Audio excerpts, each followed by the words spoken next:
You've transmigrated into the life of a rich second-generation heir with a monthly allowance of 600 million, but your favorite pastime is wearing $1,000,000 slippers to meet street-sized skewers that cost 50 cents each.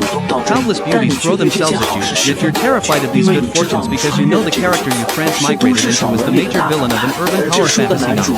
And the woman the male lead, the Dragon King, is destined to fall for just happens to be the eldest daughter of the Su family, your fiancé. You know that if the original plot unfolds, on the day of the engagement, the Dragon King will kick you into a vegetative state. So, to survive until the story's end, you decide to stop this engagement that spells doom. Today is your grandfather's birthday banquet. According to the original plot, this is where you'll become engaged to the female lead, Su Muyue. The Su family is the last of the four great families of Suzhou and Hangzhou, and you've been Su Muyue's loyal lapdog, pouring your family's resources into helping her for 3 years, yet not even a smile in return. The Tang family elders, taking pity, decided to push for an alliance through marriage. When the male lead, Yichen, learns of this, he kicks you into a vegetative state during the banquet, and you die shortly after. You have no intention of dying here. Scanning the hall, you quickly spot Yichen sitting in a corner. His current identity is Su Muyue's bodyguard. Internally, you mutter, I need to call off this engagement ASAP. Just then, Su Muyue approaches, her eyes filled with disdain as she says, I want to marry you. Let us just cancel this engagement. Your head bobs up and down like a drum.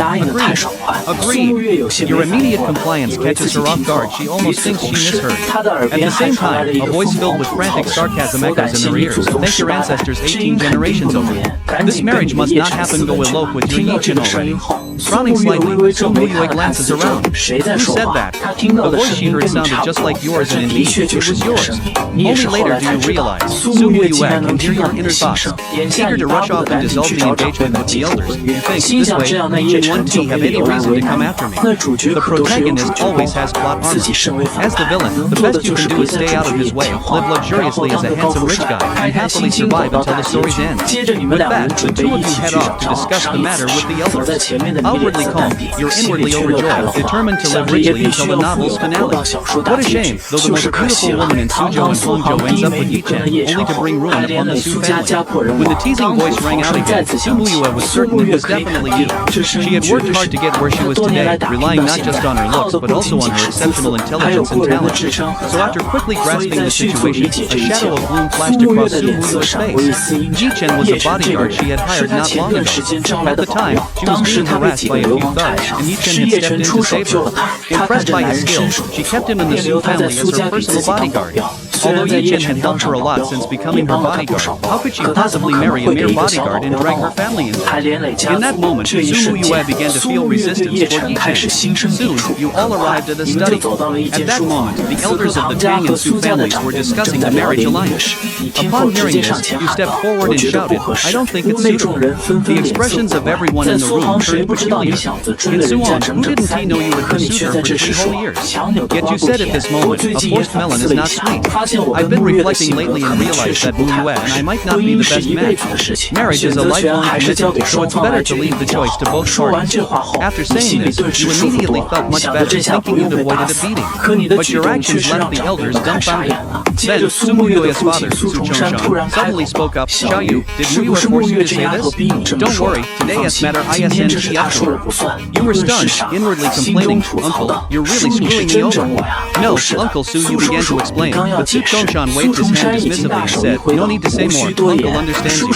He then turned to his daughter angrily and scolded, Muyue, tell me yourself, how has Xiaoyu treated you over the years? In terms of status or looks, what is wrong with him? And you forced him to say such things, how ungrateful can you be? Su Muyue, sprayed with her father's furious words, was dumbfounded. How was she forcing him? The guy was practically celebrating inside. At the same time, the teasing voice echoed in her ears again. If you don't speak up now, I'm really doomed. Hurry up, don't you want to elope with Yichen? Seeing you wink at her, Su Muyue flared up. Why the hell would she elope with a bodyguard? Who did he think he was? And hearing that you were planning to have fun with other girls made her even angrier. After chasing her for 3 years, how dare you change your heart so easily? So Su Muyue hardened her resolve and said, Dad, I didn't make you say that. I agreed to the marriage alliance. This left the furious Su Chongshan completely baffled. The old man asked in astonishment, are you serious? Su Muyue nodded, her cheeks tinged with a faint blush as she bit her lip and said, he's really been very good to me and am touched by his sincerity. But I'd like to take things slow, starting with dating. Is that okay? Hearing this, Su Chongshan broke into a relieved smile, and the elders in the room also beamed with approval. Only your expression looked as if you'd swallowed something foul. You walked up to Su Muyue, forcing a smile even uglier than a grimace, and comforted her. Muyue, you don't have to force yourself. Su Chongshan, overhearing this, patted her shoulder amiably and said, Muyue is just a bit reserved by nature and not great at expressing herself. Don't mistake that for her not liking you. Your face twitched. Meanwhile, Su Muyu heard a string of angry complaints ringing in her ears. You're out of your mind. We agreed to call off the engagement. Who the hell wants to date you? You're supposed to follow the plot of a feel-good novel. The Dragon King's harem is where you belong. Please snap out of it and stop acting crazy. Upon hearing these inner thoughts, Su Muyu's lips curled into a slight smile, and a hint of amusement flashed in her eyes. Seeing this guy so furious, she found it quite amusing. He was much more interesting now than he had been before with his fawning, sycophantic demeanor. Alright, since they hit it off, we don't need to worry about it anymore. Let us go announce it. At that moment, Tang Laoyi suddenly spoke up. Everyone laughed and left the study. Tang Yu and Su Muyu were the last to leave. Seeing the smile on this woman's face, Tang Yu felt an urge to give her a round of military-style punches. Didn't we agree not to arrange a marriage? He growled under his breath. But I was moved by your sincerity. Su Muyu's smile grew even more intense. This was the first time Tang Yu had ever seen her smile at him like that, leaving him momentarily speechless. Then he reached out to touch Su Muyu's forehead, wondering if the woman had lost her mind. If you're feeling unwell, let us go to the hospital for a checkup. Marriage isn't something to be taken lightly. Think it through carefully. Tang Yu pleaded earnestly. Sis, if you're sick, get it treated right away. If you don't go see a doctor, I'll have to go see a coroner later. I'm fine. I've thought it through, and besides, we're not even married yet. Su Muyu said calmly. But I don't want to. Forced relationships never last. It's fine, just to quench my thirst. Su Muyu smiled even more broadly. Seeing him at a loss for words, she felt utterly delighted inside. She looked at Tang Yu seriously and said, and you've suddenly changed your attitude so much. Could it be that you've got a terminal illness and are afraid of dragging me down? Tang Yu looked utterly despairing, with nothing left to say. This woman isn't following the script. She must have lost her mind. This time she is really doomed. Soon Yi-Chen will come out and cause a scene. After finally getting to be a rich, handsome villain, I'm going to lose it all? This damn cliché plot. As Tang Yu's complaints echoed once more, Su Muyu grew even more curious inside. Will things really turn out the way this guy is thinking? Chapter 3, The Dragon King makes his appearance. When the group returned to the hall, Old Master Tang first expressed his gratitude to the guests who had come to celebrate his birthday. Then he called Tang Yu and Su Muyu to his side and announced to everyone, Dear family and friends, there is another piece of good news I would like to share with you today. The Tang family has decided to form an alliance with the Su family. From today onward, Su Muyu will be considered half a daughter-in-law of the Tang family. After Tang Laoyi made the announcement, the guests at the banquet immediately began clapping. The Su family members were overjoyed. Meanwhile, Yi-Chen, who was sipping red wine in the corner, suddenly turned pale. His face was filled with murderous intent as he strode toward Tang Yu. Su Muyu was the woman he had set his sights on. Anyone who dared to lay a finger on her would die. He's coming with murder in his eyes. Damn it, why is it still like this? Am I destined to get beaten today? At that moment, Tang Yu's complaints rang out again. Su Muyu heard this and glanced over, only to see Yi-Chen walking toward them with a murderous expression on his face. This left Su Muyu speechless with shock. Today, the Su family had come to attend the banquet and naturally hadn't brought any bodyguards. But Yi-Chen was actually here? Just as he had said. I refused to agree to this marriage. Walking to a spot 3 meters away, Yi-Chen shouted angrily with a cold expression. Everyone's gaze immediately focused on him. The guests present were all prominent nobles from Suzhou and Hangzhou. Aside from a few members of the Su family, no one recognized who Yi-Chen was. Su Zhangshan, however, recognized this man named Yi-Chen as the new bodyguard hired by the family. Seeing him causing a scene, Su Chongshan's expression darkened, and he stepped forward and shouted, Who do you think you are? A mere bodyguard? Do you think you have the right to meddle in the affairs of the Su family? A flash of murderous intent flickered in Yi-Chen's eyes. If the one speaking had not been Su Muyu's father, he would have already acted. He was the Dragon King. He had roamed the seas freely in foreign lands.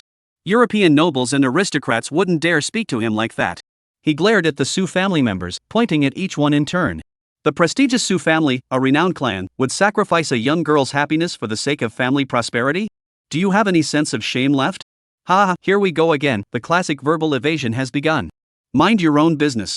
Later, you'll have to fight and play the hero, and in the end, the Su family will be the ones to suffer. But this is a feel-good story. One man's success comes at the cost of many others.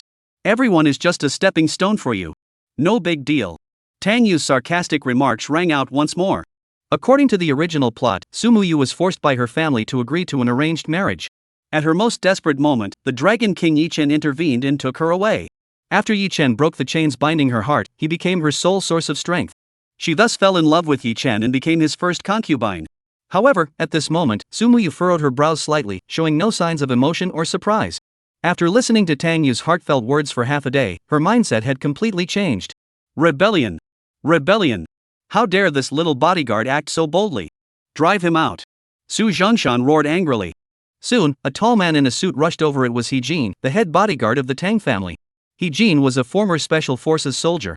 Having risen to the position of bodyguard captain for the Tang family, his combat skills were unmatched, and he was utterly loyal to the Tang family. According to the original plot, he was the first to act and the first to be killed. After he was killed, it was soon Tang Yu's turn to suffer. Don't act impulsively. Tang Yu rushed forward to stop He Jin and pleaded, let's talk this out.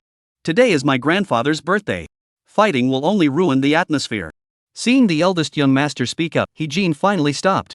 See that? Tang Yu is still the gentleman. He doesn't bother with such barbarians. If it were me, I would have dragged him out and beaten him to death to feed the dogs. I bet he is just trying to steal Tang's woman.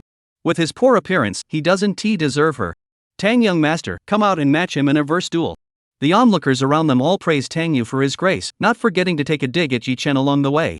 This is the standard formula for a feel-good novel. First, use bystanders to fuel the protagonist's anger, then have the villain jump out to boast a few lines before getting punched to death. Tang Yu was panicking upon hearing these words. Why are you shouting so loudly? Can you at least be a little nicer? You guys might feel good for a moment, but I'm the one getting sent to the crematorium. As expected, upon hearing the bystanders' words, Yi Chen's face turned ashen, and he glared intently at Tang Yu. It's all this guy's fault. If he hadn't been clinging to Sumu Yu, things wouldn't have turned out this way. What the hell are you staring at me for? I didn't curse at you. I didn't even let anyone touch you. What else do you want? If you want to take her, just do it. Don't come after me, you filthy. Tang Yu felt a chill run down his spine under Yi Chen's glare, inwardly cursing his luck. This guy was the Dragon King. The entire Tang family's bodyguards combined wouldn't stand a chance against him alone. If he gets really angry, it won't be long before everyone comes to the Tang family to feast on their own. Sumu Yu had been listening for a while and couldn't help but giggle. Seeing Sumu Yu smile, Yi Chen's expression softened slightly. He thought she was laughing because he had stood up for her. So he gave Sumu Yu a seductive smile, pulling his lips into an astonishing curve, and walked over to say, Mu Yu, no one can sacrifice your freedom for gain. As long as I'm here, you can go wherever you want. Anyone who dares to stop you will die. Tang Yu, standing nearby, quietly stepped back a few paces to create some distance, her heart racing with excitement. Yes, go for it. If the male and female guests hold hands, they should leave immediately. In the original plot, by this point, Tang Yu had already gone up with her bodyguards to take action. Now he had even called off his bodyguards. As long as he gets this guy to take Sumu Yu away, the rest of it won't concern him. Yi Chen walked over and reached out to grab Sumu Yu's hand, intending to lead her away from the Tang family. His hand hadn't even touched Sumu Yu yet. Sumu Yu had already taken 2 steps back, glaring coldly at Yi Chen and said, What are you doing? Are you crazy? When did I become a pawn to be sacrificed? After listening to her inner thoughts for a while, she had already figured out what was going on. The world she was in seemed to be a novel world. According to the normal plot, she should already be running away with this guy by now. The thought of becoming one of his concubines filled her with disgust. Yi Chen's face turned pale with shock, and a flash of anger crossed his eyes. This woman dared to reject him? Doesn't she understand that, when the entire world has betrayed her, I am the only one willing to betray the world for her? He quickly regained his composure and smiled at Sumu Yu. Mu Yu, I know what you're afraid of. Don't worry, I'm here. The Tang family wouldn't dare to do anything to you. After speaking, he glared coldly at Tang Yu. Sumu Yu dared not follow him. She must have been coerced by this man. The Tang family's young master? What is he worth? This is only because we're in the country. I can't just kill people here. If this were abroad, with a single order from him, 10,000, 100 mercenaries could wipe out the Tang family in an instant. What the hell are you thinking? It's none of my business. I've already told my bodyguards to stay out of it. And you, Sumu Yu, you're such a vicious woman. Is it really worth going to such lengths to protect him? Here's $1 million. Get out of here and never come back. Don't torment me anymore, big brother. Tang Yu felt like dying at that moment. These two people are both mentally unstable. You're overthinking it. You're just a bodyguard for the Su family. Starting today, you're fired. Get out of here immediately. Sumuyu's stunning face flashed with anger as she pointed at the door and shouted. However, this anger wasn't just directed at Yichen, it was also aimed at Tangyu. This damn woman, how dare she still be muttering to herself, thinking she's in a relationship with Yichen. The more Sumuyu said this, the sweeter it felt to Yichen. Look, she's just protecting me by playing the bad guy. She cares about me. No wonder she's the woman the Dragon King chose. She's well-read, understanding, and considerate. So he looked at Sumuyu with a few more tender and indulgent glances. The smile on his lips grew more mischievous and confident as he spoke. Muyu, I won't leave you. With me by your side, you don't have to worry about anything. The Tang family is nothing to us. Chapter 4, Captain, don't act impulsively. I'm afraid you'll get beaten to death. Upon hearing this, the members of the Tang family all wore expressions of anger. Sumuyu was so shocked that goosebumps broke out all over her body, and she nearly spat out her breakfast. That look, you're truly a living oil painting. I'll ask you one last time, are you leaving or not? Sumuyu said angrily. If you won't leave, I won't either. Yi Chen's attitude was firm. He refused to leave no matter what. As the Dragon King, his possessiveness was extremely strong. He would never allow his woman to stay in the Tang family, such a den of fire. Damn it, I can't take this anymore. At that moment, He-jin, the head bodyguard of the Tang family, could no longer contain himself. He clenched his fists, ready to charge forward, but Tang Yu once again stepped in to stop him. Captain He, don't act impulsively. Today is my grandfather's birthday. It wouldn't be good if someone were to die. Master, rest assured, I won't kill him. He-jin assured him with red eyes. I'm afraid, you'll get killed. This guy is a skilled fighter. Tang Yu whispered in a low voice. He-jin was stunned and moved. Thank you for your concern, young master. I, He-jin, have received so much kindness from the Tang family over the years. I'd rather die than let the Tang family be disgraced. If you die, the next one will come after me. Are all these people crazy today? Why provoke him? Tang Yu was completely shaken. Is being the villain really that hard? The Su family members were now furious. Their own little bodyguard dared to act so brazenly. Wasn't he this pushing the Su family into a pit of fire? Enraged, Su Zhongshan charged forward and shoved Yi Chen hard. But Yi Chen stood there as still as a mountain, and Su Zhongshan couldn't budge him. In a fit of rage, Su Zhongshan punched Yi Chen in the face and shouted, "You worthless dog, get out of here! Stop harassing my daughter! I only have one son-in-law in this lifetime, and that's Tang Yu. If you keep meddling in our family affairs, the Su family will never forgive you." The punch didn't cause much physical harm, but it was extremely insulting. A flash of intense murderous intent flickered in Yi Chen's eyes. However, out of respect for Su Zhongshan being his father-in-law, he silently repeated two words to himself. Endure. Indeed, as the Dragon King, the most important thing is to learn to endure. He said coldly, since this place doesn't welcome me, I'll leave then. After speaking, he shot Tang Yu a venomous glance. This brat deliberately didn't show up, letting the Su family deal with him instead. What a scheme. He clearly intended to use the Su family to force Sumuyu into submission. The humiliation I suffered today will be repaid tenfold with blood by him and the Tang family in the future. Muyu, remember this, no matter what happens in the future, as long as you need me, I will always be by your side to protect you. After leaving those words, Yi Chen strode away. You're really crazy. What does this have to do with me? You're just out to get me, aren't you? I know you two are close, but this is taking it too far. Please, Sumuyu, just go with your husband already. Carry him on your back if you have to. Seeing Yi Chen's gaze as he left, Tang Yu cursed under her breath. Sumuyu, standing beside her, was also seething with anger. She had been listening to this guy mutter under his breath for half a day, constantly mentioning her husband. Unable to contain her anger, she walked over to Tang Yu and kissed him on the cheek. She might as well have kissed a dog. Fortunately, Tang Yu was quick on his feet and quickly covered his face with his hand. As a result, Sumuyu's kiss landed on his wrist. You, how dare you be so vicious? You actually tried to kiss me? Good thing I'm one step ahead of you. If you'd gotten your way, you wouldn't have a chance today. The two glared at each other, and the guests burst into laughter at the comedic scene. Yi Chen, who was just walking toward the door, heard the cheers and turned around to look. His eyes widened in shock.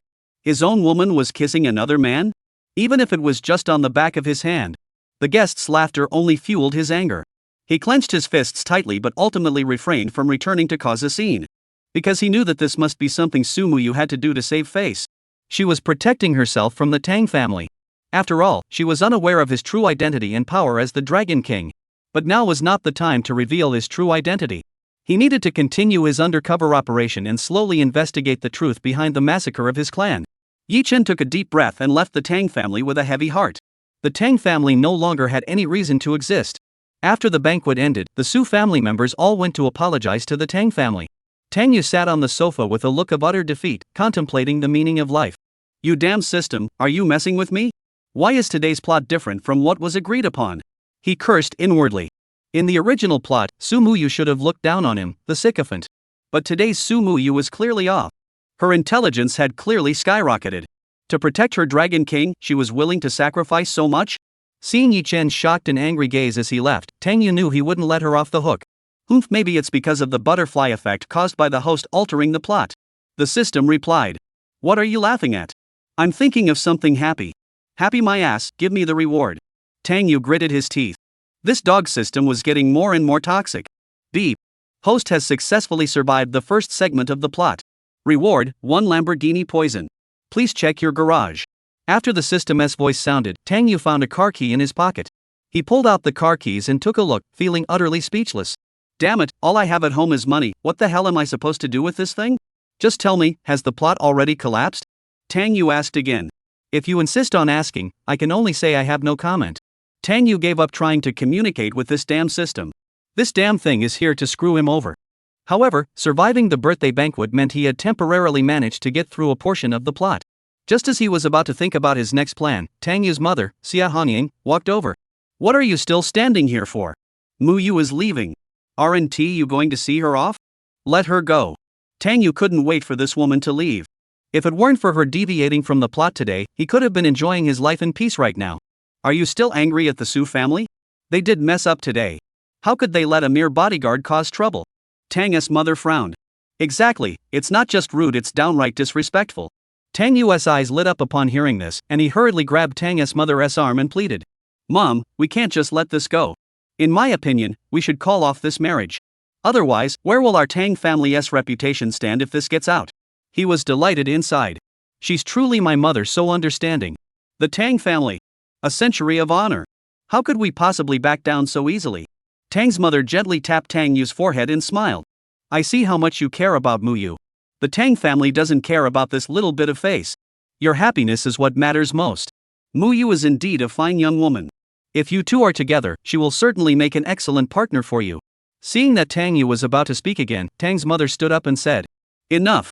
Don't pretend. I know your little thoughts. I wish you happiness. And remember to visit Mr. Wang at the Wang residence this afternoon. With that, she walked away, leaving Tang Yu standing there dumbfounded. This life is truly a punishment, getting more and more unbearable. Chapter 5, The Loyal Traitor. As soon as Tang's mother left, the bodyguard captain He Jin rushed over, holding a redwood box in his hands. He placed the box on the table and spoke respectfully.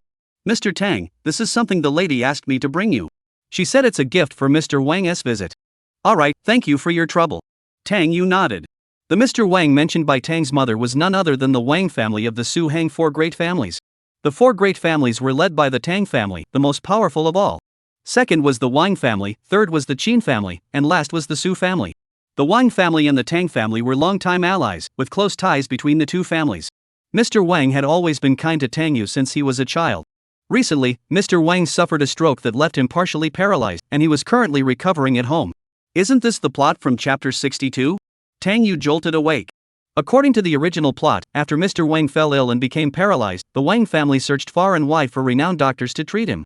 As the male lead of a feel-good novel, Yi Chen, with his divine doctor's abilities, could easily handle anything, including the legendary Tai Divine Needle. This was the perfect opportunity for him to show off. Show off his medical skills to save old Master Wang, gain the Wang family's friendship, and lay the groundwork for conquering Suzhou and Hangzhou. Damn it, does this mean I have to go get beaten up again? Tang Yu was momentarily dumbfounded.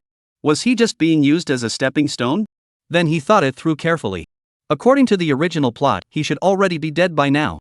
In this plot, the one being trampled isn't him, it's another divine doctor who came to treat the patient. Let a master take the first shot, and when they fail, the Dragon King steps in to show off that's how you prove you're 100 times better. This made Tang Yu breathe a slight sigh of relief. As long as it wasn't him being humiliated, everything could be negotiated. As for trying to avoid this plot by not going somewhere, Tang Yu dared not do such a foolish thing. He had tried it once before, and the outcome of forcing his way out of the plot was a dead end. The system rules are clear, you can try to survive, but you absolutely cannot escape the plot. He Jin, standing beside him, noticed Tang Yu's expression changing constantly and couldn't help but ask, Mr. Tang, are you okay? I'm fine. Tang Yu shook his head. as long as you're okay. He-jin sighed in relief and smiled, trying to take credit. Mr. Tang, I know you're still upset about today's incident. Don't worry, I've already sent someone to deal with that guy surnamed Yi. What? Tang Yu stared at He-jin in disbelief and asked, who did you send to cause trouble for? That little bodyguard, of course. He-jin said smugly. Mr. Tang, didn't you say he was a master? I specifically called over 30 people just now. This time, he'll definitely pay the price. Tang Yu sucked in a sharp breath. You bastard, you really think I'll live to see the end of this, don't you? He gritted his teeth. Bring everyone back immediately. Don't lay a finger on him. What? Okay. He-jin hurriedly pulled out his phone to call the person back, feeling a bit puzzled. Have you called them back yet? They're back. That's good. Tang Yu finally let out a sigh of relief. Damn it, almost got played again. He studied He-jin closely. This guy looked like a loyal traitor from every angle. This man must not be spared. Captain He, as the saying goes, a strong wind reveals the strong grass, and a time of chaos reveals the loyal minister. I'm very satisfied with your performance today. Tang Yu spoke kindly as he put his arm around He-jin. However, I believe your talent is too wasted as a bodyguard captain. How about this? Our Tang family has a mining company in South Africa. Would you like to go there and oversee things for me? Me? He-jin was deeply moved. Tang Xiao was truly generous. Yes, leave tomorrow. I'll make arrangements for you later. Once you're there, your salary and bonuses will be tripled. Work hard for a few years first. Tang Yu gave He-jin a hearty pat on the shoulder. Woo-woo, thank you so much for your trust, Mr. Tang. I'll work hard. He-jin was so moved he started crying. After repeatedly thanking him, he left tearfully to pack his things. After He-jin left, Tang Yu was thoroughly satisfied. Excellent, we've dealt with that traitor. Send him to Africa. You won't be able to come back and stir up trouble for yourself, will you? He glanced down at his Rolex. The life of the wealthy is so simple, unassuming, and boring. Holding the gift on the table, Tang Yu walked toward the garage. Soon, a silver Lamborghini Aventador drove out of the Tang family compound. The Wang family's old mansion was located in the suburbs, and it took Tang Yu nearly an hour to arrive at the Wang residence. As one of the four major aristocratic families of Suzhou and Hangzhou, the Wang family's old mansion was originally a prince's mansion. Over the centuries, the mansion had been renovated numerous times, and the last time Tang Yu had visited was during his previous visit. After parking the car at the gate, the bodyguard stationed at the entrance immediately recognized Tang Yu and greeted him respectfully. Good day, Mr. Tang. Help me park the car. Tang Yu casually tossed the car keys to the bodyguard and walked into the Wang family estate with the gifts in hand. The interior of the mansion was adorned in the classic Suzhou-style garden design. Pavilions, terraces, and pavilions dotted the grounds, with small ponds adding a touch of serenity. Everywhere one looked was a sight to behold. Just as he reached the entrance to the living room, a tall, elegant woman in a cheongsam emerged from inside, and the two collided head-on. Fortunately, the woman's certain area was exceptionally well endowed, and the ample cushioning prevented either of them from getting hurt. Feeling the astonishing elasticity in his chest, Tang Yu nearly let out a gasp. His gaze instinctively scanned the woman in the cheongsam. She wore a white laurel-patterned cheongsam, with her jet-black hair cascading down her shoulders. Beneath her flawlessly delicate angelic face lay an absolutely devilish figure. However, due to her incredibly curvaceous figure, the cheongsam seemed to be struggling to contain her curves. Referee, she's fouling by charging into someone. The fabric of this dress is truly top-notch. It's probably made from the finest silk. If it were a shirt, it would have already stretched out. The cheongsam beauty suddenly heard the voice and couldn't help but stare at Tang Yu with wide eyes. What are you talking about? She couldn't believe her ears. This guy dares to speak to me like that? Ha! I didn't say anything. Are you okay? Tang Yu was a bit dazed and reached up to touch his nose. Wang Yishua hadn't seen Tang Yu move his lips either, so she instinctively thought she had heard wrong. She replied calmly. I must have heard wrong. Why are you at my house? I came to visit the old man. Tang Yu lifted the gift in his hand, and the atmosphere suddenly grew awkward. The beautiful woman in front of him was Wang Yishua, the eldest daughter of the Wang family, his ex-girlfriend, and the second female lead of this book.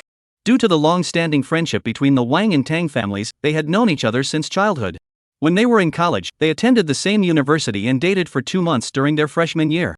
Later, a promiscuous socialite from school started harassing Tang Yu, leading to a misunderstanding by Wang Yishua, and they broke up hastily.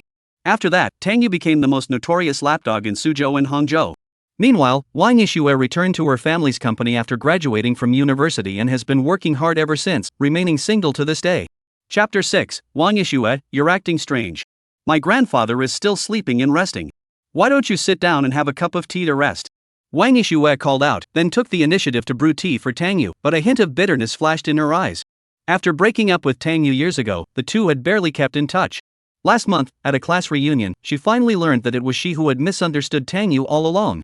She regretted it deeply in her heart. Because all these years, she had never been able to let go. But it was already too late. She had just learned about the engagement between the Tang and Su families. Tang Yu, however, wasn't thinking much about it. He was focused on watching Wang Yishue brew tea. Her movements were truly a pleasure to watch, and she was wearing a beautifully coordinated cheongsam. Brewing tea in her hands had become an artistic performance. Even brewing tea looks so beautiful. Su Muyu is supposedly the first beauty of the Su family, but in my opinion, Wang Yishue is the true first beauty of Suzhou and Hangzhou, right? Look at that poise, those tea pouring movements. Su Mu, you can't hold a candle to her. She just sits there with that sour face. I didn't owe her any money, did I? An arranged marriage? What a joke. We'll have to find a way to call off this ridiculous union sooner or later. As Tang Yu's complaints echoed, Wang Yishue's hand trembled and her movements became chaotic, nearly dropping the teacup to the ground. She stared at Tang Yu in disbelief. There is no mistake, that's definitely Tang Yu's voice. Although the person hadn't spoken, she had heard it clearly. Are you okay? Seeing Wang Yishue's sudden mistake, Tang Yu casually asked out of concern. I'm fine. Wang Yishue shook her head, her mood suddenly becoming a bit excited. Could she really hear this guy's thoughts? And he actually thinks he's the real beauty? This guy has clearly never forgotten her all these years, yet he insists on acting like a sycophant. She felt a surge of joy and deliberately asked. I heard you got engaged to Su Muyu today? Congratulations, you finally got what you wanted. Well, it's a long story, but marriage is out of the question. Tang Yu would never admit to it. Get married? That's all Su Muyu is doing, right? That is crazy. She has someone else in her heart and is using me as a shield to put on a show. Sigh, the author is an idiot. What ex-girlfriend? Such a small misunderstanding, just clarify it and move on. The main character can have a harem, but the villain can't even have a normal relationship? Hearing these complaints, Wang Yishue felt even happier. However, she was still a bit confused about the author's portrayal of the villain. Holding the teapot, she poured a cup of tea for Tang Yu and sat next to him, speaking softly. What is going on between you two? Are you not getting along? We have no feelings for each other. We're just friends. Why are you asking? Tang Yu sensed something and furrowed his brows slightly. As an experienced villain, he knew that the best way to survive was to stay away from the female leads. Whether she was the female lead or the 99th female supporting character. His tone was cold, but his inner thoughts betrayed him. What the hell? Why are you suddenly so close to me? Your leg is pressed against mine. She smells so good. Is that her natural scent? Her legs are so white. Ugh, her clothes are, never mind, they're just nice. Wang Yishue felt both happy and shy inside. This guy never complimented her like this when they were dating. She smiled playfully, leaned in closer, and spoke softly. It's nothing. I just wanted to apologize for misunderstanding you back then. It doesn't matter. I don't care. And why are you getting so close? Tang Yu deliberately adopted an annoyed expression. I'm already giving you the cold shoulder, and you're not even moving away? Do you have any dignity left as the female lead in a romance novel? But on second look, she is really cute. Her skin is so damn good. Her eyes are beautiful, and her figure and demeanor are impeccable. Just don't get any closer, I can't handle it. Wang Yishue struggled to suppress a laugh. This guy, he says he doesn't want it, but his body is being honest. Cute. She loved this kind of contrast. Why are you being so mean to me? You're my first love, can't I get a little closer to you? Wang Yishue bit her lip, looking pouty, and wrapped her arms around Tang Yu's arm. Keep your distance. We're just friends now. Tang Yu pulled his arm away quickly with a dark expression, his tone icy. We've been broken up for so many years. This one tea work. I don't like Su Muyu, and I'm not going to take you back. How could you do this? Running into me is one thing, but hugging my arm? That's cheating. Please act normal. This isn't your style. Aren't you supposed to keep all men at arm's length except for Yi-chan? But I'm so jealous of your hands. I wish you were holding my head instead. I want to be your pillow. Wang Yishue couldn't help but burst out laughing. Her laugh left Tang Yu speechless. She was truly beautiful, but something was off about this woman. She has been so cold to him. How can she still tolerate this? In a romance novel, the female lead treats all men other than the male lead like animals. If she treated her like this, she should have turned her back and left immediately, never to see her again or even harbor a grudge. Only then could he stay away from Yi-chan, the man with all the luck, and survive. In short, the first rule for surviving in a feel-good novel is, don't compete with the protagonist for women. As long as he survives, with his status, will he ever lack women? His life is more important. What are you laughing at? Tang Yu said with a stern expression, moving aside to create some distance. He was afraid of this woman. Today, Sumuyu was acting strange, and now Wang Yishue was following suit? I was thinking of something happy. Wang Yishue said with a charming smile. Forget it. I'm scared of you. I'll go to the bathroom and hide for a while, okay? Tang Yu decided to take the initiative. If he couldn't take her on, he could at least avoid her, right? Just as he was about to get up and leave, Wang Yishue had already stood up first. She took a few steps before suddenly letting out a startled cry and performing a flat on the ground fall. Haha, no wonder you're the female lead in a feel-good novel. Classic flat on the ground fall. Tang Yu couldn't help but laugh. A sly smile flashed across Wang Yishue's face. She let out a pained cry, rubbing her ankle and looking at Tang Yu pitifully. I fell down, and you won't even help me up? Tang Yu was about to refuse. But then she thought, what if she came off as too cold and offended her too much, making her hold a grudge? Women are so petty, especially when you're her ex-boyfriend. If she ended up with Yi Chen and deliberately spoke ill of him, wouldn't that just stir up trouble? So he walked over with a cold expression and reached out to help Wang Yishue up from the ground. Wang Yishue just stood up, but her balance was off, and she stumbled into Tang Yu's arms. Tang Yu just wanted to curse under his breath. This script is something off here? Is this treatment something a villain like me deserves? Calm down, this is definitely a sugar-coated bullet. She is meant to become one of Yi Chen's concubines. Help her up and get out of here quickly. Wang Yishue, who was lying in Tang Yu's arms, heard his thoughts and couldn't help but feel annoyed. One of Yi Chen's concubines? Who the hell is Yi Chen? Am I supposed to be his harem? Does he even deserve it? She looked at Tang Yu with a look of grievance, her eyes brimming with tears. Tang Yu, my foot seems twisted. It hurts when I walk. Chapter 7, the female lead is cunning. I need to return to the countryside. Let me help you to the sofa to rest. Tang Yu said in a flat tone. I wouldn't even help an old lady, but I'll help you. Once I'm done, I'm out of here, okay? Hearing Tang Yu's inner thoughts, Wang Yishue laughed so hard her eyes squinted shut. Try to slip away? No way. Once they returned to the sofa and saw Tang Yu getting up to leave, she hurriedly called out. Tang Yu, I twisted my ankle. Can you rub it for me? I don't know how, Tang Yu refused decisively. He had only come over today to coast through the plot and collect the rewards.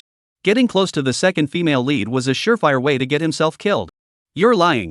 When we were dating in college, I sprained my ankle playing tennis, and you were the one who massaged it for me. Do you really hate me that much? Wang Yishue said tearfully, her eyes red. Yes, so if you're really uncomfortable, I can call your family doctor to come over. Tang Yu nodded coldly. Right, just think I hate you. Stay away from me, got it? Anyway, we're not compatible. You're part of Yi Chen's harem, and my role is the villainous cannon fodder. If he finds out about this, I'm screwed tonight. After hearing Tang Yu's inner thoughts again, Wang Yishue sneered inwardly. You want me to stay away? However, seeing how this guy seemed so afraid of that Yi Chen, she decided to threaten him. You want to help me, huh? Fine, then leave. I'll tell everyone later that you took advantage of me. Tang Yu, who had just lifted his foot, stopped in his tracks, looking utterly shocked. Don't do this. Can't we reason this out? If you go out and spread rumors, Yi Chen will definitely hold a grudge against me, right? I've never seen a romance novel where the villain can compete with the protagonist for a woman and still survive. Don't do this, we can't go back. Let us just let the past stay in the past, okay? Tang Yu could only plead with her earnestly. I want to listen. Give me a minute to think about it, or else I'll post it on my social media. Wang Yishue pulled out her phone and waved it around. Posting on WeChat is a dead end. Massaging his feet might still give us a chance, damn it, let us do it. After a moment of deep thought, Tang Yu decided to choose the latter. Massage is fine, but don't tell anyone. Tang Yu gave a final warning, then reluctantly sat down on the sofa, grabbing Wang Yishue's delicate feet and placing them on his lap. As he gently massaged her ankles, Tang Yu glanced sideways at Wang Yishue's stunning figure. When we were dating, this girl wasn't this developed yet, was she? What has she been eating these past few years? And what is she wearing under the cheongsam? Where is the trust between people? Wang Yishue, lying on the sofa and enjoying the foot massage, blushed slightly. This stubborn she is all tough on the outside but soft on the inside. Enough. Hearing Tang Yu's thoughts growing bolder, she couldn't take it anymore either. After pulling her feet back, she pretended to twist them and said, I feel better now. I'll come find you again next time I get hurt. Next time? Tang Yu widened her eyes. Was he trying to make things difficult for her? What else? Wang Yishue narrowed her eyes and smiled happily. Being able to hear this guy's thoughts and catch him off guard. Let her go like this? Would she still be Wang Yishue? Humph. Damn system, get out here. Why did Wang Yishue's character also collapse? Tang Yu roared inwardly. This bastard is another traitor trying to get me killed. Put. The system chuckled. Wang Yishue's phone on the table suddenly rang. She picked up the phone, answered it, and after a few words, frowned and said, Got it. Postpone the new energy meeting by half an hour. I'll be there later. After hanging up, she gave Tang Yu a sweet smile. There's an urgent meeting at the company. I'll go attend it first and come find you later. Go ahead and take care of your work. Tang Yu was more than happy to oblige and hurried her away. New energy project? I remember now. Isn't this the trap set by Wang Rulong and Yi Chen? To invest in this project, the Wang family's 50 billion cash flow was completely tied up, leaving the Ting Wang group facing a severe crisis. Wang Rulong took the opportunity to seize power, while Yi Chen played the role of the good guy, helping Wang Yishue resolve the crisis. He successfully brought Wang Yishue into his harem and had Wang Rulong killed. In the end, the Wang family still fell into his hands. Just as Wang Yishue was about to stand up and leave, her delicate body trembled, her eyes filled with shock. How did Tang Yu know all this? This investment was the company's highest level secret. Only a handful of people knew about it. And the one pushing this project forward was her cousin, Wang Rulong. Could it really be true? Wang Yishue bit her lip lightly, her gaze toward Tang Yu now tinged with admiration and gratitude. He must have been secretly looking out for her and using the Tang family's influence to investigate this for her. She wanted to ask Tang Yu for clarification and thank him properly, but found herself unable to speak. With no other option, she could only greet Tang Yu briefly before hurrying off to the company to prepare for her investigation. As she left, her face was as cold as ice, her heart filled with murderous intent. What a man, Wang Rulong. You bastard, Yi Chen. If I find out the truth, none of you will live to see another day. As soon as Wang Yishue left, Tang Yu let out a sigh of relief and leaned back on the sofa, chuckling to herself. Master, I figured it out. Although Wang Yishue was also acting strange today. But the plot is set. Once Yi Chen comes to the Wang family to show off, the aura of dominance he exudes will definitely conquer Wang Yishue. At that point, when she compares Yi Chen to herself, she'll definitely fall for him instantly. As for her own little issues, she definitely won't tell Yi Chen about them. As long as I keep a low profile today, Yi Chen, who's busy flirting and showing off, won't have time to pay attention to me. Later, I'll let him know that Su Muyu has nothing to do with me, and this time I should be able to survive until the end of the story. Tang Yu thought to herself with a smug smile. Just then, footsteps suddenly sounded outside the door. Tang Yu looked toward the door and saw a petite, beautiful young woman. Though petite, certain parts of her body were remarkably well developed, causing them to sway slightly as she walked. Dressed in a Lolita-style outfit, she looked like a beautiful girl straight out of a manga or anime. Upon seeing Tang Yu, the girl immediately smiled sweetly and greeted him. Hello, Mr. Tang Yu. Oh, Xiao Yu, it's been a while. Tang Yu hurriedly greeted her, quickly recalling her identity. She was none other than Jiang Xiaoye, the most famous female doctor in Suzhou and Hangzhou. At just 20 years old, her medical skills ranked among the top 10 in all of China. Her grandfather was Jiang Tianyi, the patriarch of traditional Chinese medicine in China, hailed as the medicine sage of the generation. With her extraordinary medical skills and unparalleled beauty, such a heavenly born maiden was naturally destined to be part of the harem of the Dragon King Yi Chen. Chapter 8. With such a teammate, what could possibly go wrong? Yes, this is the standard setup for a feel-good story. The male lead can pick up girls wherever he goes. There's a police officer at the police station, and flight attendants on the plane. Even picking up a homeless beggar off the street and giving them a makeover turns them into a stunning beauty, and they're often the long-lost princess of some super powerful family. All these harem beauties have powerful backgrounds. Once they fall in love with the male lead, their families will also come out to support him. After returning to China, Yi Chen chose Suzhou and Hangzhou as his first stop, precisely because of the abundance of beautiful women there. While building his harem here, he also aims to conquer the major families of Suzhou and Hangzhou to serve as his backing, to help him rise to power step by step in China. How is Mr. Tang's health lately? Did he take the medicine I prescribed last time on time? Jiang Xiaoye walked up to Tang Yu with a sweet smile on her face and asked. Yes, speaking of which, I really owe you a debt of gratitude. My grandfather has been feeling much better since he took the medicine you prescribed. Tang Yu hurriedly thanked Jiang Xiaoye with a smile. Tang Yu, why are you being so formal with me? Jiang Xiaoye gave Tang Yu a flirtatious glance, slightly displeased by his politeness. The Jiang family had been practicing medicine for generations and was a prominent family in Suzhou and Hangzhou, with close ties to the Tang family. Thanks to the Tang family's protection, no one dared to cause trouble for the Jiang family in Suzhou and Hangzhou. Similarly, if anyone from the Tang family fell ill, the Jiang family would rush to help with treatment. And she and Tang Yu had known each other since childhood. Their relationship was almost like that of siblings. Ha, if I hadn't been polite to you, I would have been in trouble today. Who told you to be Yi Chen's harem? This damn stud, he's truly heartless. Sigh, my cute little Yu sister is too good for him. The author must be out of their mind. Suddenly hearing a string of inner thoughts, Jiang Xiaoye was stunned. I'm part of Yi Chen's harem? Who the hell is Yi Chen? She stared at Tang Yu and asked, Tang Yu, what did you say? Ha? I didn't say anything. Tang Yu scratched his nose. What's wrong with these women today? They all seem off. Jiang Xiaoye was also a bit dazed. She had heard it clearly just now. That was definitely Tang Yu's voice. Fortunately, a servant from the Wang family walked over at that moment. Upon seeing Jiang Xiaoye, she hurried over and spoke respectfully. Dr. Jiang has arrived. Mr. Wang just woke up. Should Dr. Jiang rest for a moment before going in? Go now. Jiang Xiaoye patted her small box, which contained her silver needles and various other tools. I'll come too. Tang Yu quickly grabbed her gift and followed behind. After passing through several corridors, the three arrived at the entrance of a small courtyard. This was where Mr. Wang lived. A pair of couplets hung on the gate, written by Mr. Wang himself. Reading is good, farming is good, learning well is best. Starting a business is difficult, maintaining it is difficult, but knowing the difficulty is not difficult. Tang Yu glanced at the couplet and couldn't help but roll her eyes. This is also a plot device set up by the author. Later, when Dragon King Yi Chen arrived, he immediately remembered the couplet and brought it up with Mr. Wang. As a result, Old Master Wang thought Yi Chen was a prodigiously talented individual with exceptional abilities, destined to become a dragon among men, and he couldn't help but want to become sworn brothers with him, not seeking to be born on the same day, but only.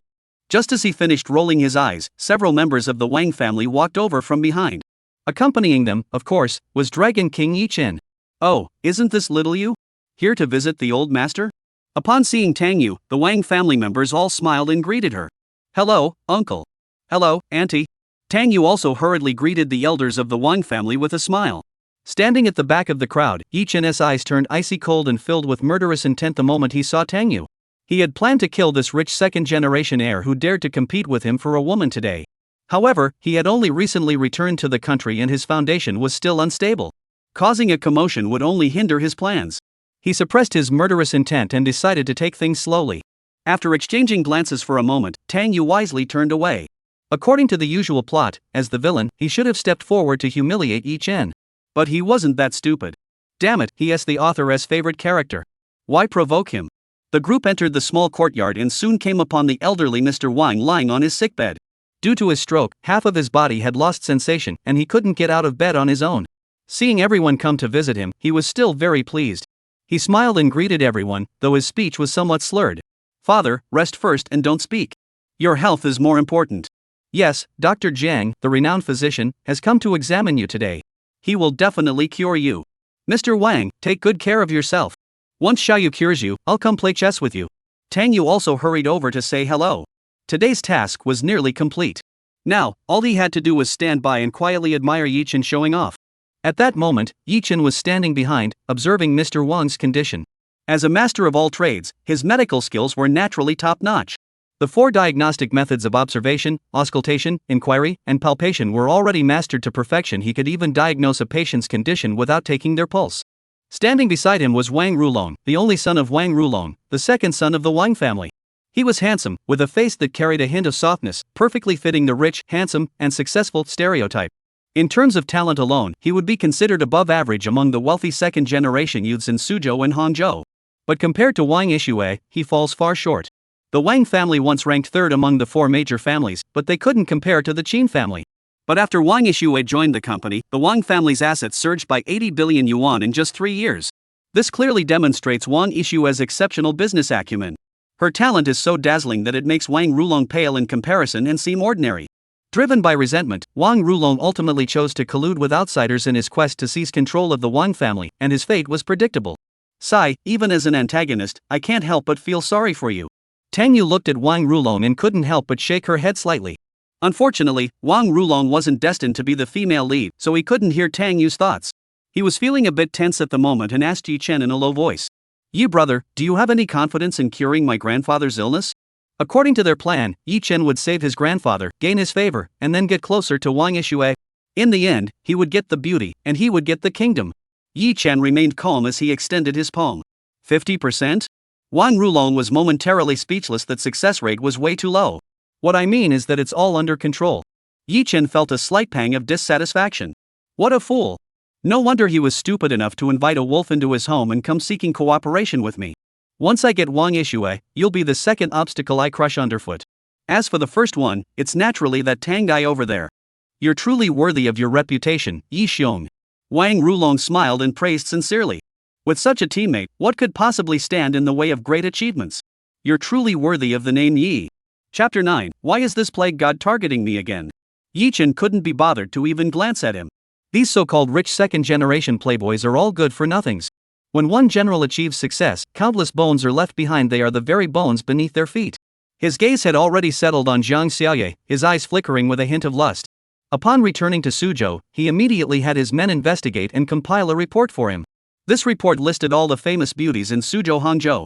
Zhang Xiaoye was ranked among the top 10 on this list. She had already been chosen by Yi Chen to be part of his harem. It wasn't just because she was beautiful, but also because of her grandfather. Of course, it wasn't because Yi Chen was attracted to her grandfather's looks. He was interested in the Zhang family's extensive network of connections. A family of renowned physicians who have saved countless influential figures.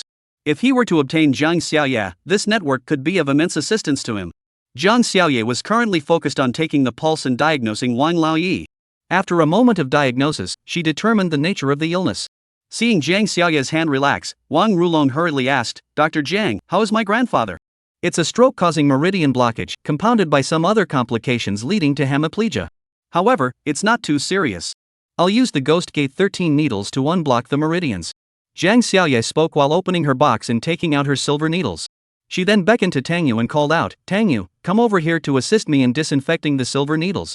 I'm not sure I can. Though men shouldn't admit they can't do something. But Tang Yu felt he really couldn't. "Damn it, I'm already lying down, and I still get caught in the crossfire? Hurry over here. You used to be pretty skilled at this. Only you know the order in which I insert the needles," Zhang Xiaoye urged.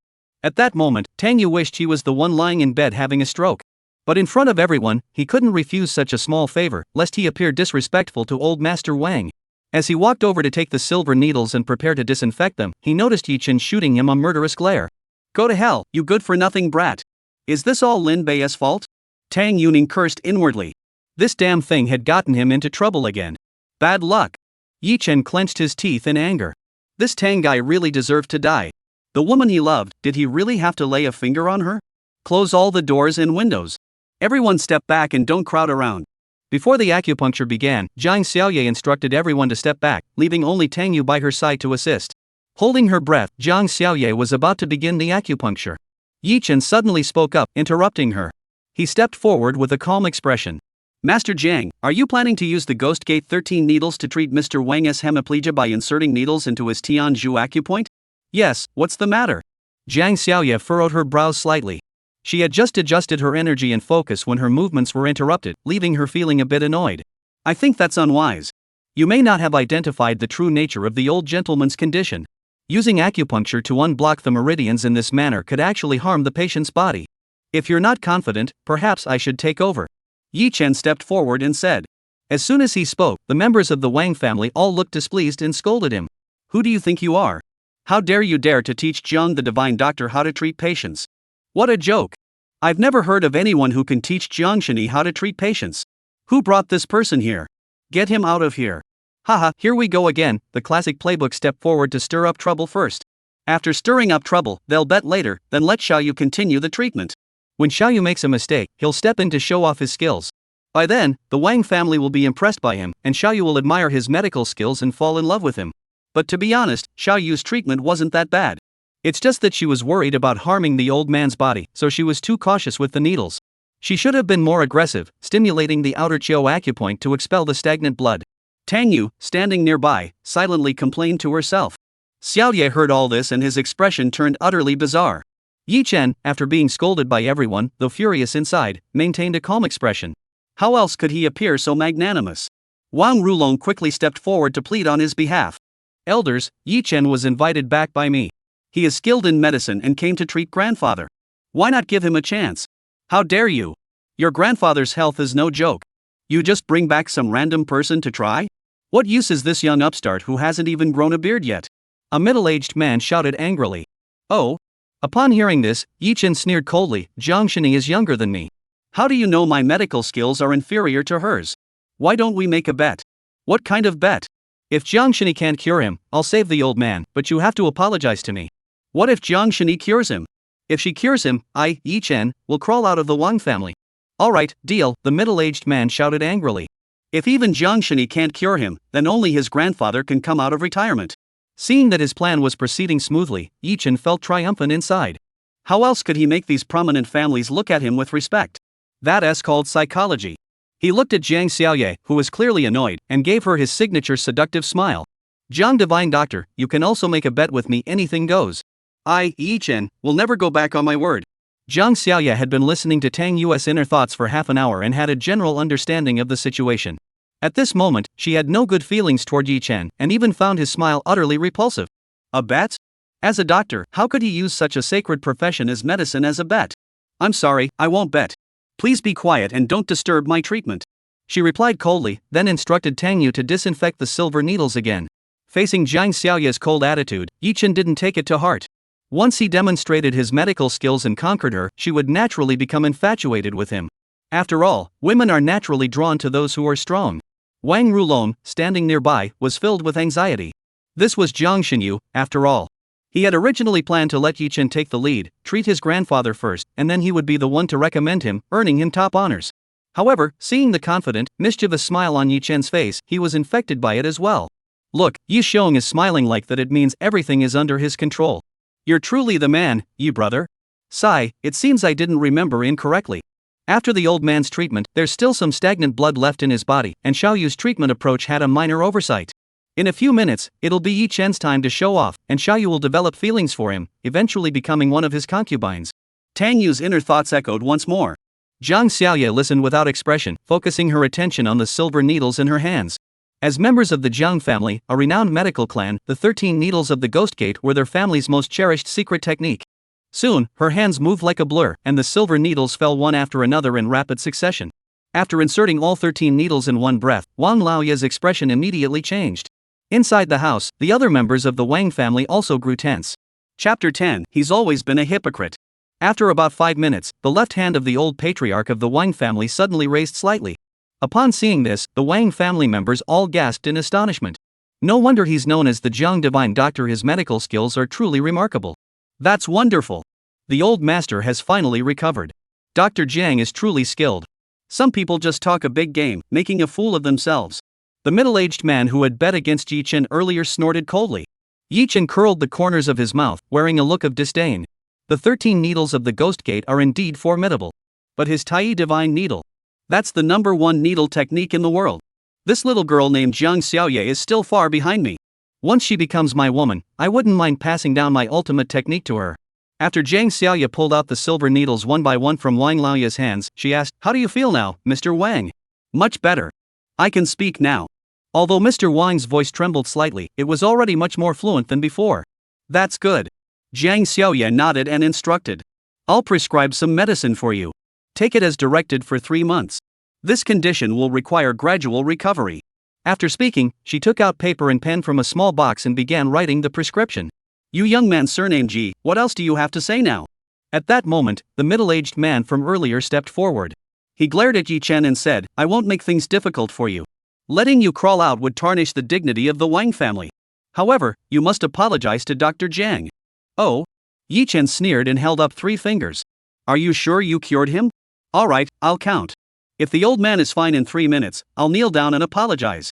Still trying to wriggle out of it, huh? Fine." The middle-aged man took out his watch and started timing. He couldn't stand this arrogant guy anymore. The Wang family members glared angrily at the man. As soon as the 3 minutes were up, they would make this kid pay dearly. Jiang Xiaoye understood what Yi Chen meant the moment she heard his words. All of this was exactly what Tang Yu's older brother had been thinking. She quickly grabbed Wang Laoya's wrist and checked again. Sure enough, some bruising began to slowly gather together. She had previously considered that the old man's body was too weak and wanted to use traditional Chinese medicine to gradually regulate his condition. Now that the situation had changed, she had no choice but to switch treatment plans. "Tang Yu, please disinfect another silver needle for me."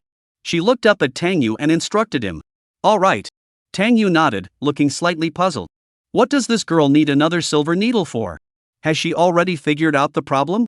Hearing Tang Yu's inner thoughts, Jiang Xiaoye couldn't help but smile. "This is all thanks to you, my dear Tang Yu. If you hadn't told me, how would I have known?" She skillfully inserted the silver needle into the outer ankle point on the old man's calf. After the needle was inserted, the old man's calf suddenly turned red. Jiang Xiaoye quickly inserted a few more needles, and soon, blood began to flow continuously from the old man's calf. "Towel." Jiang Xiaoye reached out her hand. Tang Yu hurriedly handed her the towel, and she used it to begin wiping away the blood from the old man's leg. Yi Chen, upon seeing Zhang Xiaoya's actions, was completely stunned. The clown was actually him? This woman, there's no way she could have discovered this hidden condition. If her medical skills were truly that exceptional, she should have treated it completely in one go from the start. This doesn't make any sense. He was truly baffled how had things come to this. The middle-aged man standing behind him, upon seeing that the 3 minutes were up, frowned and said, "Mr. Yi, the 3 minutes are up. Aren't you going to keep your promise?" Yi Chen felt utterly embarrassed.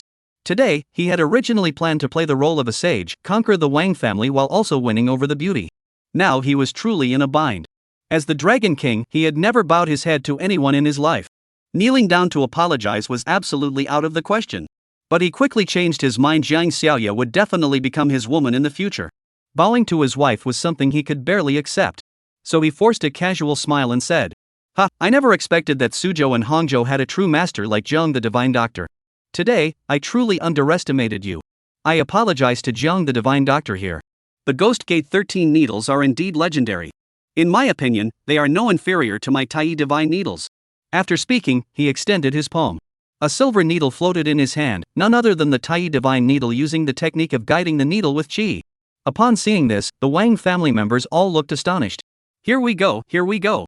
Time to change the subject quickly, right? However, Xiaoyu is indeed obsessed with medicine. With this display of the Tai Divine needle, Xiaoyu will likely become curious about him. No wonder you're the Dragon King, you've always been good at charming women. Tang Yu's sarcastic remarks rang out quickly. Zhang Xiaoya's expression flickered with anger. This guy is hitting on me? She had already heard Tang Yu talk about it for ages. What about her having feelings for this guy named Yi Chen and becoming part of his harem? But at this moment, her impression of Yi Chen was utterly despicable. He had medical skills but no medical ethics. He should just focus on treating patients instead of using them as bets. Such a person is trash. Does he even deserve to pursue her? She deliberately exclaimed in astonishment, "So you're that powerful? Then you must keep your word, right? You said you'd kneel down and apologize, didn't you?" Tang Yuren, who was watching the spectacle, was completely speechless. "Xiaoyu, this isn't right. What kind of underhanded move is this? He's already shown off the Tai Divine needle. Shouldn't you be sparring medical skills to deepen your bond?" Yi Chen's anger was raging inside him. Due to his intense emotions, the silver needles in his hands couldn't withstand his inner energy and twisted instantly. A woman dares to humiliate me like this? If it weren't for his interest in her and her family's connections, she would already be dead. At that moment, Wang Rulong stepped in to smooth things over, saying, "It was just a joke. Don't take it seriously. Both of you are legendary doctors, you should be exchanging skills and learning from each other." "That's right, it's just a joke. No need to take it seriously." The middle-aged man's expression also softened considerably as he stepped forward to smooth things over. They had seen it earlier, this arrogant young man did indeed have some real talent. They were just saving face now, so that they could ask for his help in the future if needed. Yi Chen's expression finally softened slightly, and he smiled. "That was just a momentary outburst. However, I did offend you today. If Miss Jiang doesn't mind, let's have a simple dinner tonight so I can apologize." A man of his word, truly a Dragon King. You live up to your reputation. If it were the villains who lost a bet, they wouldn't keep their word. Getting beaten up by you would be the least of their problems. Failed to pick up a girl and came up with another scheme. You're a master at this, a walking pile driver. Fine, I give up. Tang Yu rolled her eyes beside her, her mocking thoughts running wild. "I mind," Zhang Xiaoya snorted coldly and refused decisively. After listening to Tang Yu's brother mutter for a while, she already knew what kind of person he was. Yi Chen felt both embarrassed and angry, but fortunately, someone pushed open the door and walked in, breaking the awkward atmosphere. Wang Yishue walked in from outside, her eyes carrying a hint of coldness. Chapter 11, Your smile is disgusting. Upon seeing Wang Yishue arrive, Yi Chen's burning anger instantly subsided, replaced by a certain desire. He had seen many beautiful women, but none could wear a cheongsam as beautifully as Wang Yishue. She truly was the woman he had set his sights on. It wouldn't be long before she and the Wang family would be under his control. When he saw Wang Yishue looking his way, he immediately revealed his signature sinister smile. This was his most effective tactic for seducing women. He had practiced it in front of the mirror thousands of times. The devilish smile carried a touch of defiance. Just the right amount of coldness to arouse a woman's curiosity. "Shiba, can you just smile normally? Will you die if your mouth isn't crooked? I can't beat you, but if I could, I'd tape your mouth shut with duct tape." This book was written by a brain-dead author. I give up. Can this smile really pick up girls? Tang Yu, standing nearby, couldn't help but rant inwardly at the sight of that smile. Zhang Xiaoye heard the voice and struggled to keep from laughing out loud. Wang Yixue also heard Tang Yu's inner thoughts. But at that moment, she had no mood to laugh. After returning to the company, she immediately paused the project and mobilized all of the Wang family's resources to begin an investigation. After her investigation, the truth turned out exactly as Tang Yu had said. The new energy project her cousin Wang Rulong had been pushing was a trap. She needed to conduct further investigations to gather more evidence, otherwise, insufficient proof would only alert the culprits. She walked over to the bedside, holding the old man's hand with concern. "Grandfather, are you feeling any better?" "I'm much better now, just a bit tired." Mr. Wang's speech was becoming more fluent, though his tone remained weak. "Then rest well first. We'll come back to see you later." Wang Yixue spoke softly, helping the old man tuck the blanket around him. A group of people walked out of the small courtyard, leaving only the caregiver to tend to the old man. "Oh dear, it's already 3 o'clock. I need to go back for the free clinic." Zhang Xiaoye's phone alarm suddenly rang. She glanced at her phone, bid everyone farewell, and prepared to leave. "Goodbye, Dr. Jiang. Dr. Jiang, please come visit us again when you have time." The Wang family members all smiled and waved goodbye to Zhang Xiaoye. Zhang Xiaoye nodded and gave Tang Yu a wink, saying, "Tang Yu, why didn't you say goodbye to me?" Bye." Tang Yu forced a smile and waved his hand. "Sigh, little sister, it's not that I don't want to greet you, but I dare not. Yi Chen has marked you as his woman. If I get too close to you, he'll come after me." After hearing Tang Yu's inner thoughts, Zhang Xiaoye felt a bit queasy. Thinking of herself as his woman? Ugh, what a jerk. At that moment, Yi Chen was furious inside, wanting to punch Tang Yu to death. The woman he loved, how dare she call him brother? And so affectionately at that. However, his expression remained calm as he actively greeted Zhang Xiaoye. "Dr. Jiang, if you're free in a few days, I'd like to visit your residence. I've heard that the old Dr. Jiang is a master of medicine, and I'd like to learn from him." "Inconvenient. Unwelcome. Don't come." Zhang Xiaoye instantly changed her expression, dismissed Yi Chen with a few cold words, and turned away with a snort. She couldn't stand the sight of him. Yi Chen felt a surge of anger, almost to the point of wanting to strike someone. In his entire life, this was the first time his attempt to flirt with a woman had gone so smoothly. However, he couldn't act on it now because his plan wasn't over yet. Wang Yixue was still here. He glanced at Wang Rulong beside him. Wang Rulong immediately caught on and walked up to Wang Yixue with a smile. "By the way, sister, let me introduce you to a young and talented gentleman. This is Yi Chen, the legendary doctor. His medical skills are no less than those of Jiang the divine doctor." Yi Chen took a deep breath and resumed his signature seductive smile. He walked up to Wang Yixue and extended his hand, saying, "Miss Wang, hello." Wang Yixue merely gave him a cold glance, showing no intention of shaking his hand. She spoke in a cold tone, "Has anyone told you something? What is it? Your smile is disgusting." Yi Chen's smile froze instantly, and the atmosphere became awkward to the point of being unbearable, even making him question his existence. "Your smile is disgusting?" This comment had deeply wounded his self-esteem. This was his greatest source of pride. It was his foolproof trick for picking up girls. Put. Tang Yu couldn't help but laugh out loud. Finally, someone said what everyone was thinking. Yi Chen immediately turned his head and glared at him with murderous intent in his eyes. "What are you laughing at?" Yi Chen ground out through clenched teeth. I was thinking of something happy." Tang Yu felt his heart race under Yi Chen's glare and started cursing under his breath. "Why the hell are you being so mean to me? It wasn't me who insulted you. Besides, you were the one who was smiling disgustingly. Can't you see that in the mirror? What kind of attitude is that? Why are you being so rude to Mr. Tang? Exactly. You have no manners. Tang Xiao didn't even say anything to you. What's so great about having some medical skills? This kind of person shouldn't come to the Wang family in the future."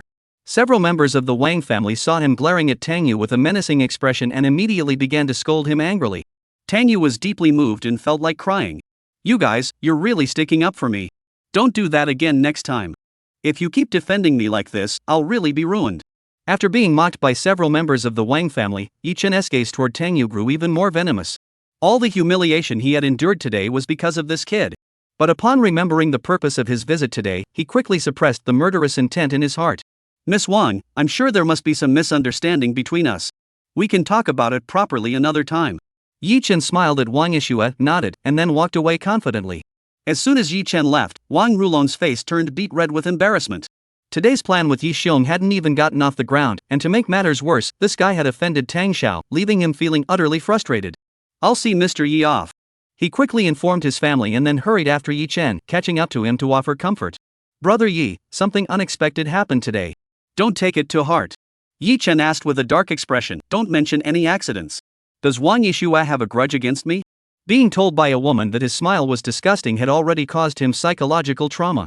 He found it increasingly difficult to muster his former confident, mischievous smile. Could it be that these women weren't giving him a friendly look today because his smile was so bad? Was this approach not working in China?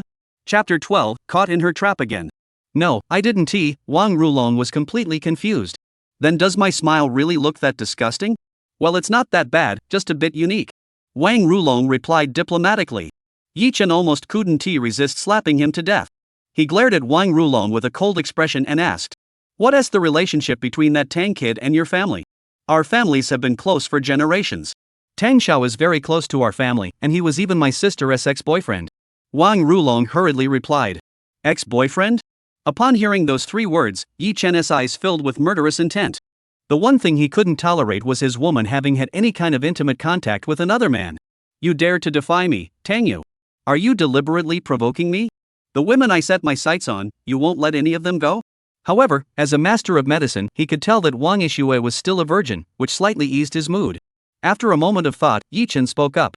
"Let us put our plan on hold for now. I'll deal with that Tang fellow first to prevent him from disrupting our plans." Exactly. You're truly the wisest among us, Yi Chen." Wang Rulong praised sincerely. The Tang family's trillion-dollar fortune was right there. If they helped the Wang family out of their predicament, wouldn't their plans with Yi Chen be in vain? So what does Brother Yi plan to do? Wang Rulong asked curiously. "You'll find out once the Tang family falls." Yi Chen smiled indifferently, unwilling to explain further. After leaving the Wang family, he stood by the roadside and took out his phone to make a call. When the call connected, a sweet female voice answered. "Dragon King, what are your orders?" "Xiyin, how's the mission to infiltrate the Tang group going?" "It's been handled. I'm currently posing as the general manager's secretary." "Good. Give me a week to get everything I need. In a month, there will be no Tang family left in Suzhou and Hangzhou." At that moment, Tang Yu, who was still at the Wang family's residence, suddenly sneezed. "Damn it, who's talking about me again?" Rubbing his nose, Tang Yu asked himself in his mind. "Dog system, where's the reward for completing the plot?" The host has successfully survived the second plot segment. Reward, immunity to all poisons. This reward left Tang Yu quite satisfied. Immunity to all poisons was a valuable ability. In urban action novels, which protagonist doesn't use poison? Especially someone like Yi Chen, who knows medicine. With this ability, his chances of surviving until the end of the story increased by one more point. In a good mood, Tang Yu was about to leave, but Wang Yishue blocked his path. "What do you want?" Tang Yu asked coldly. "Hey, why are you blocking my way? I know you have a crush on me. But that's not good, because I'm the man you'll never have. Your place isn't with me, it's with Yi Chen, do you understand? Even though I don't know why you found his smile disgusting today, you'll eventually become obsessed with his 105-degree smile." Wang Yishue's lips curled up slightly. "A man she can't have? I'll get him if I have to. As for being obsessed with Yi Chen's smile? Ugh, he can go to hell. Can't I even talk to you? Do you hate me that much as your ex-girlfriend?"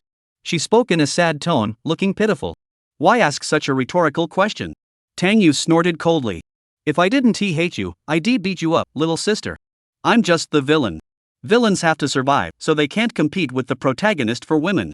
This is called being meant to be but not meant to be together. Do you understand? Stop being unreasonable. You didn't get my body back then, and now you never will." "Alright, I understand. I won't force you then." Wang Yishue nodded, then suddenly frowned and pointed ahead. "Yi Chen, who told you to come back?" Tang Yu instinctively turned her head and stared wide-eyed, thinking Yi Chen was coming to cause trouble.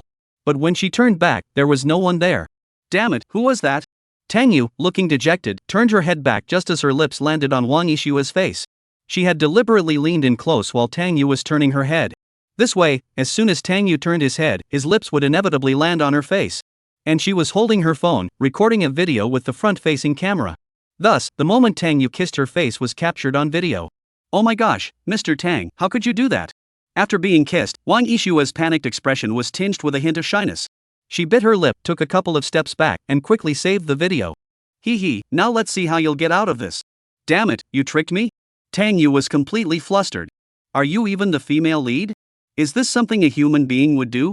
Do you think you're the landlord? I'm not some toothless old woman either. You're recording a video? We're dead.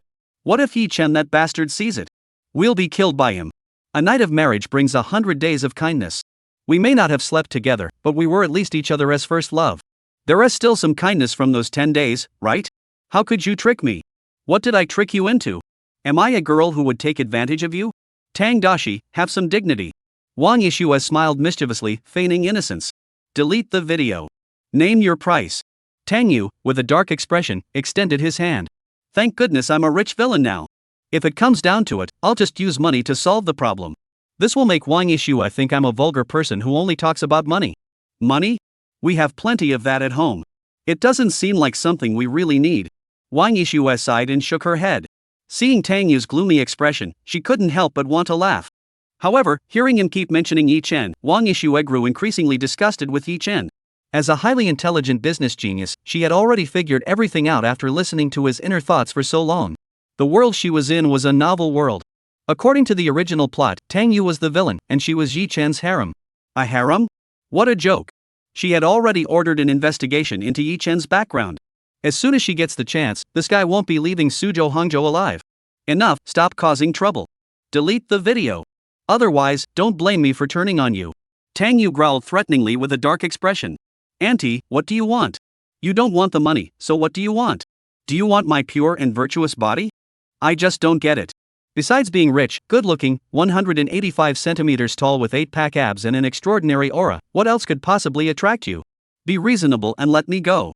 The Tang family is the first family in Suzhou Hangzhou. Our influence speaks for itself, do you understand? Then go ahead and turn on me. If you do, I'll post the video on my social media. Wang Yishue shook her phone and smiled mischievously. Is that fun? Do you really think I one T hit a woman? Tang Yu feigned anger, clenching his fists and shaking them. Did you see that? Fists as big as pots. Someone as cute as you, I could knock you out with one punch and you'd cry for hours. Delete the video immediately. This isn't something the female lead should be doing, do you understand? Chapter 13, Elbow, come inside with me. Then go ahead and hit me. I'll see where you hit me. Wang Yishua rolled her eyes and said. Someone as cute as me would definitely cry for a long time after getting hit. Stop it, what do you want? Just say it plainly. Tang Yu shook his head vigorously, his tone heavy. If this video gets out, he's really dead. Have you ever seen a villain who kissed the male lead's harem and still survived? A minotaur? He is no match for the pure love god. Elbow, come inside with me. Wang Yishua had already learned how to handle Tang Yu, feeling overjoyed inside. She grabbed his arm and urged him on. No, I can't do this. Tang Yu shook his head frantically, every cell in his body resisting. You're just waiting for me to force you, aren't you? Elbow, come inside with me. Under Wang Yishua's repeated threats, Tang Yu finally gave in and followed her inside. Forget it, it's just going inside. Better than having the video leaked. If she really wants to cause trouble, I'll defend my innocence to the death. As the main antagonist, how could I let the female lead push me around? Hearing Tang Yu's mutterings, Wang Yishua laughed wildly in her heart.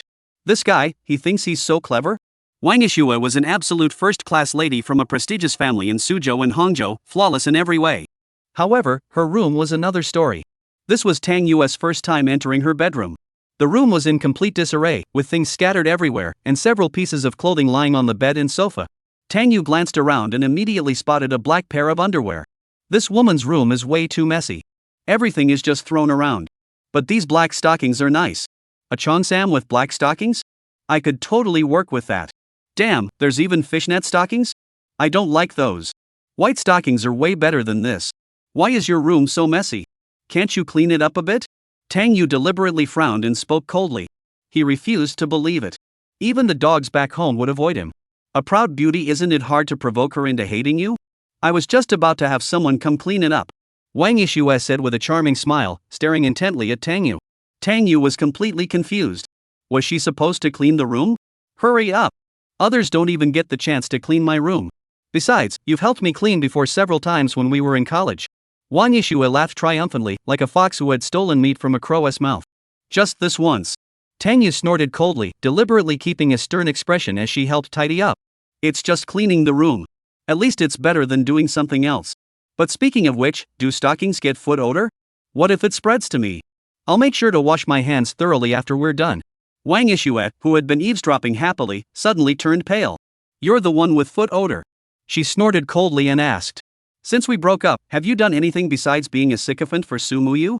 Have you even interacted with other girls? I'm not Su Muyu's lapdog. That was just acting, to make it easier for me to hang out with other girls in private. To be honest, I have 4 girlfriends right now. Tang Yu knew that women hated unfaithful men, so he didn't hesitate to throw dirt on himself. Stupid, huh? Do you think I'm disgusting? Haha, I've been too busy being a bootlicker these past few years to even touch a girl's hand, okay? If you're unhappy, just kick me out. Remember, men like me rich and good looking can't be trusted. Is that so? I never thought you were such a playboy. It seems I misjudged you. Wang Yishua's expression shifted from gloomy to sunny. You did see me wrong. Back then, chasing you was just for fun. Tang Yu folded the blankets skillfully while taunting him. Alright, you can get angry now. Just get rid of me already. Why are you bothering me? Oh, so what did you see in me back then when you were just playing around? You were easy to fool. Tang Yu launched into mocking mode. Because you were good looking, of course. If you hadn't been so pretty, well-mannered, and in good shape back then, who the hell would have chased after you? You're such a jerk. Wang Yishue feigned displeasure, but her heart was bursting with joy. The words that came out of her mouth weren't necessarily the truth. But what one thinks in one's heart is absolutely sincere. The word scummy guy made Tang Yu's heart race. This woman was clearly already unable to resist him. He needed to think of a way to provoke her further, to make her so angry that she would kick him out. Wasn't he good at winning a woman's favor, but making her spit on him? That was easy. His eyes darted around, fixating on a cute white lingerie set. Playing my true colors as a pervert, I bet you 1T find me disgusting. Your taste isn't very good. Want me to pick out a few for you personally? He deliberately picked it up, revealing a lecherous smile, and turned to look at Wang Yishue with a sleazy grin. Click. The shutter sound of the camera rang out instantly. Wang Yishue held her phone inside. Oh no, I accidentally pressed the shutter button. Now I've saved this evidence of our actions. How am I supposed to maintain my reputation as a young woman? Tang Yuren was dumbfounded. Why didn't you play by the rules? Why use your phone to take a snapshot? The normal plot should be for you to call me a pervert and tell me to get lost, right? It's only been a few years? How could you become so scheming? Snap out of it. This isn't your character. Sigh, what should I do? My ex-boyfriend is harassing me like this. If this gets out, I'll have a hard time living my life. Wang Yishue sighed, her eyes curving into crescent moons. Tang Yuren was completely stunned. This is definitely not something Wang Yishue would do in the original story. I was just joking. Don't take it seriously. Tang Yuren reluctantly put down the underwear, folded it neatly, and placed it with the other laundry. Alright, I give up.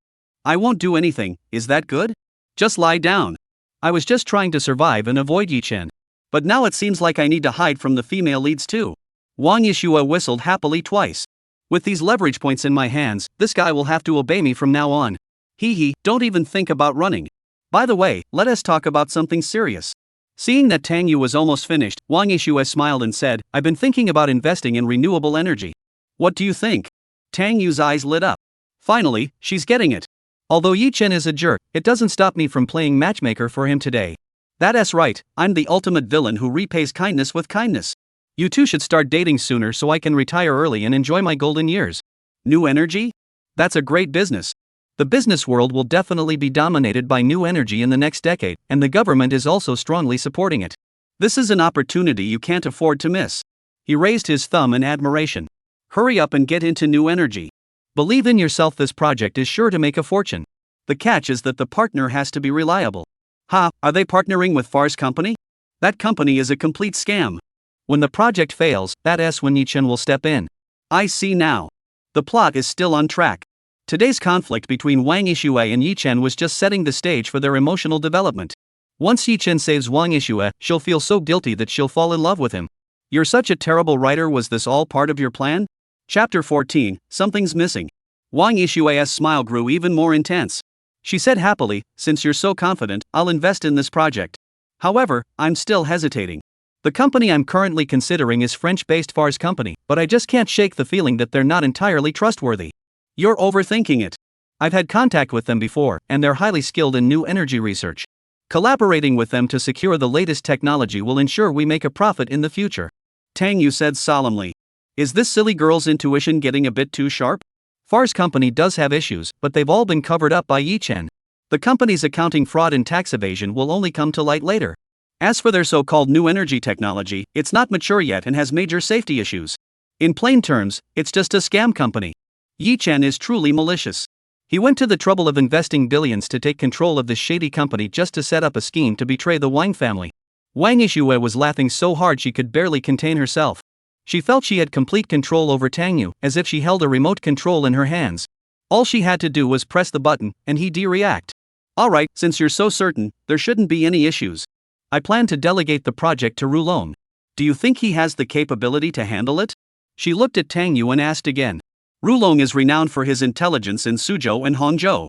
With his talent, there is no doubt he can handle it. Tang Yu praised him enthusiastically, his heart racing with excitement. Everyone's back, everything's finally back to normal. Having Wang Rulong take over this mess of a project will settle things. If you don't give it to him, how will he cover up the project's issues? If I recall correctly, the vice president of your company surnamedly is close friends with Wang Rulong. He knows about this too. He took 100 million in bribes from Wang Rulong and is intentionally helping him cover it up. Wang Yishue narrowed her eyes. Vice President Li? There's only one Vice President Li in the company, Li Deshen. He's been with the company for 30 years. He is capable and loyal to the Wang family, so he is deeply trusted by them. This new energy project has been his top priority, and he's discussed it with me multiple times, saying it could sustain the Wang family's development for the next 20 years. After arranging the cosmetics on the table, Tang Yu spoke coldly. Everything's packed. Can I go now? Not bad. You can go now. Wang Yishue smiled happily. Tang Yu didn't hurry to leave but looked at her phone, implying, you haven't deleted the videos and photos yet? What are you looking at? I've already deleted the photos and videos. Check if you don't believe me. Do you think keeping these would make me look good? Wang Yishue pouted in annoyance. Yes, you must delete them. I absolutely won't allow such a beautiful woman like you to ruin your reputation because of a scumbag like me. Tang Yu nodded vigorously and turned to run away. Finally, I've escaped Wang Yishue's clutches. After quickly running out of the Wang family compound, Tang Yu returned to his car and the first thing he did was turn on the music to celebrate. The most beautiful flower on the grassland, the fiery red sari lang. Tang Yu hummed along, feeling absolutely thrilled. After a long day of hard work, he had finally gotten the plot back on track. Now, Wang Yishue would definitely follow the plot and end up with Yi Chen. Jiang Xiaoye seemed a bit off. However, Yi Chen had already said he was going to challenge her grandfather at the Jiang family estate, so their storyline would likely begin from here. As for Su Muyu, this woman is clearly in cahoots with Yi Chen. No wonder she's the first female lead. To protect Yi Chen, she's even willing to act and marry him. That's clever. That's really clever. Unfortunately, compared to this cowardly king, she still falls short. My wise eyes have already seen through everything.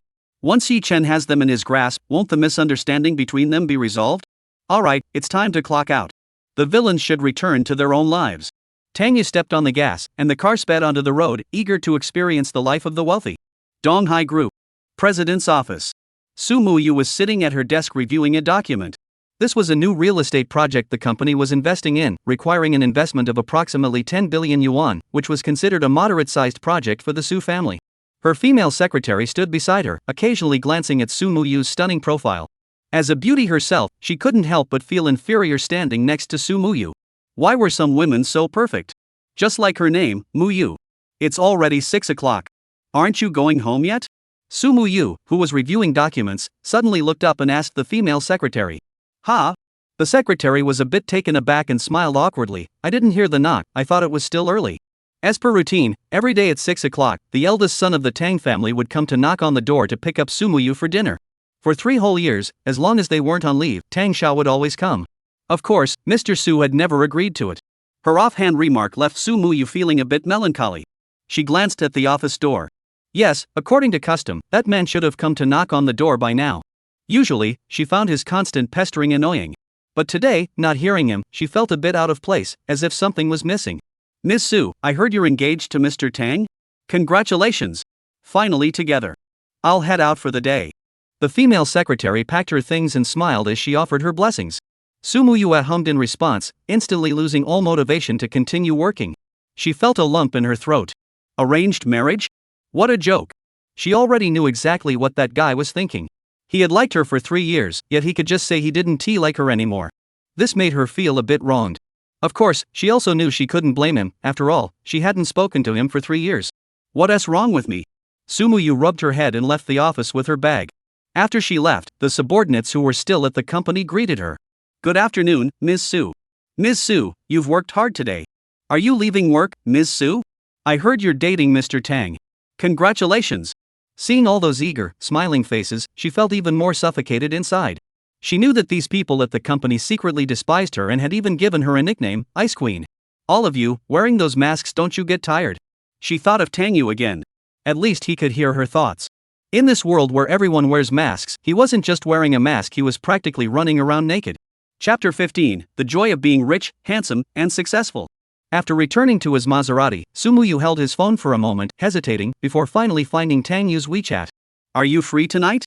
I'd like to chat with you. Tang Yu was driving on the road at the time. Suddenly receiving Sumuyu's message, he glanced at it and froze. Damn it, what does Sumuyu want from me? After a moment's thought, he decisively pulled over to the side of the road and replied. Are we talking about breaking off the engagement? Why didn't you say so earlier? Let's just tell our parents and get this over with. Sumuyu replied with a string of ellipses, clearly at a loss for words. Who wants to talk about breaking off the engagement with you? However, she wasn't sure what she actually wanted to talk to him about, she just wanted to see him. What does ellipsis mean? Are you laying an egg here? Tang Yu had wanted to respond like that, but then thought it was too crude. It's okay to be disliked, but there's no need to completely discredit yourself. What if she screenshots it and posts it on her social media, copying Wang Ishua's sassy move? So he summoned the proper decorum expected of someone who completed 9 years of compulsory education and changed it to, speak your mind, get out of here, and don't contact me again until you want to call off the engagement. This woman won T call off the engagement, and it's making Tang Yu furious. You're acting like a fool to protect him and pushing me into the fire. Is this something a human being would do? Do you hate me that much? Sumuyu was so angry that tears welled up in her eyes. This cold attitude was too different from before for her to accept. That's obvious. Why did you betray me? I don't like being used as a shield.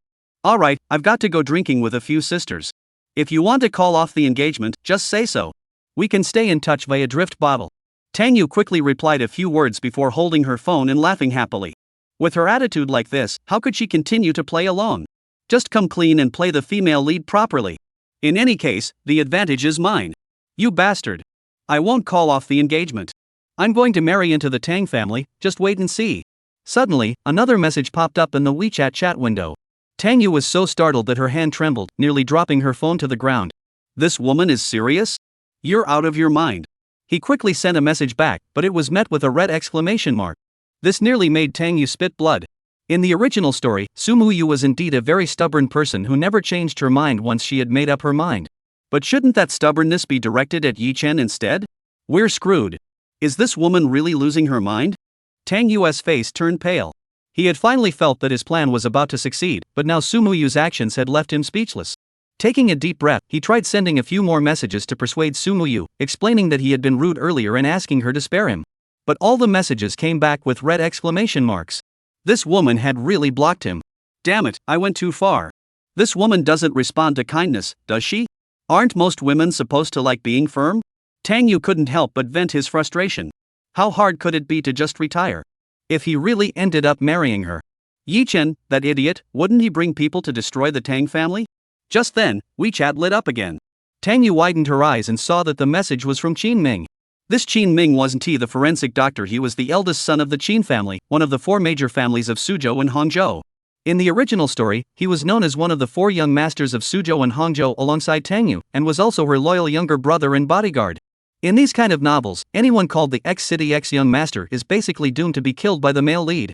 Qin Ming was no exception. He and Tang Yu, this pair of unfortunate brothers, met a tragic end. Tang Yu was kicked into a vegetative state and eventually died. He fared slightly better, poisoned to death by Yi Chen. Damn, big brother, what's up lately? Seeing Qin Ming's message, Tang Yu suddenly had an idea. Right, why not seek help from outside the arena? He was the villain. He had to use his villainous advantages to solve the problem. I'm worried. Where are you? I'll come find you to play. I'm at Xinghe. Can you come? If not, I'll meet you somewhere else. The Star River mentioned by Qin Ming was a large entertainment venue with all kinds of activities, quite chaotic and crowded, popular among many wealthy second-generation youths. As a loyal sycophant, the original Tang Yujia had always kept herself pure and never set foot in such places. But now, Tang Yu doesn't care about any of that. After finally becoming a high-flying rich guy, not enjoying it would be like having water in your brain. Wait there. Soon, Tang Yu drove her car to the entrance of the entertainment venue named Star River. When the silver Lamborghini Poison pulled up, many passers-by couldn't take their eyes off it. Several live streamers at the entrance immediately aimed their cameras at the ultra-stylish sports car. Holy crap, isn't that the Venom? I heard there are only 2 of them in the country. Which rich kid is driving such a flashy sports car? Sigh, when will I ever be reincarnated into such a wealthy family? You could reincarnate as their family's dog. The live streamers were all amazed and speculated about who the owner of the car could be. A young female influencer with an innocent appearance but wearing revealing clothing approached them. Coming to a place like this is all about hooking up with rich guys, right? When Tang Yu opened the car door and stepped out, many of the girls watching gasped in surprise. They never expected the owner to be such a young, handsome guy. In terms of appearance alone, he bore a resemblance to the once popular actor Zhao Enjuan, but his demeanor was even more refined. Oh my god, isn't that the young master of the Tang family? I recognize him. The Tang family is worth billions, right? He has probably never been here before. I have to go talk to him. Soon, several girls couldn't contain themselves and approached him one after another. The leading female influencer wasn't about to let these flirtatious women steal her thunder. She snorted coldly in her heart and hurried toward Tang Yu. When they were still a meter apart, she suddenly lost her balance and fell into Tang Yu. Are you okay? Tang Yu instinctively reached out to steady her. I'm fine, sorry, Mr. Tang. I almost bumped into you. The female influencer apologized with a pitiful expression, but she couldn't help but press her body against Tang Yu's. Closer is better. It's nothing. Be careful. Tang Yu smiled and shook his head. His smile left several girls around him speechless with admiration. Oh, it's not because he's rich, it's just that he's simply more handsome. The female influencer was about to speak up to continue the conversation, but the other girls had already gathered around. Mr. Tang, hello, I'm Weiwei. Are you here to have fun? Can I add you on WeChat, Mr. Tang? Mr. Tang. They all pulled out their phones to exchange contact information with Tang Yu. One female streamer even deliberately pulled down the neckline of her dress to show off her assets. What was even more outrageous was that one of the girls secretly pinched Tang Yu's buttocks. The other passers-by around them couldn't help but feel envious. Damn it, he is so rich and good-looking. Are you even giving others a chance to live? Tang Yu was cursing under his breath. This kind of treatment was a first for him. Is this what it's like to be rich, handsome, and powerful? So being rich and good-looking can make women so proactive? The villains he played before were all such pathetic villains. Underworld thugs, security guards, or private bodyguards, none of them had assets exceeding $1 million. P.S. In the early stages of this book, the protagonist will be a bit of an underdog, but he'll develop and start taking on the Dragon King later on. And there will be no female leads. P.S. The book starts with a bit of grinding, but once you develop, you'll start taking on the Dragon King. Chapter 16, They Are All Good Girls. When Tang Yu was surrounded by a group of women, a young man standing at the entrance of the Xinghe Club looked over. Damn, isn't that my older brother? Upon recognizing Tang Yu, the young man hurried over. After being surrounded by a group of women, Tang Yu felt like Tang Sanzang had entered the land of women. The women were pushing him, and the young man couldn't even get close. Can you make way? With no other option, the young man shouted out. As soon as he shouted, the women all turned to look at him, followed by expressions of surprise and delight. Oh, isn't that Mr. Qin? Mr. Qin is here too? They all greeted Qin Ming enthusiastically. Who the county magistrate was didn't matter. They just wanted to be the county magistrate's wife. Enough, girls, stop bothering my older brother. He is here for the first time, and your enthusiasm might scare him. Qin Ming called out with a smile. The group of women reluctantly made way for him. Qin Ming grabbed Tang Yu's arm and walked out of the crowd of women, smiling and asking, Big brother, how do you like it here for your first time? It's great. They're all good girls, Tang Yu praised. Even though they smoke, drink, have tattoos, go clubbing, and stay out all night. But they're still good girls. As long as they don't want to marry me. Right, they're all good girls. Qin Ming burst into laughter and said, Shall we find a quiet place to sit and chat? We can talk inside too. Tang Yu pointed to the Xinghe Club. We came all the way here to enjoy life, right? As the villain, who knows which one will come first tomorrow, the Dragon King or the enemy? Might as well enjoy it while we can. Hey, are you serious, big brother? Qin Ming reached out to touch Tang Yu's forehead. The boss had never come to places like this before. Stop dragging your feet. Tang Yu walked straight inside. Today, he was going to live it up here, not even Jesus could stop him. Damn it, big brother is acting weird. Qin Ming followed closely behind, looking worried. It wasn't even dark yet, but the Star River Club was already bustling with activity. In the dance floor, men and women were twisting their bodies, releasing their energy. On stage, several scantily clad beauties were dancing passionately to the deafening music. Qin Ming led Tang Yu to the first row VIP booth, which was his reserved seat. As soon as he sat down, someone quickly brought him drinks. Several more women also came over. However, Qin Ming didn't let them approach him. He waved them away, telling them to go have fun on their own. He was worried about his older brother and had no interest in them. After pouring a glass of wine for Tang Yu, he asked with concern, Big brother, you don't seem right today. What's wrong? You never come here before. People change. Tang Yu raised his wine glass and clinked it with Qin Ming's. Qin Ming took a sip and asked curiously. Wait, big brother, didn't you just get engaged to Sumuyu? If she knows you're here, won't all your hard work over the past 3 years be for nothing? That's exactly why I came to tell you. Tang Yu quickly put down his glass, opened his WeChat, and showed Qin Ming the chat history. After reading it, Qin Ming felt his head spinning. Damn, this is something only my older brother would do? Daring to speak to Sumuyu like that? Damn it, big brother, you finally stopped being a sycophant. To be honest, if it weren't for our life or death friendship, I would cut ties with you long ago. Coming to his senses, Qin Ming was so excited he couldn't contain himself. He grabbed the wine bottle and poured another glass for Tang Yu, insisting they drink together to celebrate. The two had been close friends for years and had attended the same prestigious school. In 8th grade, they went out to play, and Qin Ming accidentally fell into the river. At the time, everyone else just watched, but Tang Yu jumped in to save him. After that incident, Qin Ming decided to consider Tang Yu his older brother. However, over the past 3 years, Tang Yu had been relentlessly acting as a sycophant, and his reputation in the circle was not very good. Everyone knows that being a lapdog doesn't get you anywhere. As a rich and handsome guy, doing this is like grinding your butt naked. It's just embarrassing. You bastard. Tang Yu couldn't help but slap the young man on the back. Then he said angrily, "What's her mindset? She's been sucking up for 3 years with no results, and now she's acting like this? She's just being a. People are like that, they only appreciate something once they've lost it." Qin Ming scoffed. Tang Yu felt something was still off. She's the female lead, how could she possibly like the villain? There must be a conspiracy here. Then what should I do to make her stop bothering me? Tang Yu looked at Qin Ming and asked humbly. This guy, at 17 he'd already slept with 100 women, by 20 he'd slept with 1,000, and now he probably can't even remember how many. The life of the wealthy is so simple, unassuming, and boring. Simple. Just follow my lead and become a loser, Qin Ming said proudly. He wasn't always this degenerate.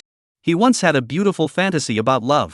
Until he was 17, he overheard his father discussing an arranged marriage with an elder, planning to arrange the engagement once they came of age.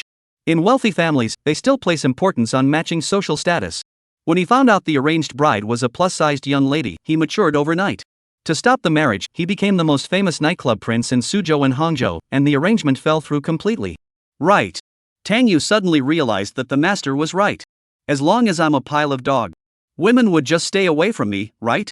He looked at Qin Ming with admiration. No wonder he was his best friend. He was born to play the villain. If you want to survive, just being low-key isn't enough. The villains in those feel-good novels are hated by the female leads because they're full of scheming and deceit, aren't they? And his villainous persona clearly isn't evil enough yet. It's purely the author's deliberate setup to enhance his sycophantic traits. Come on, good brother, let us drink.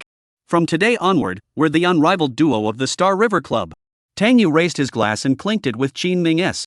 Damn, big brother, you're straight to the point. From now on, we'll live here.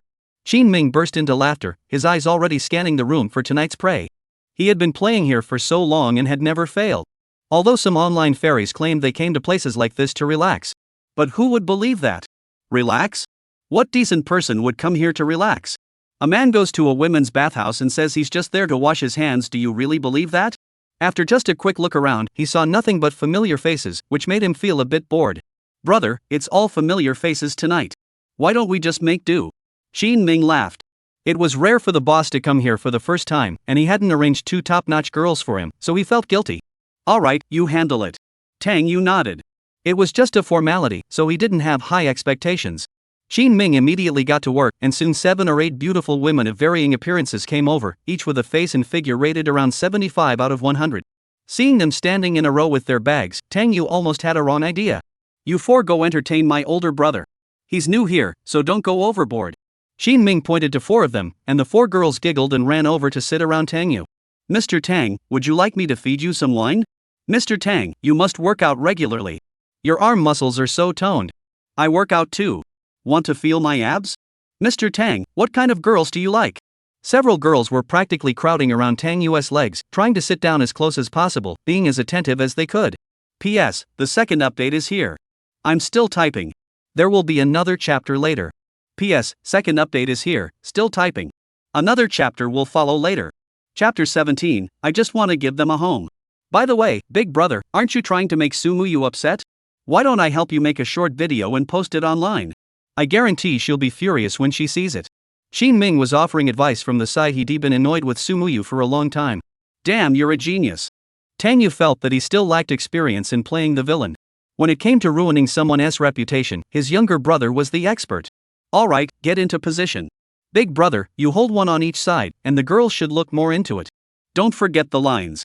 Shin Ming began directing, filming a short video of about 10 seconds with his phone. After finishing, he handed the phone to Tang Yu. Big brother, take a look and see if you're satisfied. If not, I can film something more explicit, like going to a hotel. No. Tang Yu shook his head hurriedly. He just wanted to tarnish his reputation a bit, make women like Sumu dislike him, not turn himself into a pariah. He still planned to survive this ordeal and enjoy life afterward. After watching the short video twice, Tang Yu was pretty satisfied. In the video, he looked like a lustful demon, and the few beautiful women were quite cooperative. It looked like the kind of atmosphere for a 5-person team-up tonight. Alright, let's post it then. Tang Yu handed the phone back to Shin Ming with satisfaction. He was indeed a good brother. Shin Ming grinned and immediately posted the short video using his own account. His short video account had over 6 million followers. He often posted flashy, wealth-showcasing content and occasionally gave away tens of thousands of dollars in giveaways to his followers, which is why he had such a large following. Among those who followed him back was Sumu Yu. They were all from the 4 great families, often interacting with each other, so following each other was only natural. Today, my good buddy came to Xingha to hang out. Being good-looking just makes you popular, there's nothing you can do about it. After setting the title, the video was uploaded and approved within 2 minutes. Soon, the number of likes and comments on the short video skyrocketed. Xingu, who is this handsome guy? Can we get to know him? Wow, he's really handsome, but he looks familiar. Is he a newcomer in the entertainment industry? This guy is my type.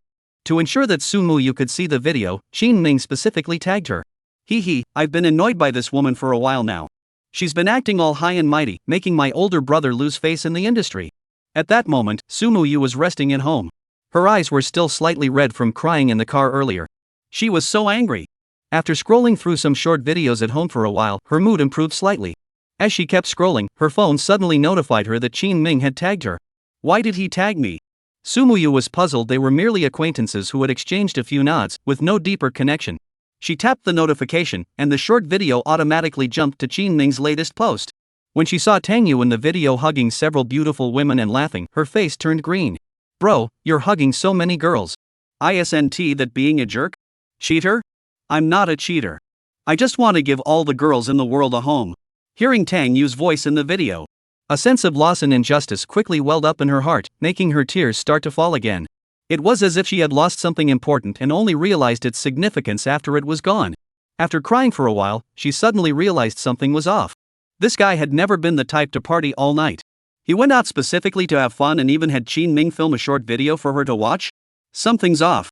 She wiped away her tears, thought for a moment, then ran to the mirror to touch up her makeup. She had to go to the Xingha club herself to see what this guy was up to. Anyway, she could hear his thoughts. He couldn't hide anything from her. After finishing her makeup, she picked up her phone and called Tang Yu. Mr. Tang, your phone is ringing. The girl sitting next to Tang Yu saw his phone light up and quickly handed it to him. Thank you. Tang Yu reached out and pinched the girl's cheek. However, when he pinched her cheek, his hand was covered in foundation.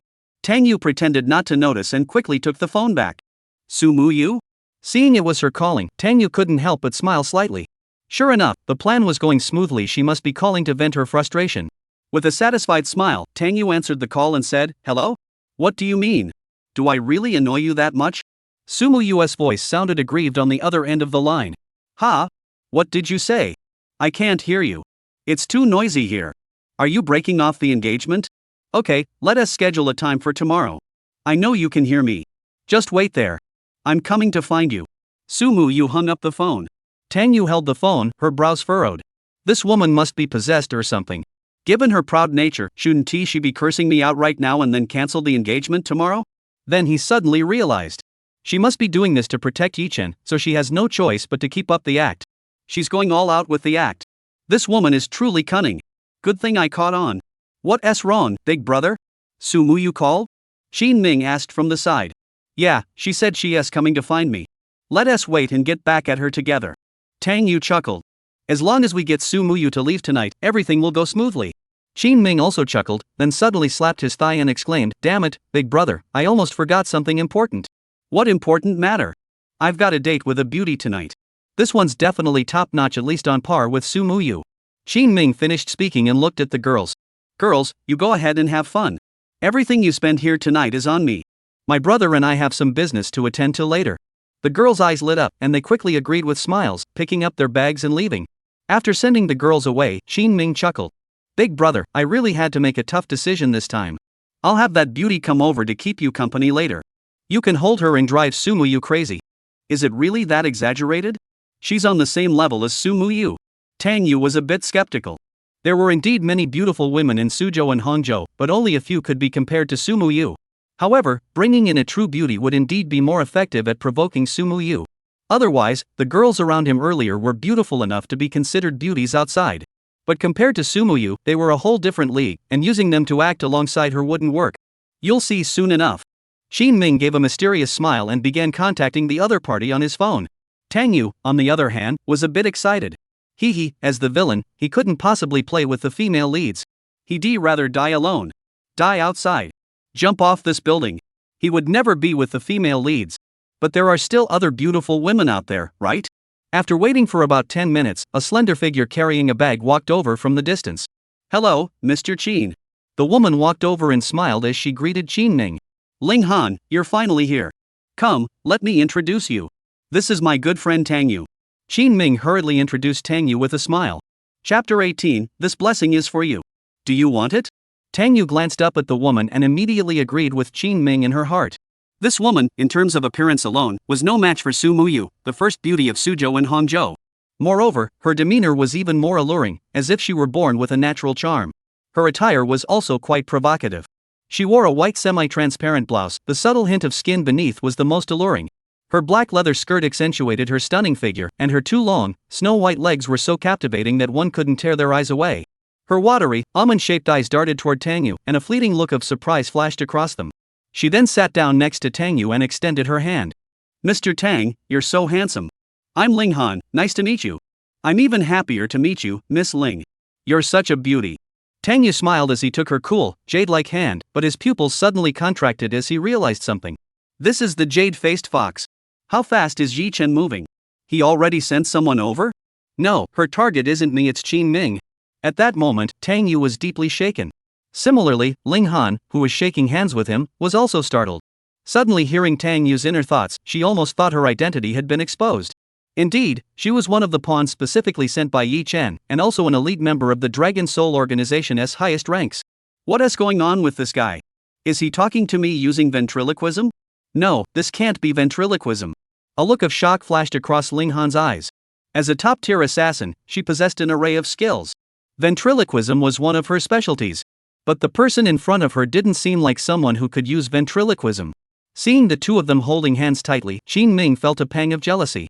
Big brother is big brother, he's so damn handsome that women can't help but notice him. Just holding hands like that. Tonight is going to be a wild night. Coming back to her senses, Ling Han looked at Tang Yu and smiled. Mr. Tang, I think you take good care of your skin. Your hands are even whiter and softer than mine. Ah, really? Tang Yu awkwardly smiled and quickly let go of Ling Han's hand, feeling a bit uneasy. He glanced at Qin Ming, who was smirking at him and giving him a thumbs up, mouthing the words. How about it, big brother? Isn't your brother loyal enough? Loyal my ass. This is a killer. Her target was you, and you pushed her onto me. I treated you like a brother, and you're acting like a bastard. After hearing Tang Yu's inner thoughts again, Ling Han was 100% certain. This wasn't ventriloquism. She had actually heard this guy's inner thoughts. She was utterly astonished. Having been a hitman for so many years, what hadn't she seen? But this situation was entirely new to her. Stay calm. Don't act rashly. Ling Han took a deep breath. Although her identity had been exposed, she was confident she could escape easily. Stay here for now and observe the situation further. This guy is also a target of the Dragon King. Come on, new friend. We should have a few drinks to get to know each other. At that moment, Qin Ming, the good brother, stepped in to act as a mediator, helping the two pour wine. I've got to help the boss get this woman drunk. Come on, drink up. Tang Yu raised her wine cup with a forced smile, and the three clinked their cups together. He glanced at the stunningly beautiful face of the jade-faced fox, and all he wanted to do was grab a bucket and run away. What's more dangerous than the female lead? Naturally, it's the assassins under the protagonist's command. He instinctively shifted his body to the side, creating some distance to feel safer. He had originally planned to lie low, but ended up right under the enemy's gun barrel. What's wrong, Tang Xiao? Are you feeling unwell? Noticing Tang Yu's movements, Ling Han asked with a smile. My butt hurts from sitting too long. Tang Yu laughed. Don't come over here. As a person, you can't forget your original intentions. What's your goal? Is it to have no cavities? Of course not. Your goal is our Qin Ming, the young master Qin. Yes, go talk to him, you know? Better dead than poor, brother. Don't worry, the boss will remind you to flee abroad later. We won't abandon you to your fate. Ling Han's lips twitched. This guy was actually pretty loyal? But how did he find out about the organization's plan? Ling Han grew increasingly curious about this man. According to the organization's records, he was just a rich second-generation sycophant. But now it seems there might be more to him than meets the eye. It's okay. If you're uncomfortable, I can help Tang Xiao massage him. I'm majored in medicine. She placed her hand on Tang Yu's leg with a smile. Wow, big brother sure has it made. Ling Han never treated me this well. Qin Ming teased from the side. Stop teasing him. Would you take this good fortune if it were offered to you? Tang Yu gave an awkward laugh and said, Miss Ling is indeed very understanding, but my butt doesn't hurt anymore. As long as it doesn't hurt anymore, let's continue drinking and chatting. Ling Han raised her wineglass with a smile.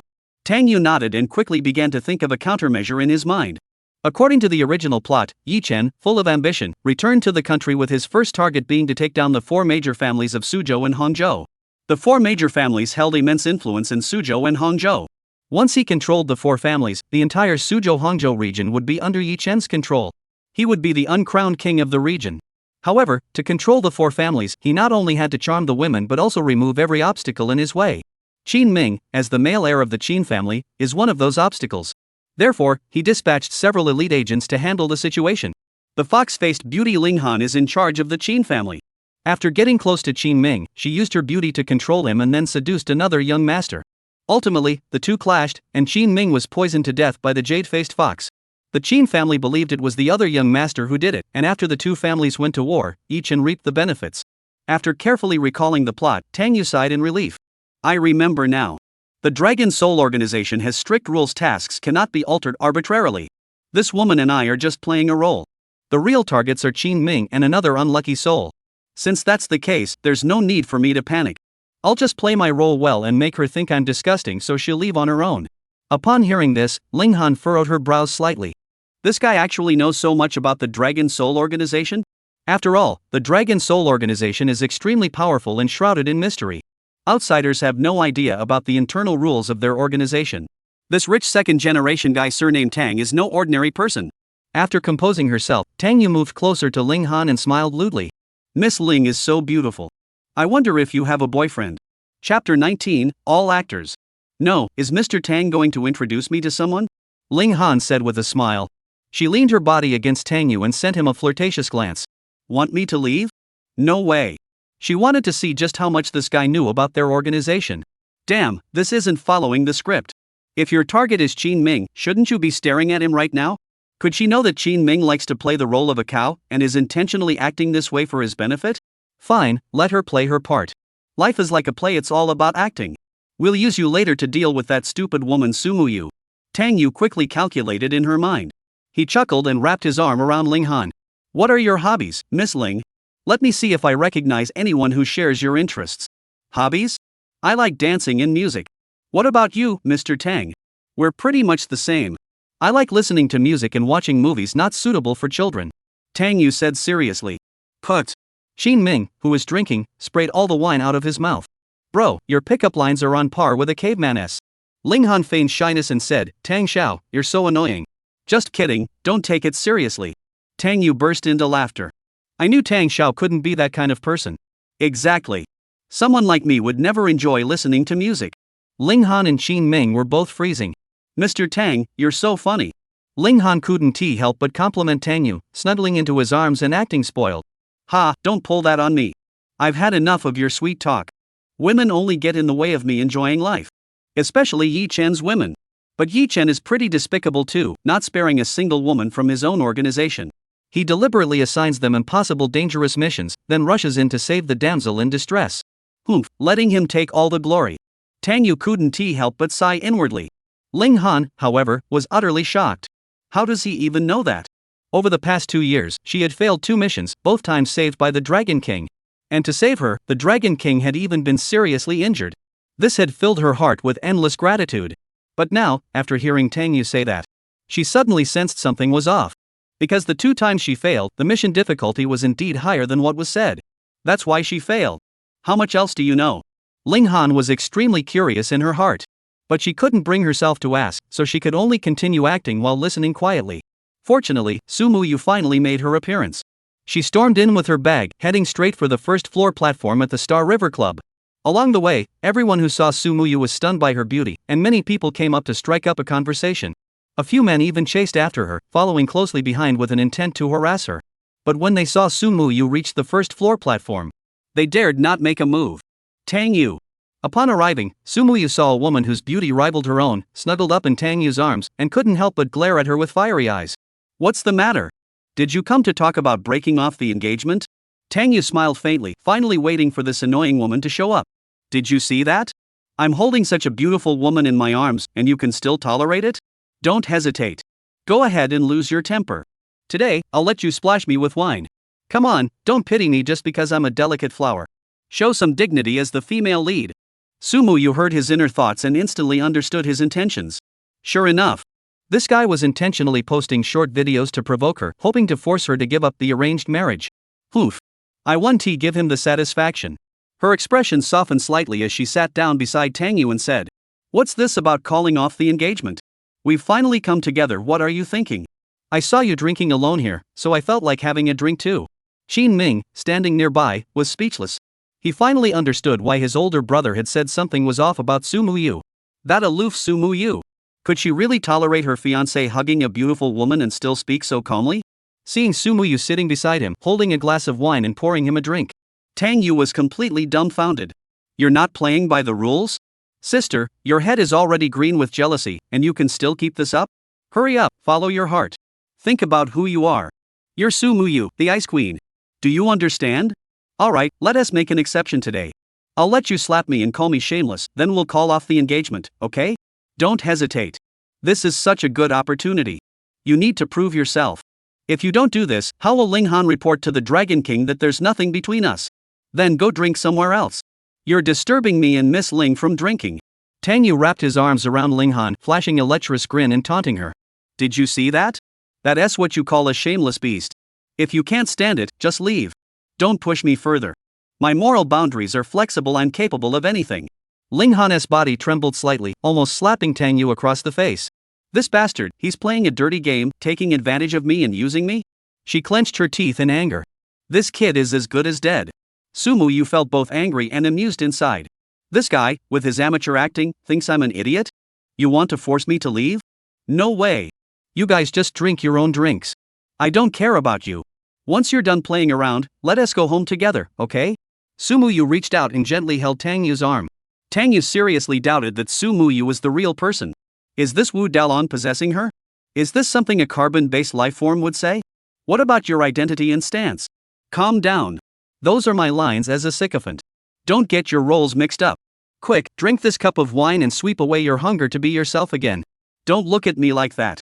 I've already figured it out. Over the past 3 years, I've put you through so much hardship to test you. But from now on, I'll make you the happiest man in the world. You can do whatever you want, and I won't blame you. Su Muyu spoke softly. Tang Yu took a deep breath, feeling his legs grow weak. This woman is really going to be the death of me. Are you really serious about this? Alright, let us see who can sink lower. I've already messed myself up, forget it, I can't even show my face now.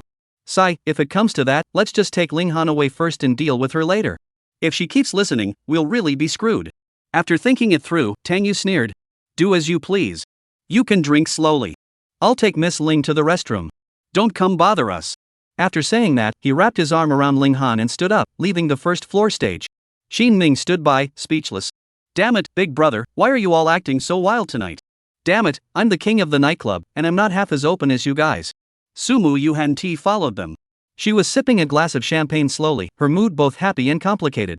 She was happy because he hadn't caused any trouble, he was just putting on a show. But his resistant attitude toward her made Su Muyu's feelings quite complicated. Could it be that his 3 years of affection were all fake? Chapter 20, The Brave Security Manager. Ling Han, who was being held by Tang Yu, was ready to strike at any moment. When carrying out her missions, she would use her beauty to seduce her targets. But she would never allow her targets to get too close to her. Fortunately, after Tang Yu had embraced her and spun her around, he let her out through the back door of the Xingha Club. Mr. Tang? Why did you bring me here? She asked in a shy, low voice. Tang Yu took off the watch on his wrist, worth millions, and handed it to Ling Han. Here as a gift for you. I like girls who know how to behave, they don't constantly ask for money. Women like Sumu Yu, who are only after my money, make me sick.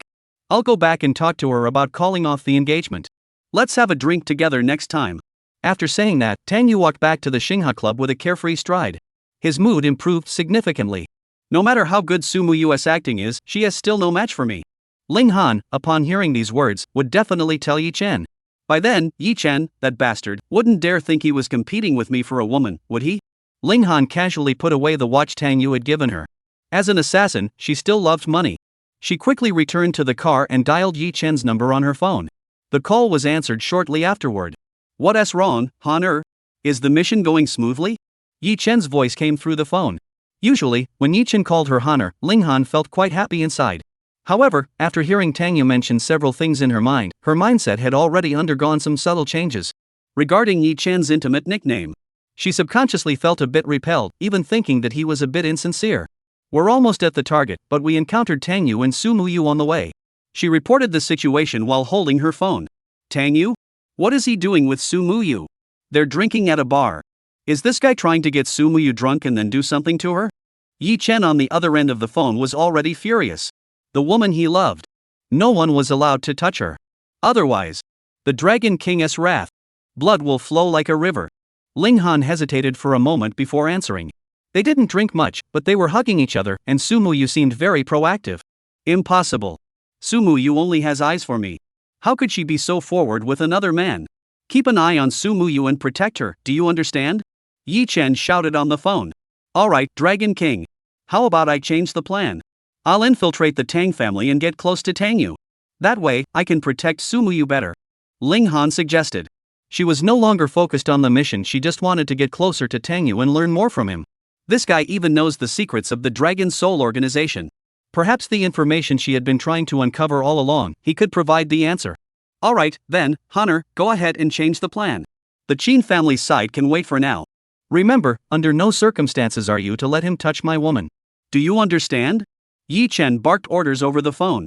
At that moment, he was wearing a security guard uniform, with a walkie-talkie hanging from his body, patrolling a high-end residential complex in Suzhou, Hangzhou. After leaving the Wang family today, he had rushed straight here to take on a new job. Yes, this was also the Dragon King's usual tactic for seducing women. Use a lowly identity to get close to a woman, then show off your strength to make her curious and fall in love with you. But just as he finished shouting, a heavy-set man on a patrol bike rode over. This man was none other than the security manager of the neighborhood, Liang Fifan. He walked over and kicked Yi Chen in the butt, shouting angrily. New guy, are you out of your mind? Who told you to make calls and shout during work hours? What about touching my woman? What's the matter? Did someone steal your doll? Yi Chen was kicked and immediately filled with anger. A mere security manager. Daring to lay a hand on me, the Dragon King. If this weren't in China, he would have been dead the moment he moved. But for the sake of his plan to pick up girls, he had to grit his teeth and endure it. Mr. Liang, company policy allows taking calls during work hours. The company has rules, but that doesn't mean subordinates can talk back to their superiors. I'm not talking back. I'm just trying to reason with you. Talk your mother's nonsense. If you don't want to work, get the hell out of here, you bastard. Manager Liang spat a thick glob of phlegm on the ground and rode off on his bike, strutting arrogantly. Yi Chen stood there trembling with anger. Once his plan to pick up girls was complete, this guy would be the first to die. The Tang family could wait their turn.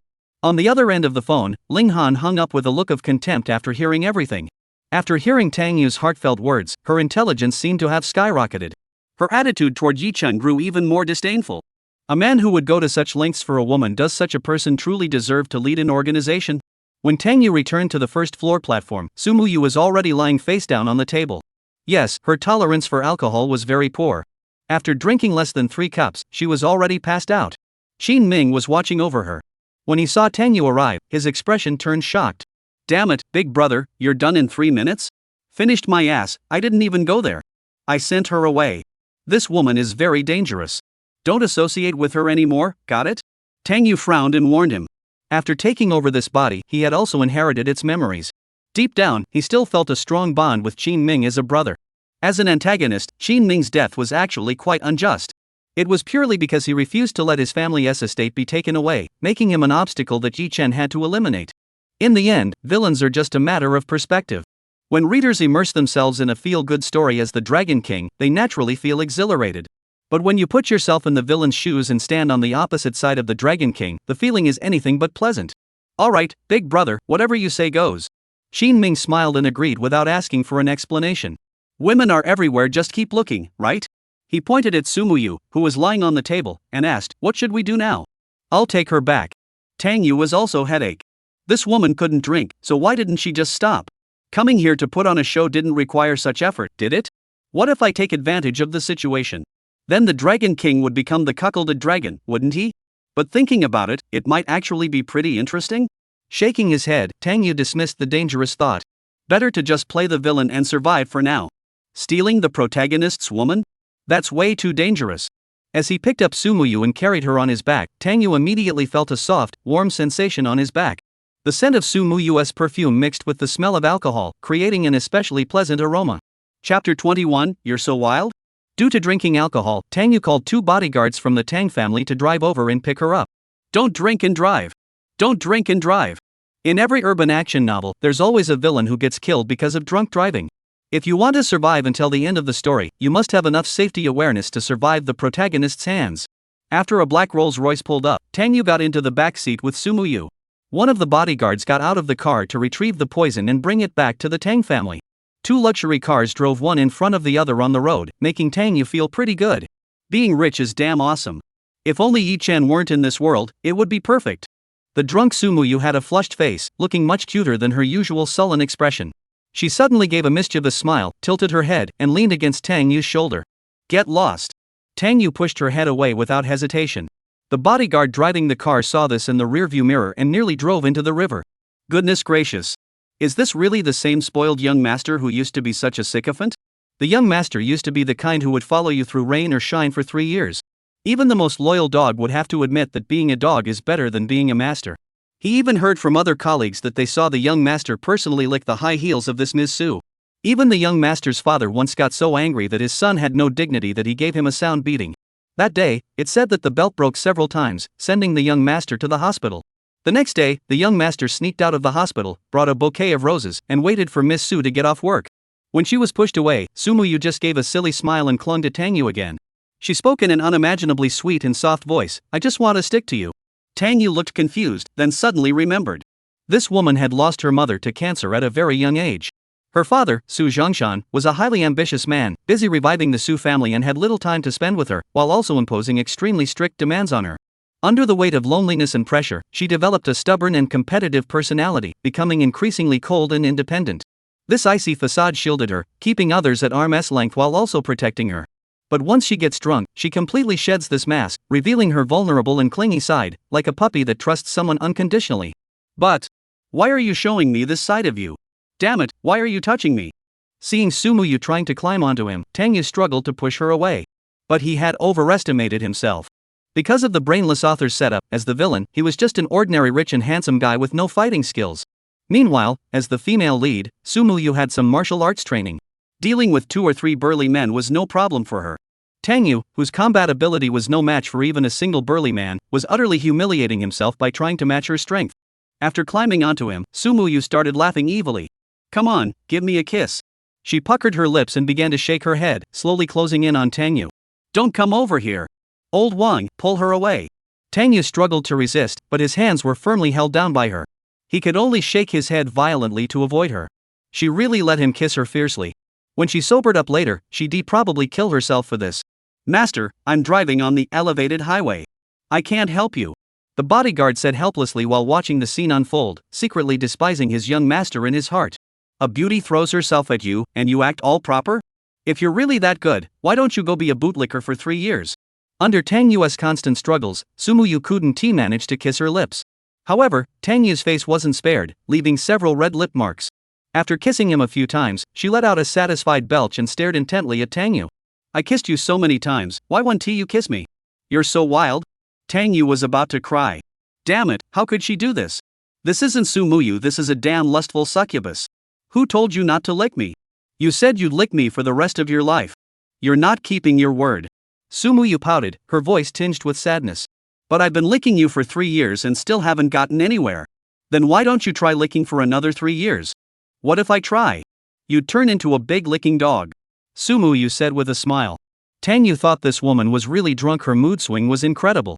Sumu suddenly pressed her face against Tang Yu's and gently rubbed it, looking dejected. I'm sorry, I know you're upset. How about I lick you instead? Don't ignore me. She suddenly started acting spoiled, and Tang Yu was momentarily taken aback. But just a few seconds after she said that, she fell asleep on Tang Yu's chest. Tang Yu exhaled deeply. This woman was finally calm. If this continued, her pure and pristine body might be defiled by her. After driving for another 10 minutes or so, they finally returned to the Tang family home. Tang Yu didn't plan on taking Sumu back. She was so drunk that sending her back would be awkward with the Su family. Besides, the Tang family had a large house. There was plenty of room for her to rest. As she carried Sumu off the car, Tang Yu spotted her father, Tang Gangchang, standing at the front gate.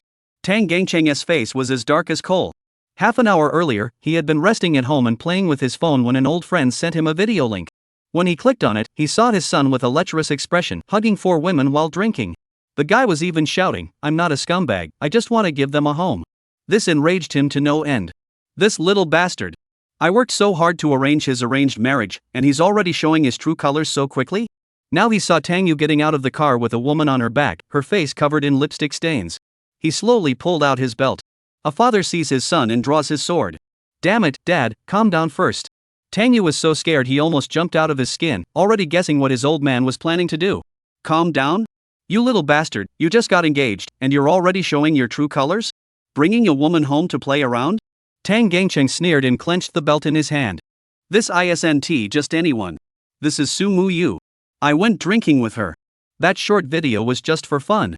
Xin Ming asked me to help film it to gain followers. Tang Yu quickly shifted the blame. Tang Gangcheng stared at her for a moment before realizing she was indeed his future daughter-in-law. This softened his expression slightly, and he slowly slipped the belt back into his waistband. Several bodyguards hiding nearby emerged from the shadows, their faces tinged with embarrassment. They had been stationed there by Tang Gangcheng to prevent Tang Yu from escaping. Tang's mother, Xia Hanying, also emerged, holding a box of Yunnan Baiyao in her hand. Wow, a full-service treatment for getting beaten up. Chapter 22, Choosing Anyone is a Death Sentence. Tang Yu carried Sumu Yu on his back, his face dark with anger, as they walked home. Tang Gangcheng frowned and scolded. How much alcohol did you give Mu Yu to drink? How did she get so drunk? She drank it herself. She couldn't handle 3 cups. Bull. Mu Yu would never go to such a place to drink. Don't think I don't know what you're up to. Tang Gangcheng scolded him harshly. They're all men. Could this guy's little schemes really fool me? Tang Yu wanted to cry. Didn't you see the lip marks on my face? I didn't just put my face there on my own, did I? Upon returning home, Tang Mu's mother helped Mu Yu to her feet and said, I'll take Mu Yu to your room to rest. You're not allowed to take her drinking again. Let Mu Yu rest in the guest room. Why send him to his room? Tang Gangcheng said with some dissatisfaction. His wife was good in every way, but she spoiled this boy too much. This arranged marriage was also something she had strongly pushed for at home, otherwise, he wouldn't have been able to bring himself to do it. Tang's mother smiled and nodded, understanding her husband's meaning. Tang Gangcheng looked at Tang Yu again and spoke earnestly. I know you've liked her for years, but some things can't be rushed. It has to be her choice. If you try any more tricks, I'll break your 3 legs. You're overthinking it. I don't have any feelings for her, really. Then who are you interested in? The girl from the Wang family? Or the one from the Qin family? Tang Gangcheng raised his eyebrows and asked. Tang Yu felt that any of them would be a dead end. Among the 4 major families, only the Tang family hadn't had any of their beautiful daughters caught the eye of that arrogant Yi Chen. It could be said that this man had conquered the 3 major families by seducing their daughters. This is the most absurd part of a feel-good novel. These are prestigious aristocratic families. Do they really have no shame left? Can they really tolerate their own daughters being served by other women, and then pour all their family resources into you? Nonsense! After being dragged by his father and lectured for a while, Tang Yu finally escaped the fate of being beaten. Back in his room, after washing up, he lay down on the bed worth tens of thousands of dollars and fell into a deep sleep. The life of the wealthy is so simple, unassuming, and boring. After Tang Mu's mother left the guest room, Sumu Yu, who had already fallen asleep, slowly opened her eyes. She was now fully awake. Or rather, she hadn't been that drunk to begin with. While in the car, she was drunk but still lucid. However, under the influence of alcohol, she didn't really want to stay rational. She wanted to give in to her instincts and do what she dared not do, say what she dared not say. She also tried to be like this guy and take off her mask. But now that she was completely sober, she felt a bit embarrassed thinking about it. She had only wanted to talk to him, but how had she ended up kissing him? This is over. I can't face anyone tomorrow. She covered her burning face and sighed softly, wishing she hadn't drunk any alcohol. Thinking about it, she tossed and turned in bed until nearly 3 o'clock before finally falling asleep. The next morning, the sound of knocking on the door woke her from her sleep. Muyu, are you awake? It's time for breakfast. Tang's mother's voice came from outside the door. Okay, auntie. Sumuyu rubbed her sleepy eyes and replied reluctantly, then got up and went to wash up. Due to a poor night's sleep, the dark circles under her eyes were quite noticeable. When she stepped out, she bumped into Tangyu, who was still in her pajamas. Tangyu, however, was full of energy, but her expression grew peculiar upon seeing Sumuyu. He casually greeted her. Good morning. What is this woman staring at me for? Did she remember last night? Sigh, drunkard. Next time, I'll never drink with her again. Otherwise, my pure and pristine body won't be safe. Hearing Tangyu's inner thoughts, Sumuyu felt her face grow hot again, recalling last night's events in the car. She dared not look Tangyu in the eye and muttered a quick good morning before lowering her head and walking ahead. There you go. That's the reaction you should have. Be colder to me, got it? A female lead should act like a female lead. I'll reluctantly forgive you for last night. Tangyu followed behind, feeling rather pleased with herself. This woman finally seemed to be acting normal. When the two of them reached the dining table, breakfast had already been prepared. Today's breakfast was prepared by Tangyu's mother early in the morning, without letting the chef help. After all, this was the future daughter-in-law's first time eating breakfast at home, so she deserved some special treatment. Good morning, uncle and auntie. Sumuyu came over and greeted Tang's father and mother. Good morning, Muyu. The two also smiled and greeted Sumuyu in unison. They were quite satisfied with Sumuyu. She was both beautiful and capable. It was just her temperament, a bit cold, making their son act like a love-struck puppy for 3 years. Tangyu also greeted her, pulled out a chair, sat down, and started eating a plate of steamed buns. What are you doing? Just eating by yourself? Help Muyu some. Seeing Tangyu buried in her food, Tangmu grew a bit annoyed. If she wants to eat, she can just take it herself. She's not a child. Tangyu rolled her eyes. There's no way I'm going to serve her food. Not in this lifetime. If you want to eat, eat. If you don't, tough luck. I'm not Chow Chow. I have no interest in taking care of someone else's harem. Women. They only get in the way of me surviving until the end. Hearing Tangyu's inner thoughts, Sumuyu suddenly felt a bit annoyed. This damn woman. It's just a piece of food. It's not like she's eating him. She looked guilty and spoke softly. It's okay, uncle and auntie. I'll do it myself. I accidentally drank too much yesterday and caused you trouble. I really feel bad about it. It's okay, it's all that brat's fault. He shouldn't have taken you drinking. Next time he forces you to drink, tell uncle, and I'll beat him up. Tang's father said with a kind smile. It really wasn't Tini who took her drinking. You can ask Qin Ming if you don't believe me. Tangyu looked embarrassed, feeling like she was the one always taking the blame. Yes, it was my own choice to go with him. It's my fault. Uncle, please don't scold him. Sumuyu bit her lip and looked dejected. Upon hearing this, Tang's father and mother grew even more pleased with her. Look at her, this unmarried daughter-in-law is so considerate and understanding. She was willing to lie to spare him from being scolded. You damn woman, you're acting again, aren't you? You're running to my parents to gain favor? You bastard, is it really necessary to act this way? Got it, you're intentionally manipulating me to avoid the pressure of breaking off the engagement and making me take the blame? You cunning, I give up. After mulling it over in his mind, Tangyu finally figured it out. After finishing off a steamed bun, he spoke up. Dad, Mom, you've seen it too. We're not really compatible. I think maybe we should call off the arranged marriage. Before he could finish, Tangyu's father had already pulled out his belt and glared at him. What did you say? Tangyu swallowed the rest of his words. It was early in the morning, getting beaten up wasn't exactly appropriate. Chapter 23, Wang Yishu's Revenge. Dad, don't hit him. Maybe I did something wrong to upset him. I'll change. Sumuyu looked at Tang's father with a look of grievance and pleaded. Sai, why are you always so lenient with him? He is just asking for a lesson. Tang father, seeing that Sumuyu was becoming more and more pleasing to his eyes, sighed and put away the belt. His own son had refused to listen to reason and insisted on being a sycophant. He had been at it for 3 whole years. Now that he's finally won the beauty's heart, this kid is causing trouble again. Isn't that just asking for a beating? Amidst the laughter and joy of Tang father, Tang mother, and Sumuyu, breakfast finally came to an end. Tangyu felt like an outsider, dared not utter a single word under the threat of the leather belt. Tangwan Group. General Manager's Office. Wang Yishue was flipping through an investigative report on the French company Fars. After hearing Tangyu's inner thoughts last time, she now had access to more and more information. After several days of investigation, the truth was now clear to her. Fars company indeed had major issues. And the vice president Lee Des-hen, who had been pushing this business forward, had suddenly seen 2 million yuan appear in his wife's bank account recently. She had someone investigate the source of the funds and discovered that they had been transferred by a female celebrity named Hina. The man funding this actress was none other than her own cousin, Wang Rulong. If she hadn't guessed wrong, those 2 million yuan were most likely a down payment for Lee Des-hen. What a scoundrel, Wang Rulong. You dare to collude with outsiders, do you? A cold gleam flashed in Wang Yishua's eyes. She had risen to her position of power at such a young age through her intelligence and cunning. For such a traitorous scoundrel, she would show no mercy, even if he was her own cousin. However, compared to Wang Rulong, she was more concerned about another person. Yi Chen. This man had already made it onto her hit list, but she had yet to uncover his true origins. His identity is shrouded in mystery, like a veil of fog. The only thing she had managed to uncover so far was an investment company called Huajin. This company had invested a massive sum in Far's company half a month ago, becoming its largest shareholder. However, this company is not under Yi Chen's name. This person is hiding very deeply. Never mind, let's not rush into anything and alert him. Wang Yishue is a patient person. You have to cast a long line to catch a big fish. She thought for a moment and made a phone call.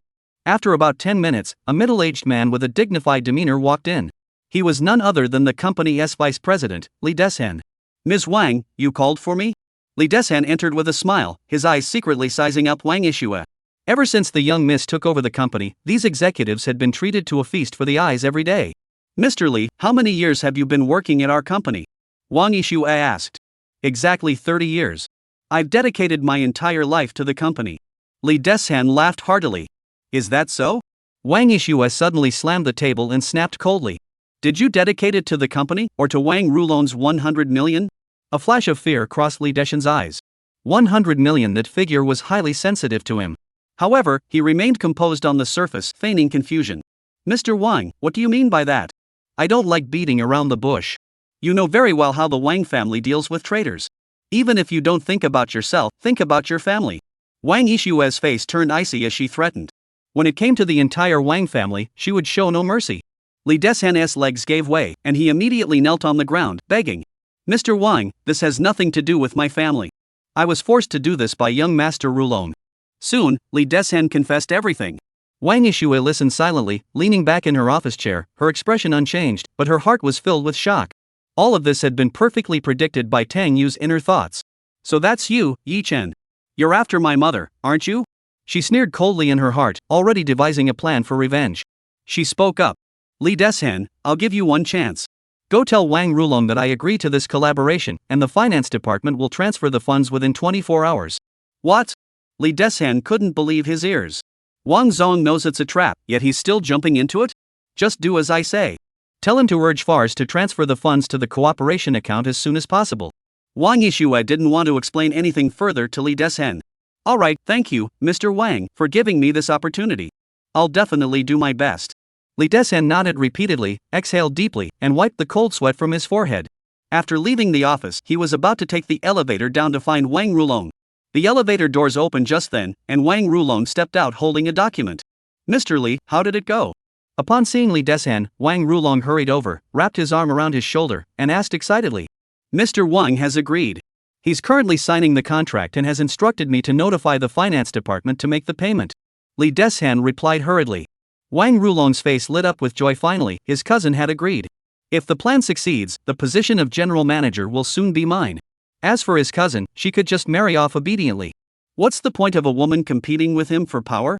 By the way, Mr. Wang also asked me to remind you to contact Far's company and have them transfer the funds as soon as possible to push the project forward. Lee Des-hen reminded him. Alright, thank you for your hard work this time, Mr. Lee. The remaining 8 million will be transferred to you later. Wang Rulong gave Lee Des-hen a hearty pat on the shoulder and returned to his office to call Yi Chen. At that moment, Yi Chen was patrolling the neighborhood. Upon receiving Wang Rulong's call, Yi Chen's mood instantly brightened. Alright, I understand.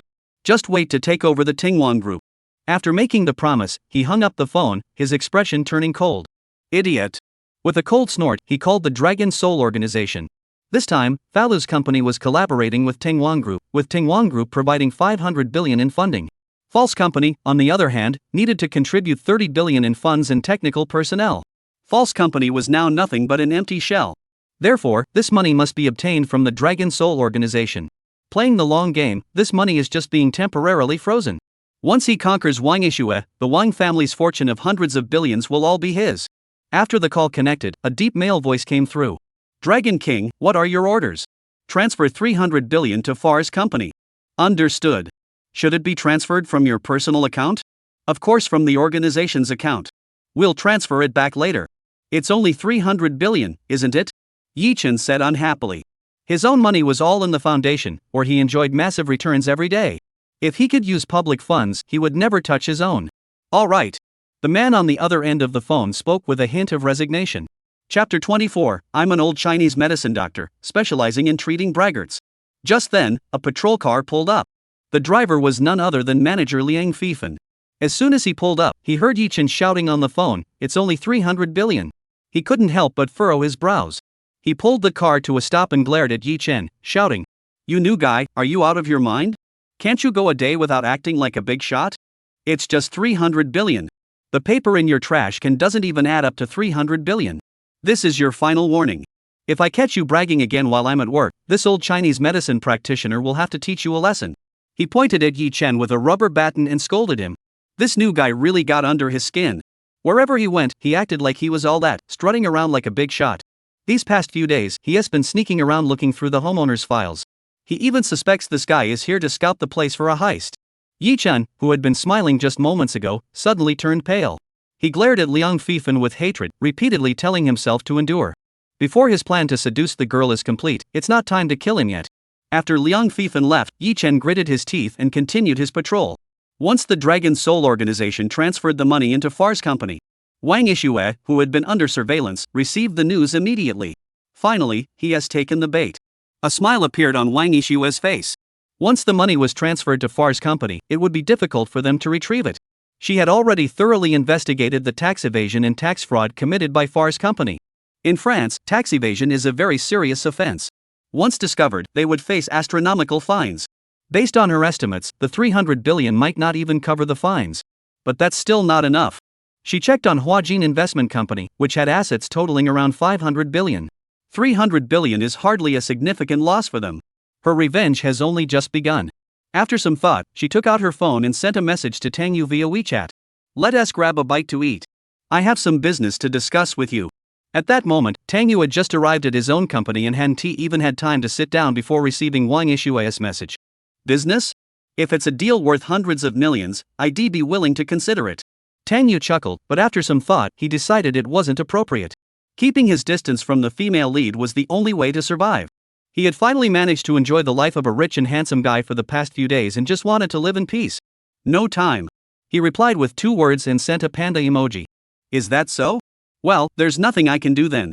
I accidentally discovered some old photos I forgot to delete while cleaning my phone yesterday, and I'm not sure what would happen if I posted them on my social media. Wang Yishue quickly replied and sent a photo along with it. Tang Yu glanced at it, and his expression changed instantly. Isn't this a photo of me in her room? In the photo, he was holding a cute white lingerie piece in his hand, wearing a lecherous smile. Any random person who saw this photo would think he was a perverted guy stealing underwear. What the hell? Didn't you delete it? Where's the basic trust between people? Tang Yu exclaimed in anguish. Ha? Want me to rephrase that for you? Wang Yishue replied instantly. Where should I post it? Deep Sea Restaurant, be good, moi. Taking a deep breath, Tang Yu put away her phone and left the company with tears in her eyes. By the time she arrived at the Deep Sea Restaurant, Wang Yishue was already waiting at the entrance. As soon as she spotted Tang Yu from afar, she smiled and waved at her. Today, she was wearing a white 3/4 sleeve blouse. Due to her well-developed figure, people were worried that the buttons on her chest might pop open. A light gray business skirt hugged her curvy hips, and her legs, wrapped in black stockings, were a sight to behold. Whether it was a cheongsam or a business outfit, she managed to make it look uniquely elegant.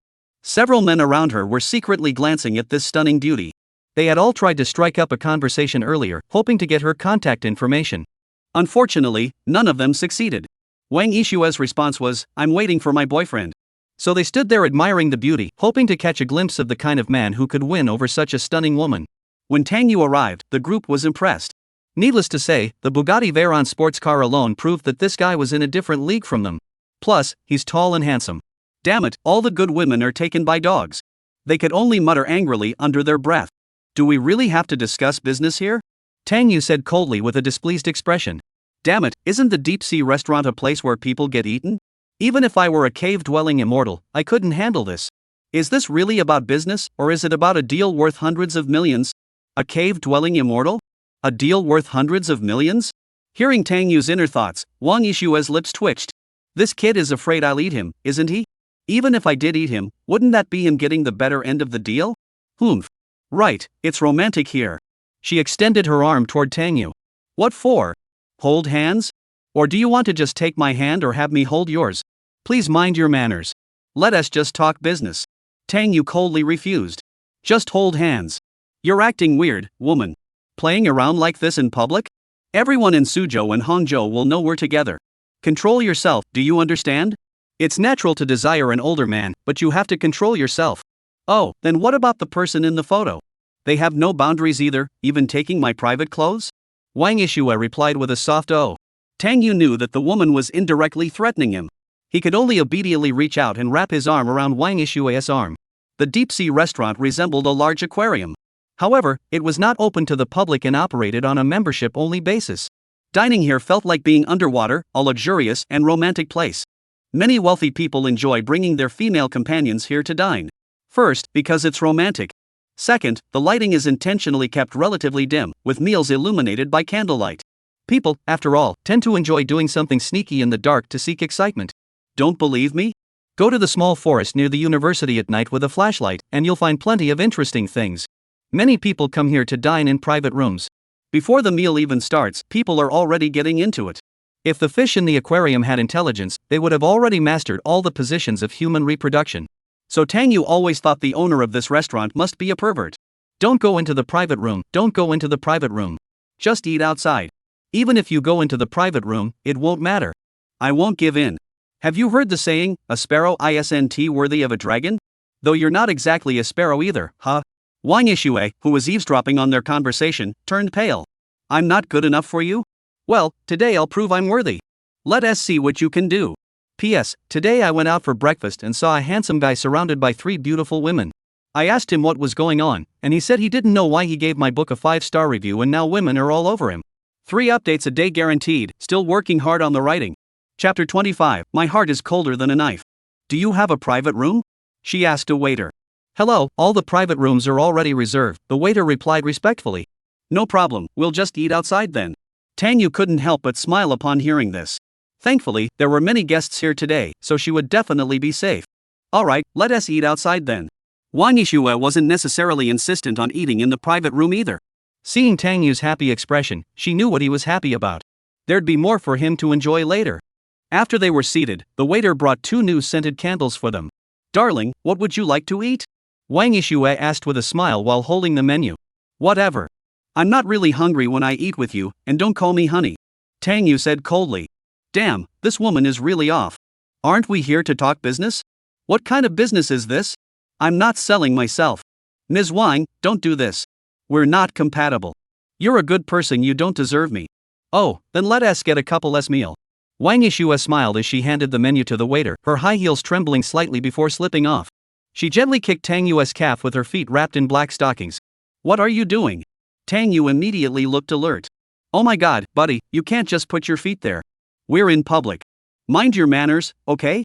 Don't wipe your foot sweat on my leg. My feet itch. Wang Yishue laughed sarcastically. Your feet are the ones sweating. You're the one who takes such good care of yourself every day.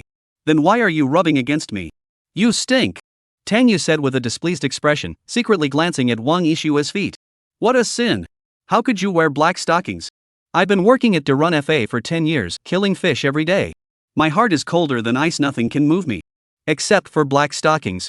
I was just joking. Walking in high heels for so long is tiring, isn't it? Come on, help me rub my feet. Wang Yishue urged with a smile. She wanted to see how long this reserved guy could hold out. You wish. Tang Yu snorted coldly, aren't you here to talk business? Get on with it. I have to go back to work after this. I'm too tired to talk right now. If someone would just massage my feet, I wouldn't be tired anymore.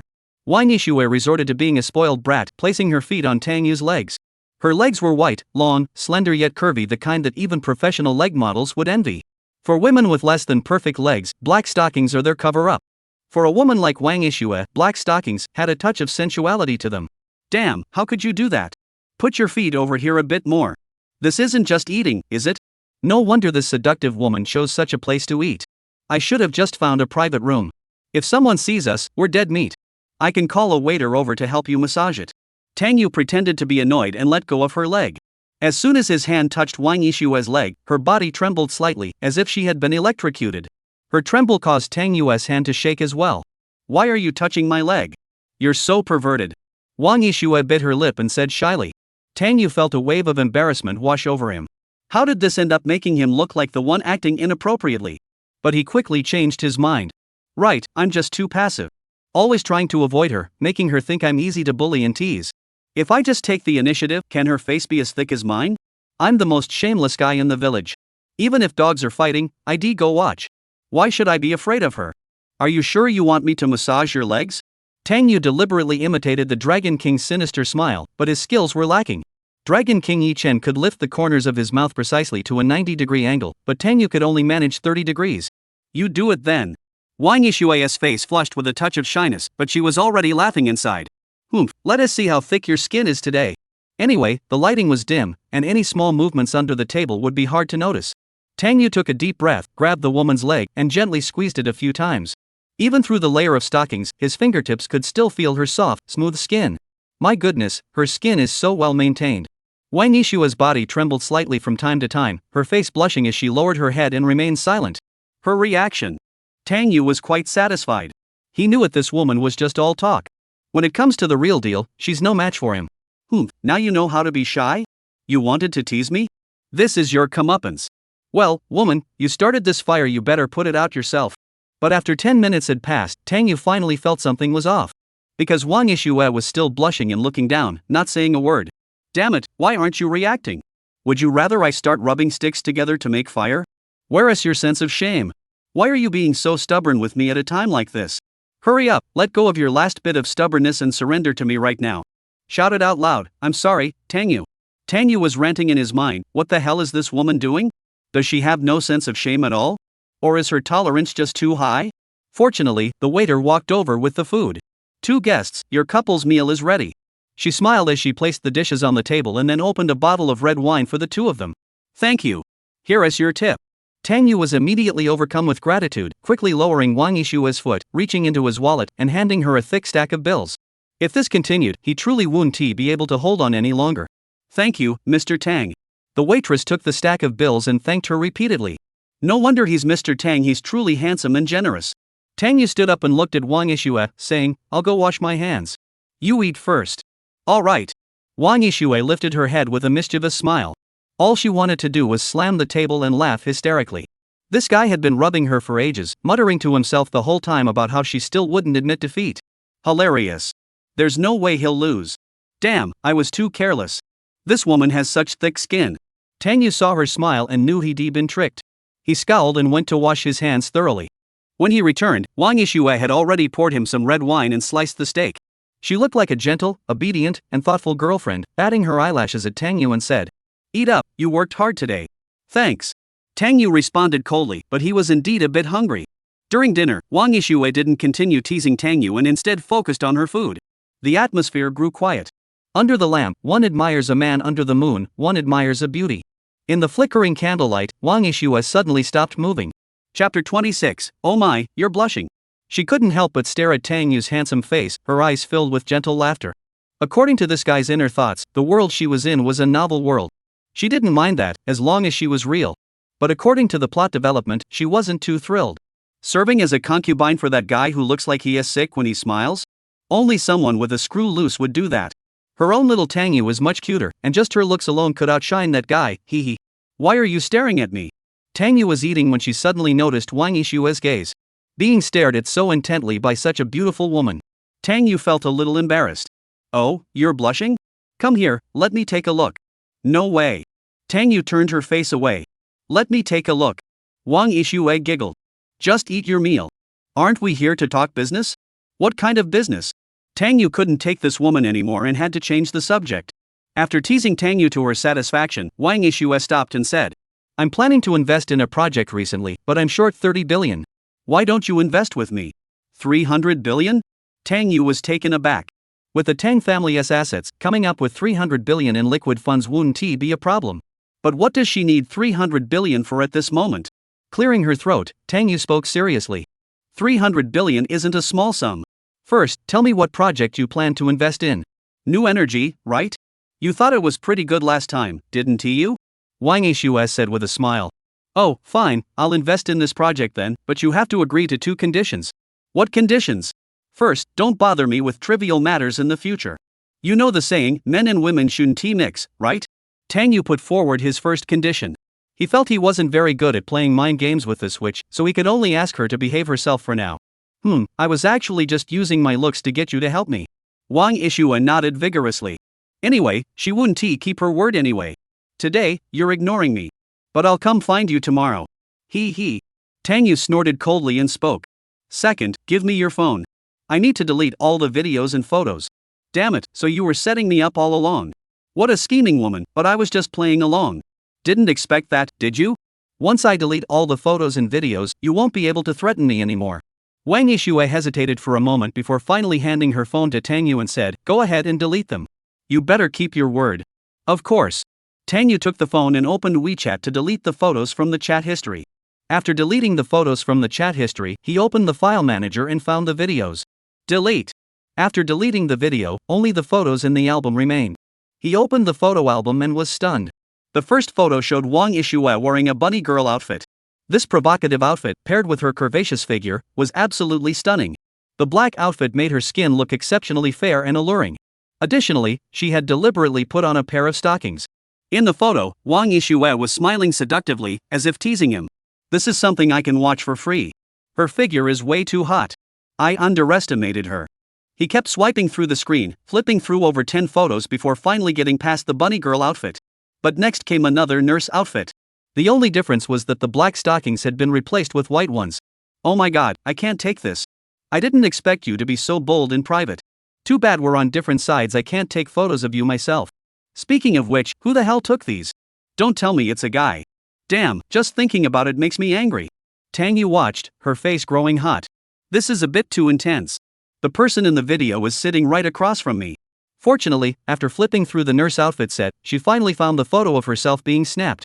He quickly deleted the embarrassing photo and returned the phone to Wang Yishuo. Did you delete it all? Wang Yishuo asked with a mischievous smile. She was feeling quite pleased with herself at that moment. Women dress up to please those they love, and she had taken these photos specifically to tease him. She never expected him to take the bait on his own. And he even cursed the photographer in his heart? These were all taken by her herself, there was no photographer. It's good that he knows how to be jealous. Delete it.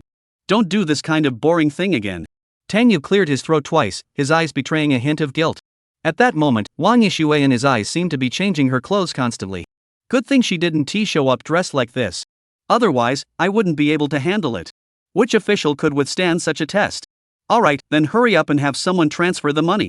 I'll notify you once the project is successful. Wang Yishuo urged. Tang Yu nodded and called the company on his phone. Now he was in charge of the Tang Group. The author had designed him as a highly capable villain. He was flawless in every aspect, the epitome of a wealthy and handsome playboy. And all these settings were just to set the stage. A high and mighty big shot who spent 3 years trying to win over a woman but couldn't even get close. But Dragon King Yi Chen can effortlessly charm her, making Yi Chen seem incredibly impressive. Alright, I'll transfer it to you within an hour at most. After hanging up the phone, Tang Yu's mood improved significantly. The bunny girl was pretty good, but she should have worn even less. Cough, I'll ask Qin Ming to arrange it later. Wang Yishuo narrowed her eyes. Qin Ming? She almost forgot to settle the score with that guy. Last time he brought Tang Yu to the Star River Club and arranged a bunch of girls for him? I'll have someone deal with him later. At that moment, Qin Ming, who was currently in the hotel embracing a supermodel and discussing life aspirations, suddenly sneezed. After the two of them emerged from the deep-sea restaurant, they each drove back to their respective companies. When Wang Yishuo returned, the funds from the Tang Group had already been transferred. Combined with the 50 billion she had prepared, that totaled a whopping 80 billion. This time, she was going to make a big move. Make that guy named Yi Chen bleed heavily. He's the protagonist? Tang Yu is the antagonist. Let him play himself to death and see how he plays the protagonist. P.S. Oh my, you're blushing. Give me a 5-star review so I can check it out. The third update is on its way. Chapter 27, I really don't want to make money. France, Liberty Times. As a forward-thinking media outlet, they began developing their online presence early on and now have over 20 million followers across various social media platforms. Today, they suddenly published a news article that garnered over 1 million clicks within just 1 hour. The news exposed Far's company for tax evasion. The article detailed Far's company's financial situation over the past 7 years. Upon learning of Far's company's actions, French netizens were outraged. Is the French government eating? How could they not discover something like this? They're too busy dividing the spoils, these bastards. Fine them. Fine them to death. Upon receiving the news, relevant authorities immediately dispatched personnel to Far's company. They detained the senior executives for investigation and froze all funds in their accounts. The next day, the investigation results were released. Far's company was found to have engaged in severe tax evasion and will face a hefty fine. The 30 billion yuan that Huajin company had just transferred over wasn't even enough to cover the deficit. Following Far's company's collapse, Huajin Investment Company, as the largest shareholder, also suffered severe losses. They were exposed for illegally diverting funds, and relevant authorities have already launched an investigation. Upon hearing the news, Huajin Investment Company's stock price plummeted immediately. Yi Chen received this news while he was in the restroom. Paid to take a dump, he had to come here at least 2 or 3 hours a day. Why were they exposed? Who provided the information? He shouted angrily while holding his phone in the restroom. Far's company's sudden scandal. His plan to win over Wang Yixue was completely ruined. The 300 billion in funds hadn't even been invested in the project yet, now it's gone straight into the French government's coffers. 300 billion. For him, not picking up money on the street was a loss. Even if a garbage truck passed by his door, he had to taste the saltiness of the trash. If he didn't get a bargain, he couldn't sleep. Losing so much in one go, his heart was bleeding. What's even more unbearable is the severe losses suffered by Huajin Investment. The stock price has plummeted wildly, and the company is now desperately pouring money into the market to stabilize it. Huajin Investment is one of the major companies under the Dragon Soul organization, with total assets of around 500 billion. With this recent stock market plunge, their losses are estimated to be at least 100 billion. Dragon King, there's another situation I need to report to you. The main reason for this loss is that someone took advantage of the situation to short sell our stocks. The opposing side invested a total of 80 billion yuan. The organization has already investigated and confirmed that this money was invested by the Tingwan Group and the Tang Group. The report continued on the other end of the phone. Upon hearing the names Tengwan Group and Tangshire Group, Yi Chen's face turned pale. How could those two families do such a thing? Where exactly did things go wrong? His plan should have been flawless. Wang Rulong would never dare to betray him. Wang Yixue should also have been kept in the dark. Could it be that Tang Yu, that good-for-nothing, discovered something? Him? Has my identity been discovered? Yi Chen asked coldly. No, the Dragon King's identity is absolutely confidential. That's good. It's just a loss of a few billion. Once I take down the 4 great families, that money will come back tenfold, even 100-fold. Yi Chen hung up the phone after speaking. As long as his identity remains hidden and unexposed, he'll just find another way to take down Wang Yixue. To conquer a woman, he had 1,001 methods. As for Tang Yu, the money he had taken this time, he would make him pay back with his life in the future. Then he took out his phone and sent a text message to his subordinate, Xiyin. Within half a month, you must uncover the weaknesses of the Tang Group. I want the Tang family to meet a miserable end. After sending the message, he left the restroom. Walking downstairs to the lawn, he scanned the area and quickly caught a snake half a meter long. After catching the snake, he easily pulled out its fangs. This rendered the snake harmless. He walked over to Building 8 with a cold smile. Qin Kurson, the eldest daughter of the Qin family, lived there. Over the past 2 days, he hadn't been able to find an opportunity to get close to Qin Kurson. Since that was the case, he would have to create his own opportunity. Seeing no one around, he effortlessly tossed the snake through the second-floor window of the villa and stood below, silently waiting for his chance to be the hero who rescues the damsel in distress. Creating an accident to gain favor, making the other person fall in love with him step by step, this was his specialty. Beat, host has successfully survived the plot. Reward, 1 building in the Minghuet Hotel, transferred to the hostess name. Tang Yu, who was lying around at home doing nothing, suddenly heard the system prompt. He sat up instantly. What the hell? How did I survive the plot? He was completely confused. He hadn't done anything at home. System, what did I do? He silently asked himself. Successfully survived the plot up to chapter 88. The system's voice rang out. Tang Yu thought for a moment before recalling the plot of chapter 88.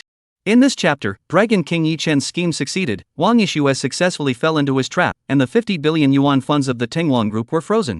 Next, Wang Rulong began his power grab, and then he would emerge to pursue women. Got it. Tang Yu smiled with satisfaction. After all the hard work and acting to survive this long, it finally paid off. In a good mood, he stood up, tidied himself up, and prepared to go check out his new reward. The Manhwa Hotel sounded ordinary by name. But in Suzhou, Hangzhou, it was extremely famous. It was the only 7-star hotel in Suzhou, Hangzhou. It's considered one of the most luxurious and prestigious hotels in all of China. Its value is estimated at around 200 billion. Even Tang Yu didn't expect the system to be so generous this time. Though the Tang family is already quite wealthy. But who would ever complain about having too much money? Of course, if the system had rewarded him with some ancient martial arts techniques or other life-saving abilities, that would have been even better. As he walked into the garage and was about to choose a sports car to leave, his phone rang. He glanced at his phone and saw it was from the company. What's the matter? Mr. Tang, the 30 billion investment transferred to the Tingwan Group a few days ago has been returned, and there is an additional 15 billion in profits. What? Tang Yu began to feel something was off. Shouldn't this money have been invested in the new energy project by Wang Yixue and Frozen? How could there be an additional 15 billion yuan in profits after it was transferred back? Making money is a good thing. But this doesn't feel right at all. Could the plot be falling apart again? Tang Yu quickly hung up the phone and dialed Wang Yixue's number again. What's wrong, dear? Miss me? Wang Yixue's sweet voice came through the phone. Tang Yu immediately recalled the photo of her dressed as a bunny girl. He cleared his throat and said, "What's the status of the investment project we were working on last time?" "Oh, I suddenly discovered that the company we're partnering with has some issues. After investigating, I found out someone is trying to scam our Wang family. So I took the money we were going to invest and shorted the other company. Made a little profit. Next time there's a good opportunity to make money, I'll let you know." Muah. Wang Yixue gave Tang Yu a kiss over the phone. Chapter 28. Girl, your eyes don't lie. This plot, is it really falling apart again? Damn, I messed up. The difficulty of surviving is getting even harder. Tang Yu felt like he was going to spit blood. Is it really that hard to just let me quietly survive and earn some rewards? Hey, Bao, why aren't you saying anything? Seeing no response on the phone, Wang Yixue asked from the other end. Nothing, I'm just too happy to speak. Really?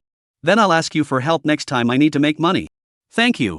Tang Yu wiped away a tear and hung up the phone. On such a hot day, he was drenched in cold sweat, his hands and feet ice cold. Hell was empty, and the Dragon King was on Earth. He couldn't remember what came after that. In short, this world is filled with oppression against the weak. When will the weak ever truly stand up? The Su family. As one of the 4 major families of Suzhou and Hangzhou, the Su family once rivaled the Tang family in glory. However, in recent years, they have declined significantly, and even the title of one of the 4 major families is in jeopardy. If it weren't for the outstanding performance of the young generation's Su Muyu, everyone would probably think that the Su family's exit from the 4 major families was only a matter of time. After a busy day at the company, Su Muyu drove her Maserati back to the Su family estate. A figure approached him proactively. It was Yi Chen, who had been waiting impatiently in the car. After parting ways with the Tang family last time, he naturally couldn't continue working as a bodyguard for the Su family. Muyu, it's been a while. He walked up and greeted Su Muyu with a smile. What are you doing here? Su Muyu furrowed her brows slightly. Seeing Su Muyu frown, Yi Chen felt a sweet warmth in his heart. Was she putting on this cold demeanor to protect herself and keep him at a distance? Fool. I missed you, so I came to see you. Yi Chen smiled. Don't talk like that. We're not close. Please behave yourself. Su Muyu opened the car door and got out, looking impatient to go home. Yi Chen quickly stepped in front of her, his face filled with deep emotion. Stop pretending, girl. Your eyes don't lie. You care about me, you're just afraid I'll be hurt by the Tang family. But I can tell you this, the Tang family means nothing to me. I'm more powerful than you think. Soon you'll see who really calls the shots in Suzhou and Hangzhou. Su Muyu was so disgusted she almost vomited her lunch. Her murderous glare. He certainly wasn't lying. Just then, several members of the Su family emerged from their home. Seeing Yi Chen blocking Su Muyu, they flew into a rage. Su Chongshan, seething with anger, gritted his teeth and said, "It's you again. You made the Su family look like fools last time, and now you dare to show up again?" After speaking, he turned to the 2 bodyguards at the door and ordered, "Get this bastard out of here." The 2 bodyguards immediately charged forward with a menacing stance. Yi Chen stood there arrogantly, letting the 2 bodyguards punch him without flinching. Then he gently shook his body. The 2 bodyguards were thrown back by the force, stumbling backward and landing on their buttocks on the ground. The 2 men looked at Yi Chen in horror, still unsure of what had just happened. The Su family members, witnessing this scene, were equally astonished. This guy is so skilled? Who is he, exactly? Seeing the shocked expressions on everyone's faces, Yi Chen gave a sinister smile. I was planning to keep a low profile, but you all clearly don't think much of me. Today, I will show you that the Tang family is nothing but ants in my eyes. I, Yi Chen, am the true son-in-law of the Su family. What does a worthless fool like Tang Yu have to compare with me? In 3 days, it's Mu Yu's birthday. I will host the birthday banquet for her. I will reserve the top floor of the Manhwa Hotel and give her the best birthday banquet. After a pause, he continued, furthermore, I will present your Su family with a grand gift. You've been secretly plotting to get that piece of land in the west of the city, Haven Tu? I'll secure it for you. He had originally intended to remain more low-key. But Su Muyu and the Su family's behavior left him deeply dissatisfied. What is there to fear from the Tang family? If this were abroad, destroying the Tang family would be as easy as turning over one's hand. Once a prominent family with assets far surpassing the Tang family, they had offended him. The Dragon Soul organization had only dispatched 8 elite members. In a single night, that family was wiped out completely. Therefore, from now on, he will gradually reveal his true strength. To accelerate his control over Suzhou and Hangzhou. Is this guy crazy? Does anyone have the phone number for a mental hospital? Get this guy locked up. I've never seen anyone so full of hot air in my life. He even claims to own the top floor of the Manhwa Hotel? You're not even worthy. Ha, even our Su family couldn't get that land. If you can get it, I'll lick your shoes for you. The Su family members all burst into laughter, mocking him. They all looked at Yi Chen with the same disdainful gaze one might reserve for a clown, convinced he had lost his mind. Never mind anything else, just securing the top floor of the Manhwa Hotel was an impossible feat. 2 years ago, on Su Muyu's birthday, Tang Yu, the eldest son of the Tang family, went to the owner of the Manhwa Hotel to negotiate in person, offering 300 million yuan to lease the top floor for Su Muyu's birthday banquet. Given the Tang family's influence, even offering such an exorbitant price, the Manhwa Hotel still refused, making it clear that the rules couldn't be broken unless the Tang family bought the hotel outright. If the Tang family couldn't pull it off, what qualifications does he have to do so? Facing everyone's mockery, Yi Chen merely smiled coldly. He pulled out the prepared documents from his pocket and tossed them at the Su family members. You'll see for yourselves whether I can or cannot. Su Zhongshan grabbed the documents and glanced at them, immediately stunned. It was the top secret document regarding the plot of land in the western part of the city. The documents also contained information about 2 other plots of land that the municipal government planned to develop in the second half of the year. How did he obtain such top secret information? In big business, information is the most important thing. With this information alone, if the Su family managed to secure the advantage first, it would mean profits of hundreds of billions. The other members of the Su family, upon seeing the documents, looked at Yi Chen with a different expression. This man must truly have connections in high places.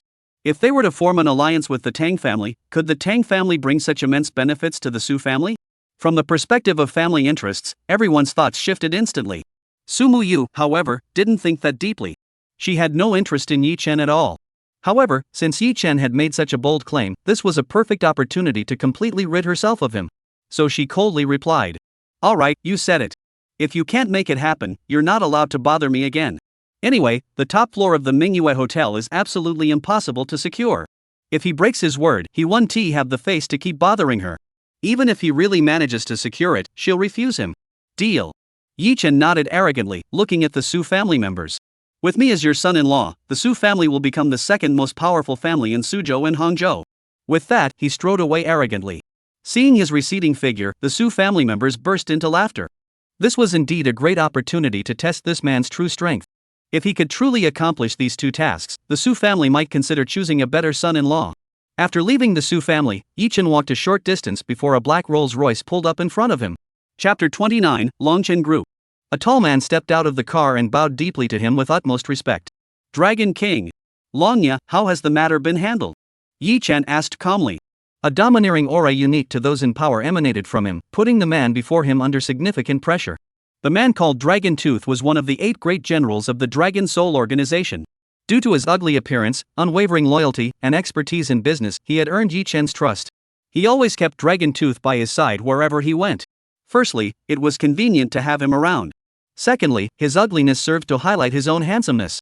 Dragon Tooth hurriedly reported. Reporting to the Dragon King, the Blackstone Group has been successfully acquired and renamed Dragon Morning Group. After Huajin Investments suffered major losses recently, the Dragon King recalled him from Europe to China. He was also tasked with mobilizing a staggering 5 trillion yuan to successfully acquire the Blackstone Group in Suzhou and Hangzhou. The Dragon Soul organization has depths that are truly unimaginable. Yi Chen pondered for a moment and said, "Then I'll leave it to you to manage. I don't want to reveal my identity too soon. Thank you for your trust, Dragon King. I will manage the Longchen Group diligently." Long Ye bowed excitedly. Yi Chen nodded in satisfaction.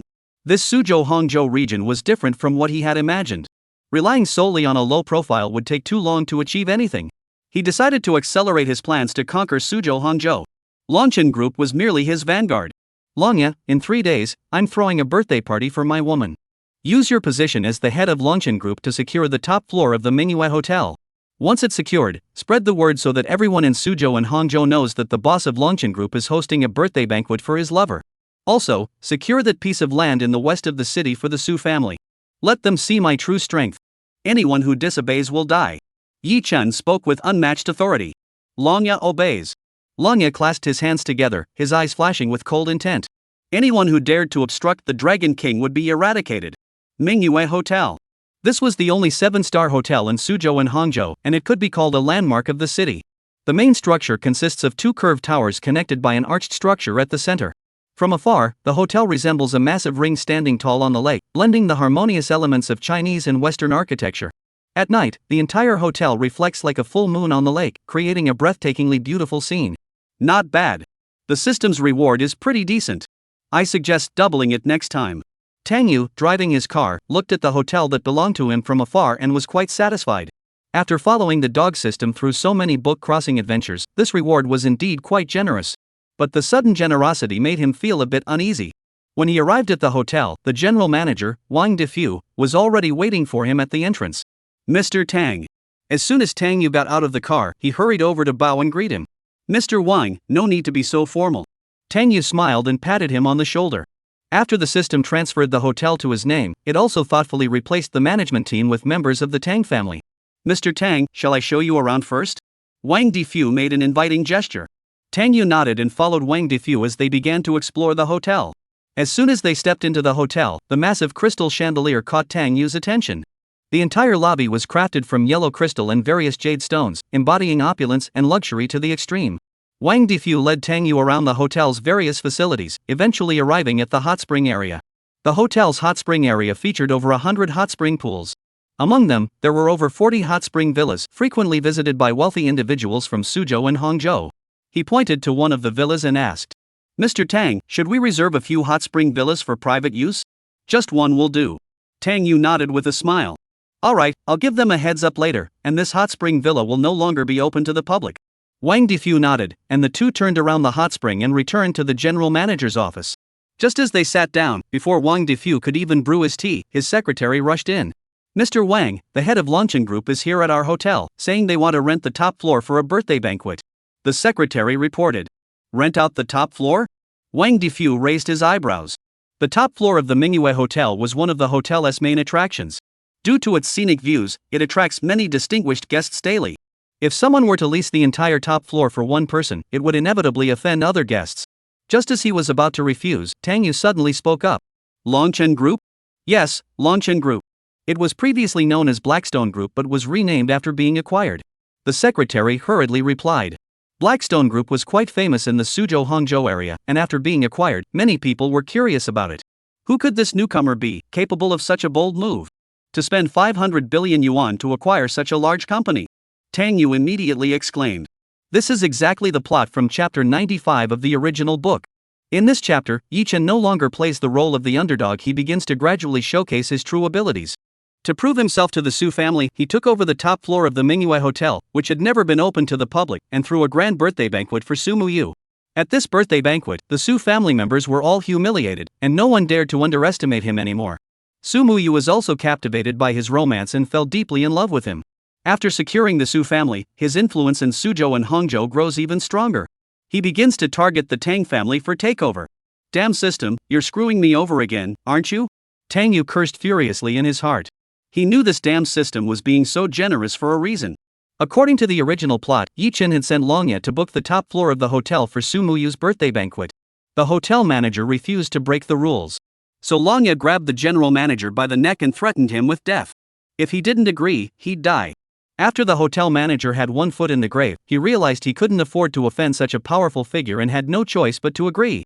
Now the pressure is on him. If he refuses, given Longye's unpredictable nature, he will stop at nothing to force them to comply. But agreeing would also be troublesome.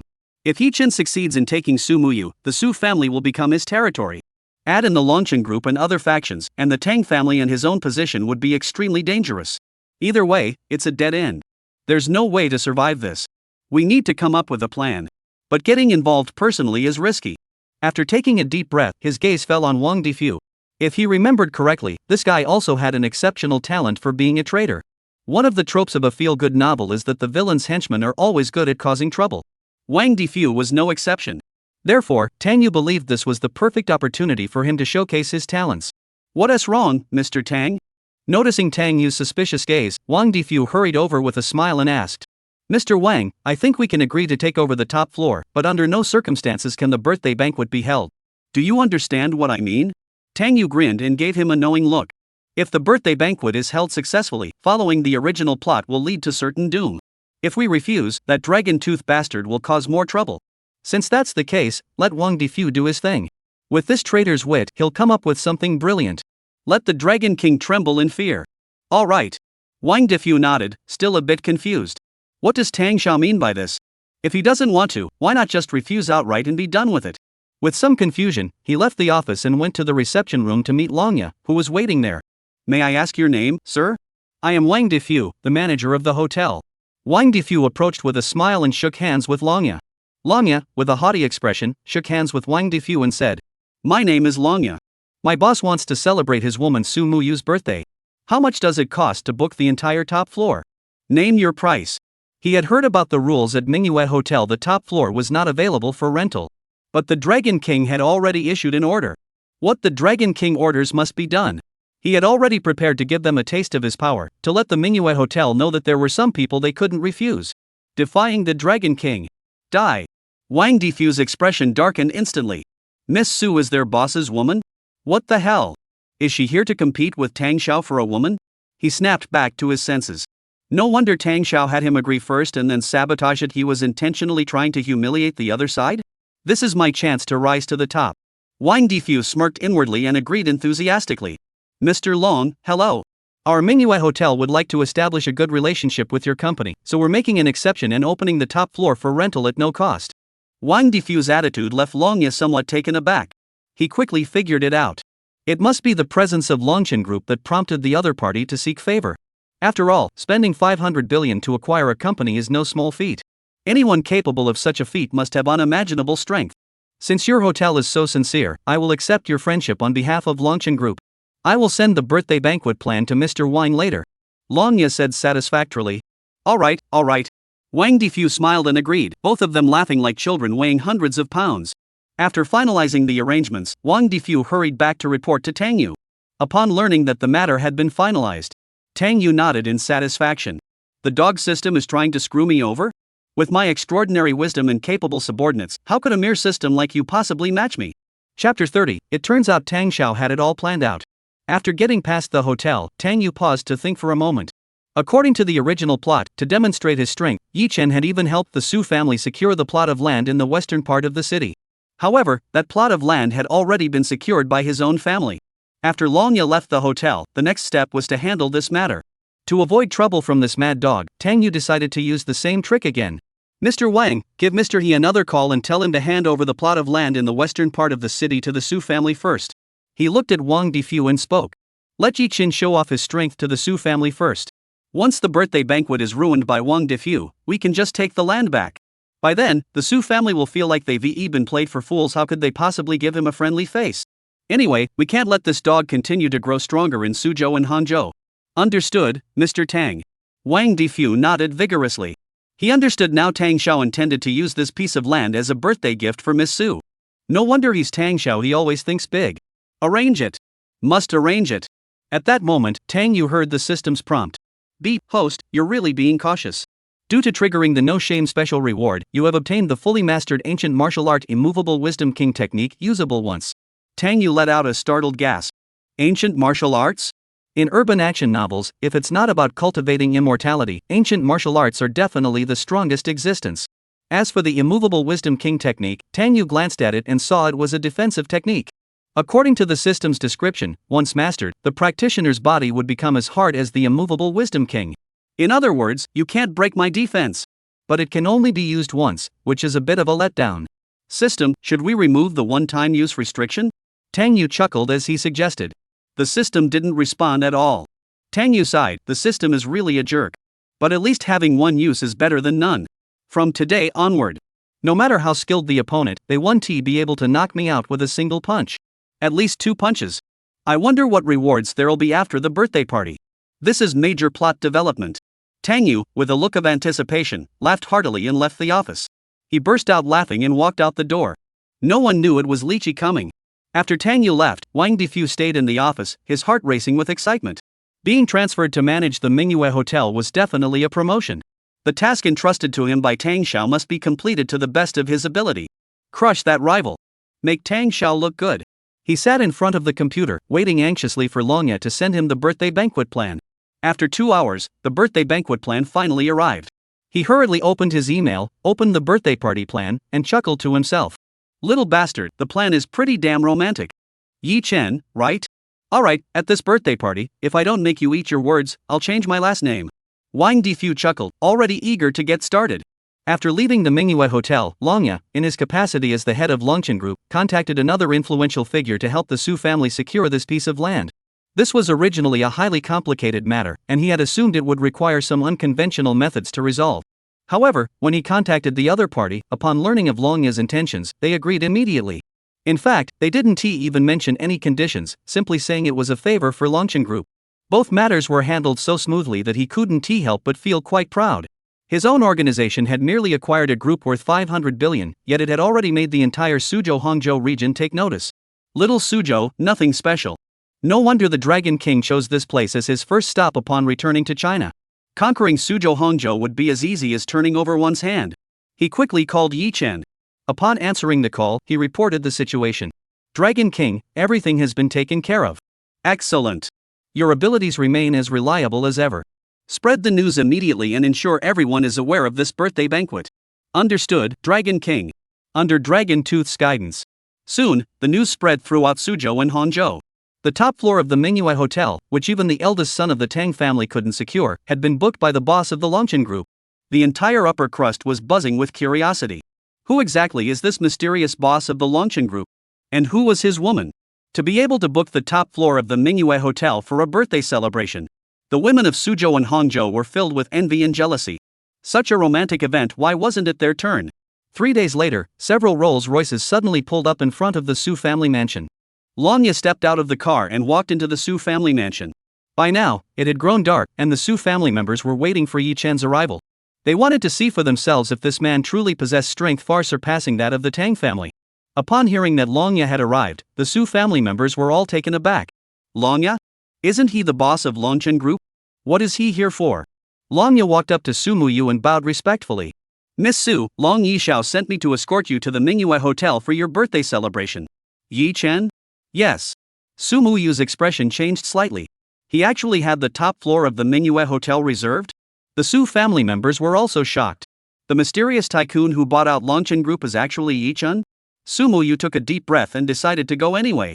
No matter what, she had to make things clear to him today. She had no feelings for him. She stood up and said, "Alright, let's go." Seeing Su Muyu about to leave, Su Chongshan hurriedly stopped her and said, "Muyu, are you really going? This isn't appropriate. You and Xiao Yu have already. What's Tang Yu? Yi Xiao could kill him with just a finger." Longya snorted coldly from the side. A mere second-generation rich kid from Suzhou Hangzhou dares to compete with the Dragon King for a woman? Su Muyu frowned slightly upon hearing this and looked at Su Chongshan. Dad, it's okay. I'll go if I have to. I'll handle any issues that arise. All right. Su Chongshan sighed and could only comply with his daughter's wishes. Soon, the group got into the car and drove toward the Manhwa Hotel. By the time they arrived at the Manhwa Hotel, it was already completely dark. Below the hotel, a large crowd of journalists and onlookers were waiting. They were all curious to find out which lucky woman had been granted such special treatment. As for the several Rolls-Royces that arrived, they didn't attract much attention. At a place like the Manhwa Hotel, Mercedes-Benzes and BMWs were simply regarded as bodyguard vehicles. Please come in, Mr. Yi is waiting for you all on the top floor. Longya led the way for the Su family members. As the group entered the elevator, Su Zhongshan's phone rang. After answering the call and exchanging a few words, his expression suddenly became excited. Muyu, we've secured the plot of land in the western part of the city. He looked at Su Muyu excitedly. Once properly developed, that plot of land in the west of the city could bring the Su family at least hundreds of billions in profits. For the Su family today, this was a rare major project. Everyone in the Su family was immediately filled with excitement. They all understood how crucial this project was for the Su family. This Yi Chen is truly a man with connections in high places. Choosing him might be better than choosing the Tang family. Long Ao was satisfied with the Su family's reaction. He smiled slightly and said, "This is just something Yi Chen did offhand. His abilities are 10,000 times greater than you can imagine." At that moment, Yi Chen had already changed into a high-end suit, carefully dressed for the occasion. He was holding a glass of red wine by the floor-to-ceiling window, quietly admiring the night view, his mood slightly filled with anticipation. Tonight, he would prove to the Su family that he was their true dragon son-in-law. However, at that moment, the top-floor banquet hall was empty except for the staff. He had only invited members of the Su family tonight. He couldn't afford to be too flashy yet. If everyone in Suzhou and Hangzhou found out that he was pursuing Su Muyu, that would only hinder his plans to build a harem. So he deliberately created this situation to show the Su family his capabilities while not interfering with his own romantic pursuits. Chapter 31, You Dare to Compete with Tang Xiao for a Woman? Once the Su family arrived, Yi Chen finally put down his glass of red wine and went up to greet them. "Muyu, you finally arrived. Did I keep my word?" Seeing Muyu arrive, Yi Chen's lips curled into a sly smile, feeling a sense of triumph. He clapped his hands, and immediately someone pushed a large cake forward. "I know you like fruit cake, so I had it specially made for you. But before we eat the cake, I have a gift to give you." He looked at Su Muyu and spoke softly. Su Muyu sighed and said seriously, "Yi Chen, I don't know who you are, but I need to make something clear to you." Before she could finish, the sound of fireworks erupting suddenly interrupted her. The entire night sky was instantly illuminated by the fireworks. Everyone's attention was instinctively drawn to the fireworks. As the first firework bloomed, countless others shot into the sky. For a moment, the entire night sky seemed to transform into a sea of flowers. Those gathered below the hotel were also drawn to the fireworks.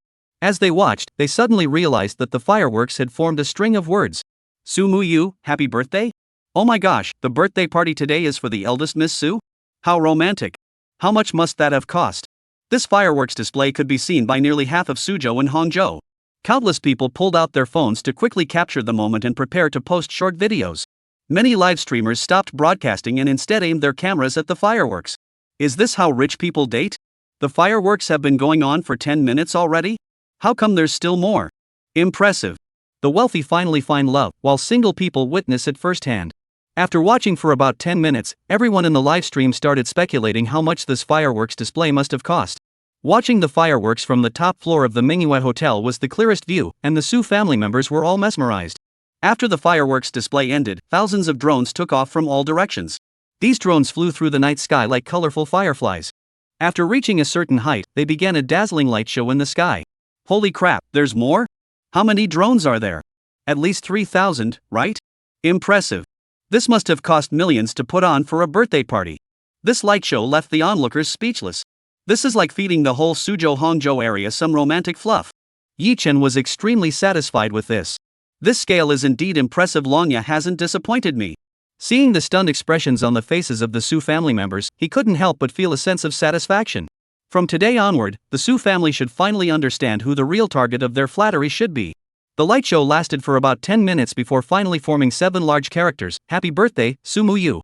Just as everyone thought the light show was about to end, the drone formation changed once again.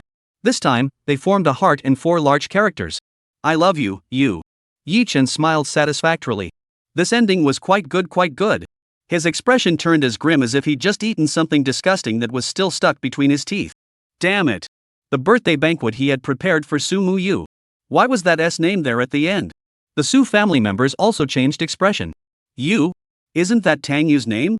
The onlookers watching the performance below weren't too surprised. "You? Isn't that the eldest son of the Tang family? Oh my god, Tang Xiao is so romantic. Hey, I knew it was Tang Xiao who planned this." At that moment, Wang Defu, standing in the corner and silently watching everything unfold, couldn't help but smile with satisfaction. This should make Tang Xiao very satisfied. Tang Yu had already arrived at the hotel.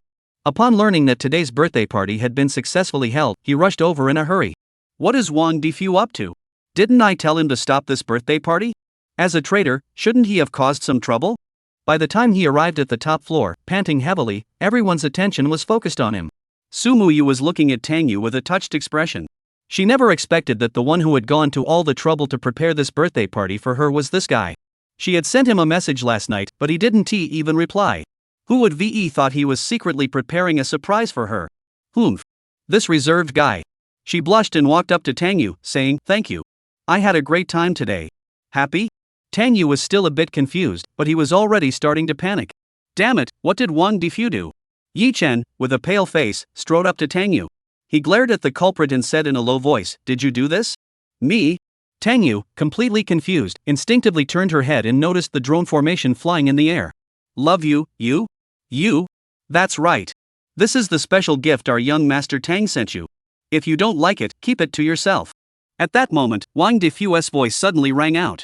He led a group of bodyguards over to surround Yi Chen, preventing this mad dog from harming Tang Xiao. Then he looked at Tang Yu with excitement, seeking praise. "Tang Xiao, are you satisfied with this birthday banquet? Just ruining the birthday banquet wasn't enough. If you're going to trample someone, you have to trample them to death so they know the consequences of competing with Tang Xiao for a woman. Was this your arrangement?" Tang Yu asked, wide-eyed. Wang Defu nodded vigorously, proud of the meticulous plan he had prepared. He looked at Yi Chen with a look of contempt. What's so special about being the boss of Longchen Group? Daring to compete with Tang Xiao for a woman, is that even worth it? Tang Yu felt a tightness in his chest, almost as if he wanted to spit blood. All I wanted was to take a shot in the dark, but you went and dropped a bomb. I never expected you, with your thick eyebrows and big eyes, to be such a complete traitor. Chapter 32, Wang De fiercely rebukes the Dragon King. Yi Chen was so enraged that his face contorted, his eyes fixed on Tang Yu with pure venom. This bastard. He's as good as dead. Seeing several bodyguards blocking his path, he charged forward and swung several punches. The bodyguards were sent flying backward.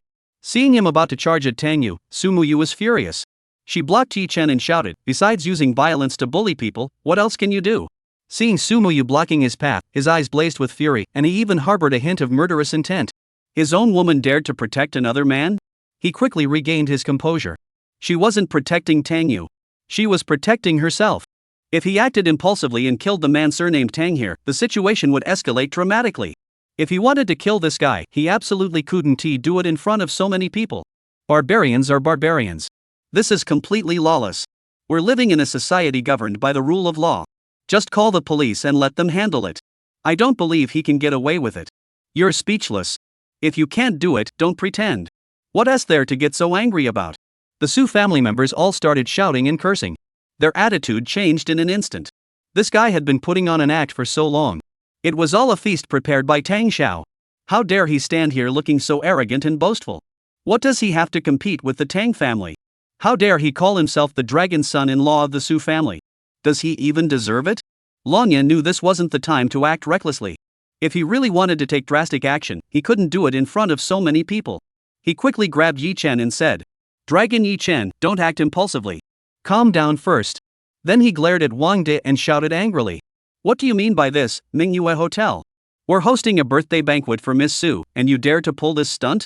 Do you think I want to shut down your hotel?" Wang Defu sneered dismissively. "Hosting a birthday party? Isn't today the day we're hosting it for Miss Su? As for you, I haven't taken a single penny from you. What do you have to say?" Longya's face turned pale. He finally understood why the other party hadn't taken his money. Wang Defu turned to Yi Chen and shouted angrily. Moreover, the Tang family has already formed an alliance with the Su family. This Yi Chen is truly shameless, daring to pursue a girl who is already engaged. A broken-backed dog dares to bark so loudly here? I've lived for decades and have never seen such a shameless person. Yi Chen trembled at the insults. As the Dragon King, when had he ever been humiliated like this in front of others? Exactly, he has no self-respect, clinging on like a leech. It's disgusting. Mr. Wang spoke well. That's exactly what happened. Brilliant, brilliant. The Su family members all chimed in agreement. Seeing the Su family members siding with him, Longya seethed with anger. He pointed at the Su family members and shouted angrily, "You have the nerve to scold young Master Yi?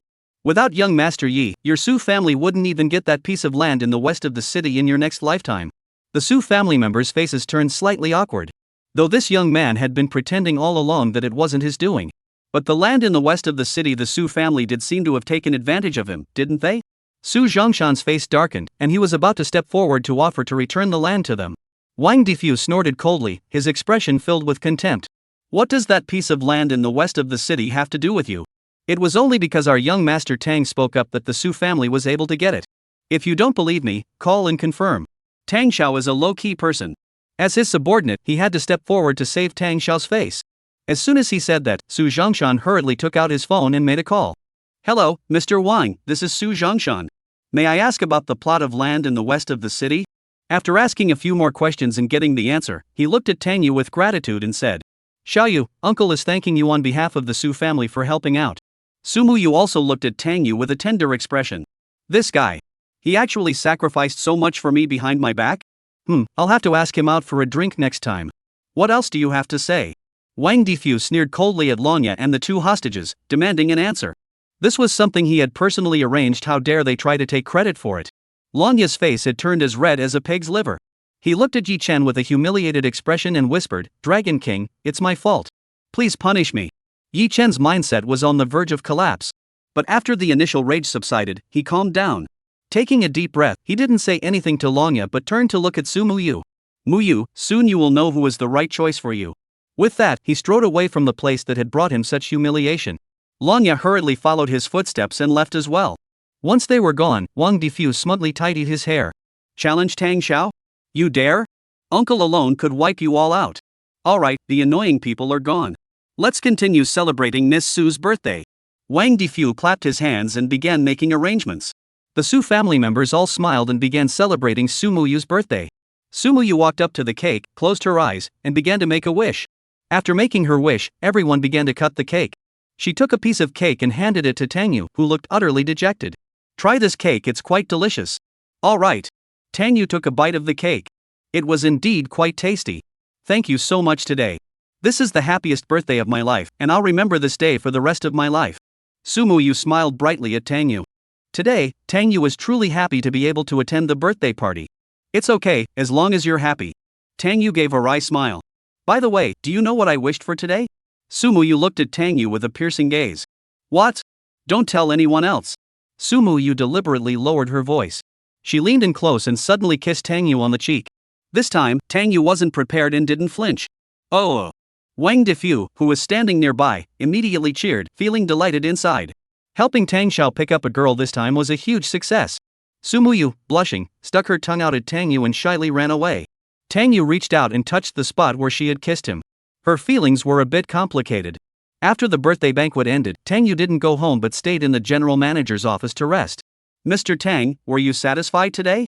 Wang Difu was still excited about his performance today. Uncle, your performance today was simply impeccable. Satisfied. Tang Yu nodded. He was damn satisfied. After staring at Wang Difu for a moment, he decided that no matter how he looked at him, this guy couldn't stay here any longer. This guy is definitely a top-notch trader. I underestimated him. He took a deep breath and said, Mr. Wang, I've been thinking about it. Your talent is being wasted here. Coincidentally, our family has opened a new business in Siberia. Why don't you go there to be the regional manager? Your salary and bonuses will be tripled. Mr. Tang, I can't accept this, I've only done some insignificant work. Wang Difu spoke humbly, but inside he was over the moon. Tang Xiao is a decent guy, he is easy to work with. Don't mention it. This is the honor you deserve. The Tang family never shortchanges those who have earned it. Finish the handover tomorrow and get ready to depart. Tang Yu patted Wang Difu on the shoulder and turned to leave. Damn it. Next time there's another traitor like this, send the bastard straight to Syria. As soon as Tang Yu left, Wang Difu jumped up excitedly. Damn it, another promotion and pay raise. In his excitement, he took out his phone, opened the WeChat group, and shared the good news with his colleagues. This group was full of Tang's family members. Guys, helping Tang Xiao pick up girls really pays off.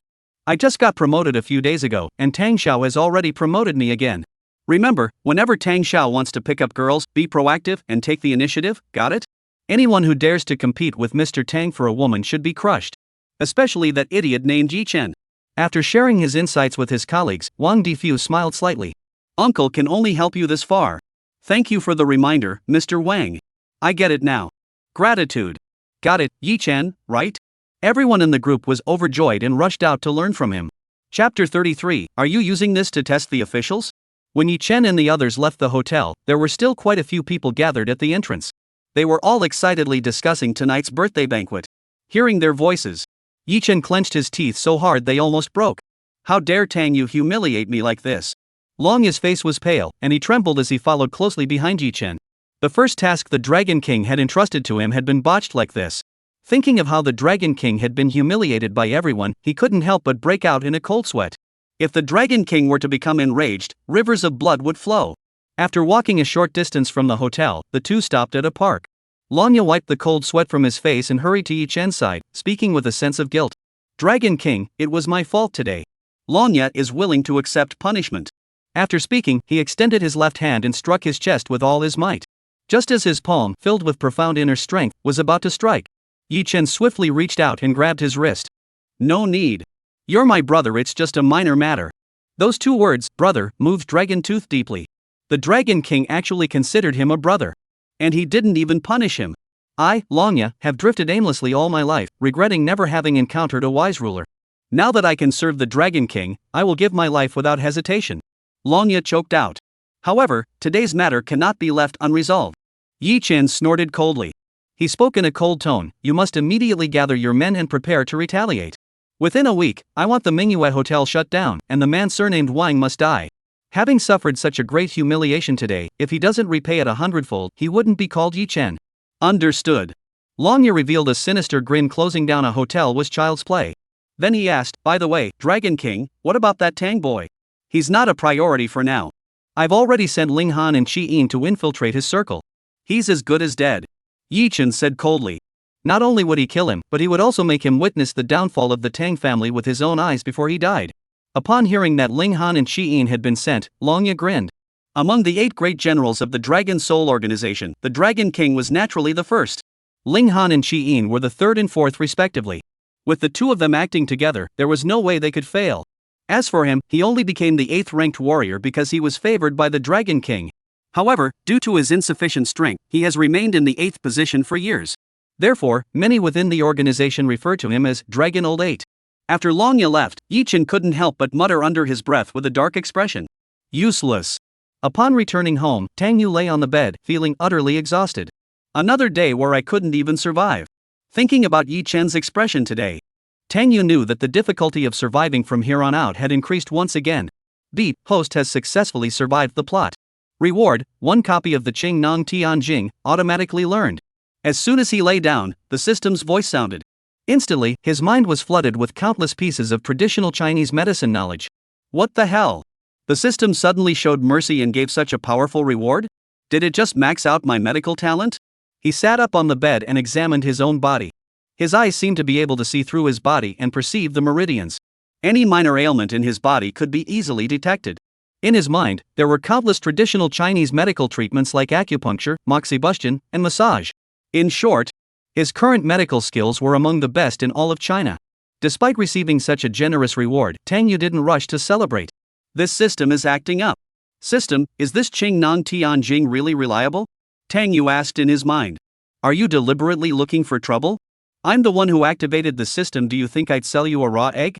The system's tone was slightly annoyed. Don't give me that. You sent me to the hotel and then set me up. Tang Yu muttered angrily. The system simply went silent. Seeing that the system wasn't responding, Tang Yu decided not to use his medical skills on anyone else for now. Who knows if the damn system had something up its sleeve. After lying down on the bed, Tang Yu soon fell asleep. In his dream, he saw Wang Yixue and Su Muyu both dressed as bunny girls, vying to cuddle him like a little piglet. Just as Tang Yu was enjoying the pain and pleasure, someone gently tapped his face and called his name. Tang Yu, big brother. Time to get up and have breakfast. Hearing this sweet voice, Tang Yu was instantly awakened from his dream. He opened his eyes and saw a sea of white flowers. At that moment, he recalled a phrase Yeso had once said. I have touched mountain peaks and ventured into deep valleys. Both have taught me much. The words might be a bit off, but Tang Yu felt they captured the essence. At that moment, Zhang Xiaoye was standing by his bedside.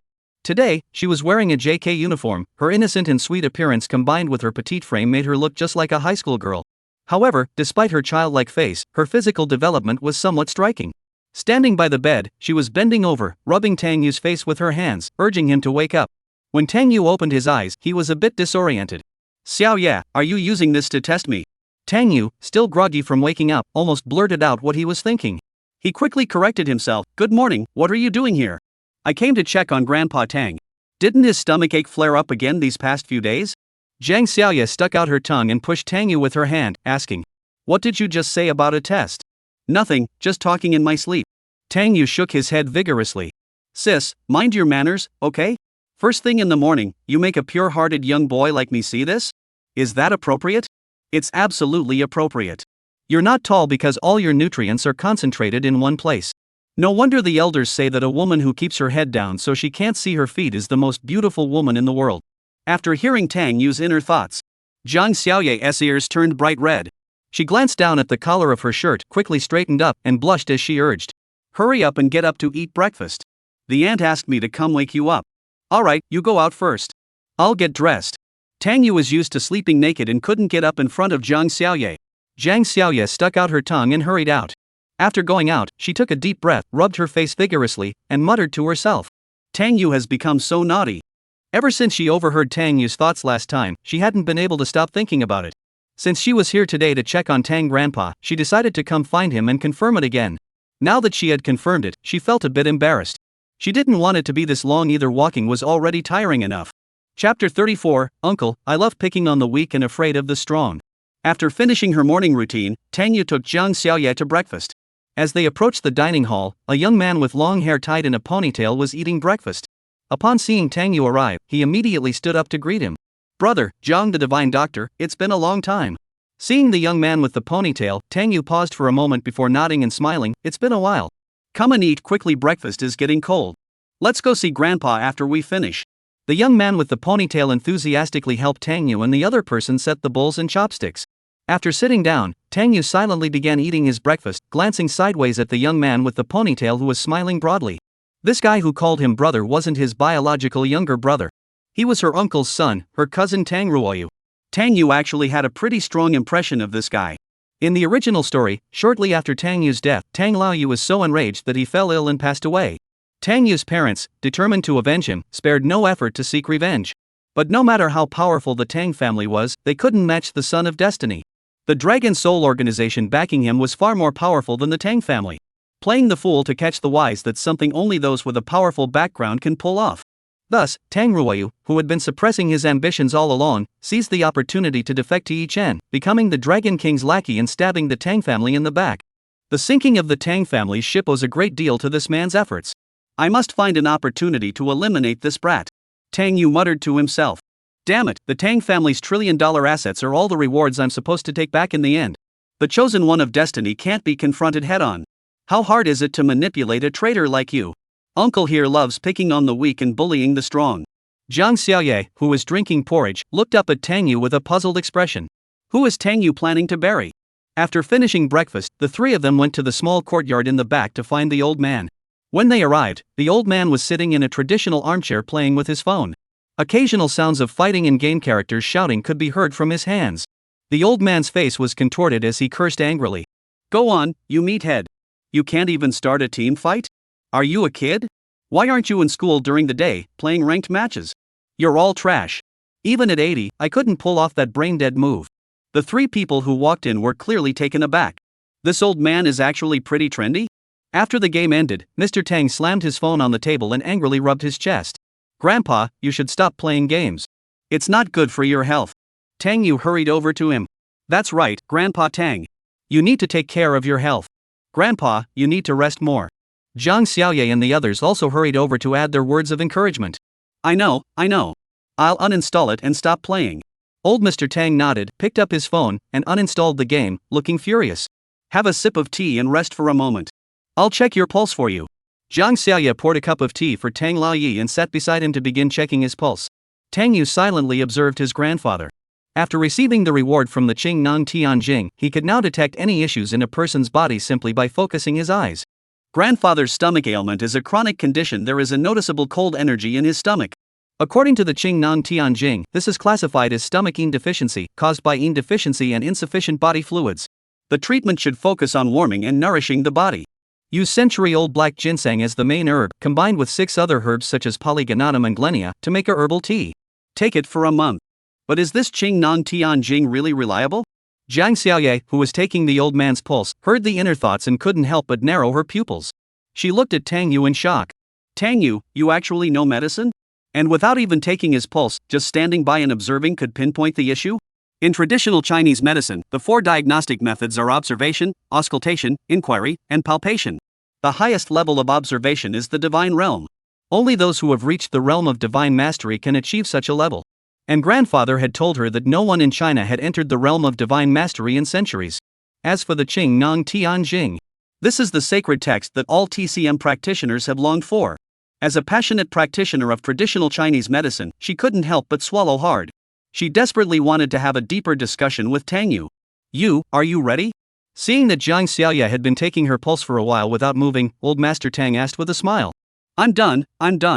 Coming back to her senses, Jiang Xiaoya hurriedly said, it's caused by a deficiency of stomach yin. Mr. Tang, have you been feeling dry mouth and stomach discomfort lately? Yes, it's an old ailment. Jiang Xiaoya smiled sweetly.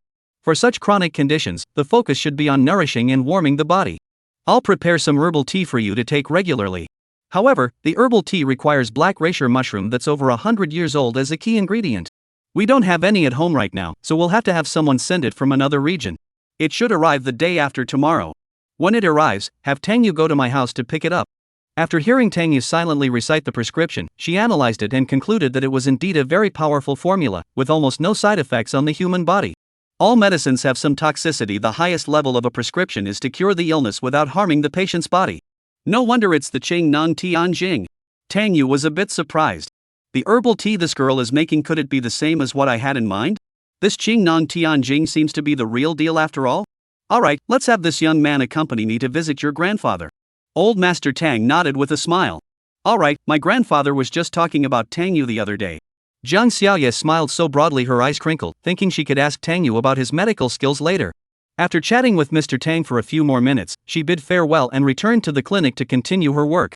Mr. Tang's gaze fell on Tang Yu and the others and he asked, do you two have anything else to do? Grandfather, I want to work at Milei Food. Tang Ruoyu spoke up. The Milei Food Company he mentioned was one of the core businesses of the Tang Group and had been developing quite well over the years. Mr. Tang didn't rush to respond. Tang Ruoyu was the son of the second son and had been working at a subsidiary of the Tang Group all these years, never getting involved in the core business. As a direct descendant of the Tang family, the reason he had been marginalized was because of his father. 7 years ago, his father embezzled company funds and secretly transferred Tang Group assets into his own name. This heinous act was discovered, and according to family rules, he should have been beaten and expelled from the family.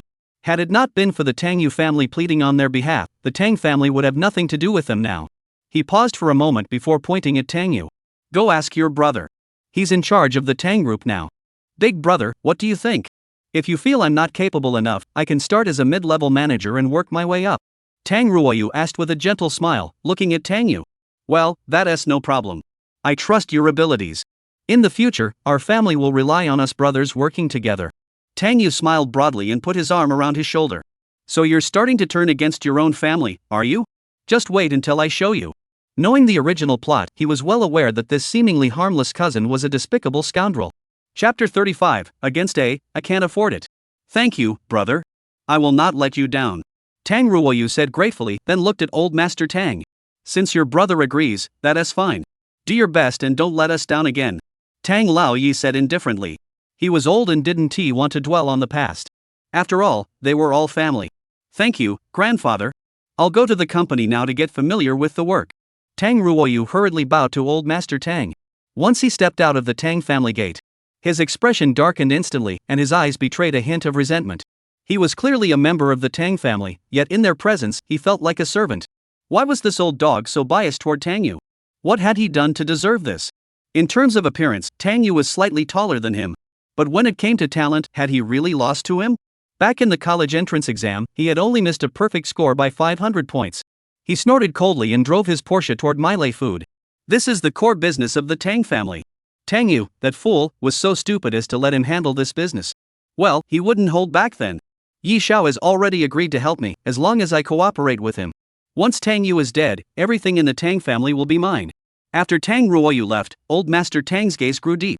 He pulled out an old pipe, lit it, then looked up at Tang Yu and instructed him. Things have been unsettled in Suzhou and Hangzhou lately. Be extra cautious. Yes, grandfather, I will be careful. Tang Yu nodded. This old man was the pillar of the Tang family, naturally endowed with great wisdom. He suspected that his grandfather had already caught on to something. However, as for how to deal with Tang Ruoyu, the traitor, Tang Yu already had a plan in mind. After leaving home, Tang Yu drove back to the headquarters of the Tang Group. As soon as he entered the office, he saw two young women in business attire cleaning his desk. Mr. Tang. Upon seeing Tang Yu arrive, one of the short-haired, attractive women hurriedly greeted him. Lulu, it's been a few days. How did you get so fat? What? Where did I get fatter? The short-haired girl asked, widening her eyes. I just weighed myself last night, I didn't gain any weight. Here. Tang Yu puffed out her chest.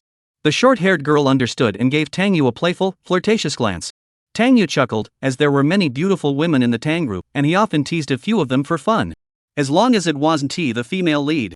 Then he could tease them freely. Of course, the prerequisite is that one must be strong enough to handle it. If you're not rich, handsome, and successful, don't go provoking women like that. Mr. Tang, this is the new secretary, Shi-in. She has completed her training and will start working officially today.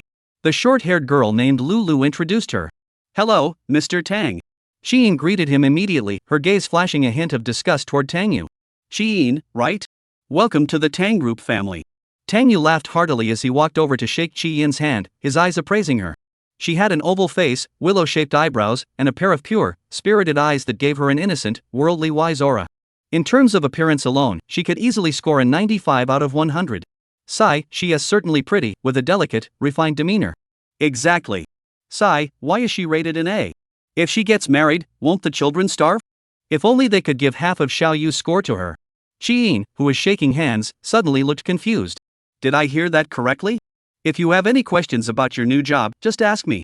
I'm very kind to girls, so don't be too nervous. Seeing Shi-in staring blankly at him, Tang Yu smiled and patted her on the shoulder. Mr. Tang, I'll go first. Are you free tonight to come over to my place for dinner? I bought a bottle of red wine and wanted to share it with you. Lulu, standing at the door, sweetly invited Tang Yu. I have plans tonight. I'll treat you next time. Tang Yu laughed heartily. That evening, he had a dinner appointment with Qin Ming. These days, boys really need to be more careful and protect themselves. If you actually believe him, who knows if he'll treat you to red wine or white wine when you go. Shi-in heard the inner voice again and finally confirmed it wasn't a hallucination. Could she really hear this guy's inner thoughts? This made her feel a surge of excitement. This time, the Dragon King had sent her to infiltrate the Tang group to investigate their secrets. If she could hear his inner thoughts, this mission would be a piece of cake. Tang Yu opened her computer and clicked on a business document. She suddenly snapped back to reality. Shi-in? Shi-in? Isn't she the mole sent by Yi-chun? Damn it, I was so busy teasing Lulu that I almost forgot about this. There's no mistake. She's so good-looking and still a top-tier employee. It has to be her. When Tang Yusin's inner voice sounded again, Shi-in was both shocked and filled with shame and anger, wanting to kill this guy in her heart. You bastard, do you have to keep bringing up the A thing? Can't you show some decency? After the shame and anger subsided, she began to feel nervous again. Her identity had been exposed. Wasn't her undercover plan now doomed to fail? What's even more troublesome is that she had already been seen, which was an extremely dangerous situation. Stay calm, don't act rashly. She took a deep breath and quickly adjusted her mindset. The most pressing issue now was how this person had obtained her information. The Dragon Soul Organization's security measures were truly terrifying. As one of the 8 great generals, she shouldn't have been recognized so easily. There were other women like her in the world, after all. Mr. Tang, is there anything I can do for you? She forced a calm smile and asked in a soft voice. Go make me a cup of tea first. Tang Yu quickly assigned her a task and began to devise a plan in his mind.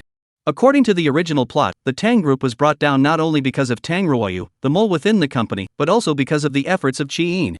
Not only was she highly skilled, but her hacking abilities were world-class. That S.Y. Yi-chen specifically sent her into the Tang group to steal classified information.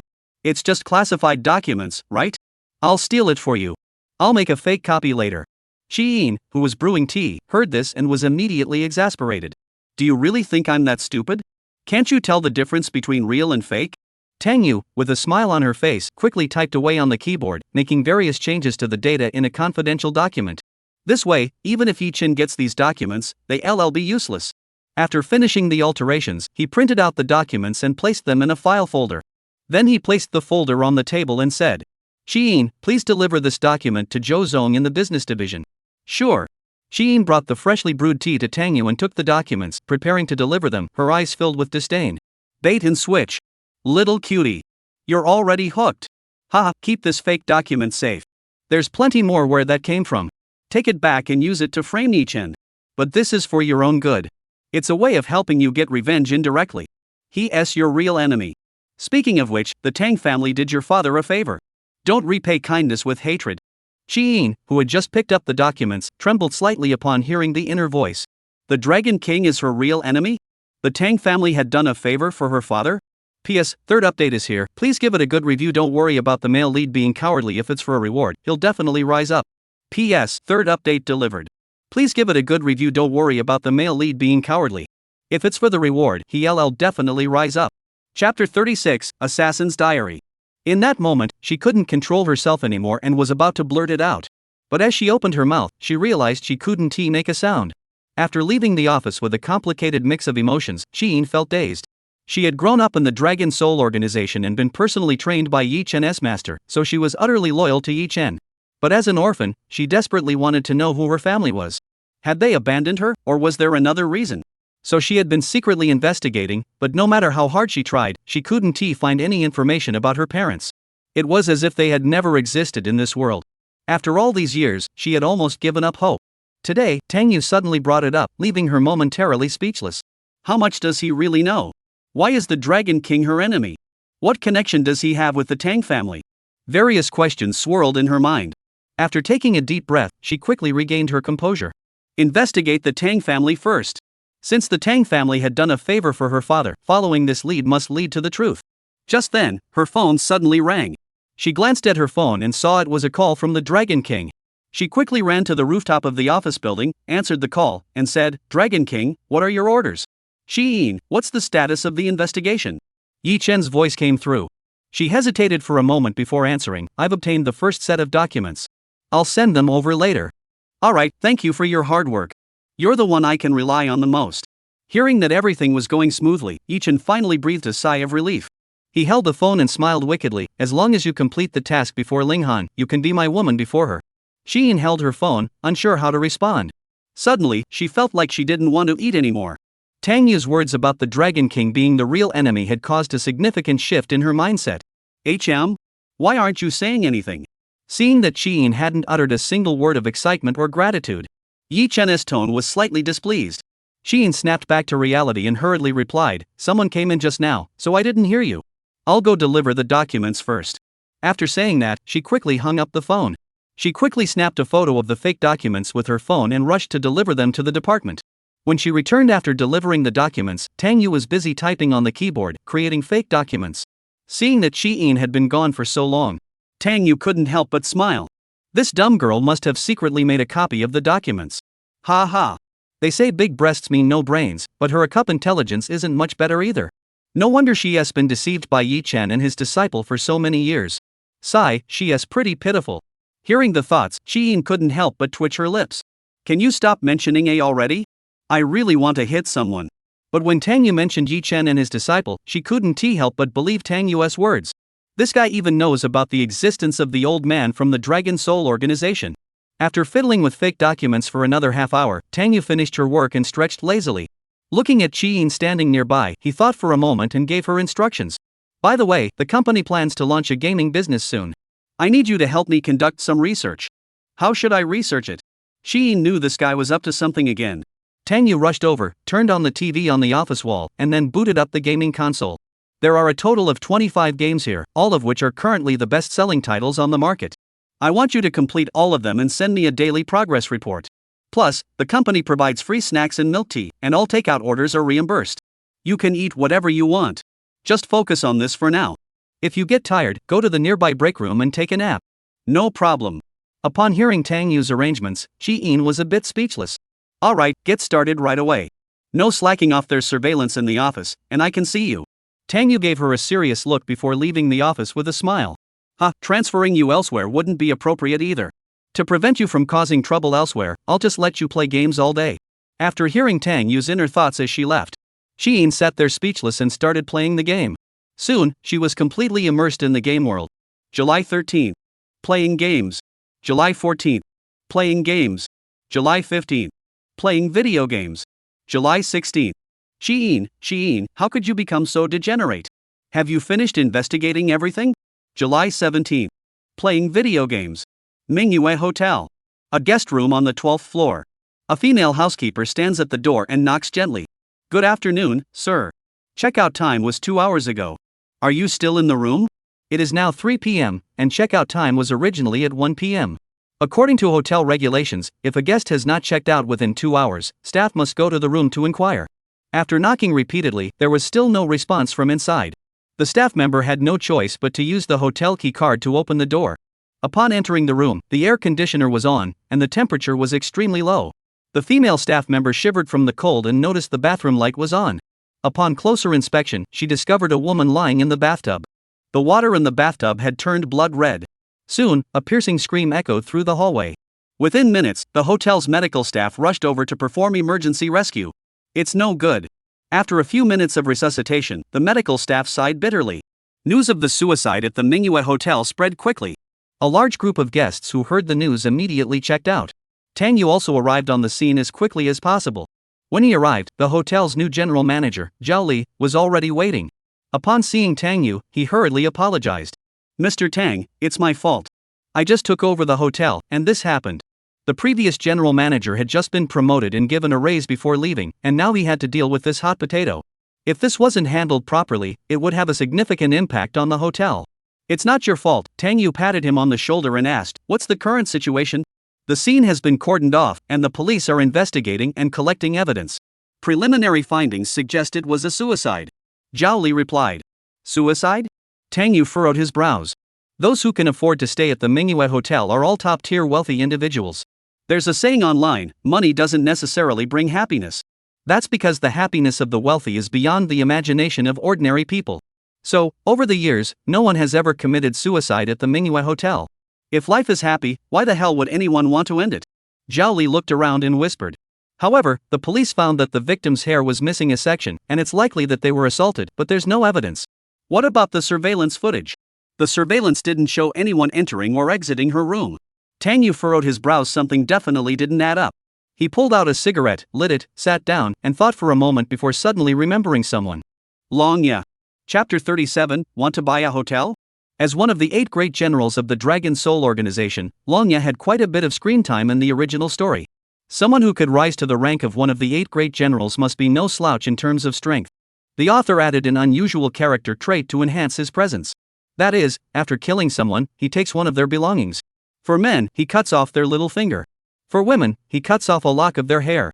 And like his master, he's a lustful demon. The difference is that Yi Chen, as the protagonist and Dragon King, has a certain status and only goes for the best women. He, on the other hand, will go for anyone who looks remotely human. He even has a line, whether she's beautiful or ugly, once she's in my Dragon 8's mouth, she's just meat. It must be him. Tang Yu's face flashed a shadow of darkness. Last time, Yi Chen suffered such a humiliation at the hotel, it's only natural for him to seek revenge. But using a human life to frame him? That's downright ruthless. I need to find an opportunity to eliminate this guy. The master is hard to deal with, but taking out a mad dog shouldn't be too difficult. Just then, 2 figures caught Tang Yu's eye. 2 middle-aged men were walking side by side, smoking cigarettes and chatting cheerfully. One of them was missing an ear, and the other had lost an eye. 2 such men walking together were hard to ignore. Tang Yu recognized the 2 men. They were part of the underground world in Suzhou and Hangzhou. They were cousins, nicknamed Heavenly Defect and Earthly Imperfection, and held significant power in the underworld.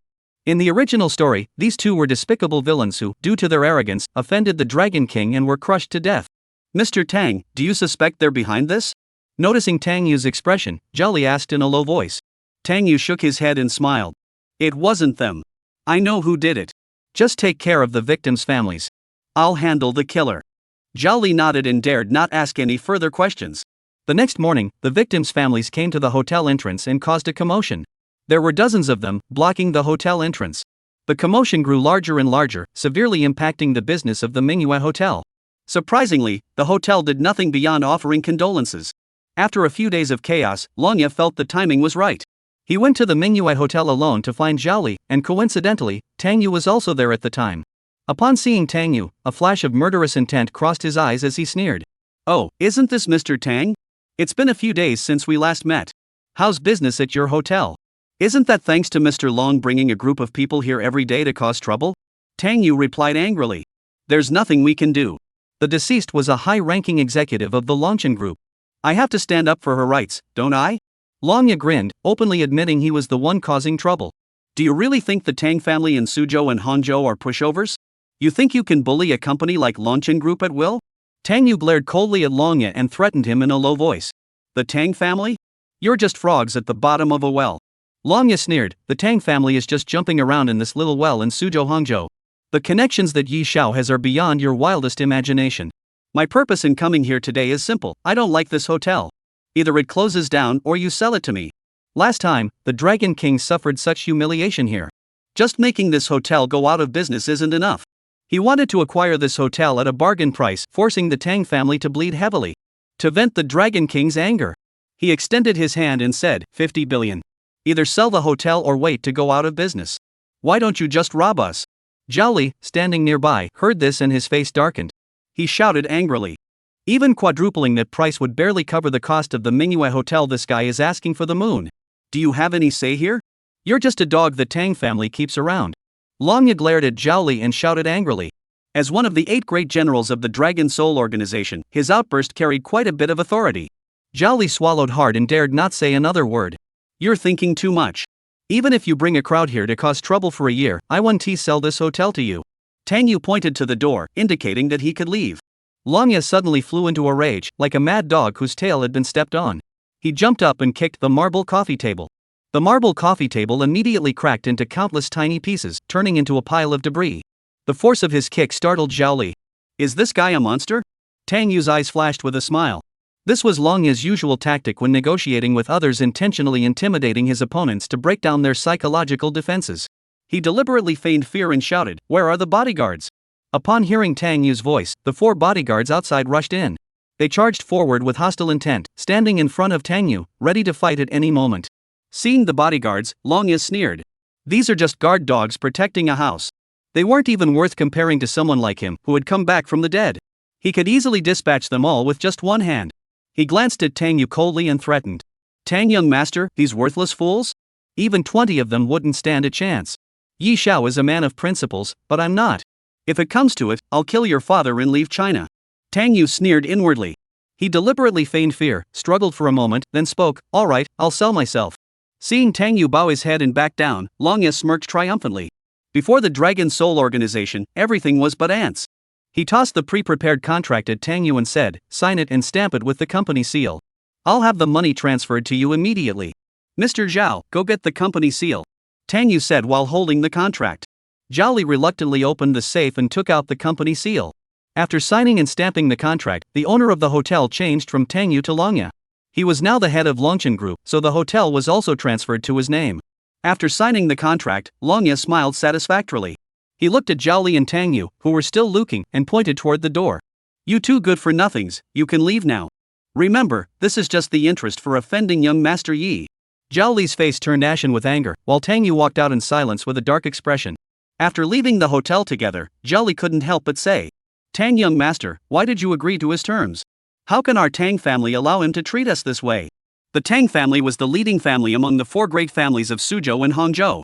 They may not be able to control everything, but they certainly shouldn't be dominated by a newcomer like Longchen Group. Tang Xiao's willingness to yield was simply illogical. You'll see in a couple of days. Tang Yu smiled casually, pulled out a cigarette, lit it, and said, don't worry, the real show is just beginning. All right. Seeing Tang Xiao so calm, Zhao Li's mood also settled down. By the way, has the Wang family moved out yet? Tang Yu asked again. They boarded the train to Siberia the night before last, following your instructions to forge travel records showing he went to Africa. Zhao Li hurriedly replied. That's good. Tang Yu smiled slightly. Given Yi Chen and his group's narrow-mindedness, they would definitely take Wang Difu along for revenge. Now that Wang Difu is safe and the hotel has been arranged for them. Next, it was time to teach that dog Longya a lesson. He returned to the car, took out his laptop, and quickly typed out an email before sending it off. Chapter 38, There's a big problem at the Manhwa Hotel. After Tang Yu and the others left the office, Longya smiled contentedly in the general manager's office. He walked over to the floor-to-ceiling window, took out his phone, and dialed Ji Chen's number. As soon as the call connected, he immediately spoke with respect. Dragon King, the revenge against the Manhwa Hotel is complete. I forced that Tang guy to sell the hotel for 50 billion to us. Oh? Yi Chen's voice on the other end of the line carried a hint of joy. The Manhwa Hotel was a place where he had been humiliated. Being able to acquire it so cheaply meant he had made over 100 billion in one fell swoop. His abilities are indeed outstanding. You did a good job on this, but it's just recovering a little interest. Yi Chen sneered arrogantly and asked, by the way, what about that guy surnamed Wang? A dog of the Tang family dares to scold me in public. He must die. I've already had someone investigate. He flew to Africa a few days ago. Send someone to kill him. Those who insult me must die. Yi Chen ordered. After hanging up the phone, Yi Chen put away his phone with a sinister smile. After suffering so much in Suzhou and Hangzhou, he finally got his revenge. This was just a taste of what was to come. The real show was about to begin. Yin had already obtained some classified documents for himself, and the other pieces were all in place. The entire Suzhou-Hangzhou region was merely a chessboard for him to test his skills. West City Police Station. A stunningly beautiful female police officer sat at her computer, frowning as she studied several documents. The case from the Manhwa Hotel a few days ago is still under investigation. This case was definitely a homicide. However, Bai Wani couldn't find any evidence, which was driving her crazy. She had been sitting in front of the computer for days, trying to figure out how to solve the case. Detective Bai, why don't you take a break? You didn't get much rest last night, did you? A young police officer approached her with concern. I'm fine. Why sleep so much while alive when you'll sleep forever after death? Bai Wani waved her hand and pushed the cup toward her colleague. Please make me another cup of black coffee. All right. The young police officer looked a bit concerned. Captain Bai was too dedicated to her work. Why not relax occasionally and go on a date with me? When the coffee was brewed and brought over, Bai Wani took a sip. The bitterness instantly perked her up. Just then, the laptop beeped. She quickly glanced at it and saw that someone had sent her an email. Her instinct told her that this email, sent to her personal inbox, was a crucial clue. She quickly opened the email and her pupils contracted instantly. The email was related to the Manhwa Hotel, but it had nothing to do with the murder case. It was connected to drugs. Quick, call Wang Bureau over here. She slammed the table and shouted at her colleague. Her colleague snapped out of it and rushed off to fetch the supervisor. The man called Wan was a middle-aged man with a square face, looking upright and dignified. After approaching, he looked at Bai Wani with concern and said, Wani, I'm not trying to scold you, but as a young and beautiful girl, you've been working late every day. Your dark circles under your eyes are as black as a panda's. Look at this first. Bai Wani moved her chair aside to let her supervisor see the email. Wang Ju glanced at it and his expression immediately turned serious. If the clues in this email are true, this could be a major case. Convene a meeting immediately and form an investigation team. I'll lead it personally. Wang Bureau shouted. Soon, the entire West City branch was in motion. After a 2-hour meeting, the investigation team left the station to begin their inquiry. Bai Wani also wanted to join the investigation team but was refused by Wang, who told her to eat first and rest properly. Feeling a bit down, she changed into casual clothes and went out to eat. She wasn't picky about food and usually ate at a street-side food stall across from the police station. As she approached the entrance of the food stall, someone greeted her. Officer Bai. She turned around, paused for a moment, then remembered the person's name and smiled. Yi Chen, right? She had met him a few weeks earlier. At the time, there was a pickpocket on the bus. He had bravely intervened to stop the pickpocket. After getting off the bus, the pickpocket returned with a group of people to retaliate, but he managed to take them all down. She was quite surprised when she went to help catch him, thinking he was quite skilled, so she remembered him a bit. However, what left the deepest impression on her was his smile. It just felt a bit off. I thought Officer Bai had forgotten my name. Yi Chen couldn't help but give a mischievous smile, lifting the corners of his mouth. At that moment, he was holding a shabby snakeskin bag filled with various plastic bottles. Are you starting a side hustle? Seeing him like this, Bai Wani couldn't help but find it amusing. No, I just came across an old lady. She's so old and still picking up bottles it looked pretty tough, so I helped her bring the bottles back and bought her some fruit. Yi Chen sighed. Hearing his explanation, Bai Wani couldn't help but feel a bit more fond of him. This man is actually quite kind-hearted? Are you planning to eat? Why not join me? I'll drop off the bottles and come right over. Yi Chen pointed to the nearby street food stall and smiled. No, I'll just take it to go. I have work to finish. Bai Wani gave a carefree smile, waved her hand, and walked into the store to order. Yi Chen didn't press the matter further. When it comes to flirting, you have to know your limits. A woman who can go straight to your stomach can also go straight to another man's stomach. The more stunning a woman is, the slower you have to take it, so she'll eventually become completely devoted to you, even willing to be part of your harem. He walked a short distance with a bag of plastic bottles, then casually tossed them into a trash bin. He had bought them for $10 from an old woman scavenging for trash when he first arrived. He spent 10 yuan because he didn't have any smaller bills on him. This bag of plastic bottles wasn't even worth 5 yuan. Arrange a few more meetings, and it should be enough. This kind of woman is pretty easy to seduce. Yi Chen smirked triumphantly. After 2 carefully arranged meetings, he already felt confident. Bai Wani, this woman was someone he had to have. Not only was she exceptionally beautiful, ranking among the top beauties in Suzhou and Hangzhou, but her background was also quite extraordinary. Although the Bai family wasn't one of the 4 major families in Suzhou Hangzhou, their influence was still quite terrifying. They were a political family, and half of the political circles in Suzhou Hangzhou were filled with their former students and associates. To control Suzhou and Hangzhou, one cannot do without the Bai family's power. He quickly washed his hands by the roadside and hurriedly set off for the next destination. He still needed to go to other beautiful women to build up their favor. P.S. Third update delivered. Keep slapping the Dragon King in the face. Epsilon hashtag. Chapter 39. I'm going to find a cell to sit in. Manhwa Hotel. It had since been renamed the Longchen Hotel. After taking over the hotel, Longya immediately ordered the troublemakers to go back to their respective homes. These people were all relatives of the woman who had died, and she had been a high-ranking executive at their company. After spending several million to appease them, everything is now under control. After working hard to eliminate all negative impacts, the hotel's business has begun to slowly return to normal. At that moment, he was sitting in his office, hugging his beautiful secretary, ready for some passion. Suddenly, a series of hurried footsteps echoed down the hallway outside. The office door was violently pushed open. A group of police officers burst in. What's going on here? Can't you knock?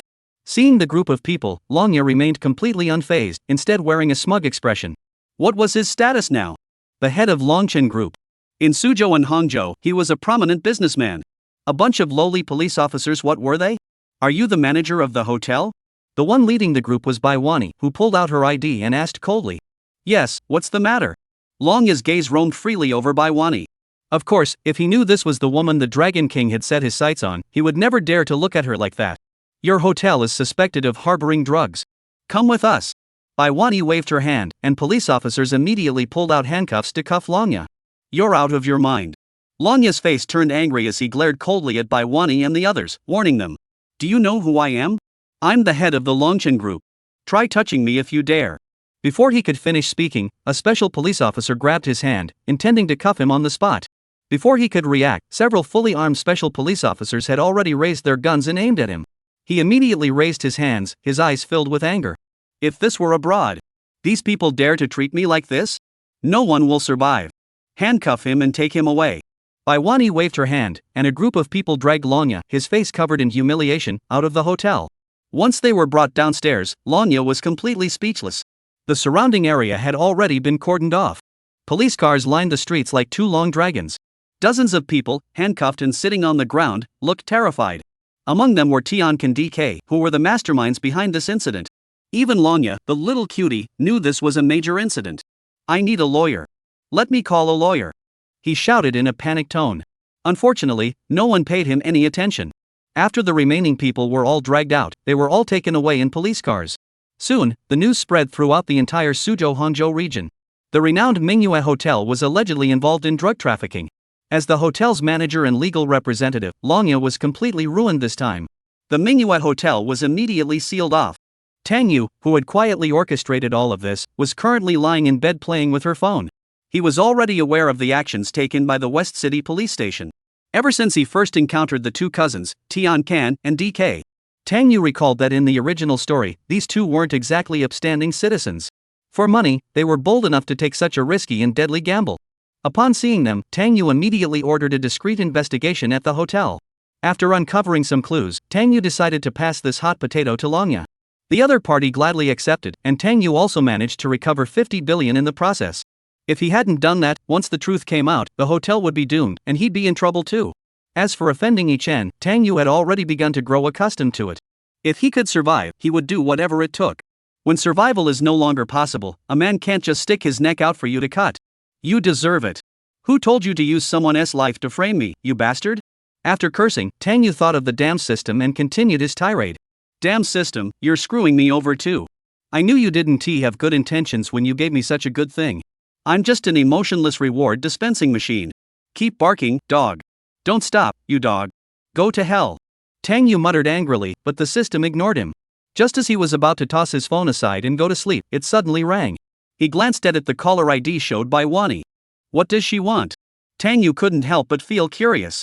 Could she have discovered that he was the one who sent her the email? After obtaining the clue last time, he had deliberately chosen to send an anonymous email to Baiwani.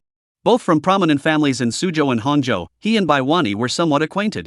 However, Baiwani had a very poor impression of him. Because he had a good friend named Qin Ming. Qin Ming was the most notorious playboy in Suzhou and Hangzhou. The two were so close they were practically inseparable, so he too had been targeted by Wani's hostility. After pondering for a moment, he answered the call and said, "Hey, isn't this Miss Bai? Looking for me in the middle of the night to chat? Get lost. You're the former owner of the Manhwa Hotel, aren't you? Come to the West City Police Station immediately for an investigation." Wani snapped back angrily on the other end of the line. "What did I do? Just come over. Don't waste my time, or I'll send someone to your house to arrest you." After Wani hung up the phone, Tang Yu couldn't help but sigh. This woman is still such a firecracker. She was quite renowned in the Suzhou Hangzhou social circle. Due to her upright character, many wealthy young men who crossed her ended up suffering greatly. Yet you can't do a thing about her. Her family is powerful and influential. Even Tang Yu would have to bite the bullet and admit defeat when facing her. Power is indeed far more powerful than money. This is the standard characterization for a female police officer in a feel-good novel. Her family has a powerful background, and she is brimming with a sense of justice, spending her days arresting people non-stop. Yet this righteous beauty ends up becoming a concubine for the Dragon King. Tang Yu can't help but roll her eyes at this ridiculous plot twist. However, this is precisely why Tang Yu chose her. Using the female lead spear to attack the Dragon King's dogs. When it's time to lie low, lie low. Strike when the time is right. Dressed and ready, Tang Yu prepared to head out. After all, the hotel's legal representative and manager aren't her. It's just going through the motions. Tang Yu's father saw him dressed neatly and raised an eyebrow. "What are you doing out so late? Going to look for that kid Qin Ming again?"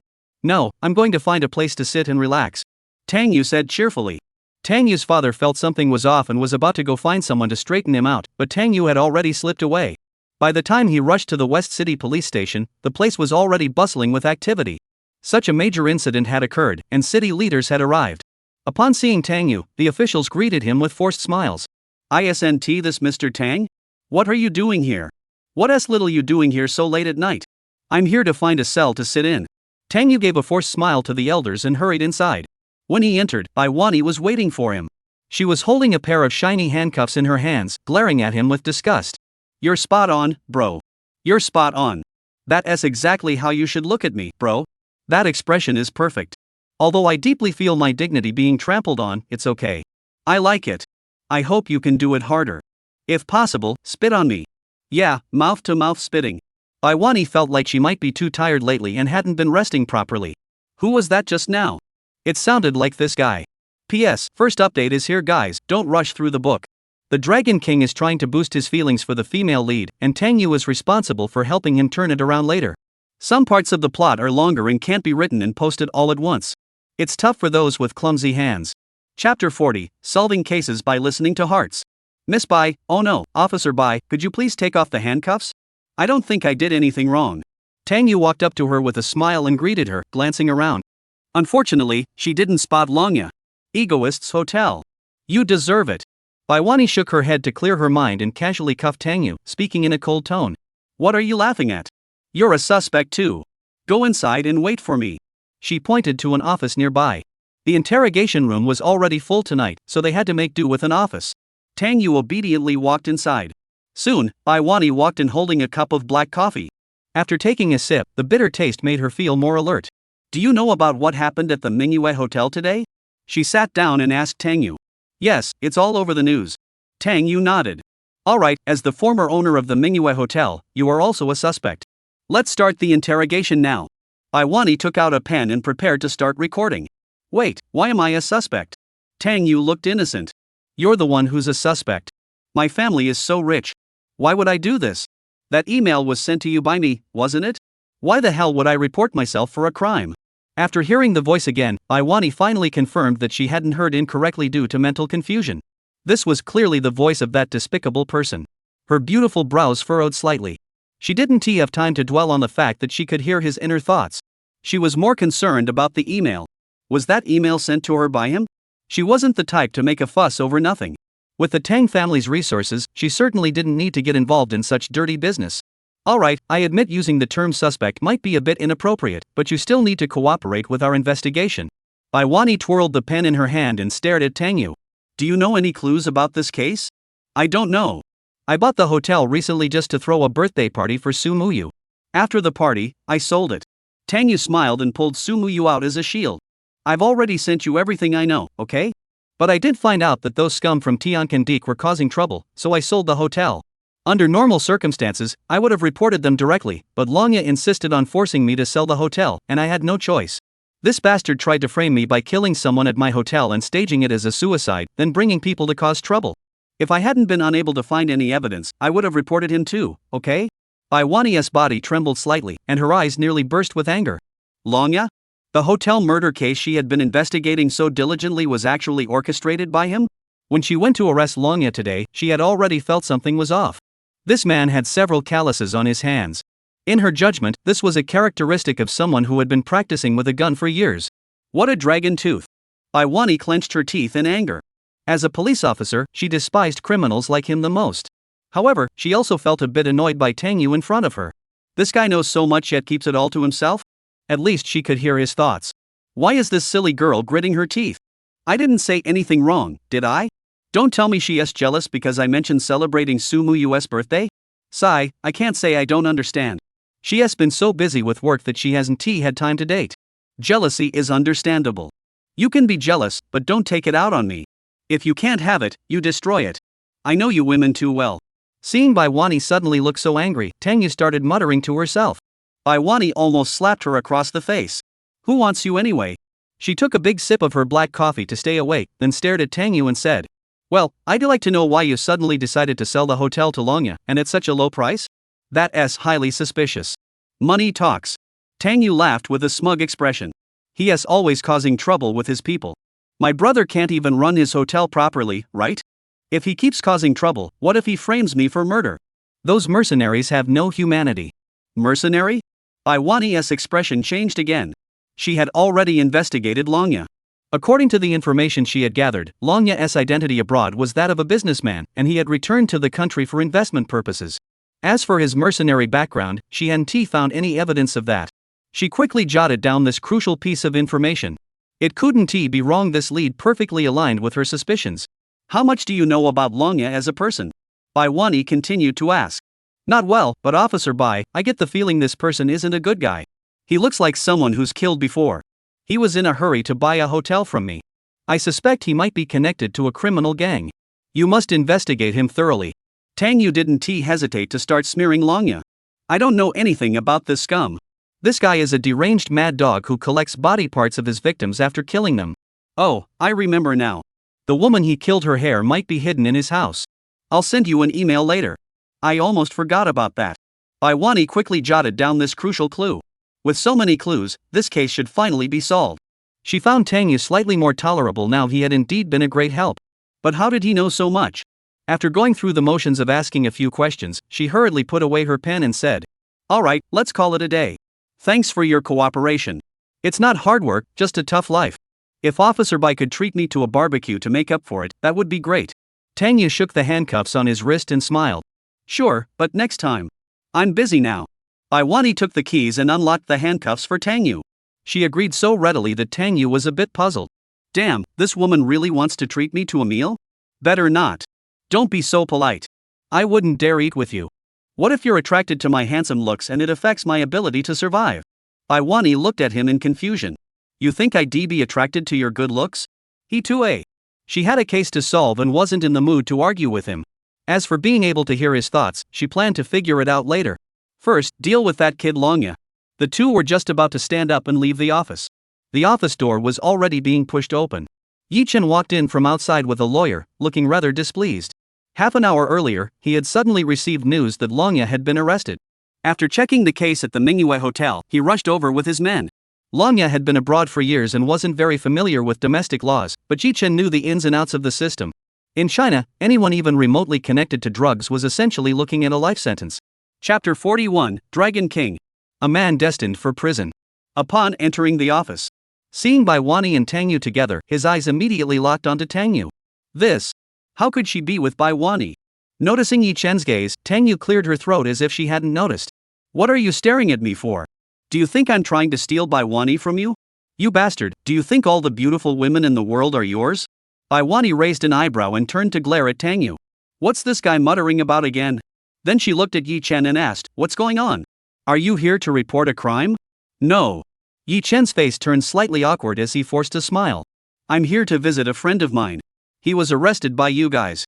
Haha, my friend is a murderer. Tang Yu stood by silently, gloating. Who is your friend? After hearing Tang Yu's inner thoughts, Bai Wanni's last shred of goodwill toward Yi Chen vanished completely. Who else would associate with a criminal besides trash? Yi Chen saw Bai Wanyu's cold gaze and felt like he was about to spit blood inside. He sighed. His name is Longya. As a master at picking up women, he was well aware that his actions today had crossed a major boundary, easily earning Bai Wanni's disgust. But since Longya was in trouble, as the leader of the Dragon Soul organization, he couldn't just stand by and do nothing. If this matter wasn't handled properly, Longya would have to be reincarnated. How would the organization's members view him then? Returning to China without accomplishing anything, only to send a brother to serve the Buddha first? As expected. Upon hearing the name Longya, Bai Wanni's impression of Yi Chen plummeted to the lowest point. She glared at Yi Chen and said, "What's your relationship with him? He's a criminal suspect now. He's my employee. I'm the boss of Longchen Group."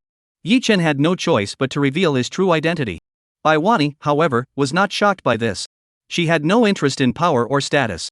Even if the emperor himself came, you'd still have to follow the rules. She spoke coldly. The nature of his offense is extremely serious. Visits are not permitted at this time. Please leave.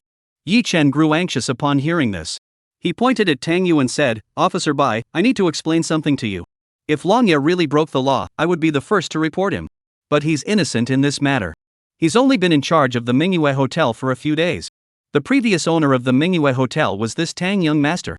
He is the one you should be arresting." Tang Yu widened his eyes in confusion. "What does this have to do with me? I didn't participate. Officer Bai has already finished his investigation. I'm innocent." Guan Lin's mother, what does Guan Lin Bei have to do with this? Dragon King, don't try to shift the blame onto me. I didn't kill anyone at the hotel. If anyone should be arrested, it should be you. You're just a lecher who'll only make life harder for everyone else. Damn it, now that I think about it, they're in cahoots. Bai Wanni, that stinking woman, don't you dare help frame me. After hearing Tang Yu's inner thoughts, Bai Wanni really wanted to punch this bastard. What does she mean they're in the same boat? We've only known each other for a short time, right? Betraying an innocent person? She'd rather die than do that. She glared at Yi Chen angrily. I don't need you to tell me how to do my job. The legal representative and manager of the hotel is Longya. I'm here to arrest him. You're his boss, which means the Manhwa Hotel is your business. Well, then, you're also going to be investigated. Yi Chen was so angry his face turned green. What the hell kind of logic is that? To hide his identity, the legal representative and shareholder of Longchen Group aren't him, right? If only he hadn't chosen her as one of his concubines. Yi Chen really wanted to slap her across the face to teach her a lesson. His own woman should just obey him. What use is integrity? Is this plot a bit off? Bai Wanni seems to dislike him? That's not right. By now, Yi Chen should have already boosted her goodwill. This guy went out of his way to catch a pickpocket to create their first meeting. He even went out to buy a bag of plastic bottles, saying he was helping an old lady who collects trash. After these two gestures, Bai Wanni should be head over heels in love with him by now. Hey, the plot must have collapsed again. Let us arrest him quickly, Officer Bai. A guy like him belongs in jail. It'd be a shame if he didn't go in. Tang Yu was lurking nearby, enjoying the drama, almost ready to shout for the two of them to fight. People have their joys and sorrows, and cattle and horses add color to life. Indeed, magic must be defeated with magic. Bai Wanni's expression grew dark. Even their initial encounter was deliberately orchestrated by this guy named Yi Chen? This man. How disgusting. Officer Bai, I'm willing to cooperate with your investigation. The truth will come out. However, the person you should really be investigating is this Tangdashi. I suspect he maliciously sold the hotel at a low price to frame my friend. The appraisal value of the Manhwa Hotel should be around 200 billion. He sold it to Longya for 50 billion. That's the best evidence. Yi Chen, suppressing his anger, pointed at Tang Yu and spoke with conviction. Damn it, you bastard, can't you have some decency? If it weren't for you letting Longya come to my hotel and cause trouble, I wouldn't have sold it so cheaply. Speaking of which, Longya used someone's life to frame my brother, and you're at least 89% responsible for that, right? Tang Yu was about to retort, but Bai Wanni beat him to it. So what if he is rich? He bought the hotel to propose to his girlfriend. Yi Chen was so angry he started trembling, his hands and feet feeling ice cold despite the heat. He recalled the humiliating scene from that day at the hotel. Bai Wanni snorted coldly and didn't say another word to Yi Chen. After listening to his heartfelt words for so long, she had already decided that Yi Chen was definitely no good. If the hotel murder case was connected to him, then she wouldn't hesitate to arrest him herself and send him to prison. She turned to look at Tang Yu and spoke softly. Tang Yu, thank you for cooperating with the investigation today. It's so late you should go home and rest. I'll treat you to dinner next time. After listening to her heartfelt words for so long, she was certain that Tang Yu was innocent. Moreover, after discovering the criminal clues, he immediately sent an email to her. What does this mean? He believed she was worthy of unconditional trust. Otherwise, he wouldn't have entrusted such important clues to her. Being trusted by someone is indeed a very pleasant thing. Ha! Tang Yu was completely baffled. What the hell is going on? Why are you suddenly being so nice to me? Stop it, don't be so nice to me. This isn't you. Calm down. Where's your temper? Yi Chen, standing nearby, had veins bulging on his forehead. Iwani, she's actually being so gentle with this guy? Toward herself, she is as cold as if she were looking at an enemy? He glared at Tang Yu with hatred, his heart filled with rage. At that moment, the office door was pushed open from the outside. A stunningly beautiful woman walked in, followed by bodyguards and a lawyer. The woman who walked in was none other than Su Muyu. Upon seeing Su Muyu enter, Yi Chen, who had been seething with anger moments ago, instantly felt his mood lift. In fact, he felt a little touched. This girl had been saying all sorts of things to keep him at a distance. But when he was truly in trouble, she had come to his aid. She truly was the woman he had chosen. He curved his lips into a mischievous smile and spoke, Muyu, you came? Are you okay? Before he could finish, Su Muyu walked up to Tang Yu and asked softly with concern. P.S. Here's the third update, you can be a little nicer to me and give me a 5-star review. I won't send the female lead if you don't worry. Chapter 42, Dama. Don't fight over me. She was just working overtime at the office. After securing that plot of land in the western part of the city, there is so much to do. Then her secretary suddenly informed her that something had happened at the Manhwa Hotel. She knew Tang Yu was the owner of the Manhwa Hotel, so after checking the news, she immediately called Tang Yu. After no one answered, she contacted Tang Yu's father and learned that Tang Yu wasn't home. He said he was going to sit in jail for a while, only to discover that the guy had come here. Nothing much, just here to cooperate with Officer Bai's investigation. Tang Yu said expressionlessly. Dama, don't come over here. Don't provoke the Dragon King anymore. Look at his expression. Give my brother some space to survive. Otherwise, this dog will come after me tonight. He had already caught a glimpse of Yi Chen's liver-colored face out of the corner of his eye. This awkward scene. Tang Yu was even tempted to use her toes to dig out a Dragon King's palace on the ground for him. Su Muyu heard Tang Yu's inner thoughts and also glanced over with the corner of her eye. She saw Yi Chen's gloomy and resentful expression. She found him even more despicable. Could he really think she was interested in him? What a lunatic. After thinking for a moment, she decided to wrap her arm around Tang Yu's arm and said, as long as everything's okay, let's go home. Tang Yu's eyes widened, and she wanted to scream for help. You're pulling this trick again? Don't do this, Mr. Wang. I'm still just a kid weighing over 100 pounds. It's not appropriate. Yi Chen's fists were clenched tightly, his nails almost piercing his flesh. The woman he loved.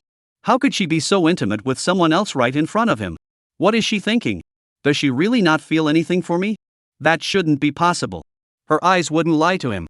Tang Yu just wanted to pull her arm away and leave this place of trouble. Another person walked into the office from outside. This time, it was another stunningly beautiful woman. Wang Yixue, looking hurried and frowning, walked in.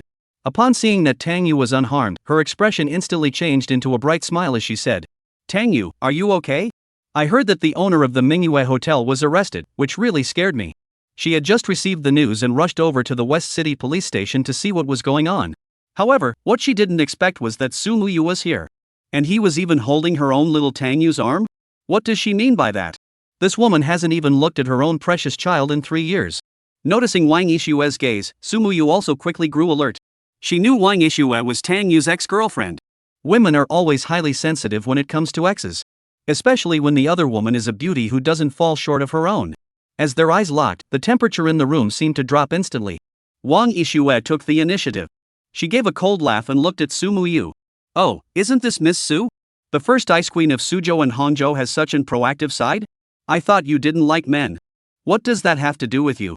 Su Muyu retorted sharply, clinging tightly to Tang Yu's arm. What are you doing? Stop it. Don't fight over me, a handsome guy. It'll break my heart. Oh, wait, don't do this in front of the Dragon King. Can you two let me live in peace? Seeing the two women meet like oil and water, Tang Yu was completely dumbfounded. He had already heard that the two women didn't get along and rarely appeared in the same place. But if you two can't get along, why drag me into this? Just as he was about to slip away, Wang Yixue had already wrapped her arms around his other arm. She glanced at Su Muyu and said, You're holding my boyfriend's hand, how is that none of my business? If you really like handsome guys, I can introduce you to a few. Just don't bother my precious. Your boyfriend? Miss Wang sure has some nerve, calling someone else's fiancé boyfriend? Sumu didn't back down, her eyes filled with hostility. Oh, he is your fiancé? Then what do you know about him? Do you know what he likes to eat? What brand of cigarettes does he smoke? Does he prefer black stockings or white ones? Can you answer that? Wang Yishue scoffed at Sumuyu's words. Fiancé? She had heard Tang Yu muttering to herself about wanting to call off the engagement. Based on her guesses about this woman, she must be feeling miserable because the man who had been fawning over her for 3 years had disappeared, so she wanted to get him back. How could I give you that chance? Sumuyu was truly speechless. She couldn't think of a response. Does any of that matter? He likes me, and everyone in Suzhou and Hangzhou knows it. He even threw me a birthday party just a few days ago. Sumuyu decided to pull out her trump card to counterattack. No matter how beautiful or goddess-like a woman is, when it comes to palace intrigue with someone of the same gender, she has no exception. Sure enough, Wang Yishue instantly felt a bit angry. She even felt like giving Tang Yu a few slaps. This guy, doesn't he have any interest in her?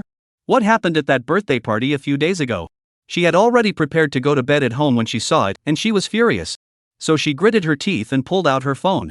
You want to show off your love with me? Let me show you what showing off your love really looks like. Tang Yu's face turned pale the moment he saw her actions. Before he could stop Wang Yishue's wild outburst, Wani slapped the table angrily and said, Enough, stop arguing here. I still have work to do. Get out. Wani and Sumuyu were actually quite close. The two girls were her high school best friends. Seeing her two best friends arguing over Tang Yu, she felt extremely annoyed. This entertainment industry is really messy. As Wani lost her temper, Tang Yu quickly dragged the two women out of the office. Standing nearby, Yi Chen's expression was worse than if he had swallowed a dead fly. The two women he liked were actually fighting over him right in front of him, yet the man they wanted wasn't him? As they walked out of the office, the two women were still clinging to his arms in a sulky manner. Thus, the single men at the West City branch were dealt a devastating blow. Damn it, two beauties serving one guy? Who is this guy?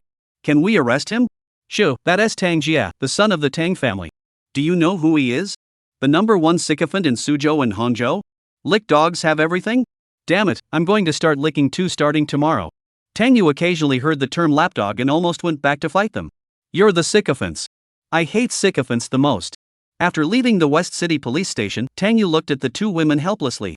Are you planning to tear me in half and take me back? Then make her let go first. Wang Yishue snorted. Why should I let go first? Sumuyu snorted coldly, refusing to budge. Stop acting so childish, okay? Is this really your character? Let go of me, you guys. Are you trying to steal a toy? Even if I'm a toy, there's only one of me, not enough to go around.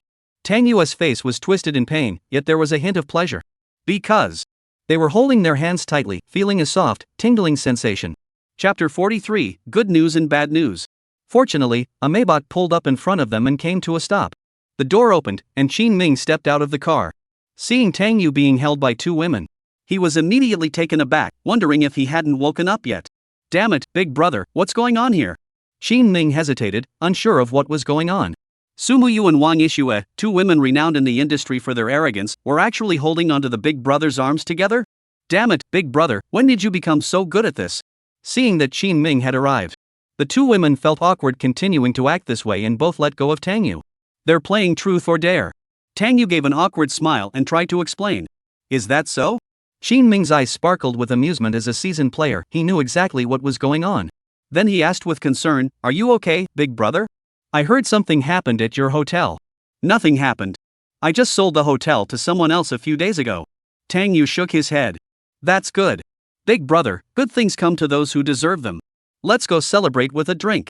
Qin Ming walked over with a smile, putting his arm around Tang Yu, only to notice that Sumuyu and the other woman were glaring at him with murderous intent. He remembered the incident from last time when he had taken Tang Yu to the Xinghe Club. The two women hadn't forgotten. Wang Yishue made a gesture of slitting her throat with her hand as a warning. If he dared to take her little Tang Yu back to that den of vice, she would kill him. You seductive whore, get out of my way. Humph. After warning Qin Ming with their eyes, the two women bid farewell to Tang Yu and left. As soon as they were gone, Tang Yu quickly pulled out a cigarette and lit it to calm his nerves. Qin Ming chuckled as he crouched beside Tang Yu and said, Big brother, you're really living it up. Do you think that's a good thing? Tang Yu replied irritably. As a villain who just wants to survive quietly until the end, staying low-key is the way to go. Qin Ming just chuckled without saying a word. He obviously thought it was a good thing. After Tang Yu finished smoking, he stood up, looking tired, and said, Brother, if there is nothing else, I'll head back to rest. Let us grab a drink next time. I've been so tired lately, can't sleep well, and keep having nightmares. Alright, go rest. Tang Yu nodded, feeling warm inside. Knowing that he had come over immediately after hearing about the incident, this brother was indeed reliable. Just as he was about to leave, he suddenly stopped, turned around, and frowned at Qin Ming, asking, "You haven't been sleeping well and having nightmares these past few days?" "Yeah, I don't know what's going on. Maybe it's kidney deficiency." Qin Ming sighed wryly. Tang Yu furrowed his brows and suggested, "Why not go on a short trip to relax?" "Forget it, I'm too lazy to go out. I'll just go back and rest." Qin Ming waved his hand and got into the car and left. After Qin Ming left, Tang Yu returned to the car and lit another cigarette. He already knew the reason behind Qin Ming's unease. This was the plot from the original book. Qin Ming's illness was caused by feng shui issues at the Qin family's old mansion. The root of the problem was a jade Buddha statue that Qin Ming had bought a week earlier. That jade Buddha had been tampered with by Yi Chen. After Qin Ming brought it home, the feng shui of the Qin family was severely disrupted, turning what was once a feng shui treasure spot into a place of ill omen. When the Qin family was in crisis, Yi Chen came to their rescue. Ultimately, the Qin family revered him as a deity, showing him the utmost respect. Qin Koxin, the eldest daughter of the Qin family, also developed feelings for him and gradually fell into his trap. This plot, though it seems a bit far-fetched, but in an urban action novel, it's perfectly normal. Pretending to be cool, humiliating rivals, gaining power, and winning beautiful women all while raking in rewards until your hands ache. Just as Tang Yu was reminiscing about the plot, the system's voice suddenly rang out. "Beep, host has successfully survived the West City police station plot. Reward, mastery of the ancient martial art Yin Yang Supreme technique usable once." Upon hearing the reward, Tang Yu froze for a moment before cursing. "Damn system, what's the point of giving a one-time reward every day? Why not just give me a pair of disposable chopsticks?" According to the system's description, once mastered, this ancient martial art, Yin Yang Supreme technique, allows one to borrow force to strike back, doubling the damage inflicted. This is definitely a top-tier item. But the single-use restriction is way too unfair. Ha ha. Because the host didn't perfectly survive the plot, they've drawn the hatred of Dragon King Yi Chen. The system explained. Tang Yu was immediately exasperated. "I wish I could have survived perfectly. But damn it, everyone in the world is a traitor." After Tang Yu left, Yi Chen was left alone in the office. Bai Wani kindly cuffed his hands. In her mind, Yi Chen was no different from a criminal. How else could he be the boss of Longya? After putting on the handcuffs, Yi Chen's expression remained calm, but his heart was filled with rage. He was the mighty Dragon King. Handcuffs? That would make him a prisoner. But thinking about his plan to pick up girls, he had to grit his teeth and endure it. He had endured all these years. What was one more moment? He had thought that, given his relationship with Bai Wanyu, making a statement wouldn't take long. Although he claims to be the boss of Longya, the Longchen group has no connection to him whatsoever. He was just the puppet master behind the scenes. This also meant that even if there were major issues at the Manhwa Hotel, it wouldn't be his fault. But Bai Wanyu refused to let him go, insisting on getting something out of him.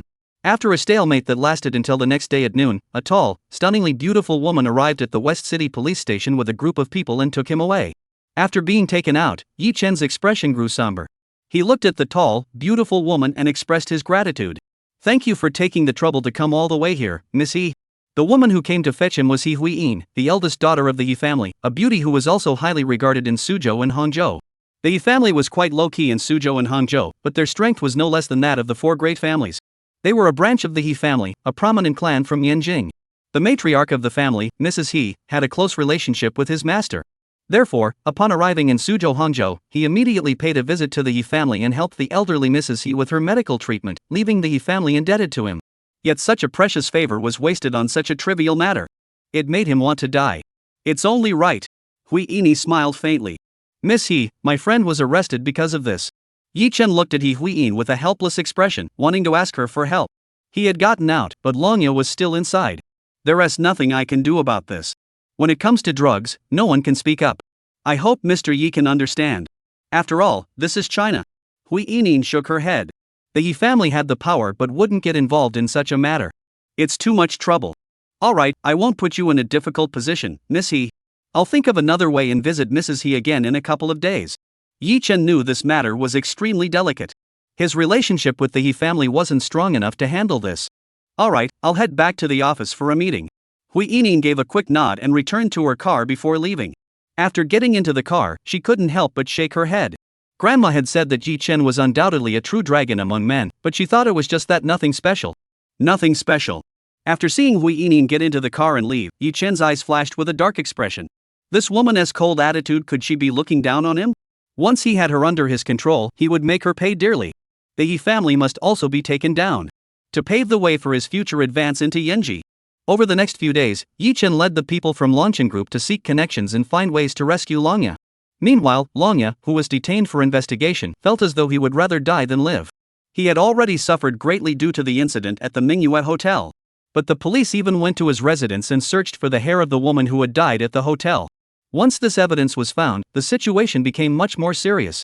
This time, he was completely finished. Fortunately, after being detained for an entire week, Yi Chen finally came to visit him. Knowing that the Dragon King was coming to visit him, Longya was thrilled beyond words. The Dragon King is truly all-powerful. With his help, he was certain he could escape this place. After being brought into the meeting room, Longya excitedly shouted, "Young Master Yi." Yi Chen was sitting behind the glass in the meeting room. He nodded and smiled. "I have some good news and some bad news. Which do you want to hear first?" "The good news, then? I've asked the lawyer to fight for a reduced sentence." "What's the bad news?" "After the reduction, you'll still have about 20 years left." Chapter 44, in summary, the advantage is mine. Longya's legs went weak, and he nearly fell off his chair. 20 years? As the eighth of the 8 great generals of the Dragon Soul organization, he was to be imprisoned here for 20 years? In that moment, he suddenly regretted coming to China. Damn it, I shouldn't have gotten involved with that shabby hotel. I'll keep trying to find a way out. Don't worry, maybe I'll be out in a few months. Yi Chen comforted him. Once I control the entire Suzhou Hanzhou region, how hard will it be to release someone from prison? The plan to conquer the 4 great families has already begun to take shape. The plan to take control of the Wang family had encountered a minor issue, but it was still under his control. The situation with the Qin family is also progressing smoothly, and results will be visible soon. The Tang family has Qi Yin and a few other pawns. Taking them down will only require some time. Once the 3 families are under control, the Su family, which is the weakest, will be easy to take down. In summary, the advantage is mine. Before taking control of Suzhou and Hangzhou, we'll have to inconvenience Longya for now. Longya sighed. Young Master Yi, I'll trouble you then. I hope we can get out soon and serve by your side as before, eating the little hamburgers I make with my own hands. Alright, we'll see each other soon. Yi Chen gave Longya a firm look and stood up, leaving the meeting room. An antique street, a shop named De Bao Lu. This shop was one of the largest in Suzhou and Hangzhou and belonged to the Tang family. The person in charge of the shop was Zhao Gaoshan, an old employee of the Tang family. He had been working at this antique shop since he was a teenager, having spent over 30 years there. He is highly capable and well respected in all aspects, earning the trust of the Tang family. Mr. Tang, please take a look at the ledger. This is last month's revenue. The profits for the past few months have been quite good. Zhao Gaoshan handed a ledger to Tang Yu. Although times have changed, antique shops still prefer to keep records using ledgers. Alright, thank you for your hard work. Tang Yu smiled as he took the ledger and flipped through it casually. As he flipped through the ledger, a man and a woman walked in from the door. Tang Yu glanced up, closed the ledger, and hid behind a display cabinet, deliberately turning his back to the two to avoid being recognized. The man and woman who had entered were none other than Yi Chen and Qin Kursen. Qin Kursen, as the eldest daughter of the Qin family, was an extremely famous beauty in Suzhou and Hangzhou. However, she looked extremely haggard today, like a rose about to wither. The reason for her appearance was that the Qin family had recently encountered some unknown issues.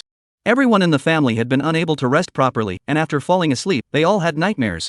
Over time, many of them began to experience physical issues. Some of the Qin family's servants and bodyguards were so frightened that they chose to resign and leave the Qin household. After they left, the phenomenon ceased. As a result, the members of the Qin family began to suspect that there might be something wrong with the feng shui of their home. She came to the antique market today hoping to find something that could improve the feng shui, but unexpectedly encountered Yi Chen on the way. Of course, this chance encounter was deliberately arranged by Yi Chen. As the Dragon King, he spends his days either flirting with women or on his way to flirt with women. Miss Qin, I know a thing or two about feng shui and the occult. If you're looking to improve the feng shui of your home, these antique shops probably don't have what you need. Seeing Qin Kursen carefully selecting items in the store, Yi Chen, standing nearby, reminded her. You know about feng shui? Qin Kursen asked with a look of surprise. She hadn't known Yi Chen for very long. Last time, a snake had somehow slithered into her home, terrifying her. Fortunately, Yi Chen was patrolling the neighborhood and heard the screams, so he rushed over. After helping her get rid of the snake, they had met. Yeah, I'm pretty skilled. I was just working as a security guard to make ends meet. Yi Chen curled the corners of his mouth into a mischievous smile. Approaching women first, then sparking their curiosity, that was his signature move. Indeed, you're not just skilled, you're a master at this. You became a security guard just to pick up women, didn't you? You're really something. Throwing a snake into someone's house and then rushing in to save the day? I've never seen anyone as shameless as you. If it weren't for your wickedness, the feng shui of the Qin family wouldn't have gone wrong. You have the nerve to put on a show here? You should go act in movies instead of wasting your talent. You're even opening a harem everywhere. You love cheating so much, why don't you just go dance ballet? Tang Yu, who was in the corner, overheard the conversation and silently complained to herself. Sheen Kurson, who was selecting antique items, suddenly heard a series of voices and couldn't help but look up in surprise. She looked around but didn't see anyone speaking near her. But after hearing the voice, she felt it was somewhat familiar. Could it be the voice of an old acquaintance? What caught her attention even more was the sheer amount of information contained in those few sentences. Throwing a snake into her own home and staging it herself? Was the feng shui issue at the Qin family's house also is doing? She was well aware that these words were all pointing to Yi Chen, the person right beside her. She couldn't help but glance at Yi Chen, a hint of confusion flashing in her eyes. This harmless-looking fellow is truly the culprit behind all this? Or was she just not getting enough rest lately and hallucinating? Yi Chen watched Sheen Kurson staring blankly at him and thought to himself that she must have been captivated by his brother's handsome appearance. So he smiled even more confidently and spoke up. Miss Qin, based on my observation of you, there must be a feng shui issue in your home that has attracted malevolent energy. Relying on these antiques to improve feng shui isn't very realistic. Here, I have an amulet. Take it home and wear it to see if it helps improve the situation.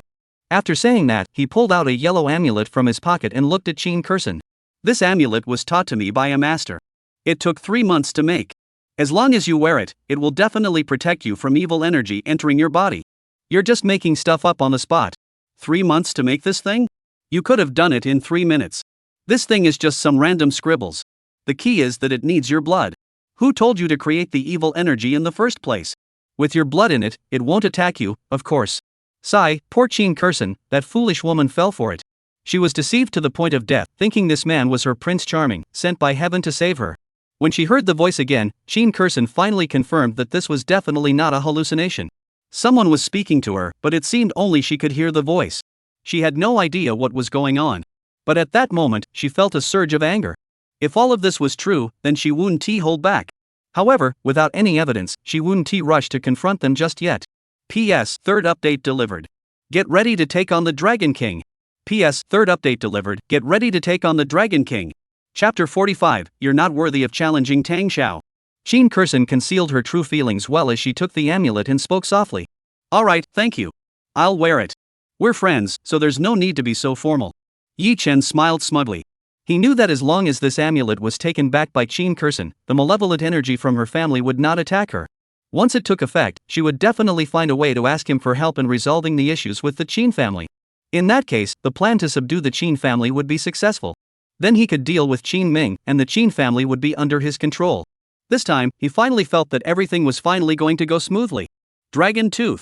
The day when the two of US brothers can go out together to eat small hamburgers won't be long now. Sheen Kurson nodded and carefully put away the amulet. After wandering around the shop for a while, she left the antique store. Yi Chen quickly followed her out.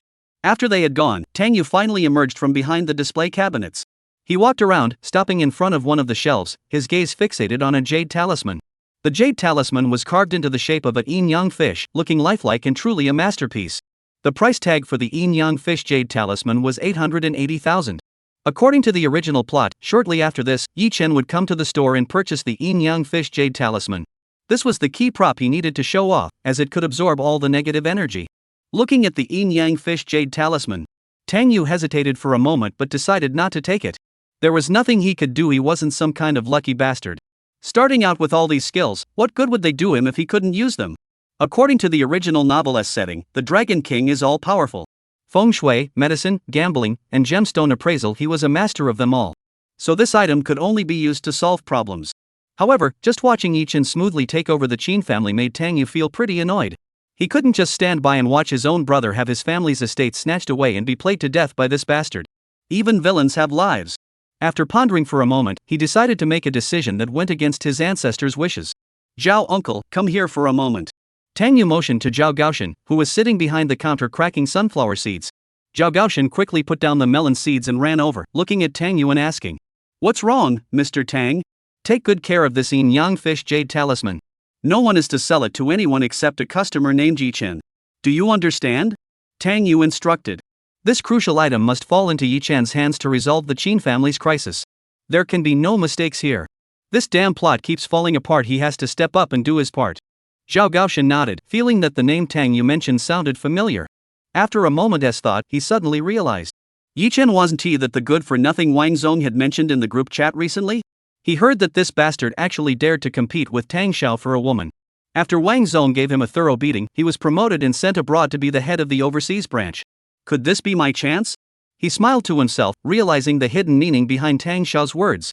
He's setting him up, isn't he? Also, mark the price higher, 3 million should do. Tang Yu added.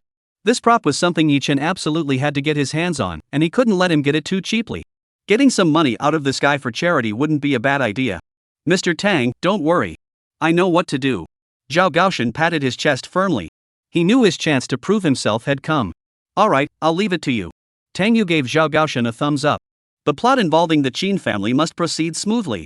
Once Yi Chen had resolved the Qin family's troubles, he would find a way to expose this bastard's true colors behind the scenes. I can't go head to head with you. But striking from the shadows is still an option. After Tang Yu left the store, Zhao Gaoshan immediately took out the Yin Yang Fish Jade Amulet from the cabinet. This item was something he had personally retrieved from outside. At the time, he had obtained 2 of them, representing Yin and Yang respectively. Having worked in the shop for so many years, he was highly knowledgeable about such matters. He knew exactly what the true purpose of the Yin Yang Fish Jade Amulet was. That good-for-nothing named Yi Chen wants to buy this thing? Is it to ward off evil spirits? After muttering to himself, Zhao Gaoshan chuckled and rushed over to retrieve a box.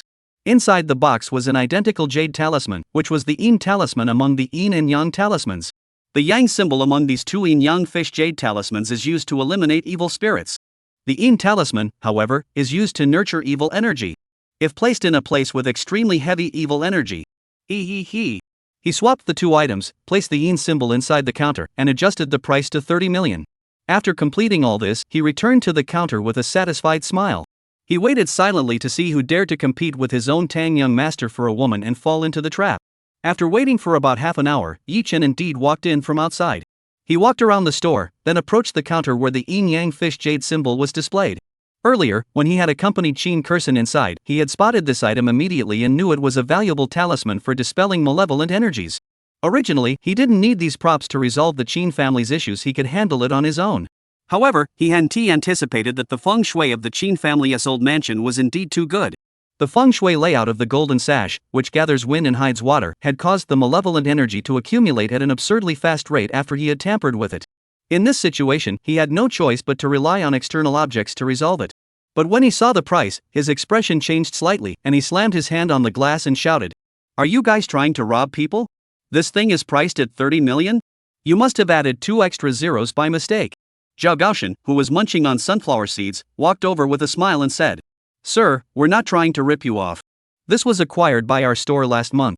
This is a valuable artifact from the tomb of a prince from the Song dynasty. This price is already very reasonable. Don't try to pull that on me. I know more about this than you do. Bottom line, 50 million deal or no deal?" Yi Chen said coldly. One of the things he hated most in his life was being cheated out of his money. "Friend, don't joke around. A feng shui master from Hong Kong came yesterday and said this is a valuable item. He's coming tomorrow to buy it. If you want it, take it. If not, forget it. I'll sell it to anyone." Zhao Gaoshan waved his hand and started walking back toward the counter. Hearing that someone else also wanted this item, Yi Chen couldn't help but change his expression slightly. After a moment of contemplation, he finally bit the bullet and paid the money, slamming the table. Alright, just wrap it up for me. This thing is expensive, but compared to conquering the Qin family, it's nothing. Once the Qin family is taken down, the assets worth billions will all be his." Zhao Gaoshan immediately smiled and rushed over to pack the item for Yi Chen. Once Yi Chen had left the store, Zhao Gaoshan's smile turned cold and menacing. He snorted disdainfully, spat on the ground, and said with contempt, "Such a worthless piece of trash dares to challenge our Tang young master? You're asking for death." Chapter 46, Old Master Wang has fallen ill again? The Wang family. Since Jiang Xiaoye last visited the Wang family to treat Old Master Wang, his health had gradually improved. After dinner today, Mr. Wang was holding a brush, preparing to practice calligraphy. Before he could finish writing the first character, the brush suddenly slipped from his hand. He clutched his chest and sat down in his chair, his body trembling violently. The nurse by his side was terrified, quickly helped him to the bed, and immediately called the Wang family's private doctor. The private doctor arrived quickly to examine Mr. Wang. Upon hearing the news, the rest of the Wang family members also rushed over. Seeing the old man lying pale on the bed, they all grew tense. The old man had only just recovered a few days ago. How could this happen again? After the examination was completed, Wang Yishue hurriedly asked, "Dr. Zhou, how is my grandfather?" The doctor looked perplexed and shook his head. "Mr. Wang's condition is critical. His organs are beginning to fail, but we can't pinpoint the exact cause. I recommend bringing in Jiang Shini immediately." He was a renowned expert in the country, but he had never encountered such symptoms before. Despite such severe health issues, the cause remains unknown. Wang Yishue immediately took out her phone and called Jiang Xiaoye. After confirming her location, she hurriedly arranged for the Wang family's private helicopter to pick her up. Upon her arrival, Jiang Xiaoye hurried over with her small bag and began examining Mr. Wang's condition.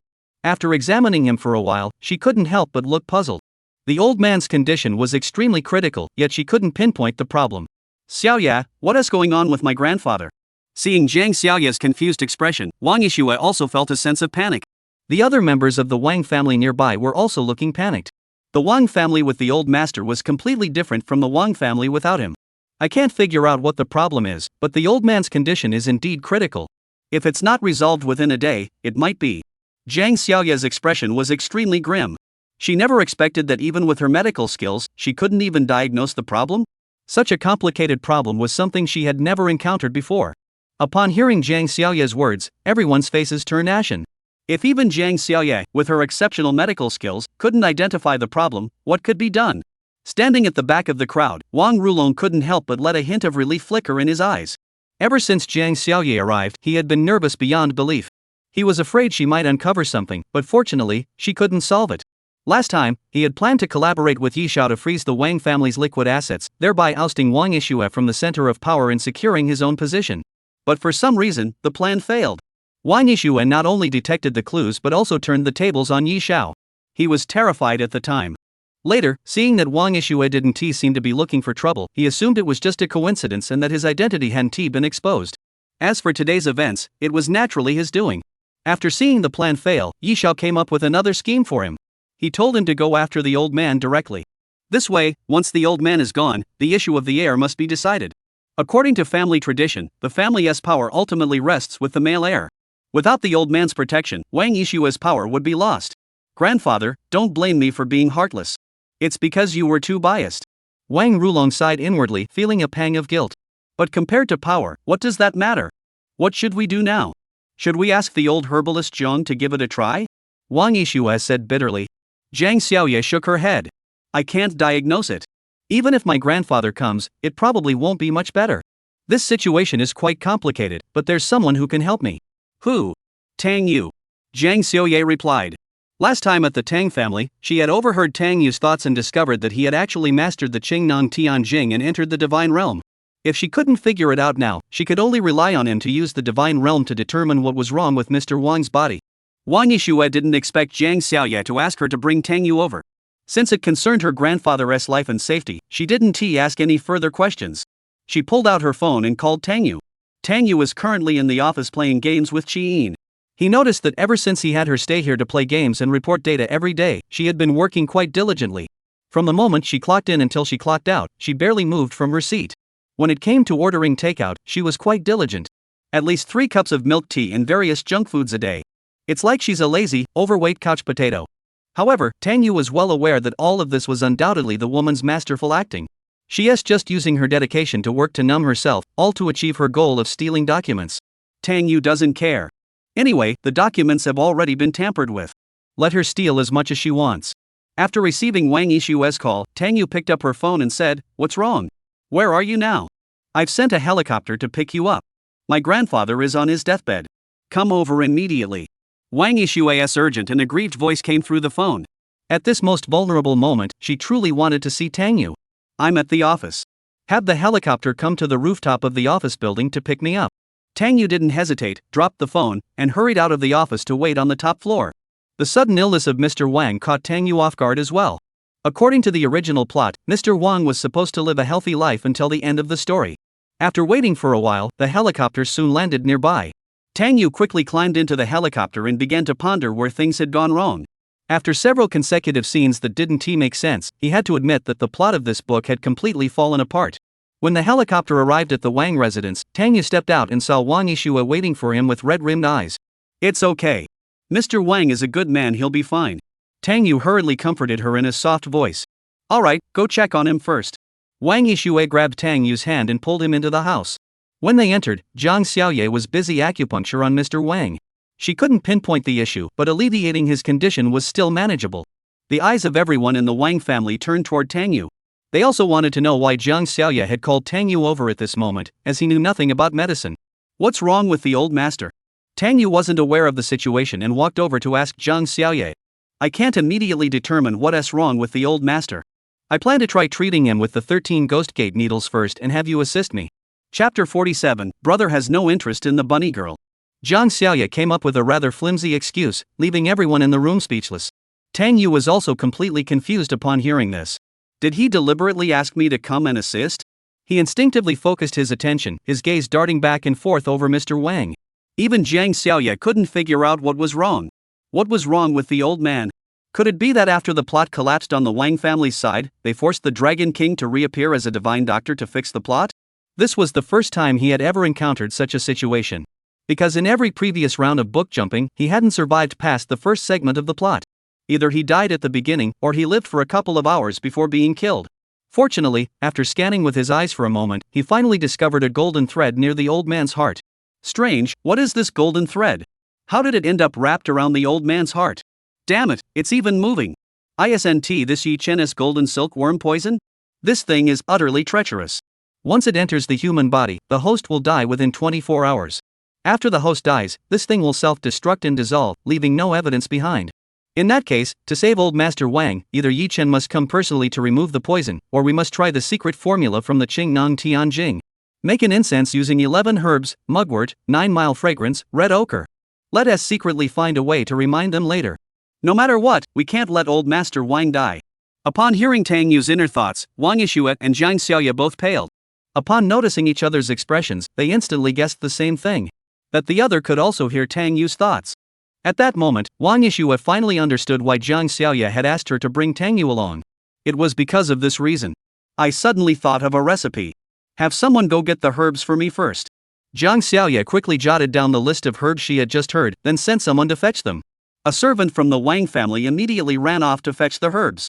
Zhang Xiaoye began to ponder the pharmacological properties and combinations of the ingredients in the formula. The formulas in the Qingnong Tianjing are all lost treasures. Since Little Moon has a treatment plan, let's go out and rest first. She can stay here to look after grandfather. Wang Yishue sighed in relief and told everyone to leave the room first. Ah, does that mean I'm not needed anymore? Tang Yu was still pondering how to remind them. There is. I have something to discuss with you. Come with me first. Wang Yishue grabbed Tang Yu's arm and led her toward the small garden nearby. Why is she being so serious? Is there something important she wants to tell me? Tang Yu followed Wang Yishue with a puzzled expression, feeling that the atmosphere was a bit off. Once they reached the small garden, Wang Yishue pulled Tang Yu down to sit and asked. I think something's wrong with my grandfather. He was in good health, but suddenly acting like this, it's very likely he was poisoned. What do you think? I also think that's possible, but we should investigate thoroughly first. Tang Yu nodded in agreement. It's not poisoning, he's been cursed. The golden threadworm curse must be administered in close proximity to the target. If Yi Chen didn't come here personally to do it, then it's most likely Wang Rulong, that fool. This guy is such an idiot. Collaborating with an outsider, thinking he could become the head of the Wang family. Just holding this secret in someone else's hands means you'll have to spend your entire life licking their shoes, right? Wang Yishue's eyes turned cold instantly. Sure enough, it was Wang Rulong, that fool, causing trouble behind the scenes. The reason she had spared him last time wasn't because she lacked evidence. She just didn't want to tip off the snake, intending to use Wang Rulong's stupidity to outmaneuver Yi Chen. But he dared to go after her grandfather? Since that was the case, there was no point in keeping him around as bait anymore. Wang Yishue sighed softly again, feeling a bit exhausted. She actually didn't care much about family wealth after all, it was more than enough to spend in a lifetime, but not everyone could think that way. Besides Wang Rulong, were there really few others who shared his mindset? She leaned her head against Tang Yu's shoulder. Noticing that Tang Yu was about to move, she couldn't help but laugh in exasperation. If you behave yourself, I'll dress up as a bunny girl for you next time. What bunny girl? Don't get your dandruff on my shoulder. Tang Yu muttered with a displeased expression. I hate dishonest people the most. I always keep my word. A bunny girl? I don't care about that. I'm a man of integrity. If you're really serious, I'd even wear a blood-stained outfit. Blood-stained dagger? Wang Yixue was taken aback. What was that? But she didn't bother to think about it. Being by Tang Yue's side was enough to make her happy. At least for now, she didn't have to think about all the scheming and intrigue. The two of them sat quietly in the small garden. Wang Yixue listened to Tang Yu's rambling thoughts and found this reserved yet charming man increasingly adorable. Until a voice broke the tranquility. Miss, Zhang the divine doctor has finished treating the old master. You should go take a look. A bodyguard ran over and shouted. Let's go, hurry, and see the old master. Tang Yu sighed in relief. Brother, if you had been a few minutes later, I would have gotten frozen shoulder. Upon hearing Tang Yu's inner thoughts, Wang Yixue rolled her eyes and hurried over to see the old master. By the time they arrived, the room was filled with a slightly pungent fragrance. Old Master Wang had regained consciousness, and the nurse was feeding him a bowl of herbal soup. After such a severe illness, the old man looked noticeably weaker. Grandpa, are you feeling better now? Wang Yixue asked anxiously. I'm fine now, just feeling weak. I'll drink the medicine and rest for a while. The old man wasn't sure exactly how his body was holding up at the moment, he just felt weak and wanted to sleep. Let the old man rest for a couple of days. Zhang Xiaoye used the remedy she had heard from Tang Yu to treat the old man. Afterward, the poisonous worm crawled out and died on its own. She had already collected the dead parasite. She planned to go back and study it with her grandfather. This guy named Ji Chen is truly disgusting. After everyone had come over to check on him and offer their condolences, they left the old man alone in the house to rest. Tang Yu had just stepped out of the house when his phone rang. He glanced at his phone and realized it was a call from Qin Ming. Brother, didn't you say to call you when we were doing feng shui at my place? Hurry over here, there are already a lot of people here today. Qin Ming's voice came through the phone. Alright, wait there. I'll be right over. Tang Yu replied and hung up the phone. After saying goodbye to Wang Yixue and the others, Tang Yu hurriedly drove to the Qin family's house. According to the original plot, today was the day when Dragon King Yi Chen would put on a grand show here. And he would also assume the identity of the top feng shui master in Suzhou and Hangzhou. PS, 3 updates delivered, 100,000 words done. Brothers, give it a 5-star review and request more updates for free gifts. The new betrayal is about to begin. Chapter 48, The Wang family seeks revenge. The wealthy tend to believe in mysticism, so they hold feng shui masters in high regard. After gaining this status, Yi Chen's standing in Suzhou and Hangzhou rose significantly, and he was reverently addressed as Master Yi. However, when it came to feng shui, he truly had some skills. After all, he was the son of a silly, feel-good novel author. He knew everything, except for having 5 divine roots. How should I expose this fraud? Tang Yu pondered this while driving. Adhering to the principle of if you can get away with it, do it, exposing him directly was out of the question. After much consideration, Tang Yu could only privately notify the Qin family in some way. As soon as Tang Yu left, Wang Yixue looked at the Wang family members and said, Everyone, please gather at the Wang family ancestral hall. I have something important to discuss with you all. What is going on, Wang girl? What are we going to the ancestral hall for? An old man with white hair spoke in a hoarse voice. In general, when a family gathers at the ancestral hall, it must be to announce something important. Everyone's gaze turned to Wang Yixue's face. Wang Rulong, who was guilty of something, also grew tense. He never expected Zhang Xiaoye to be able to cure his grandfather's illness. Hadn't she said it was impossible before? Now that Wang Yixue was calling everyone to the ancestral hall, could it be that someone had tampered with his grandfather? However, he wasn't too worried, as he wasn't concerned about his identity being exposed. Yi Xiao had taught him how to administer the poisonous insect in a highly covert manner. It was absolutely impossible to detect. There's a matter of life and death for our family. Please go immediately. Wang Yixue finished speaking and walked toward the ancestral hall.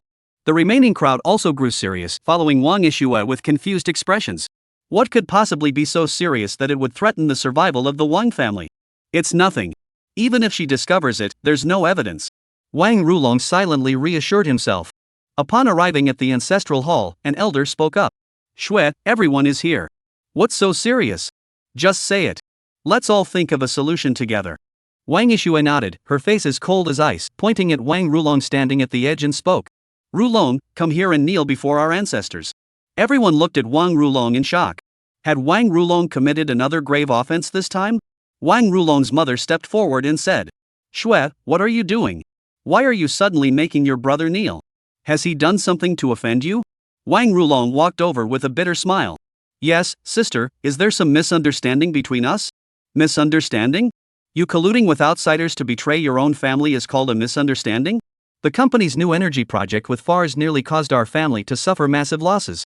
And the fact that grandfather was poisoned today was also your doing, wasn't it? Wang Yishue glared at Wang Rulong and demanded an answer. Wang Rulong turned pale with fear and shook his head frantically. No, sis, you must have misunderstood. How could I do such a thing? The collaboration with Fars was indeed my mistake for misjudging the person. It's my fault for being incompetent, but how could grandfather's matter be related to me? Even if I had no humanity left, I wouldn't do something like that. Yes, is there some kind of misunderstanding? Xiao Shui, do you have any evidence? The others also found it hard to believe. After all, Wang Rulong had always behaved quite well at home. I'll just have the witness come forward. Wang Yishue clapped her hands. Soon, 2 bodyguards escorted Li Deshen into the room from outside. Li Deshen, looking terrified, entered and knelt on the ground, explaining everything in detail to everyone present. This was now his only chance to redeem himself. The young miss had already promised him that as long as he came forward to testify, she would spare his life. After Li Deshen finished his explanation, both the witness and the evidence were in place. Wang Rulong, pale-faced, tried to explain something. His father, enraged, rushed forward and struck him in the face with a fist. After knocking him to the ground, he began kicking him viciously with his feet. The most despicable thing for a wealthy family is betrayal. Moreover, he had the audacity to lay a hand on the old master. This was a capital offense beyond any doubt. Only Wang Rulong's mother cried out and rushed forward to stop her husband. Everyone else stood by with cold expressions, and Wang Yishue said nothing. After Wang Rulong was beaten to the brink of death by his father, she finally spoke up. Enough, uncle. Let's stop this for today. Grandfather's health hasn't recovered yet. I want to wait until he's better before deciding what to do about this matter. Wang Rulong's father nodded, feeling utterly defeated. He never imagined his son could be so foolish. Given the old man's temperament, once he found out about this, would there be any chance of survival for him? Take him away and lock him up. Wang Yishue gave the order to the 2 bodyguards, then turned to the rest of the Wang family. This matter cannot be entirely blamed on Wang Rulong. He was foolish, but there are those with more sinister intentions. We must seek revenge on them. That's right, we must not let him off the hook. He must pay the price. Everyone agreed to seek revenge. This man dared to target the Wang family? Then we won't hold back. Soon, the Wang family began searching for Yi Chen's whereabouts and preparing to take revenge. Meanwhile, all companies under the Wang family's control launched a full-scale attack on Longchen Group. At that moment, the Qin family was bustling with activity. 2 days earlier, the Qin family had suddenly announced that they were inviting feng shui masters from all over to resolve their family's issues. Whoever could resolve the issue would be rewarded with 10 billion. For these feng shui masters, 10 billion yuan is an astronomical sum. Thus, feng shui masters from all over the country gathered together, all aiming to resolve the Qin family's crisis today. When Tang Yu drove over, he happened to see Yi Chen getting out of the car. After getting out of the car, Qin Kursen was already waiting for him. Miss Qin, how effective is the amulet I gave you? After getting out of the car, Yi Chen asked with a smile. It's very effective, so we'll be relying on you today, Mr. Yi. Qin Kursen nodded, but her expression was somewhat complicated. She still remembered the thoughts she had overheard last time. To verify it, she had secretly opened the amulet this morning. Inside was indeed a scribbled, chaotic symbol, with a dried bloodstain on it. Ha, Qin Kursen, this silly girl must have been scared by the amulet. Good thing I showed mercy this time. I'll help you expose his true colors later. Speaking of which, where did Qin Ming go? Just as she was wondering, that familiar voice rang out again. She immediately looked around in all directions. Who could it be? Chapter 49, I'll make Tang Xiao look good. She looked around but couldn't find the source of the voice. But this made her very excited. Because today, the truth would finally be revealed. If the person who had done all this for her had come, she would definitely thank him properly. And he was still murmuring her younger brother's name, which meant he knew her brother. This made it even easier to find him. After the 2 of them went inside, Tang Yu slowly got out of the car. After getting out, he didn't see Qin Ming, but he did see Zhao Gaoshan wearing a black Tang-style robe and holding a smoking pipe, pacing back and forth at the entrance. His appearance today gave him a certain air of a sage. Tang Yu walked over with a smile, patted his shoulder, and called out. Uncle Zhao, what are you doing here? Zhao Gaoshan hurriedly chuckled and whispered. This is a chance to watch the show and make Tang Xiao look good. I had to come. After Yi Chen bought the Yin Yang Fish Jade amulet last time, he had been wondering where that guy would use it. After receiving news from the Qin family later, he finally understood. It turned out the kid wanted to use it to impress the Qin family and pick up girls. So he decided to come over and show off. Who told this kid to offend Tang Xiao? To make me look good? Tang Yu was a bit confused, guessing that Uncle Zhao was after the Qin family's 10 billion reward today. If he could resolve the Qin family's issues, it would indeed bring him some prestige. So he gave him a thumbs up. Alright, then today it's all up to you. Uncle Zhao must secure that 10 billion reward from the Qin family. No problem. Zhao Gaoshan patted his chest and quickly agreed. If we pull this off today, that's a 10 billion yuan reward. When he mentioned it in the group chat later, what would Wang Zong's treatment matter? I'm the first loyal and capable minister of the Tang family. The two, each with their own thoughts, smiled at each other contentedly. Xin Ming also ran over. He had been waiting at the door for Tang Yu, but suddenly felt a bit unwell and went to the restroom. Seeing Tang Yu laughing here, he ran over, wrapped his arms around her, and laughed along. Hey, big brother, what's so funny? I'm just happy for you. Your family's issue will definitely be resolved today. Tang Yu looked at Xin Ming with a meaningful smile. Don't mention it. This mess might not even get resolved. If it comes down to it, we'll just move. Xin Ming sighed, not very optimistic. Because over the past few days, they had secretly hired several feng shui masters to try to resolve the issue. None of them could do anything. One master even performed a ritual and ended up coughing up a mouthful of blood and is now still in the hospital. Otherwise, they wouldn't have spent 10 billion in bonuses to gather masters from all over the country to see who could resolve this troublesome matter. Rest assured, not only will today's issue be resolved, but the culprit responsible for putting your family in this situation will also be brought to justice. Tang Yu spoke up. Xin Ming was taken aback, thinking Tang Yu was just joking with him, so he didn't take it seriously. As the three of them walked in side by side, a group of feng shui masters were sitting together drinking tea and chatting. They were dressed in various odd outfits, looking mysterious and otherworldly, as if they were on a film set. To keep a low profile, Tang Yu deliberately walked to a corner and sat down. Just as he sat down, Qin Pengqi, the head of the Qin family, emerged with several bodyguards. Everyone stood up to greet him, casting enthusiastic and respectful glances at this god of wealth. Qin Pengqi nodded in acknowledgement and spoke. Thank you all for gathering here to help resolve the Qin family's crisis. The Qin family keeps its word. The check for 10 billion is already prepared. Whoever among you masters can resolve this issue today, I will personally hand over the check, and that master will forever be an honored guest of the Qin family. His words sent the masters into a frenzy, as if they had been injected with adrenaline. 10 billion seemed within their grasp. Mr. Qin, rest assured. I will definitely resolve the Qin family's crisis today. A mere trace of malevolent energy is nothing. After I intervene today, the Qin family's feng shui will remain unblemished for the next 50 years. Such a minor matter is no challenge for me. I can resolve it with a flick of my wrist. There is no need for you fellow masters to compete with me. Numerous masters stepped forward to declare their intentions. One after another, they spoke, making the room as chaotic as a marketplace. At that moment, a middle-aged man dressed in a purple Taoist robe stepped forward. He shouted loudly, "Everyone, please quiet down and listen to me." After his loud shout, the entire hall fell silent. All eyes turned to him.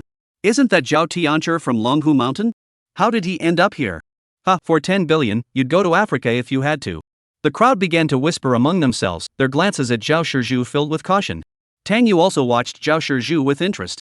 Having read the original story, he knew that this man was the current Taoist master of Longhu Mountain, a figure of considerable power. Unfortunately, he had fallen victim to the protagonist's law and was destined to become cannon fodder, suffering a humiliating defeat.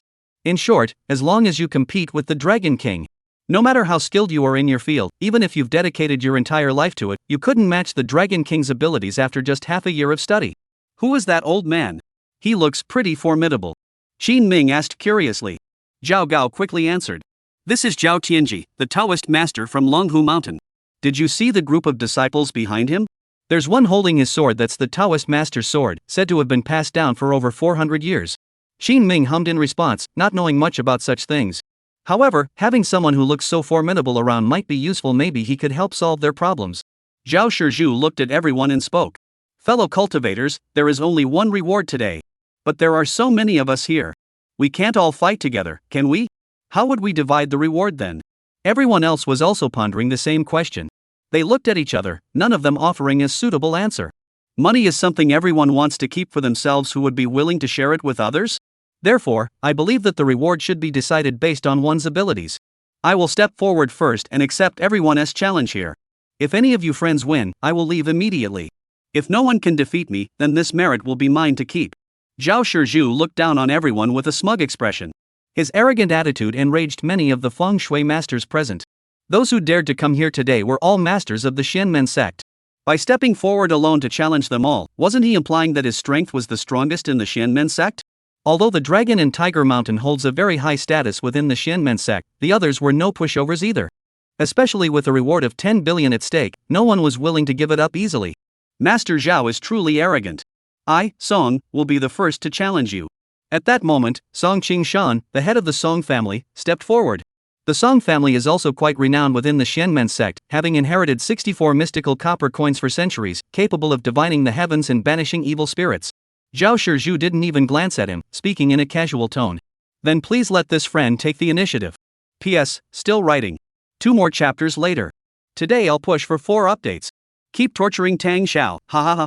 P.S. Still writing. 2 more chapters later. Today I'll push for 4 updates. Keep tormenting Tang Xiao, ha ha ha. Chapter 50, A Master Must Not Be Insulted. Song Qingshan snorted coldly, tossing a string of copper coins high into the air. Immediately afterward, he formed hand seals, and the coins, which had been flying through the air like flowers scattered by a celestial maiden, began to float upward and form an array on their own. Upon witnessing this, the crowd erupted into cheers. Such a masterful technique was not something just anyone could pull off. Qin Ming was also left speechless. These feng shui masters were truly remarkable. Despite the applause, Song Qingshan was deeply pleased. He pointed his finger at Zhao Tianshi. The copper coins floating in the air all flew toward Zhao Tianshi. Such trivial tricks, and you dare to show off in front of me? Zhao Shizhu sneered disdainfully, extending a hand and barking out a command. Bring the sword. Behind him, a young disciple held the Taoist sword in both hands. As soon as he spoke, the Taoist sword flew into the air on its own, slicing through the coins one by one. Upon being struck by the Tianshi sword, the coins shattered into 2 pieces and fell to the ground. In just a moment, half of the 64 copper coins were already damaged. Song Qingshan was so heartbroken he nearly spat out a mouthful of old blood. This was his family heirloom. He had no time to continue the battle and hurriedly retrieved the coins. But the Tianshi sword refused to relent, continuing to pursue the coins. Song Qingshan was already heartbroken beyond words. He glared at Zhao Shizhu and shouted, Master Zhao, why must you be so ruthless?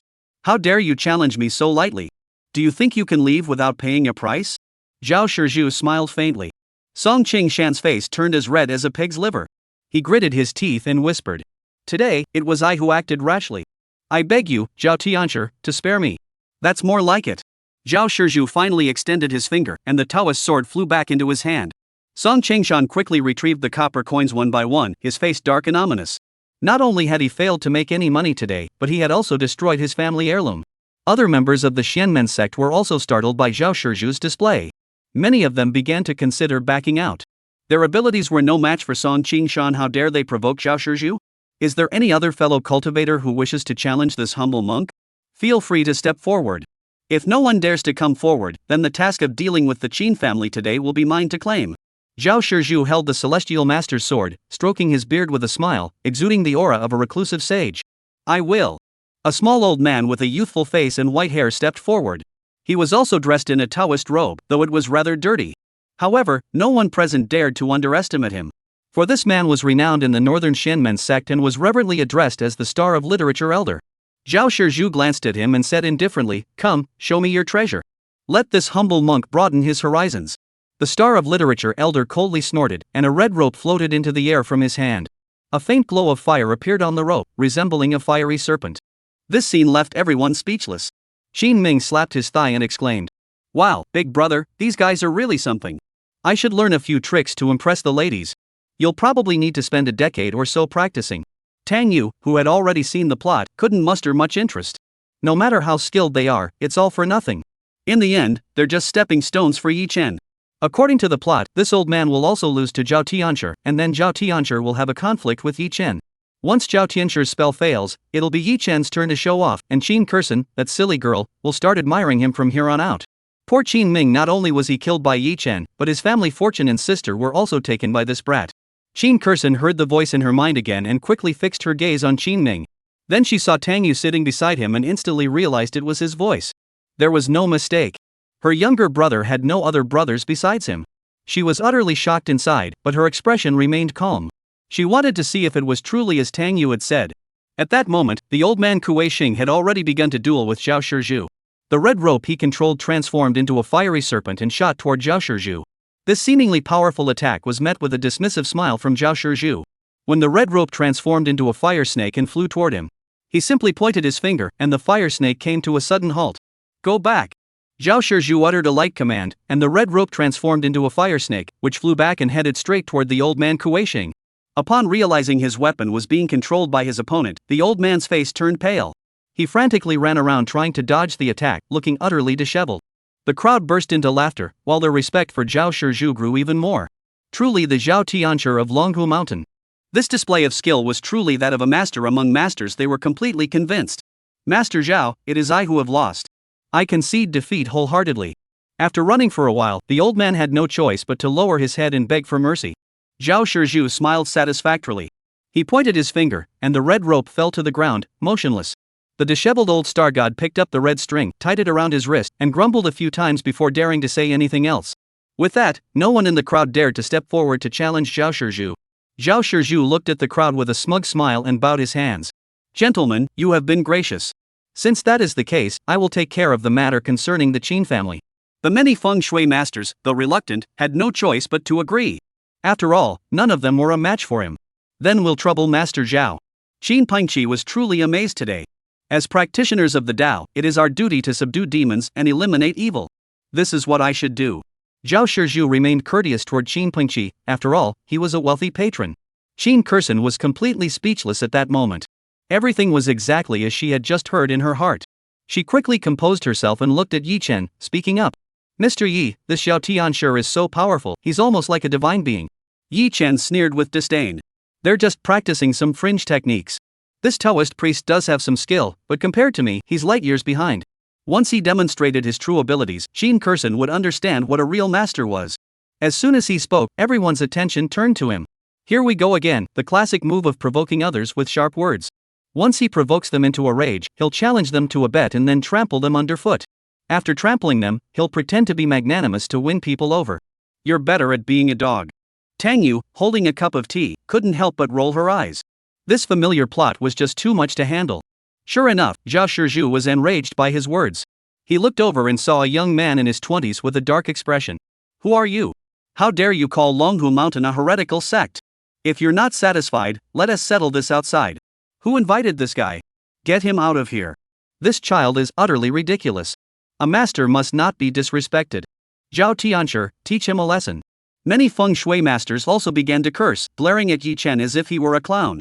Chapter 51, We, the Tang family scholars, study heaven and earth. Qin Pengqi furrowed his brows, glaring at the two bodyguards pointing at Yi Chen. Get this man out of here. As the two bodyguards approached to escort him out, Qin Kursen hurriedly stood up and said, Dad, Mr. Yi is the expert I invited. He's very capable. Then she pulled out the amulet from her pocket and said, This is the amulet he gave me. Since I've been wearing it, I've slept soundly these past 2 days and haven't had any nightmares. The truth hasn't come out yet. She couldn't let Yi Chen leave. Yi Chen stood up and smiled at Qin Pengqi. Uncle Qin, I'm not being arrogant, I'm just telling the truth. This Zhao Tianshi can't solve your family's problems. If I hadn't intervened, he would have acted on his own and suffered the consequences. That would have been a dead end, and it would have harmed the Qin family instead. Ignorant child, if this humble monk were to resolve this minor malevolent energy today, would you kneel down and apologize to me? Zhao Shizhu said angrily. What if you can't handle it? Yi Chen retorted. If I can't handle it, I'll give you this Tianshi sword. After speaking, Zhao Shizhu turned to his disciples behind him and shouted angrily, Bring the incense burners. 2 disciples behind him immediately brought out 3 incense burners. After placing 3 sticks of incense in each incense burner, they did not light them. Zhao Shizhu began to perform hand seals while reciting incantations. As soon as he finished reciting the incantation, the 9 incense sticks burst into flames. Soon, the incense smoke swirled in the air, condensing into a gray humanoid figure. Upon seeing the gray humanoid form fully materialize, Zhao Shizhu turned to Qin Pengqi and said, Mr. Qin, this is the malevolent energy your Qin family has gathered. Once I eliminate it, your Qin family will be safe and worry-free from now on. Then we shall trouble Master Zhao. Qin Pengqi exhaled deeply in relief. The entire family had been plagued by this issue for some time, and it was finally being resolved. It's no trouble at all. Master Zhao smiled lightly, stepped into the 7-star stance, and thrust his Taoist sword into the mist. As his sword struck, the mist seemed to emit a piercing scream, startling everyone in the room. Within a few seconds, the mist dissipated on its own. The members of the Qin family felt a great sense of relief. After successfully dispelling the malevolent energy, Zhao Shizhu coldly looked at Yi Chen and said, Now that things have come to this, what else do you have to say? Kneel down and apologize. Yi Chen replied calmly. Why don't you take a closer look to see if the malevolent energy has truly dissipated? No sooner had he finished speaking than the malevolent energy that had just vanished began to again. The gray malevolent energy rushed toward Zhao Shizhu. Zhao Shizhu swung his celestial sword to counterattack twice, but was still struck by the malevolent energy. His face turned pale, he spat out a mouthful of blood, and collapsed on the ground, beginning to convulse. His disciples panicked and rushed to help him up, checking his condition. The members of the Qin family, who had felt much more at ease moments ago, now felt unbearably uncomfortable. It felt as though a 1,000-pound boulder was pressing down on their shoulders. The other feng shui masters present also paled in shock. Such powerful malevolent energy was something they had never encountered before. A few of them attempted to join forces to eliminate the malevolent energy. However, their efforts backfired, and they met the same fate as Zhao Shizhu. Qin Pengqi, in immense pain, looked over at his daughter and discovered that Qin Kurson was completely unharmed. Could that amulet really be effective? Was this young man the true reclusive master? With a terrified expression, he looked at Yi Chen and spoke. I was the one who offended you earlier. Please spare my family and save us. Everyone in the room turned their gaze toward Yi Chen. Quick, get out of the way. He's about to start showing off. Take out the jade talisman to dispel the malevolent energy, then take back the jade Buddha that was intentionally sold to the Qin family. This malevolent energy is caused by that jade Buddha. It was soaked in the blood of a stillborn fetus and an infant for 7 days to cultivate this malevolent energy. Speaking of which, if we smash this jade Buddha, he'll suffer backlash. Upon hearing Tang Yu's inner thoughts, Qin Kurson couldn't help but narrow her pupils. Recently, Qin Ming had indeed brought back a jade Buddha from outside, claiming it was a precious item obtained from a high-ranking monk. She suppressed her anger and looked at Yi Chen with a soft voice. Mr. Yi, I'll trouble you then. Of course. You're my friend, and what concerns the Qin family concerns me. Yi Chen gave a wicked smile, pulling at the corners of his mouth. He took out the yin-yang fish jade talisman from his pocket, dripped a drop of blood onto it, and the talisman emitted a faint white glow. Immediately, the gray malevolent energy in the room surged toward the jade talisman and vanished completely. Such a minor evil energy is easily dispelled with a flick of the finger. Yi Chen said arrogantly. Everyone in the room looked at him with admiration. No matter how he talks, this kid's real skills are truly impressive. That deadly malevolent energy was truly shattered with a flick of his finger. But less than 5 seconds later, the jade talisman in Yi Chen's hand cracked, then shattered into pieces. The malevolent energy that had been sucked in earlier erupted instantly. This time, the malevolent energy was far more concentrated than before. In an instant, the entire room was shrouded in gray malevolent energy. Several members of the Qin family felt their breathing grow difficult, their faces pale and unable to speak. Yi Chen's expression also changed. What was happening? Could it be that the malevolent energy I've been cultivating has grown too powerful and is now beyond my control? This plot doesn't make sense. Shouldn't he have resolved it immediately after taking out the jade talisman? Could something else have gone wrong? Tang Yu was also a bit confused inside. Just then, Zhao Gaoshan suddenly stood up. He looked down on Yi Chen and said, I thought you were so skilled, but after all that, not only did you fail to resolve the issue, you actually made the malevolent energy even worse. As soon as he spoke, everyone's gaze turned toward Yi Chen. Their expressions shifted from admiration to anger and contempt. This young man was full of empty boasts, yet he had only made the situation worse. Yi Chen recognized Zhao Gaoshan and couldn't help but change his expression.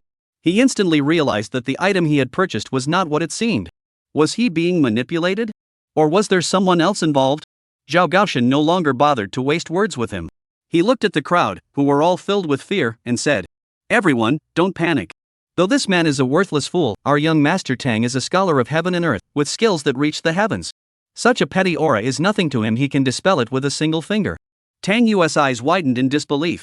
How the hell did I become someone who studies the heavens and earth and possesses divine abilities? With a flick of the finger, what the hell am I supposed to use? Old Zhao, be a decent person. Even if you're a traitor, you can't take it this far. I don't even know how to do this, and you want me to pretend I can? At that moment, Tang Yu was completely baffled, he had no idea what to do. But everyone was already looking at him with eager and expectant eyes. As if he were the only light in the darkness. Qin Ming, with a splitting headache, looked at Tang Yu and spoke. Damn it, big brother, if you really have a way to save my family, just do it already. At that moment, he finally understood. Why had the boss told him right away today that the family's problems would definitely be resolved? It turns out the older brother had been holding something back. No wonder he's the big brother, he can do anything. Zhao Gaoshan pulled Tang Yu out of the corner. Tang Yu, who was still dazed, felt something hot in his pocket. When he pulled it out, he discovered it was a yin-yang fish jade talisman, which had been placed there by someone at some point. At that moment, the yin-yang fish jade talisman had been activated by drops of fresh blood. When Tang Yu held it in his hand, the jade talisman suddenly emitted a brilliant golden light. Tang Yu stood there, resembling a miniature sun. The gray malevolent energy surged toward him from all sides, but it was melted away by the golden light. P.S. Boom. 4 updates. Guess where old Zhao is being exiled to? Chapter 52, The Dragon King is furious. The consequences will be severe. Soon, the malevolent energy in the room dissipated completely. The golden light surrounding Tang Yu also vanished.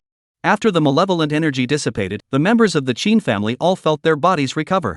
The few feng shui masters who had been injured by the malevolent energy earlier also saw the malevolent energy within their bodies disappear one by one.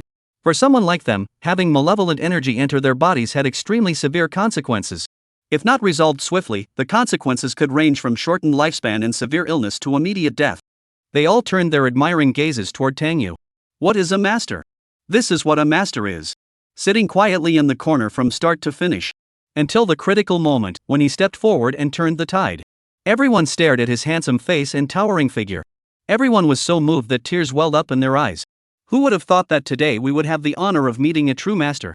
Indeed, true masters do not reveal their true selves, and those who reveal themselves are not true masters.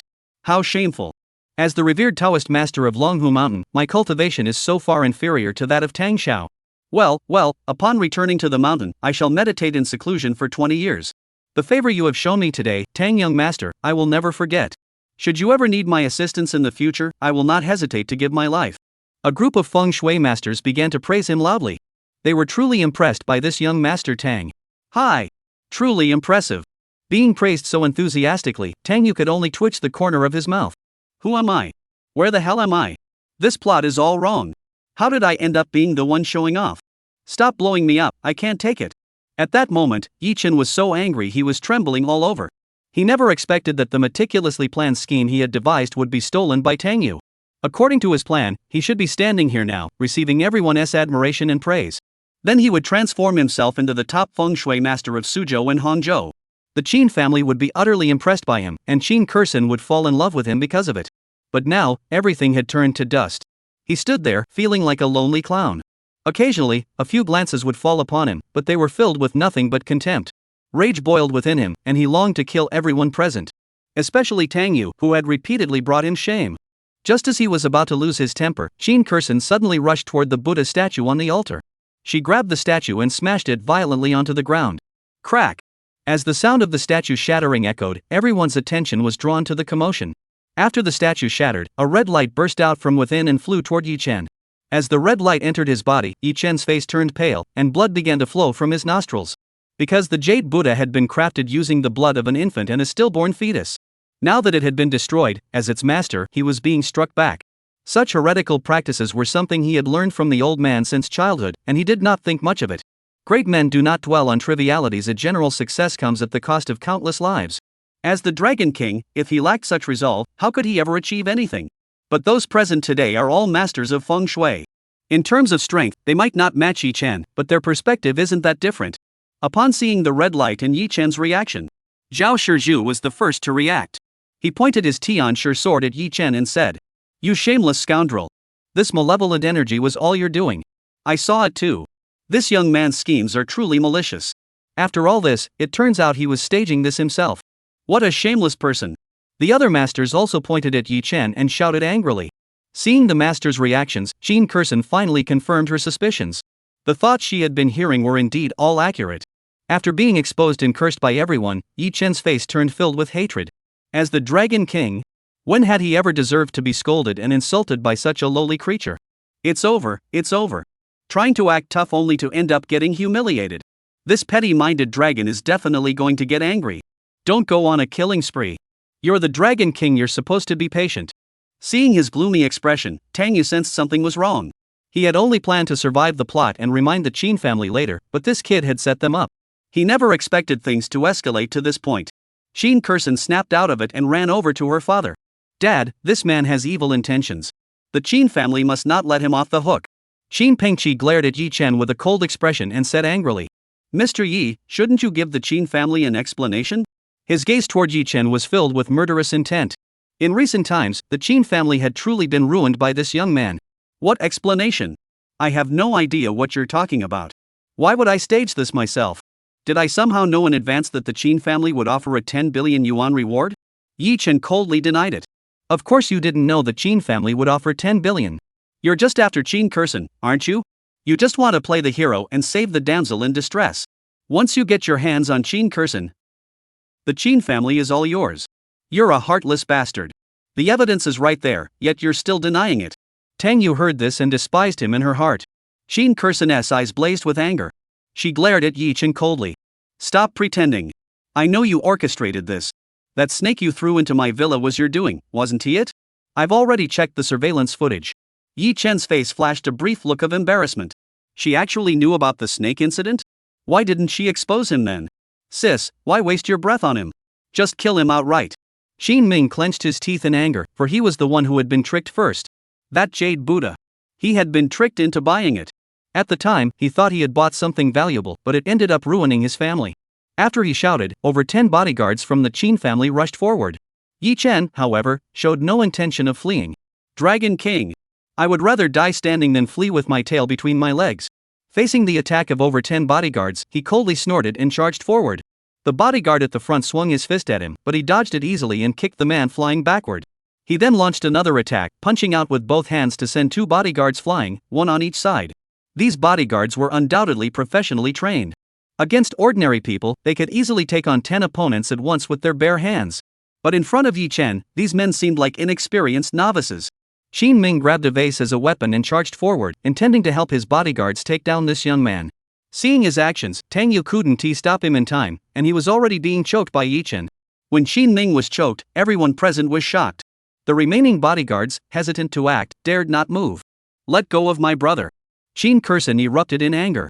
If you dare to harm him, I'll make sure you never leave Suzhou or Hangzhou. Qin Pengqi was also furious. On their own turf, how dare an outsider act so brazenly? Facing Qin Kursen's anger, Yi Chen felt deeply pained in his heart. Even with his skills in charming women, he doubted he could salvage this situation. He looked at the Qin family members and spoke coldly. The petty Qin family dares to threaten me, Yi Chen? Today could have ended peacefully. If you want to blame someone, blame the Tang family. After speaking, his gaze fell on Tang Yu, his eyes filled with hatred. From the Tang family to the Wang family and now the Qin family, this brat has been sabotaging my plans at every turn. He decided he would no longer tolerate it. Today, he would make him know what it meant to insult the Dragon King. Chapter 53, Who is the real villain here? Being stared at by him, Tang Yu couldn't help but laugh in frustration. You good-for-nothing piece of trash, what does that have to do with me? You had your chance and blew it. How can you blame Lin Bei for that? I don't even want to act cool. I just want to be a quiet, handsome guy. Tang, come here. Today, I'll give you a choice, either the kid surnamed Qin dies, or you take his place. Yi Chen glared at Tang Yu and shouted angrily. This treacherous bastard. He has stabbed me in the back countless times. If I don't make him pay back some of what he owes me today, wouldn't that be too easy on him? After speaking, he exerted a slight force with his hand, causing Qin Ming's face to turn red and struggle for breath. Don't cause trouble. Just leave. The Qin family can overlook today's incident. Seeing his son's expression, Qin Pengqi's face grew panicked. This should be his decision. Yi Chen pointed at Tang Yu. Qin Ming, though struggling to breathe, managed to wave his hand toward Tang Yu with great effort. He was a trained martial artist with several years of experience and knew that his older brother's skills were more than enough to handle anyone. Let my older brother handle it. That's like sending him to his death. He had already saved him once, there was no need for a second time. If he really died at the hands of Yi Chen, he could always be brothers again in the next life. What? You worthless piece of trash, just going to stand by and watch your brother die at my hands? Yi Chen glared at Tang Yu with a cold tone. He likes to play dirty, doesn't he? Then I'll play dirty with him. Do you really want to stand here in front of everyone and watch your brother die at my hands? Do you have any shame left? Let him go. I'll come with you. Tang Yu clenched her teeth and said. This bastard has really lost his mind. Although she desperately wanted to live quietly, even a coward has his limits. After Tang Yu agreed, the Qin family members grew a bit panicked. They didn't want to watch Qin Ming get into trouble. But they couldn't let Tang Yu take the blame for Qin Ming either. Qin Kursen glared at Tang Yu with bloodshot eyes. She and Tang Yu had had a major falling out over certain matters in the past. Plus, Tang Yu had been a sycophant for 3 years, so her impression of him was even worse. What kind of man has no self-respect? But today, her impression of Tang Yu was completely turned upside down. Which woman wouldn't admire a man who takes responsibility and shows loyalty? You actually dared to agree? Yi Chen hadn't expected Tang Yu to actually agree, so he loosened his grip slightly, allowing Qin Ming to catch his breath. He hadn't intended to kill Qin Ming, he just wanted to use this opportunity to humiliate Tang Yu and take revenge on him. But since he had agreed, he wouldn't hold back. Let him go. Let us settle this outside in a fair duel. Each of us throws one punch, and the winner is decided by the first punch. Tang Yu pointed to the empty corridor outside the hall. Although he really wanted to play it safe. But I'm not the Dragon King, I have principles. For my brother. All right. Yi Chen agreed with his mouth, but he still grabbed Qin Ming's neck, and the three of them walked out. After seeing the three of them leave, everyone else followed suit. The group of feng shui masters looked at Tang Yu with even more admiration. What is a true master? Powerful in ability, humble in demeanor, and so loyal and righteous. What are we going to do now? Qin Pengqi was in a state of turmoil. He couldn't just stand by and watch his son die, but he also couldn't watch his nephew die in his place. This man had effortlessly defeated over 10 of his own bodyguards. His strength was truly unimaginable. Even if he called the police, it would be too late now. If only he had known, he should have spent more money to hire a few skilled fighters to stay at home. Trust him. Qin Kurson bit her lip. There was nothing else to do now. She hated Yi Chen with every fiber of her being, that bastard. If she ever got the chance, she would kill him with her own hands. After stepping outside, Tang Yu took a deep breath and spoke. You can let him go now. Alright, you finally have the guts to stand up like a man. What kind of coward plays dirty tricks? Yi Chen snorted coldly, grabbed Qin Ming, and threw him aside. Several bodyguards rushed forward to catch their master. Yi Chen stood there with his arms crossed, looking down on Tang Yu. Don't say I'm bullying you, a worthless piece of trash. I'll even let you throw 3 punches first. If I so much as raise an eyebrow, I'll never set foot in Suzhou or Hangzhou again. As a martial arts expert, he could tell this guy was a weakling. Don't even mention giving him a single punch. Even if he were to strike me 100 times, he wouldn't be able to harm me. You go first. I'm afraid my fists will get dirty hitting you. Tang Yu stood there with his arms crossed, challenging him. Take the first punch? He must be out of his mind. This dog system didn't give him any ancient martial arts skills for attacking. If he charged forward and landed a punch on this guy, he'd just end up getting scraped by him? The only 2 skills he could use now are Immovable Wisdom King Technique and Yin Yang Supreme Technique. Both of these techniques can only be used once the dog system has him completely cornered. 2 streams of energy flow through his body. These are the 2 techniques. Although they can only be used once, both techniques are at the peak of their mastery. The former can withstand a single attack. The latter can use the force of an attack against the attacker, doubling the damage inflicted. No wonder he's Tang Xiao. This is the true demeanor of a master. Indeed, why bother to act against such petty criminals? With Tang Xiao's extraordinary abilities, eliminating this person would be as easy as crushing a maggot. Numerous feng shui masters have become fans of Tang Yu. They were all convinced. This Tang Xiao must be a true master with unparalleled abilities. You're asking for death. Yi Chen hated it most when others looked down on him like that. He was the mighty Dragon King. In places like Africa and the Middle East, he was a force to be reckoned with wherever he went. At that moment, the hatred he had been harboring surged forth. With a furious shout, he charged toward Tang Yu and swung a punch. But this punch didn't unleash his full strength. Because he couldn't kill this guy. He wanted to leave this young man lying in a hospital bed, watching the Tang family's downfall with his own eyes. The distance between them was no more than 3 meters. With Yi Chen's strength, he closed the distance in an instant and struck Tang Yu's chest with a punch. At the same time, the 2 streams of energy within Tang Yu began to circulate as he moved his mind. When Yi Chen's punch struck Tang Yu, it felt as though he had struck cotton. Tang Yu, standing still, didn't even flinch. The terrifying force of the punch was absorbed by the Immovable Wisdom King technique and then transformed by the Yin Yang Supreme technique. Tang Yu felt a colossal force gathering in his right hand. He clenched his fist. He unleashed a punch. Yi Chen was still in shock, wondering why his punch had failed to cause any damage. Tang Yu's fist had already struck him. To him, it felt like a slow, deliberate punch, yet it contained an incredibly terrifying force. Caught completely off guard, Yi Chen was sent flying backward like after being struck by the punch. He flew several meters before crashing into a statue in the courtyard. The statue was of a blue ox with a shepherd boy riding on its back. Yi Chen collided directly with the bull's horn. The impact struck the most vulnerable part of his lower back. Soon, the bull's horn was stained red with blood. A sharp pain shot from his anus throughout his body, causing Yi Chen to shudder involuntarily. Had it not been for his extraordinary willpower, he would have screamed out loud. He felt a sweet taste in his throat and opened his mouth, spitting out a spray of blood. Everyone present was stunned. Tang Xiao, indeed a peerless master with unparalleled skills. This man could easily handle over 10 bodyguards, yet he was effortlessly knocked flying by Tang Xiao with a single punch. The difference in their strength was like heaven and earth. P.S. For the readers who have been following the story from the beginning, I've made some minor adjustments to the earlier parts and added a reward for the Immovable Wisdom King technique. The next chapter will be posted later. P.S. For the readers who have been following the story from the beginning, I've made a few minor adjustments and added a reward for the Immovable Wisdom King technique. There will be another chapter coming soon. Chapter 54, thankfully, he cleaned up nicely. Zhao Gaoshun was also stunned. Damn it, Tang Xiao really hit it that well? Damn it, big brother, you're so damn cool. Qin Ming, sitting on the ground, covered his throat and coughed violently twice, his eyes bulging out of their sockets. That punch not only made the guy surnamed Yi spit blood on the spot. Even his anus was severely injured. In short, everyone present could only think of 4 words. Tang Xiao is amazing. Standing there, Tang Yu looked at his own fist and Yi Chen's bleeding buttocks. He was a bit panicked. Damn it, you've even injured the Dragon King's anus. Good thing the Dragon King had a clean bowel movement today. Otherwise, if they had been beaten out, the Dragon King would have really wanted to fight to the death with him. You're quite the one, Tang Yu, hiding your true strength so well. Yi Chen got down from the statue and his walking posture was off. There was nothing he could do. With each step, his anus ached unbearably. He sucked in a sharp breath, his gaze toward Tang Yu filled with hatred, yet tinged with fear. Even if he hadn't used his full strength, he shouldn't have been unable to inflict even a single scratch. As for the punch this kid threw at him, though it was slower, its destructive power was even more terrifying than his own. If it weren't for his extraordinary physical prowess, that punch would have cost him his life. He was now severely injured both internally and externally. Don't let him get away. Go after him. Break one of his arms, and I'll reward you $1 million. Kill him, and I'll give you 10 million. At that moment, Qin Kurson suddenly shouted. She had been holding back for so long now that she finally had the chance to avenge herself. How could she let it slip away? The bodyguards of the Qin family had just suffered a major defeat and were now seething with anger. Seeing the chance to attack someone who was already down, the crowd rushed forward.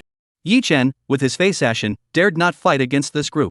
Even Tang Yu, who kept his true strength hidden, was enough to make him wary. A true man knows when to bend and when to fight. He silently comforted himself, enduring the pain as he quickly rushed out of the Qin family's old mansion. He charged forward, leaped over the wall, and landed with a thud. Outside the Qin family's old mansion, there were about 10 cars parked. Wang Yishui, with a face as cold as ice, stood outside the Qin family's old mansion. She was accompanied by over 30 people. All of them were dressed in identical black suits, clearly bodyguards. After dealing with Wang Rulong, the traitor, the Wang family mobilized their forces to track down Yi Chen's whereabouts. Revenge is inevitable. Upon learning that Yi Chen was at the Qin family's residence, she brought all her elite forces with her. However, as soon as they got out of the car, they saw Yi Chen scaling the wall and escaping. Noticing the bloodstains on Yi Chen's body, she pointed at him without hesitation. Kill that bastard. The Wang family bodyguards rushed forward in a frenzy. Yi Chen's eyes widened in fury. As the Dragon King, he had once roamed the seas and conquered the 8 directions abroad. He had always been the one to strike down those who were already down. When had it ever been his turn to suffer such humiliation? Looking at the 30-plus men, Yi Chen roared in anger and began fighting them with all his might. However, after taking a punch from Tang Yu, he had already suffered internal injuries. The injury to his anus was even more severe, severely impairing his performance. Every step he took caused excruciating pain, as if he had a 5-pound hemorrhoid. With his strength severely weakened, facing the relentless assault of so many elite bodyguards. This time, Lady Victory finally sided with the bodyguards. After injuring over 10 bodyguards, Yi Chen could no longer hold on and was pinned to the ground by the bodyguards, who beat him mercilessly. Tang Yu and her group had already caught up. Seeing Yi Chen being beaten mercilessly by a group of people, Tang Yu's face turned pale. This has nothing to do with me. I'm innocent. I only punched you once. Seeing how ruthless these people were, Tang Yu couldn't help but ponder a question. If the Dragon King gets killed, how would the story continue? Qin Kurson waved her hand, about to signal her bodyguards to charge forward and finish him off.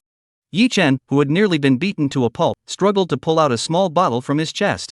He smashed the bottle on the ground, and a red smoke immediately billowed out. The bodyguards surrounding him inhaled the red smoke and felt an unbearable itching all over their bodies. They couldn't continue attacking Yi Chen and frantically scratched their bodies, unable to bear the itching. Once all the bodyguards were affected, Yi Chen finally managed to escape. If he stayed any longer, he would definitely be beaten to death by this group of thugs. He endured the pain, gritted his teeth, and crawled to his feet, intending to grab the car and flee. Today, I have suffered such a great humiliation. I'll repay you 100-fold in the future. Just as he was about to flee, a bodyguard clenched his teeth and grabbed hold of his pants with all his strength. The young miss said so when we came. Kill this brat. The year-end bonus will be 10 times the usual amount. If I take him down myself, that's worth at least 2 million in rewards. 2 million. That's enough for him to drive a Cadillac to the club and party 10,000 times. So he resisted the urge to scratch himself and refused to let this kid get away. Don't even think about running. The bodyguard glared at him and shouted angrily. The other bodyguards couldn't just stand by and watch the year-end bonus slip away. They endured the unbearable itching, struggling to get back on their feet to stop Yi Chen. Yi Chen had already been driven to the brink of madness by this group. He had never seen anyone who could get up after being hit with his itching powder. Desperate and cornered, he could only resort to his final move. Golden cicada shedding its shell. He released the last of his true energy, and his pants instantly shattered. Using this method, he successfully shook off the bodyguards. At the same time, his blood-soaked buttocks were exposed to everyone, resembling a wild monkey. Seeing this scene, everyone let out a collective exclamation. Blindingly shocking. This is what it means to survive. As a human being, he was already dead in society. Yi Chen, however, had no time to think about such things. He rushed toward a Mercedes-Benz and was about to drive away. At this point, who the hell cared about anything else? Quick, lock the car. A bodyguard reacted quickly and shouted. They all pulled out their car keys and pressed the buttons, locking the doors of over 10 vehicles. Yi Chen rushed to the car and pulled on the door handle with all his strength. But the door didn't budge. He felt ashamed and angry, and could only turn around and run toward the roadside.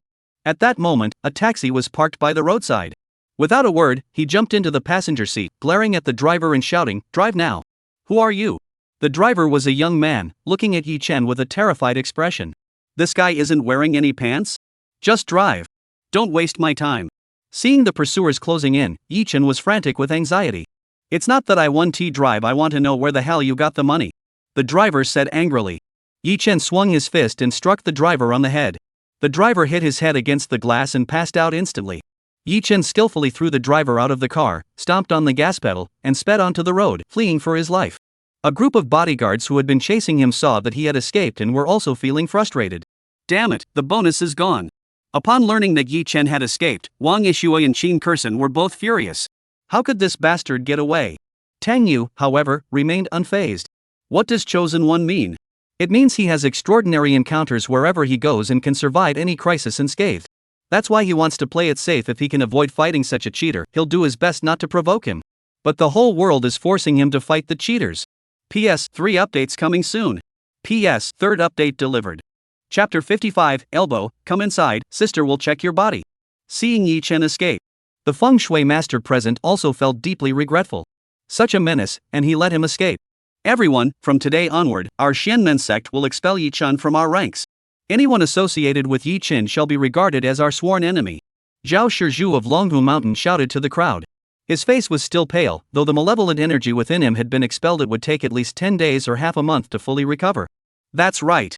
Such a villain must not be allowed to continue using the name of the Xianmen to deceive others. If I encounter this man in the north, he won't get off so easily. The others also voiced their opinions. Members of the Xianmen sect strictly adhere to the rules of the martial arts world. Yi Chen's actions today were the most despicable thing a member of the Xianmen could do.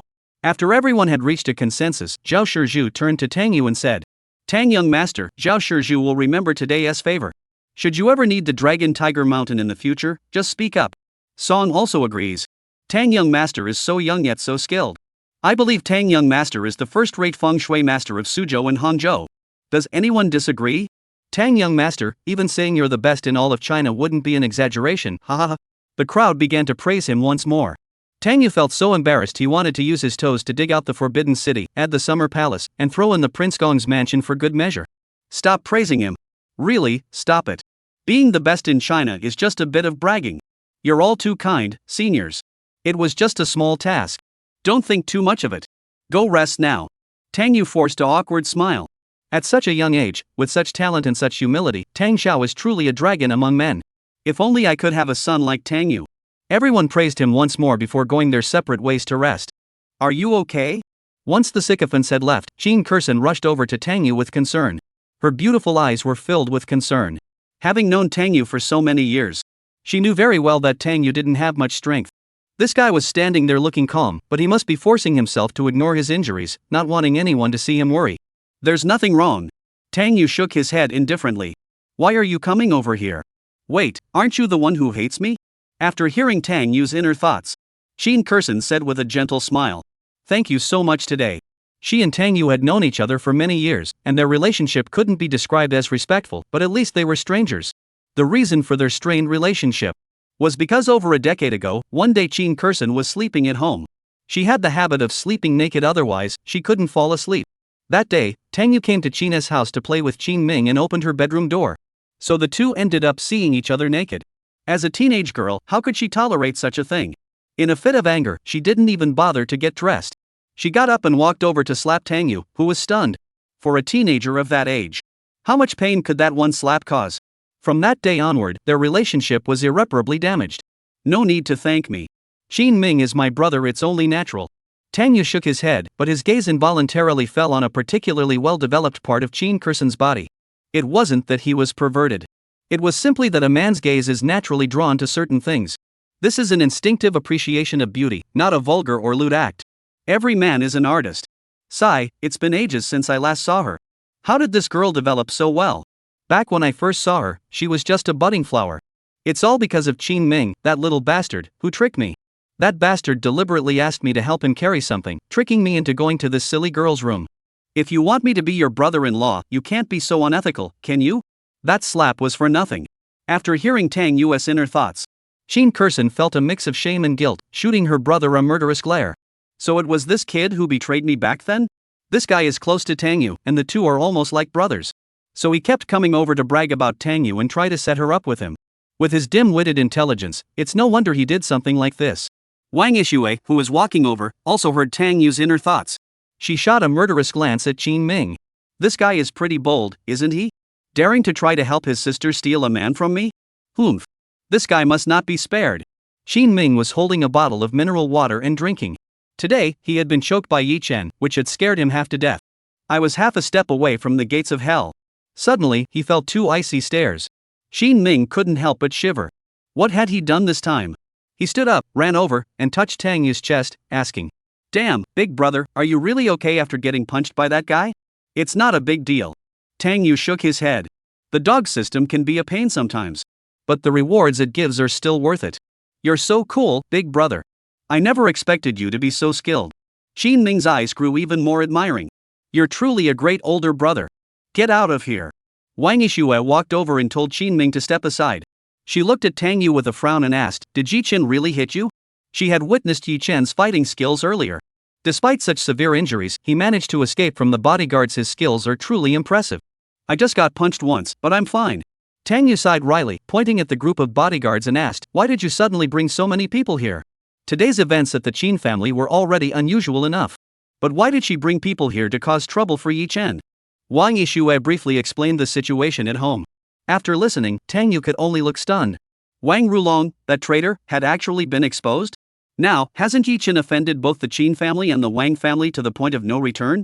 And if you count me in, 3 out of the 4 major families have already openly turned against him. Let's go inside first and check if you're injured. Wang Yixue grabbed Tang Yu's arm and dragged him into the house. Right, let us go check. Qin Kursen was also quite concerned. I'm really fine. Don't worry. Let me go back and rest. Tang Yu dared not let the 2 women check his body. What the hell is going on? No, sisters, I'm really fine. Go back? Let us check to see if there is anything wrong. What if something happens on the way? Wang Yixue refused to let go. Cough, I'm really just worried about his health, nothing else. Then let the doctor take a look. Tang Yu said with a bitter expression. Something is off. This is definitely not right. Is this a physical checkup, or what? My family doctor quit 2 days ago. Let us just check it out first.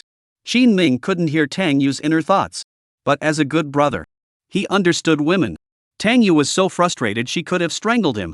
She should never have gone to save him. Elbow, go inside, hold on, I'll come and deal with it. Wang Yixue pulled out her phone and waved it around. Tang Yu could only submit meekly. He felt like the weak female lead in some movie, being manipulated by someone holding all the cards. Chapter 56, 3 families join forces to suppress Yi Chen. The 2 of them had just entered a guest room. Wang Yixue was about to close the door when Qin Kursen quickly followed behind her. I'll check his condition. What are you doing here? Wang Yixue frowned slightly. In her eyes, this woman was already a threat. And that guy had complimented her on her figure? She was just average, not necessarily better than herself. But if it came to legs, her legs were much prettier than hers. This is my home. Can't I come over to check on the person who saved my brother? Qin Kursen said with a haughty expression. Wang Yixue furrowed her brows, knowing she wouldn't gain an advantage by dwelling on the topic, so she said no more. She walked over to Tang Yu and looked at him, saying, "Take off your clothes. Let me see if you're hurt." "I'm really not hurt. Why would I lie to you?" Tang Yu was on the verge of tears, trembling slightly. How could she be more like a pervert than herself? "Let me take a look." Wang Yixue took off her glasses and reached out to pull Tang Yu. Knowing she couldn't escape, Tang Yu complied obediently, quickly taking off her shirt to prove she wasn't injured. Though he wasn't much of a fighter, he did work out regularly to stay in shape. When his shirt came off, revealing 8 defined abs, Qin Kursen and Wang Yixue couldn't help but glance over. Women are far more lustful than men. especially since Tang Yu was an unquestionably handsome guy. Seeing Tang Yu blush a little, they felt even more at ease. Women also enjoy seeing men blush. They also enjoy a man's vulnerability, which stirs their maternal instincts and desire to protect him. I told you it's okay. Being stared at so intently by the two women, Tang Yu really couldn't take it anymore. Wang Yixue gave a mischievous smile, her fingertips gently tracing across Tang Yu's chest as she asked, "Does it hurt?" "It doesn't hurt." Tang Yu shook his head and quickly grabbed his clothes to put them on. "Look at you. We're not going to eat you." Wang Yixue snorted coldly and slapped Tang Yu on the butt. "Damn it, you little troublemaker, do you really think I'm easy to bully? If Jean Curson weren't here, I'd beat you back." After Tang Yu's inner thoughts echoed, the expressions on both women's faces grew peculiar. "This guy, he sure knows how to talk trash in his head, doesn't he?" Wang Yixue chuckled to herself. "You dare to hit me in private? If you dare, I'll let you hit me. Then I'll head back first."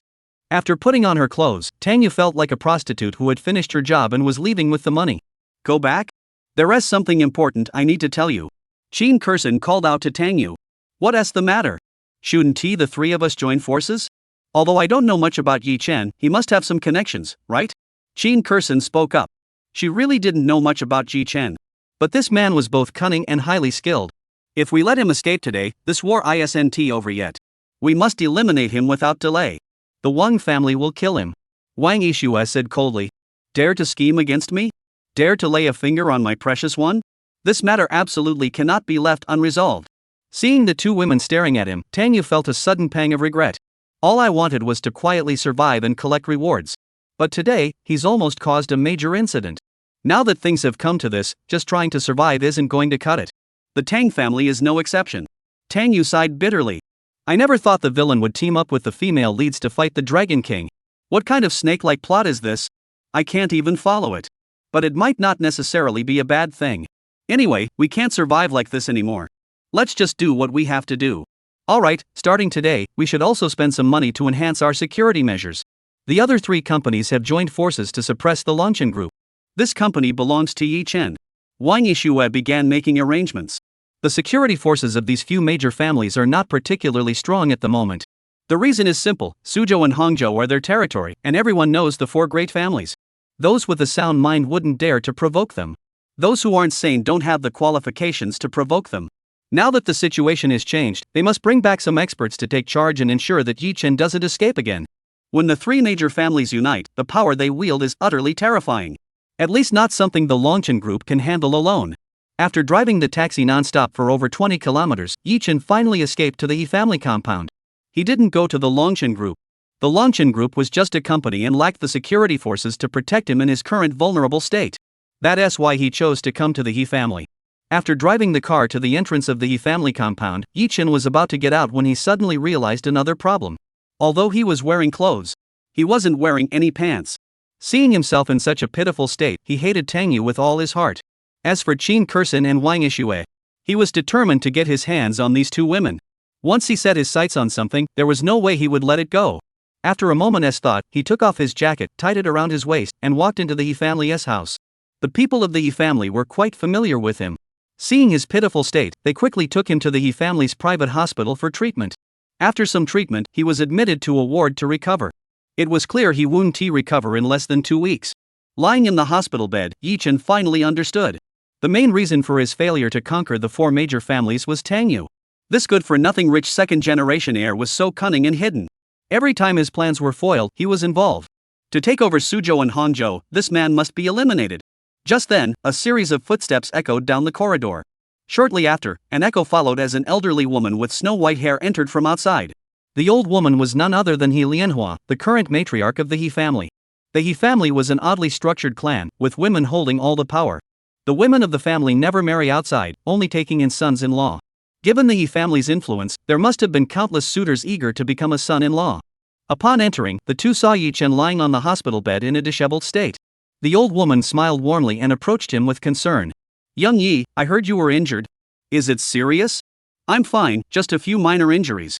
Yi Chen's face turned slightly red with embarrassment. "As long as it's not serious, just rest here and recover. If you need anything, just let the servants know." Mrs. He smiled. After exchanging a few polite words in the ward, Mrs. He led her granddaughter, Hui Yining, out of the room. After leaving the ward, Hui Yining's face bore a look of contempt. She had already heard about the situation at the Qin family. As for Yi Chen's methods, she didn't think much of them. As long as the matter was handled successfully, that was skill. But if it wasn't done, and he ended up beaten like a dog, even losing his pants. Useless. Grandmother, do you still think he has the potential to be a true dragon among men? Huiying couldn't help but speak up. He Lao Tai Tai sighed and said, indeed. I'm a bit disappointed. He doesn't even have half the charm his master had when he was young. His master was once such a prodigious talent, how could he have taught a disciple who ended up like this? After hearing her grandmother's words, Huiying said no more. Earlier, when Grandma heard he had come to Suzhou and Hangzhou, she had been hoping to bet on him. Now, however, that was out of the question. Chapter 57, Old Zhao from Antarctica. Yi Chen, who was alone in the hospital room, had no idea what the Yi family thought of him. After resting for 2 hours in the ward, 4 men dressed in black suits walked in from outside. Each of them wore a skull-shaped ring on their fingers. This was the distinctive mark of the Dragon Soul Organization's death squad. It was also a symbol of honor. In the Dragon Soul Organization, only those with sufficient strength and experience are eligible to join the death squad. This was also one of Yi Chen's most elite forces, second only to the 8 great generals. They had originally been sent by Yi Chen to Yanjiang to gather intelligence. However, due to today's events, they were recalled urgently. Dragon King. The 4 entered, knelt on one knee, and shouted in salute. Seeing Yi Chen injured and lying on the hospital bed, the expressions on their faces grew solemn. Who were the reckless fools who dared to team up and ambush the Dragon King? How is the intelligence gathering in Yanjiang coming along? Yi Chen asked. We've investigated 3 major families and uncovered some leads. One of them pulled out a document and handed it to Yi Chen. Yi Chen took it and glanced through it, his expression growing somber. I understand. Once my injuries have healed, I will personally go to Yanjiang. Yi Chen took a deep breath. He really didn't want to show his face in Suzhou or Hangzhou for the time being. He looked at the 4 of them and ordered. The 4 of you stay in Suzhou Hangzhou and kill Tang Yu, the eldest son of the Tang family. Lying in the hospital bed at that moment, he had already sensed something was amiss. He didn't know why his punch hadn't injured him. But the punch Tang Yu had struck back contained his unique Xian Yang True Qi. Xian Yang True Qi could only be cultivated by those with the rare Xian Yang physique, 1 in 10,000. In all of China, there was absolutely no one else like him. Therefore, he suspected that Tang Yu's true strength might be different from what he had imagined. Sending the death squad to probe him was the best choice. Even if the 4 of them teamed up, it would still be a headache for him. All right. The 4 of them nodded and left the ward to carry out their mission. After leaving the Qin family, Tang Yu and Zhao Gaoshan left together in a car. Mr. Tang, were you satisfied today? Zhao Gaoshan asked with a smile, looking at Tang Yu. Today's Tang young master was truly impressive. Even the renowned feng shui masters of the Xianmen sect were all in awe of him. The Qin family was also deeply grateful to Tang Yu, and the friendship between the 2 families had taken a significant step forward. Once Tang Xiao takes control of the Tang family's status will only continue to rise. Satisfied, very satisfied. Tang Yu looked at this traitor and felt a surge of anger. He suspected that there might be something wrong with his family's feng shui. Why are there so many people scheming to stab him in the back? Even planning it so meticulously. Let them go be dragon kings, they'd probably do a better job than Yi Chen. Well. Zhao Gaoshan gave Tang Yu a meaningful glance, feeling a bit hopeful. This time, he had helped Tang Xiao achieve such a great feat, surely there would be a huge reward? Tang Yu pulled out a $10 billion check from his pocket and shoved it into his hand. He didn't want the money, but the Qin family insisted he take it, saying that refusing would make them look dishonest. Upon receiving the 10 billion yuan check, Zhao Gaoshan couldn't help but burst into laughter. Tang Xiao, you truly are generous to your loyal subjects. By the way, Uncle Zhao, our family was planning to develop an Antarctic tourism project. I want you to be the project leader. Going there and back isn't easy. To avoid disrupting your family, you and your entire family should go tonight. Your salary and bonuses will be 3 times the current rate. We'll be counting on you for the next few years. Tang Yu ordered. Those who betray their brothers will be exiled. He had originally planned to send them to Syria, but upon second thought, Syria was still too close. Send them to Antarctica, it'll be peaceful. If there are any more traitors next time, we'll have to try sending them to the space station to explore outer space. Thank you, Mr. Tang. Zhao will dedicate his life to the Tang family until his last breath. Zhao Gaoshan was so grateful he was moved to tears. Tang Xiao was truly looking out for him, even letting him take his family along. After getting off the car, he took out his phone and snapped a photo of the check, then sent it to the management group. Oh my, I accidentally helped Mr. Tang with something today, and he rewarded me with 10 billion. Tang Xiao has also arranged for me to go to Antarctica to oversee a new project. When I return, I'll bring some penguins back as souvenirs for the brothers. Everyone else should also work hard. Tang Xiao never shortchanges those who deserve it. After posting the check photo in the group, Zhao Gao boasted for a while. Soon, the entire group was in an uproar. Jin, damn it, 10 billion? I made a mistake. I should have stayed by Tang Xiao's side to continue earning merits and building a career. Wang Difu, old he, you're wrong. Even though we're not by Tang Xiao's side, that doesn't stop us from continuing to earn merit. We need to work harder. What does Tang Xiao want to do lately? If anyone knows, please let me know. I'll give you 1/10 of the reward. Whoever knows first, tell me, and I'll give you 1/5. I'll take a third. Are you trying to outdo your own mother? Get out of here, you internal competition dog. While everyone was arguing in the group chat, Tang Yu couldn't help but shiver for no apparent reason. He felt a sense of malice. But he had no idea where it was coming from. Could it be that stinking bastard Yi Chen is cursing me? Tang Yu grimaced, parked the car in the garage, and ran back to his room. As he closed the door, Tang Yu silently muttered to himself. Dog system, what's the reward this time? Don't give me another one-time reward. Beep. Host has successfully survived the plot. Reward, a fully mastered ancient martial art. You can choose one of the following: Immovable Wisdom King Technique or Yin Yang Supreme Technique, or randomly select an ancient martial art. Upon hearing the system's voice, Tang Yu was speechless. This time I survived the plot without even trying. This dog system is actually being so generous and not giving a one-time reward? Could it be that being more stubborn would result in a better reward? He was moved to tears. This unfilial system finally decided to act human. Father, I choose the Immovable Wisdom King Technique. Tang Yu made his choice swiftly. Because he was afraid of pain, he maxed out his defense stats. This technique can even withstand the fists of Dragon King Yi Chen. Not choosing it would be sheer madness. Soon, he felt an endless stream of energy surging through his body. This energy flowed throughout his body, ready to protect him at any moment. After practicing this technique, Tang Yu tried hitting himself. Hey! No pain. This won't work. I need to find someone else to try it on. Tang Yu felt he had been too gentle with himself. He needed to find someone who could be more ruthless. But given her noble status, in the Tang family, the only person who dared to be ruthless with her was that man. So he left the room, went upstairs, and walked into his father's study. When he entered, Tang's father was sitting inside, using the computer to check stock prices. His business acumen wasn't great, so he didn't get involved in the Tang Group's affairs. Trading stocks with a few $1 billion was his hobby. Seeing Tang Yu arrive, he raised an eyebrow and said, "You're not at work? Bored? I'm just here to keep you company since you're bored, old Tang." Tang Yu laughed and walked over to pat his father on the shoulder, asking, "How's your stock trading going lately, old Tang? Made any money?" Tang's father's face turned dark instantly. Old Tang? This kid must be out to get himself killed, right? P.S. Did you guess that the one going to Antarctica is the devil? 3 updates coming soon. No spoilers, please leave some 5-star reviews. P.S. Did you guess that the devil is going to Antarctica? Chapter 58, A Kind Father and 7 Wolves, A Wandering Son's Plight.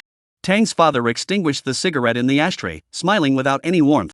Whether you made money or not, you should know that yourself. With that, he stood up and walked toward the door. Click. The sound of the door being locked from the inside echoed. Tang's father slowly pulled out his belt and walked toward Tang Yu. A loving father is like a pack of wolves. The wandering son is the one being chased. Tang Yu looked at his father with sparkling eyes, his face filled with longing. When the first lash landed, he did not cry out as he had before. The calm and composed smile on his face made Tang's father momentarily doubt his own life. Is there something wrong with this belt? Or had he really grown too old to discipline this boy anymore? Dad, did you eat lunch?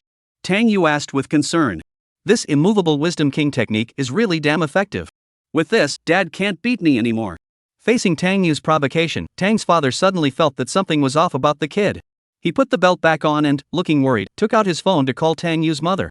Hongying, go find a psychiatrist and bring them back. Your son seems to have some issues. Upon hearing his father's words, Tang Yu was startled. He quickly jumped up and ran out, shouting as he went. I'm not sick, Dad, I was just joking with you. He just wanted to test whether the Immovable Wisdom King technique he had received from the system was working properly. Being able to withstand his father's belt without feeling a thing was truly impressive. It seems the system had finally learned to be reasonable. With this thing, my survival skills are now top-notch. From now on, I'm not afraid of poison or beatings. Seeing Tang Yu whistling and dancing as he walked, the servants of the Tang family all looked at him with terrified expressions. Tang, young master, did you take the wrong medicine? Just as she was about to return to her room to relax, Tang Yu spotted a beautiful woman dressed as a maid at the door. She was also wearing a pair of glasses, adding a touch of aloofness to her already beautiful face. What caught Tang Yu's attention even more was her stunning figure was perfectly suited for the maid outfit.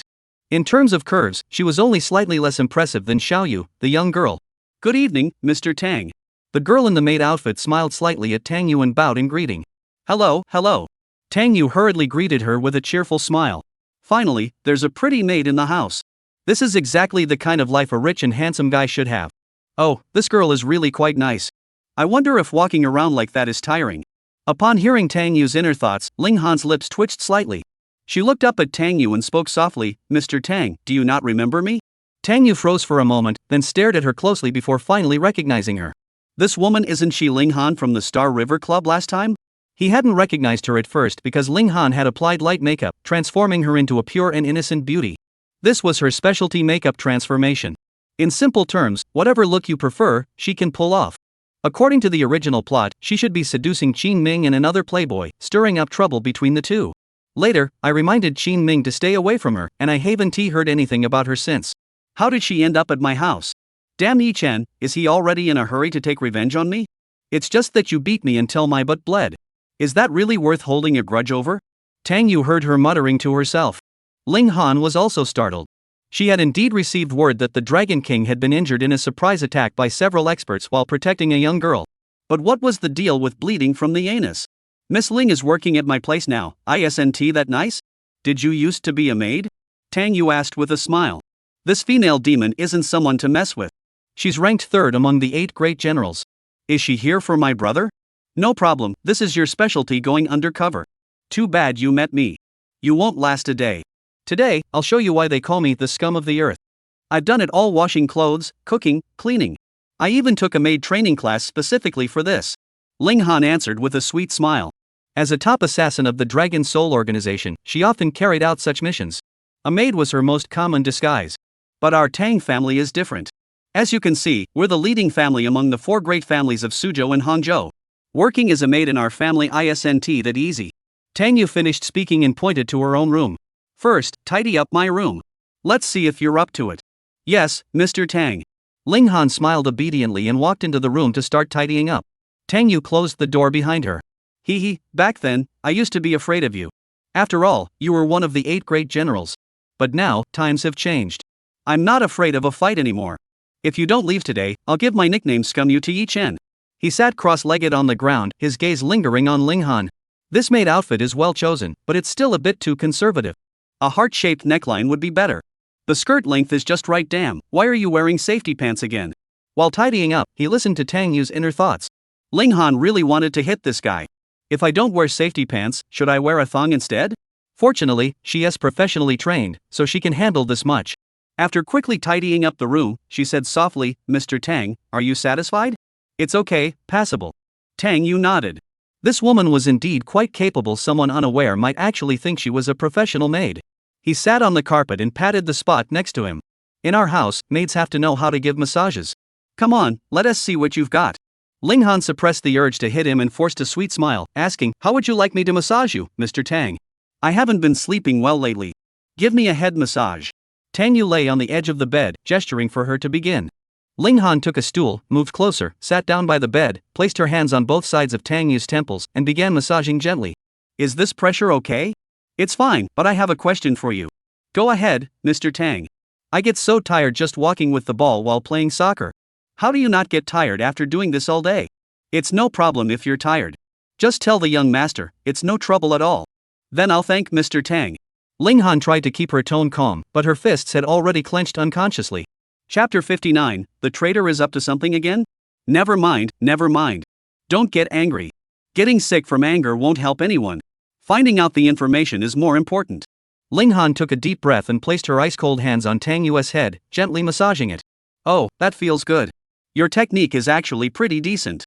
Tang Yu looked delighted. This is what you call a divine life. The technique is way too professional. Sigh, such a beautiful girl, why be an assassin? If she were to stay at my house as a maid, working only 2 hours a day and spending the rest of the time having fun, that would be the life she deserves. The world of assassins is so dangerous. Fighting all day, hiding everywhere, how exhausting for a girl like her? After hearing Tang Yu's inner thoughts, Ling Han couldn't help but feel a little stunned, even a bit touched. Even though she knew they were enemies, she was willing to think so highly of her? But deep down, she had indeed had such thoughts before. Why couldn't she be like other girls? Live an ordinary life, go to school, work, play games, and go shopping with her best friends to find a boy she liked to date. In her world, it was all about killing and completing missions. Dealing with all kinds of people every day, narrowly escaping death countless times. A life of dancing on the edge of a knife was truly exhausting. She also wants to be an ordinary girl. Collecting protection money here and there, eating for free at a dessert shop, and so on. Mr. Tang, do you have any siblings? Ling Han suddenly asked. No, I'm an only child. I do have a few cousins, though. Tang Yu smiled and said. Mentioning cousins reminds me of Tang Ruoyu, that good for nothing. That fool is now the deputy general manager at Miley Food, but I haven't seen him make any moves lately. I wonder where Yi Chen is hiding. Without his orders, Tang Ruoyu shouldn't be causing any trouble lately. If he does, that's even better. He's under 24-hour surveillance anyway. Ling Han couldn't help but admit that this man was a bit cunning. No wonder the Dragon King had been outwitted by him. Even Tang Ruoyu, this crucial pawn, has already been completely under his control. I'll tell the Dragon King later. Ling Han muttered to herself, growing even more curious about Tang Yu. This man truly knew far too much. Thankfully, she could hear his thoughts. She began massaging Tang Yu's shoulders and asked softly, Mr. Tang, is this pressure okay? Yes, that is fine. Tang Yu gave her a thumbs up. It really feels great.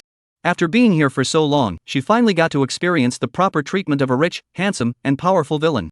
So, Mr. Tang, does that mean I passed the test and can stay here as a maid? Ling Han asked softly. Tang Yu pondered for a moment. It seemed like there was no good reason to just kick her out, and doing so would be too obvious, risking alerting the others. As long as you can adapt to this job, if you can't, just let me know, and you can quit any time. Your salary 1T be reduced. Tang Yu took the opportunity to pat her leg. Hee, you're the one who wants to stay, so don't blame me for being shameless. If you can't stand it, just leave. Don't make yourself suffer. But to be honest, if it weren't for your family being ruined by Master Yi Chen, in terms of status, you wouldn't be much different from me. From a young age, your parents and younger brother were killed, and you were taken by your enemies to be trained as an assassin. You're also a pitiful person. Sigh. Tang Yu couldn't help but feel moved by Ling Han's tragic background. In the original plot, Ling Han's parents were Master Yi Chen's targets. After killing the target, Yi Chen's master originally planned to take the 3-year-old sister and brother away to train them. At that age, children have little memory, and Master Yi Chen didn't kill them in front of anyone, so he didn't have to worry about revenge. However, the younger brother refused to cooperate and was killed on the spot. Unaware of the circumstances, Ling Han was taken away and raised from childhood, eventually becoming an exceptionally skilled assassin. The Dragon Soul organization's formidable strength stems from its preference for recruiting orphan children with no ties to cultivate into cold-blooded killers from a young age. Out of hundreds of members in the organization, not even 10 could claim to have parents. Later, when Ling Han discovered this secret, she only hated Yi Chen's master, but remained utterly devoted to Yi Chen. After all, it's a feel-good story. Even if the Dragon King kills the female lead's entire family, she will still fall in love with him, and the excuse will be that he has his reasons and must be forgiven. Ling Han, who was massaging Tang Yu's shoulders, stopped abruptly. Her face went blank, unable to believe what she had just heard. She had come to find Tang Yu precisely to get news about her brother. The elderly man from the organization had told her personally. Her parents had been killed by a hitman organization, and when he arrived, he had only managed to save himself. As for her younger brother, the old man had only said that his whereabouts were unknown. Later, she took revenge by personally eliminating the assassin organization, but she still couldn't find any information about her brother. The one who orchestrated all of this was actually the old man she had always respected so deeply? Her eyes turned red, and she couldn't suppress the urge to kill. Why did you stop? Tang Yu, who was enjoying himself, asked. I need to use the restroom first, is that okay? Ling Han's voice was low and hoarse. Go ahead. Tang Yu lay back comfortably on the carpet, waiting for her to return and continue the massage. If she stays here and doesn't leave. Then she'd make her massage her for 2 or 3 hours every day. Anyway, her target was herself. She was so out of shape now, she wasn't afraid. Ling Han, her mind in a whirl, returned to the bathroom to splash some water on her face and calm down. The heart doesn't lie. But she still wanted to continue investigating the clues and confirm the truth. If that old man is truly her enemy, then from this moment onward, she would stand against the Dragon Soul organization. Take it slow, don't rush. She took another deep breath to steady her nerves. She had survived all these years. What was a little more time? As for the news she had just heard from Tang Yu about Tang Ruoyu, she absolutely would not tell Yi Chen about it.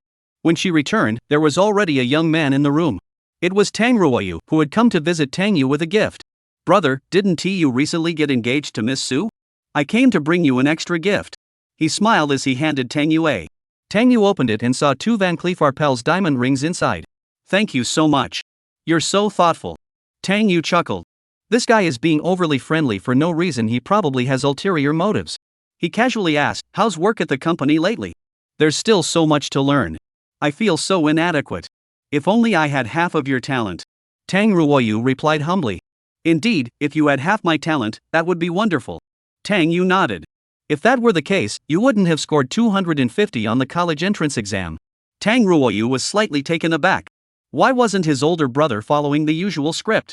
He felt a bit annoyed inside, but his expression remained respectful as he said, "By the way, big brother, after working at the company for a while, I noticed a problem." "What problem?" "The company's accounts don't match up.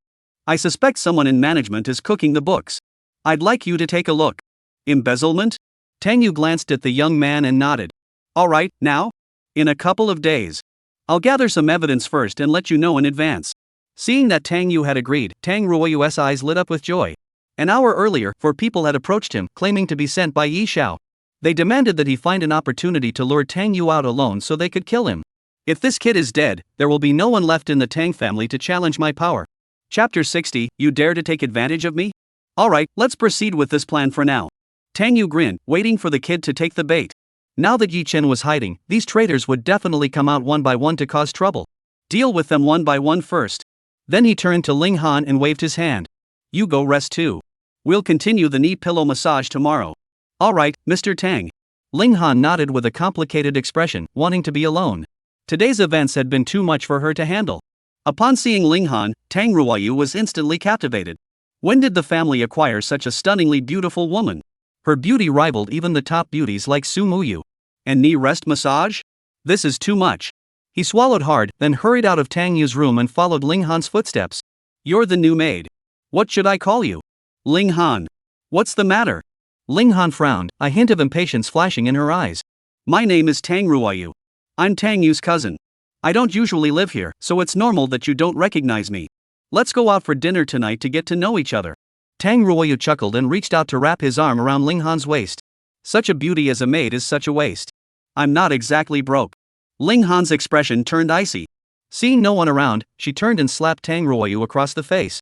After the slap, Tang Ruoyu's eyes widened as he tried to scream, but Ling Han had already grabbed his neck. Tang Ruoyu's face turned pale in an instant. In that moment, he no longer saw an exquisite beauty before him, but a venomous snake in human form. Ling Han's expression remained icy as she said, "Don't get too big for your britches. I was sent here by Yi Chen." She was seething with anger with no outlet. A fool who was being used as a pawn by Yi Chen dared to try to take advantage of her? "I'm sorry." Tang Ruoyu stammered, his legs trembling with fear. He had never felt fear toward a woman before. Ling Han finally let go of Tang Ruoyu, took out a wet tissue to wipe her hands, and walked away with a look of disgust on her face. Once Ling Han was gone, Tang Ruoyu felt ashamed and furious inside. He had actually been hit by a woman. His eyes filled with hatred. Once he obtained the Tang family, he would make sure this woman was dealt with. However, the fact that Yi Xiao had managed to place his pawn here was quite surprising to him. Yi Xiao is truly a man of extraordinary influence and cunning. Working with him, this matter of mine is sure to succeed. After leaving the Tang family and returning to his car, he immediately took out his phone to start making calls and report the situation. This time, Tang Yu is as good as dead. However, what Tang Ruoyu didn't know was that as soon as he finished his call, Tang Yu had already obtained the recording. After listening to the recording, Tang Yu couldn't help but raise his eyebrows. The Death Squad? He had a vivid memory of this team. Within the Dragon Soul organization, they were undeniably elite, having handled numerous tasks for Dragon King Yi Chen. Each of them possessed profound strength, all standard practitioners of ancient martial arts. In the setting of this book, martial arts masters who reach the pinnacle become ancient martial artists. Ancient martial artists are divided into 4 ranks: Heaven, Earth, Mystic, and Yellow. Even a lowly yellow rank ancient martial artist could serve as a bodyguard leader in one of the 4 great families. The 4 members of the Death Squad are all at the peak of the yellow rank. Just 4 worthless little brothers. Tang Yu chuckled, feeling a bit arrogant. Even Longwan Yi Chen, a prestigious Xin-level expert, couldn't break through the defense of the immovable Wisdom King's technique. They wanted to team up with Tang Ruoyu to kill him. He would turn the tables and catch them all in one fell swoop. In any case, these traitors and potential threats must be dealt with one by one. If he couldn't live in peace, then he would eliminate every factor that prevented him from doing so. After lounging around at home for 2 days, Tang Yu hadn't received any notification from Tang Ruoyu. Instead, over the past 2 days, he kept asking Ling Han to come to his room for no reason, sleeping on her soft, smooth, and slippery lap. What puzzled him was, this woman's patience was far better than he had imagined. In the original plot, she wasn't like this at all. After all, the premise of a feel-good novel is set in stone. The Dragon King's woman couldn't possibly let another man touch her. This isn't a story about a bull-headed man. She must be waiting for an opportunity. Tang Yu mused to himself, wondering if he should step up his efforts. Like, ask her to help rub his back or something? Since she hadn't received any news from Tang Yu couldn't keep slacking off anymore. Because today was the day of the Suzhou Hangzhou Chamber of Commerce's annual meeting. All the major companies in Suzhou Hangzhou would be attending the conference. Tang Yu also had to attend as a representative of the Tang Group. Before leaving, Qin Ming had already sent him a WeChat message saying that his family would openly suppress Longchen Group at the conference today. The Tang family and the Wang family would certainly respond to this, as the three families had already formed an alliance and were working together to suppress Longchen Group in every way possible. Although Longchen Group has a market value of a full 500 billion, it is still considered one of the top companies in Suzhou Hangzhou. However, under the joint efforts of the three major families, it is no longer as formidable. In recent days, all their business sectors have suffered severe losses, and their stock has been falling for 3 consecutive days. After getting dressed and ready, Tang Yu went to the garage and saw his father already sitting in the Rolls-Royce, ready to leave. He hurriedly opened the door and climbed in with a smile. "Dad, why didn't you call me before leaving? How was I supposed to know you weren't leaving?" Tang Gangchang replied irritably. He was already annoyed just seeing Tang Yu. Last time he had whipped him with a belt, the brat had dared to ask him with a smirk if he hadn't eaten. Now, seeing him, he felt a sense of confusion and despair, as if he were standing alone in an empty field. "Last time I had some fake alcohol and got a little tipsy. Don't hold it against me, old man." Tang Yu saw his father's displeased expression and quickly laughed awkwardly. Tang Gangchun snorted coldly and didn't bother to respond to the kid. In previous years, the Merchants Association gatherings were held at the Manhwa Hotel. Due to the recent major case, the Manhwa Hotel had been sealed off, so they had to switch to a slightly lower-tier 6-star hotel. Upon arriving at the hotel, the father and son had just stepped out of the car when several prominent figures from Suzhou and Hangzhou came over to greet them. Although Tang Gangcheng didn't get involved in the group's operations, he still had a wide network of connections. People were greeting him everywhere, and a few beautiful women even came up to give him a hug. He didn't forget to give Tang Yu a meaningful glance, implying, "Don't go telling your mother about this." Tang Yu just chuckled and pretended not to notice. What was there to say about such things? "Damn, big brother, you're here." Qin Ming emerged from some corner, trailing several delicate young women behind him. "Hello, Mr. Tang." These young women were also from prominent families in Suzhou and Hangzhou, though they couldn't compare to the Tang family. "My brother and I have some business to discuss. We'll come find you guys later." Qin Ming didn't dare let these wealthy young women interact too much with Tang Yu. He pulled Tang Yu aside and said, "Come on, I'll take you to meet someone." "Who are we meeting? It's so mysterious." Tang Yu was a bit puzzled, but was soon led into a suite by this guy. Upon entering, he saw Qin Kursen sitting by the window, painting. "Sis, I've brought the person you wanted to meet." Qin Ming smiled and greeted her, then turned and left, making sure to close the door behind him. P.S. Here's the third update. Cough. Wishing all the brothers out there find a good brother like Qin Ming. P.S. Third update delivered. Cough. Hope you all find a good brother like Qin Ming too. Chapter 61, A Beautiful Misunderstanding. Damn, I was careless. Tang Yu never expected this kid to trick him into an ambush, luring him here. Seeing Qin Kursen smiling sweetly at him, Tang Yu couldn't help but recall that scene from over a decade ago. Cough. A naked young beauty walked over and slapped him across the face. That was truly unforgettable. Qin Kursen put down her paintbrush, sat down on the sofa, and looked at Tang Yu, asking, "Would you like some tea? I can make it for you. Just water will do." Tang Yu waved her hand and opened a bottle of mineral water. Qin Kursen watched Tang Yu. "What are you looking at me for?" Being stared at, Tang Yu felt uneasy. Mainly because over the years, Qin Kursen had never given him a friendly look. Ever since the incident at the Qin family's house, her attitude toward him had suddenly become a bit ambiguous. She even added him on WeChat and initiated a few awkward chats. "Help me open a bottle, will you?" Qin Kursen said with a charming smile. Tang Yu felt even more that something was off with this woman today. "You're not the one who can't open it. If you get angry, you could even twist off my skull." Hearing Tang Yu's inner thoughts, Qin Kursen couldn't help but laugh and cry at the same time. That incident from back then had left a deep psychological scar on him. "I called you here today to apologize. It was a misunderstanding on my part. I didn't know that Qin Ming had deceived you." Qin Kursen's eyes darted around as she spoke. Thinking back to that incident, she felt a bit embarrassed as well. Since she was old enough to understand, she had never let a man look at her like that before. "What's the big deal? I've already forgotten about it." Tang Yu feigned ignorance. "If you've forgotten, that's fine." Qin Kursen bit her lip lightly. A beauty like her, every smile and frown was captivating, making Tang Yu unable to resist stealing a few more glances. After taking a sip of mineral water, she pointed at the sketchpad and said, "Do you still paint?" Tang Yu glanced at the sketchpad. The easel featured a butterfly with vibrant, multicolored wings that seemed ready to take flight from the canvas. "I haven't painted in a long time." Tang Yu shook her head and shrugged. "Back when you used to come over to my house to play, the three of us would often paint together." Jean Kerson's expression grew nostalgic. She had always been sensitive and aloof since childhood. Additionally, her status as the eldest daughter of the Qin family made her feel awkward at school. Her classmates, aware of their inferior status compared to her, would flatter her on the surface but secretly exclude her behind her back. School was like a small society, and the more unique someone was, the harder it was for them to fit in. She refused to wear a mask around these people, and over time, she became depressed. At that time, the only people she could play with were her younger brother Qin Ming and Tang Yu. The three of them would often sit together and draw. Tang Yu also felt a bit nostalgic. He walked over to Jean Kerson's drawing and smiled. "You've improved a lot since before." The vibrant butterfly was lifelike. It would be hard to draw without some real skill. "Speaking of which, I should thank you. Do you remember when you helped me draw a colorful butterfly before?" Jean Kerson's expression softened with tenderness and gratitude. At that time, she was severely depressed and had even secretly cut her wrists in private. Due to her mindset being trapped in a state of emotional numbness, she only liked to paint in black when she drew. Especially black butterflies. Until one day, while she was halfway through a painting, something came up and she had to leave. When she returned, the black butterfly she had drawn had turned into a colorful one. The originally dark and gloomy background had transformed into a vibrant field of flowers. She knew this painting technique couldn't have been her younger brother Qin Ming's work, so it must have been Tang Yu. The vibrant colors deeply moved her heart. From that day onward, she gradually began to emerge from her depression, step by step. She was undoubtedly grateful to Tang Yu for reaching out and pulling her back from the depths of despair. Until that misunderstanding occurred, and their relationship became awkward. "Oh, that time I remember." Tang Yu gave an awkward smile. "Mainly because I've been putting up with you for a long time. You drew that butterfly so badly, I just couldn't stand it anymore and wanted to teach you how to do it properly." Jean Kerson's lips twitched. This guy, so he thought my drawings were ugly back then?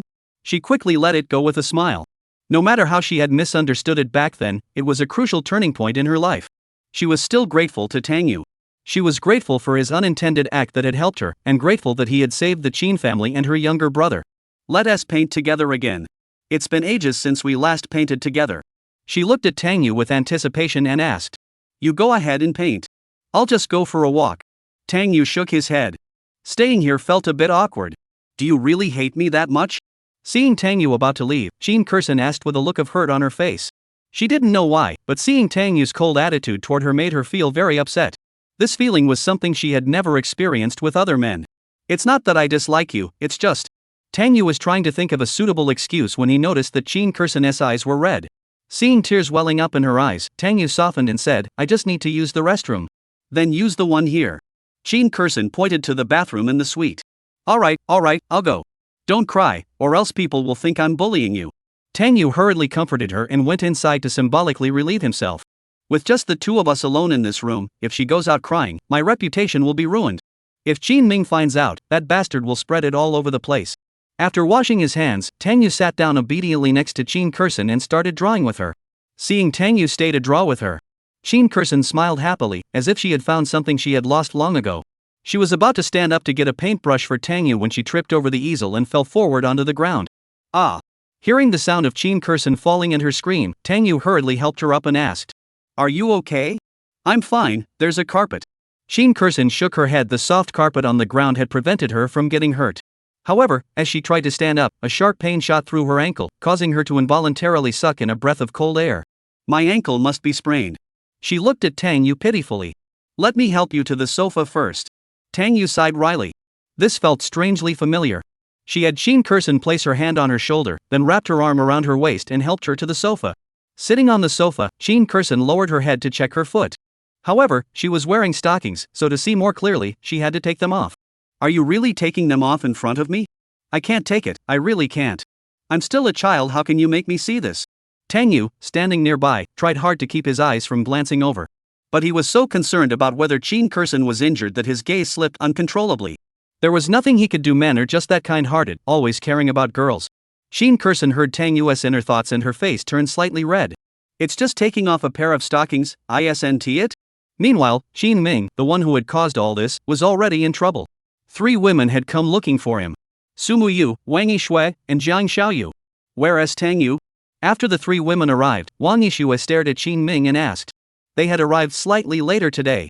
After greeting Tang Gangcheng, they learned that Tang Yu had come, but after searching everywhere, they couldn't find her.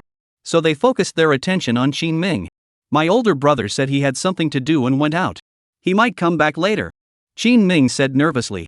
It was rare for his older brother and older sister to be alone together. He dared not let the suite turn into a battlefield. The three women stared at him simultaneously, and an overwhelming sense of pressure made Qin Ming feel like he couldn't hold on much longer. After a brief standoff, Qin Ming finally gave in, pointing meekly upstairs. My older brother seems to be chatting with my sister upstairs. The three women immediately stormed upstairs to find Tang Yu. When they reached the door, the three women looked at each other, none daring to knock first. Let's listen. Wang Yishue suggested softly. Su Muyu and Jiang Xiaoye nodded in agreement, and the three girls pressed their faces against the door in unison. Then, they heard some muffled sounds. The three women, with puzzled expressions, didn't hesitate to turn the doorknob and walked inside together. Chapter 62, More Women, More Trouble. When they entered, Qin Kursen was applying medicinal wine to her ankle. Earlier, the three women had heard moaning sounds outside the door, which were caused by her applying the medicine. Tang Yu looked at the three women in shock. Why are all three of you here? Are you here to play mahjong? Realizing it was a misunderstanding, the three women felt a bit embarrassed. They had thought something was happening inside the house. Thankfully, nothing had happened. Otherwise, we would have been so upset today. Qin Kursen noticed the expressions on the three women's faces and couldn't help but curve her lips slightly. As women, she could easily guess what they were thinking. Why are you here? Tang Yu looked at the three women awkwardly. There's a strange feeling like being caught in the act? Qin Ming said you were here, so we came to find you. Wang Yishue was straightforward as always. Miss Qin, what happened to you? Are you injured? Jiang Xiaoye ran over and sat down next to Qin Kursen, deliberately blocking Tang Yu's view. Humph. It's just long legs. Blocking the view. If only I were 20 centimeters taller. I'd have long legs too. Besides, I'm much older than her. I twisted my ankle, but Tang Yu just helped me massage it for a bit and it feels better now. Qin Kursen smiled, her tone tinged with a hint of provocation. The three girls all turned their gaze toward Tang Yu. Tang Yu looked completely bewildered, sensing that the atmosphere seemed a bit off. Why are you looking at me? You're listening to her nonsense. I didn't do anything. After hearing Tang Yu's inner thoughts, the three women realized they had been tricked by Qin Kursen, but remained on high alert. Women are very sensitive. Intentionally misleading them at this moment was clearly meant to provoke them, wasn't it? Let me handle it. I'm the professional. Jiang Xiaoye grabbed Qin Kursen's ankle and squeezed it a few times, and Qin Kursen no longer felt any pain in her ankle. It really worked. Thank you. Qin Kursen smiled and thanked her before putting on her stockings again. Wang Yishue rolled her eyes. These are all tricks I've already used before. She linked her arm through Tang Yu's and said, let's go. The meeting is about to start. Uncle told me to call you down. Why are you holding onto his arm? Seeing Wang Yishue's actions, Su Muchu was displeased. She walked over and wrapped her arm around Tang Yu's other arm, speaking with displeasure. Please, Miss Wang, behave yourself. Don't always be eyeing someone else's fiancé. Among the few people in the room, she was most wary of Wang Yishue. This woman has no shame. She was his ex-girlfriend, yet she was still clinging to him. How annoying. He is your fiancé?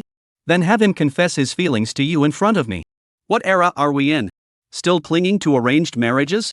Wang Yishue rolled her eyes and looked at Jiang Xiaoye, saying, Xiaoye, you think I'm right, don't you? Jiang Xiaoye already knew that Wang Yishue could hear Tang Yu's thoughts just like she could. Plus, their relationship was indeed closer than most. So she decisively joined Wang Yishue's side and nodded. Yes, times have changed. It's all about free love now. Qin Kursen didn't seem inclined to speak. She and Wang Yishue actually got along well and tended to side with Wang Yishue.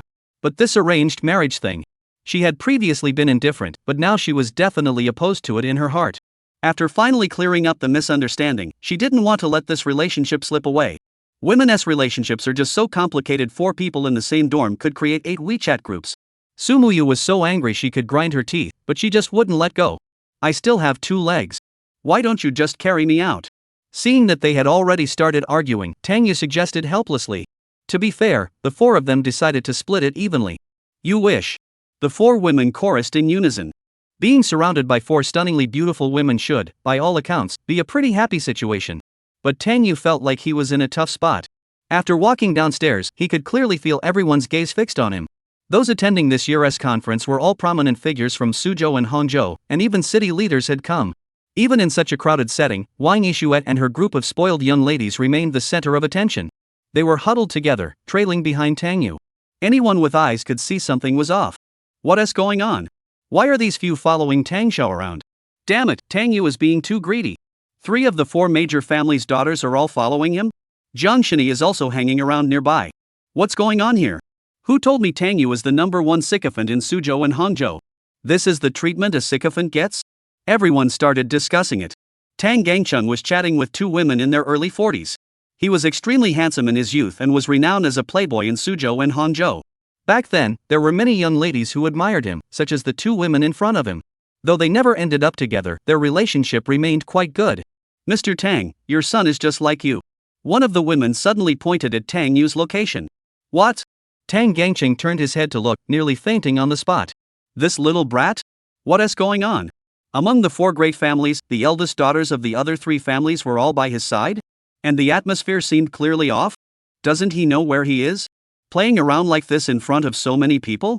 When he was young, he never did anything this outrageous. Are you trying to get us killed? This is to get a few brides for the Tang family? Tang Gangcheng wanted to pull out his belt and beat him again. But thinking about his belt, which couldn't even hurt this kid anymore, he grew even more furious. Today, the Tang family's reputation has been completely ruined by this little bastard. Wang Laoyi, who had just recovered from his illness, saw this scene and felt his blood pressure rise slightly. His own granddaughter, who had always looked down on other men. What the hell is going on here? The scent of jealousy could be smelled throughout the entire upper crust of Suzhou and Hangzhou. Old Wang, your granddaughter is quite brave. Another old man standing nearby spoke with schadenfreude, none other than Mr. Qin Wanwan of the Qin family. The Qin and Wang families weren't exactly on good terms. Since the 2 families were roughly equal in strength, they often competed for the title of the second most powerful family in Suzhou and Hangzhou. In recent years, the eldest daughters of both families have also demonstrated remarkable business acumen in the business world. Wang Yishue's business acumen was slightly superior to Qin Kursan's. Therefore, over the past few years, the Wang family had developed more successfully than the Qin family. This has left the Qin family feeling quite resentful. Today, Qin Laoyi finally found an opportunity to vent his frustration. However, his joy lasted less than a minute before Qin Kursan suddenly grabbed Tang Yu's arm. She pointed at the piano placed in the middle of the hall. After some tugging, the 2 of them walked toward the piano. Wang Hanfei immediately snorted derisively. Oh, no. She's still no match for your granddaughter.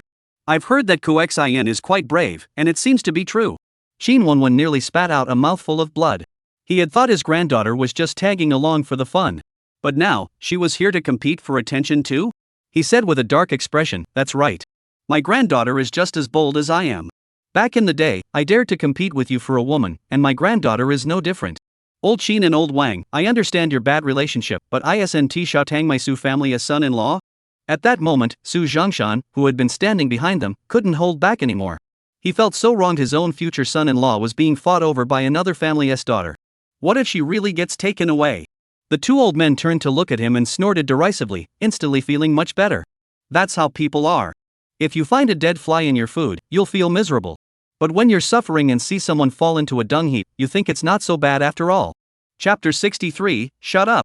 You actually made me lose so badly. When Tang Yu was surrounded by the 4 women and looked incredibly seductive, Qin Ming, his good friend, immediately pulled out his phone and recorded a short video. He was a man of loose morals. As long as his older sister could be with the boss, he didn't care how many sisters-in-law there were. My older brother is so outstanding, having a few more sisters-in-law is only natural. After filming the short video, he immediately posted it on his own short video account. I thought I was the most charming guy in Suzhou and Hangzhou, but compared to my older brother, I'm light years behind. As soon as the short video was posted, it was flooded with comments. These days, if you want a video to go viral, you need good-looking guys and girls. And the short video he made, featuring 4 stunningly beautiful women and 1 top-notch handsome guy, naturally had an amazing effect. This guy is so animalistic. 1 guy with 4 women? We wouldn't even have enough for 1 each. Doesn't he worry about dying from overuse? The guy is so handsome, and the girls are so hot. Comments filled with envy, jealousy, and hatred flooded the screen. Meanwhile, Yi Chen, who was lying in a private hospital bed at the Yi family's private hospital, was bored and playing with his phone. His internal injuries had already healed for the most part. The Xianyang physique wasn't something to mess with. However, the external injuries on his buttocks would take at least another week to heal.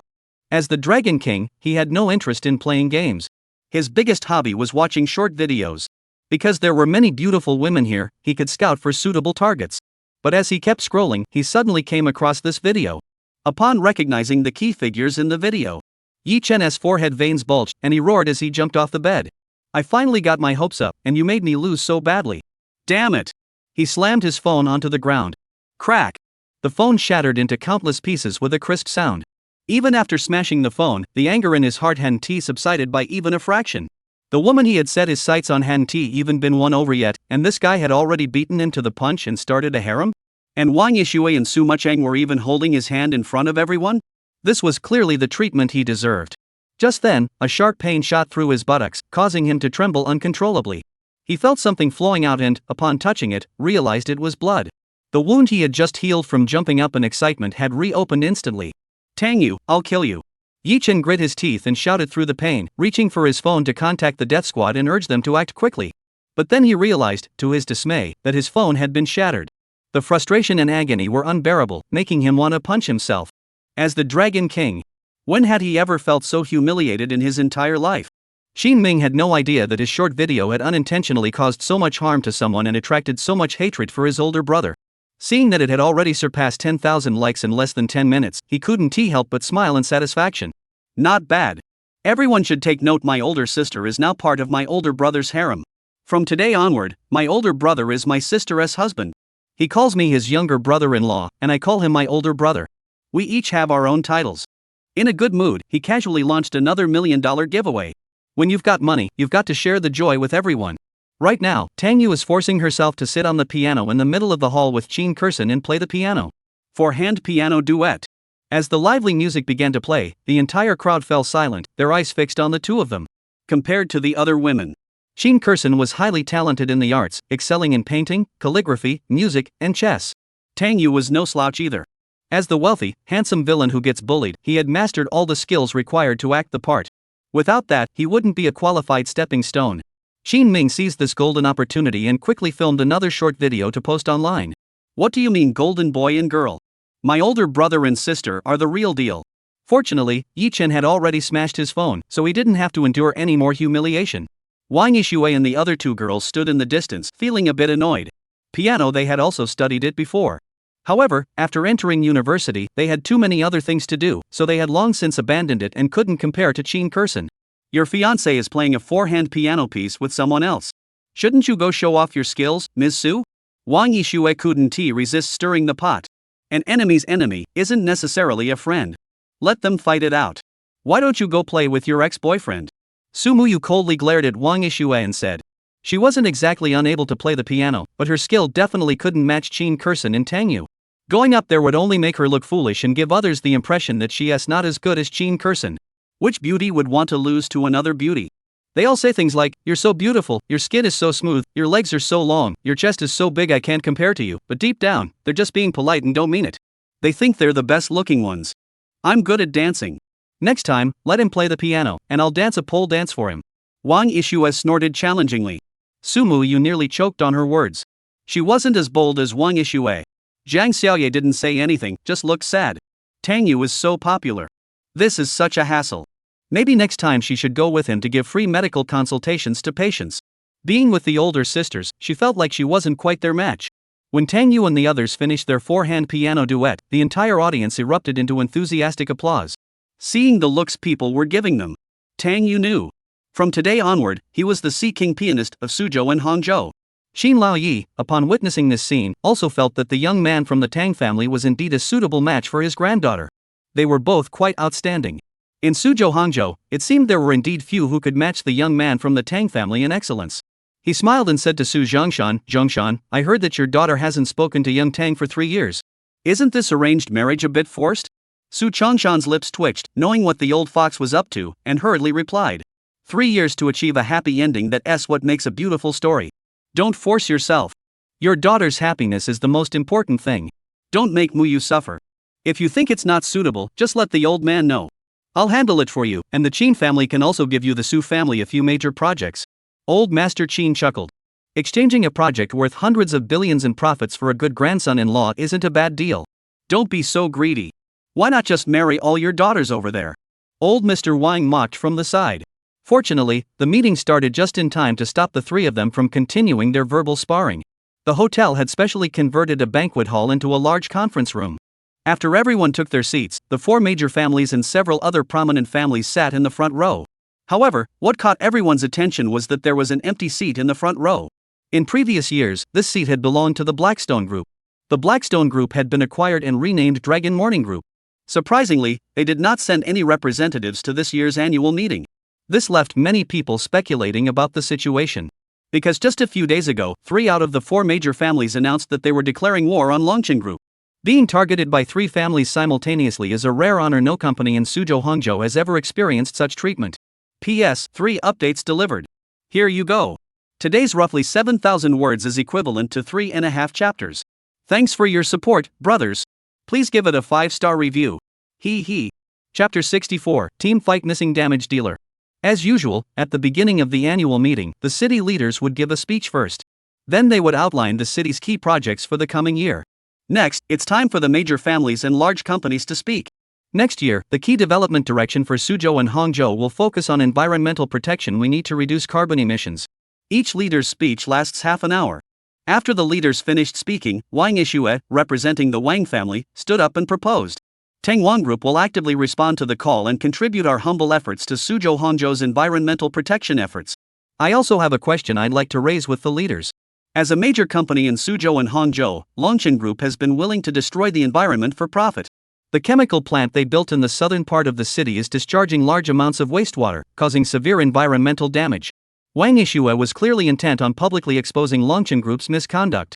After she took the lead in speaking out, the Tang and Qin families also raised other issues regarding Longchen Group.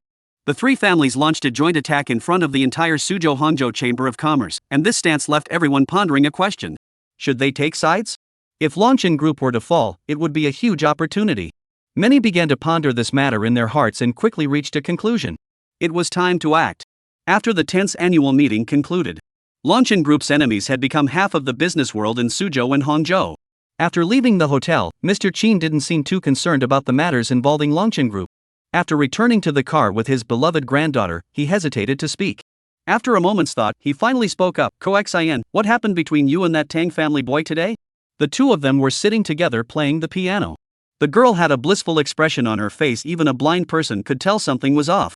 When her grandfather asked her, Qin Kurson was about to speak, but Qin Ming interrupted her. Oh, Grandpa, why are you asking? My older sister has a crush on my older brother. They're a perfect match, a handsome man and a beautiful woman. As soon as he finished speaking, he was hit with a cane. Qin Laoyi, with a dark expression, said, Your sister is a perfect match, but you're just a good-for-nothing. If you bring any more women home to cause trouble, you're out of the Qin family. Qin Ming winced in pain, gave a nervous laugh, and started pretending to be stupid. Seeing his grandfather looking at her, Qin Kurson bit her lip and said, Grandpa, I have feelings for Tangyu. Oh, why didn't you say so earlier? Grandfather would have beaten the Su family to the punch and settled this matter. The old man cherished this granddaughter dearly. He sighed and said, You saw it yourself. That Tang family boy has already been engaged to Muyu. It's not appropriate at this point. There's no such thing as appropriate or inappropriate. We're not married yet. Qin Kurson was firm in her resolve. Once she sets her mind on something, she won't let go easily. Old Master Wan was of a similar mindset. The young man from the Tang family is indeed quite decent, but he already has an engagement. Alright, grandfather, just focus on resting and don't worry about these matters. Your granddaughter will definitely get what she wants. Facing her grandfather's earnest pleas, Wang Yixue merely smiled and tossed her hair. I'll dress up as a bunny girl and go find him tomorrow. Alright. Old Mr. Wan was speechless. These young people nowadays are so much more open-minded than they were back in their day. Muyu, you'd better hurry up. Don't be as cold as you used to be, you know? Good men are always in demand. When your father was young, he was even more popular than the Tang family as son. Do you know why your mom married me? She got me drunk, slept with me, and a few days later said she was pregnant with you, so? Su Zhongshan was trying to persuade his daughter in the car. The driver, who overheard the gossip, nearly drove the car into a ditch. Sir, when did you become so flirtatious? Su Muyu was also embarrassed by her father. She glared at her father and said, Can't you teach her something else? Ah, men understand men. Your father is doing this for your own good. Go find him tonight and have a drink with him, okay? Su Zhongshan admonished. Su Muyu felt like maybe it wasn't such a bad idea after all. After returning to the Tang family, Tang Yu ran to her room and called Ling Han over. He gave Ling Han a knowing look. Ling Han forced a smile and sat down on the ground, skillfully massaging his head. During her time at the Tang household, she felt quite content. The Tang family treated their servants with kindness, and she was living a pretty comfortable life here. But this guy was getting more and more brazen. Every day, she muttered to herself about how she hadn't been oiled away yet, which made her laugh in frustration. How could she possibly leave? Ah, this is so comfortable. It's still safer at home. The outside world is too dangerous. Tang Yu lay on the soft, fragrant thigh. It doesn't hurt, lying on her legs feels so good. How is the outside world dangerous? Ling Han heard this and grew slightly alert, asking aloud. Could Yi Chen have sent someone to deal with Tang Yu? I didn't hear any noise. It's a complicated story. The underworld is treacherous. Tang Yu sighed. These women are too dangerous. They're all after my brother. In front of so many people, they're all scrambling to hold on to my hand. Now the whole of Suzhou and Hangzhou are calling me a scumbag. How am I supposed to go out and pick up girls in the future? Ling Han couldn't help but roll her eyes upon hearing his inner thoughts. Just as Tang Yu was enjoying himself, his phone vibrated in his pocket. He pulled it out casually and realized it was Tang Ruoyu calling. What's up? Big brother, are you free right now? It's about that thing I mentioned last time. Tang Ruoyu's deep voice came through the phone. Tang Yu perked up immediately. This traitor, finally ready to act, right? Sure, wait for me at the office. I'll be there shortly. After hanging up, Tang Yu chuckled and stood up. Finally, the little bastard had taken the bait. Are you trying to get the death squad to kill me? You dog, I've been waiting for you to take the bait. Upon hearing Tang Yu's inner thoughts, Ling Han's eyes flashed with concern. She knew the death squad's strength well. Even if the four of them teamed up, she wouldn't stand a chance. Is Tang Xiao going to risk his life? Don't let him fall into their hands. Seeing that Tang Yu had already rushed out of the room, Ling Han hesitated for a moment before deciding to follow him. We can't let Tang Xiao get into trouble. Tang Yu, however, didn't rush to find Tang Ruoyu. With the power of the immovable king, the death squad couldn't touch her. But the problem was, she had no combat ability either. So he needed to bring some reinforcements. We have the meat, but we need someone to do the damage. Chapter 65, The Death Squad. In recent days, the three major families have been spending heavily to recruit troops in retaliation against Yi Chen. The Tang family has already hired 2 ancient martial arts masters, both at the Huangzi realm level. Although the Huangzi realm is considered the lowest tier within the Tiandi Xian Huang system. However, the existence of ancient martial artists is extremely rare. It's like a mediocre student from Peking University or Tsinghua University outside, they're top-notch geniuses. These 2 ancient martial artists are father and son. The father, Huang Tianrui, is over 60 years old, while the son, Huang Juinxia, is in his early 40s. Upon seeing Tang Yu, the 2 nodded slightly in greeting. Good day, young Master Tang. Their attitude was somewhat cold, but Tang Yu didn't find it particularly surprising. According to the typical plot of a feel-good novel, skilled fighters who serve as bodyguards for wealthy second-generation villains are always resentful. Even when facing the male lead, they would make polite excuses like, I have no choice but to do this. For ancient martial artists at the Huang level realm like them, taking on 10 professional bodyguards would be a piece of cake. Having the air of a master was only natural. I need to step out for a bit. There will be a few experts looking for trouble on the way. But you don't need to rush in. I'll handle them first. When the time is right, I'll let you know when to act. He instructed the 2 men. This father-son duo was no match for the Death Squad. The Death Squad were all peak-level experts at the Yellow Character realm, renowned as unmatched within their realm. Anyway, anyone from the Dragon Soul organization is a top-tier expert. Even if they're just a dog, they're still the king of dogs. Upon hearing Tang Yu's words, the father and son exchanged a mocking glance. Masters? What a joke. Anyone who can exchange a few blows with you is just a worthless fighter. Huang Juinxia couldn't help but speak up. Mr. Tang, we heard we were coming to deal with experts, not to bully people. Why don't you send other bodyguards instead? We're both renowned ancient martial arts masters. What's the point of going with you, a spoiled rich kid, to bully people? Don't show off your skills. That's right, he's a master. Hurry up and go. Tang Yu rolled his eyes and waved his hand, settling the matter. Huang Juinxia was furious inside. If he had known this was what they were here for, he would have never come. Huang Tianrui patted his son on the shoulder, signaling him to endure for now. Under Tang Yu's arrangements, the father and son got into a relatively low-key Audi. He, however, drove off in his flashy, eye-catching car. Once the car was on the road, Huang Juinxia couldn't help but scowl. Dad, what's going on with the Tang family? They said they only needed us to deal with one expert. Giving us a rich second-generation kid as a lackey is a disgrace to our Huang family's reputation. Their family was also a well-known ancient martial arts clan in Suzhou and Hangzhou. This time, they had been hired by the Tang family at great expense, supposedly to deal with a master. Yet the first task was to follow Tang Xiao to take on several experts he could easily handle? This was a complete disgrace. Huang Tianrui sighed and said, let's just go along this once. If it's really like this, we'll resign tonight and leave. As a martial artist, one must have some principles. After all these years of hard training, to end up as a lackey helping to bully others, they couldn't bear the shame. Huang Juanxia nodded in agreement. When the car arrived at the entrance of Milei Food, Tang Ruoyu was already waiting there. Seeing Tang Yu get out of the car, he greeted him with a smile. Brother, you're here. The journey must have been tiring. How's the investigation into the fake accounts going? Tang Yu's smile held a hint of meaning. He already knew that this guy had contacted the death squad, but he still didn't know where they were hiding. We've already figured it out. We have both witness testimony and physical evidence. The person has just been arrested. Tang Ruoyu smiled and said, why don't we find a place to eat? Investigating the fake accounts was just to cover his real mission today, was to lure the snake out of its hole. Alright, we haven't eaten together in a while.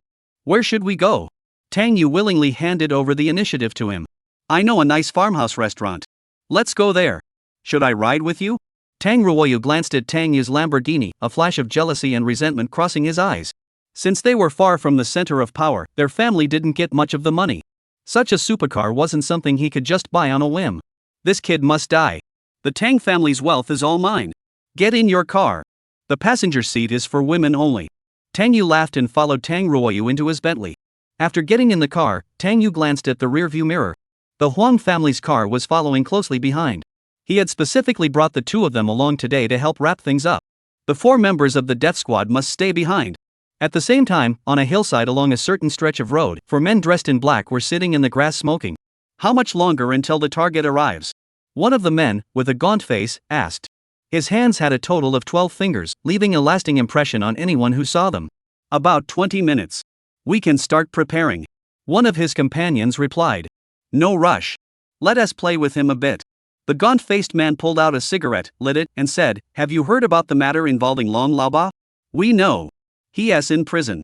The other 3 burst into laughter, and the death squad was filled with a cheerful atmosphere.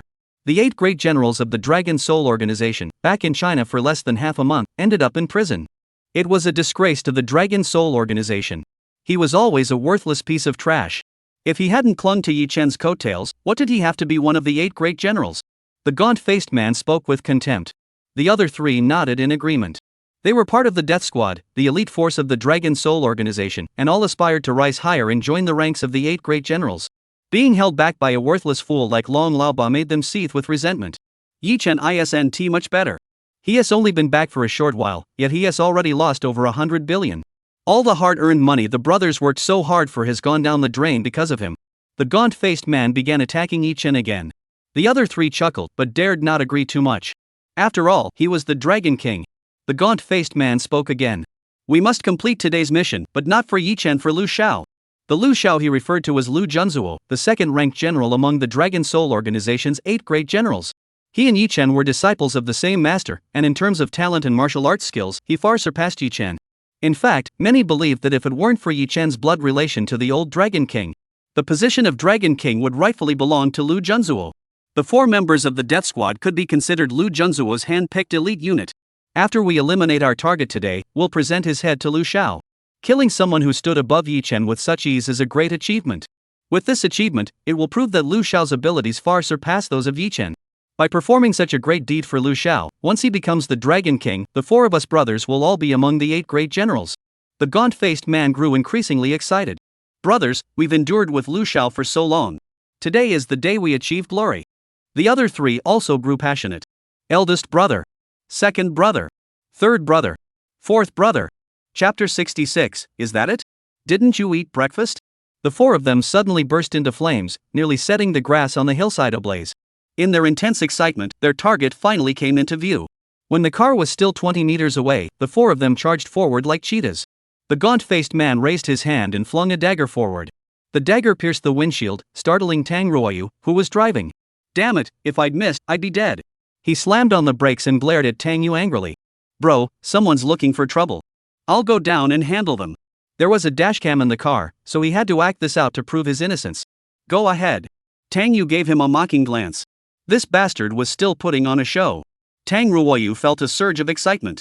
He opened the door, clenched his fists, and charged toward the 4 members of the death squad. His combat skills were worse than a complete novice. After charging forward, he was easily knocked unconscious with a single blow to the neck by one of them. Tang Yu had already unbuckled his seatbelt and stepped out of the car. Her gaze swept over the four men, and she spoke calmly, "Did Ji Chen send you here? You're about to die, why bother knowing so much?" One of the shorter men snorted coldly and charged forward, punching Tang Yu. As a peak-level ancient martial arts expert at the Huangzi realm, such so-called rich second-generation scum were no match for him. He could kill them with a single strike. Tang Yu stood there calmly, not moving an inch, allowing the punch to hit his face. After the punch landed, he remained standing there, not moving an inch. The short man who had thrown the punch was stunned. His punch had landed, yet there was no reaction. After all, he was a peak-level expert at the Huangzi realm. Even a master at the Xian character realm wouldn't be able to withstand his punch so easily. "Is that it? Did you even eat today?" Seeing his shocked expression, Tang Yu sneered with contempt. That look, as if he were looking at trash, deeply wounded the short man's pride. Who was he? An elite member of the death squad. Who in the mercenary world doesn't know their reputation? When did a mere rich kid dare to mock him? "Take this tiger punch." He roared in anger, unleashing his most powerful Xingyi fist technique. This punch contained enough force to easily kill a bull. But when the punch struck Tang Yu's chest, he remained completely unmoved. He stood there in disbelief, unable to fathom how his full-force strike hadn't even scratched the other man. You're faking it, aren't you?" The short man's lips trembled slightly, unwilling to believe what he was seeing. His fist, as big as a clay pot, couldn't even move the man? On purpose? Tang Yu smiled indifferently, his gaze growing even more contemptuous. "Bro, this unmovable Wisdom King technique I finally got from the system, do you think you can just break it like that? Eagle, help out with the dragon and tiger fist." The short man's mindset had undergone a subtle change. He turned to look at a teammate and shouted.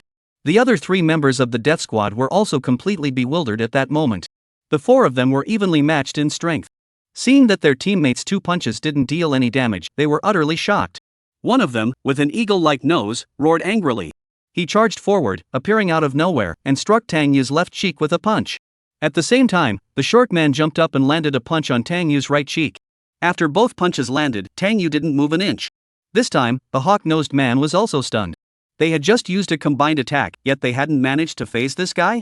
Seeing the two of them staring blankly at him, Tang Yu took a deep breath. He turned around and slapped each of them twice across the face. "Helping, huh? You're assassins, aren't you? Dragon fist, huh? Tiger fist, huh?" After the two slaps landed, both men felt a burning pain on their faces.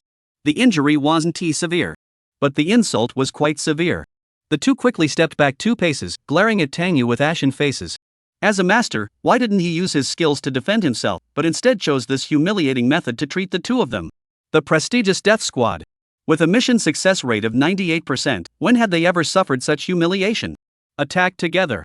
The hawk-nosed man shouted. They were formidable in one-on-one combat, and their 4-man teamwork was unmatched. The other two roared and charged forward, joining their teammates to surround Tang Yu and unleash a barrage of attacks. As peak-level experts of the yellow character realm, their strength was truly terrifying. The 4 of them surrounded Tang Yu, attacking with all their might. Their movements were so fast they were like afterimages, and outsiders could barely see them. At that moment, Huang Tianrui and his son were hiding dozens of meters away. Seeing Tang Yu being beaten by the 4, the father and son were terrified. "Dad, these 4 must all be peak-level experts of the Huangzi realm, right?" Huang Juanxia, seeing the speed and power of the 4, couldn't help but break out in a cold sweat. He had only recently become a true ancient martial artist this year. As fellow Huangzi realm practitioners, he estimated that even 2 of him might not be able to take down any one of those 4. They're definitely at the peak of the Huangzi realm. Huang Tianrui clenched his fists. He had been in the Huangzi realm for 15 years, but he was still far from the peak. But what terrified him even more than those 4 was, facing the 4 of them attacking him, Tang Xiao stood completely still. He seemed like a towering tree, and their attacks were nothing more than a light rain falling on its leaves. What kind of strength would it take to withstand the combined attacks of 4 peak-level practitioners of the Huang realm and emerge unscathed? The Xian character realm? Definitely not. Earth realm? That seems unlikely as well. Could it be the legendary Heaven realm?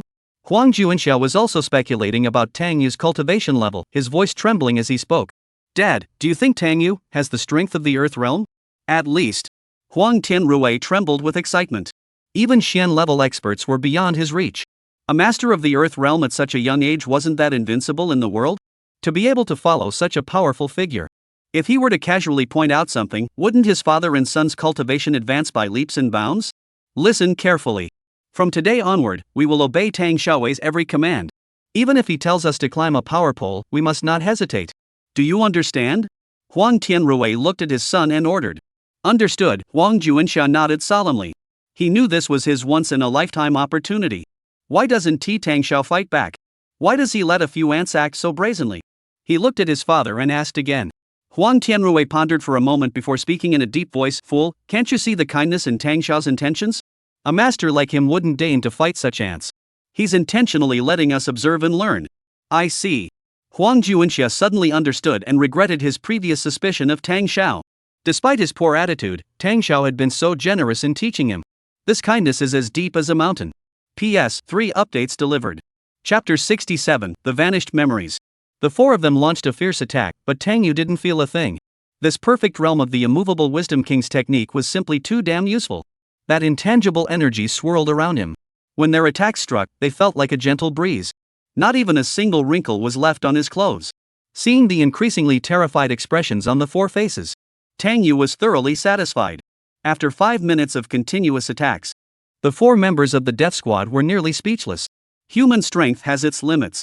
They were ancient martial artists, not superheroes. Their chi and physical strength would eventually run out. The hawk-nosed man, whose thoughts were more cunning, saw that their combined attacks were ineffective. He suddenly abandoned his offense and drew a military dagger from his hand. Then, he lunged toward Tang Yu's chrysanthemum knife. Even the strongest man has his weaknesses. But this time, he made a mistake. The razor-sharp military dagger struck but couldn't penetrate an inch. Immediately afterward, he received a loud slap across the face. Do you think I don't have any sphincter muscles? Do you think I'm that good for nothing, Yi Chen? After delivering the slap, Tang Yu was about to make a move. The 4 of them had already retreated several meters at lightning speed, creating some distance. Their faces were filled with terror, panting heavily, unable to believe what was happening before their eyes. The 4 of them had been attacking him with all their strength for a full 5 minutes. Even their sneak attacks, as cunning as they were, couldn't scratch the sky. Is this man a monster?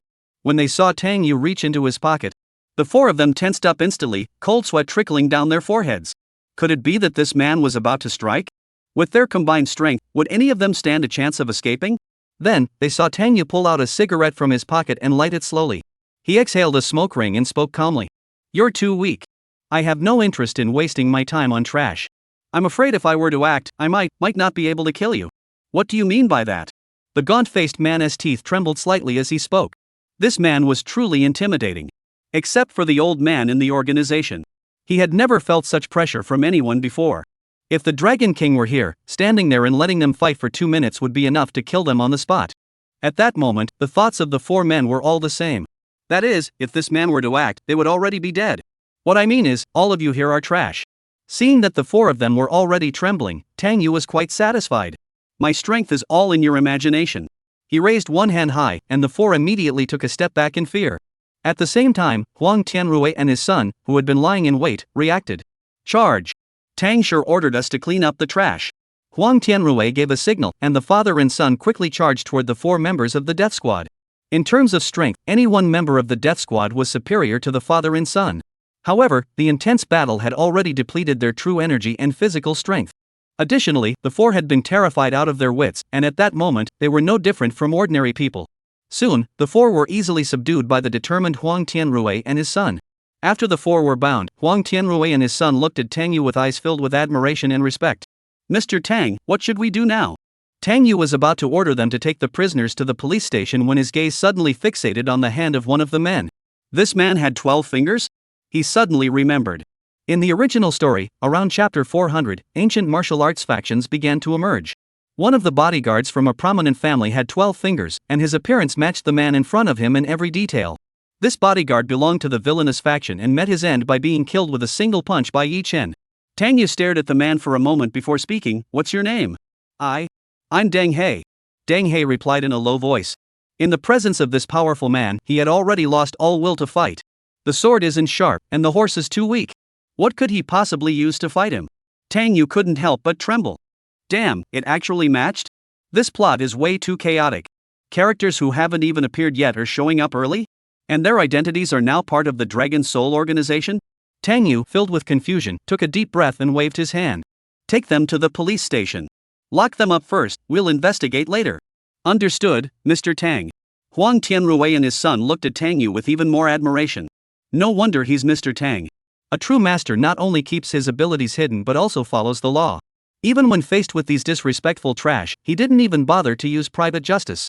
After Huang Tianrui and his son had taken the four away, Tang Yu glanced back at Tang Ruoyu, who was still lying on the ground.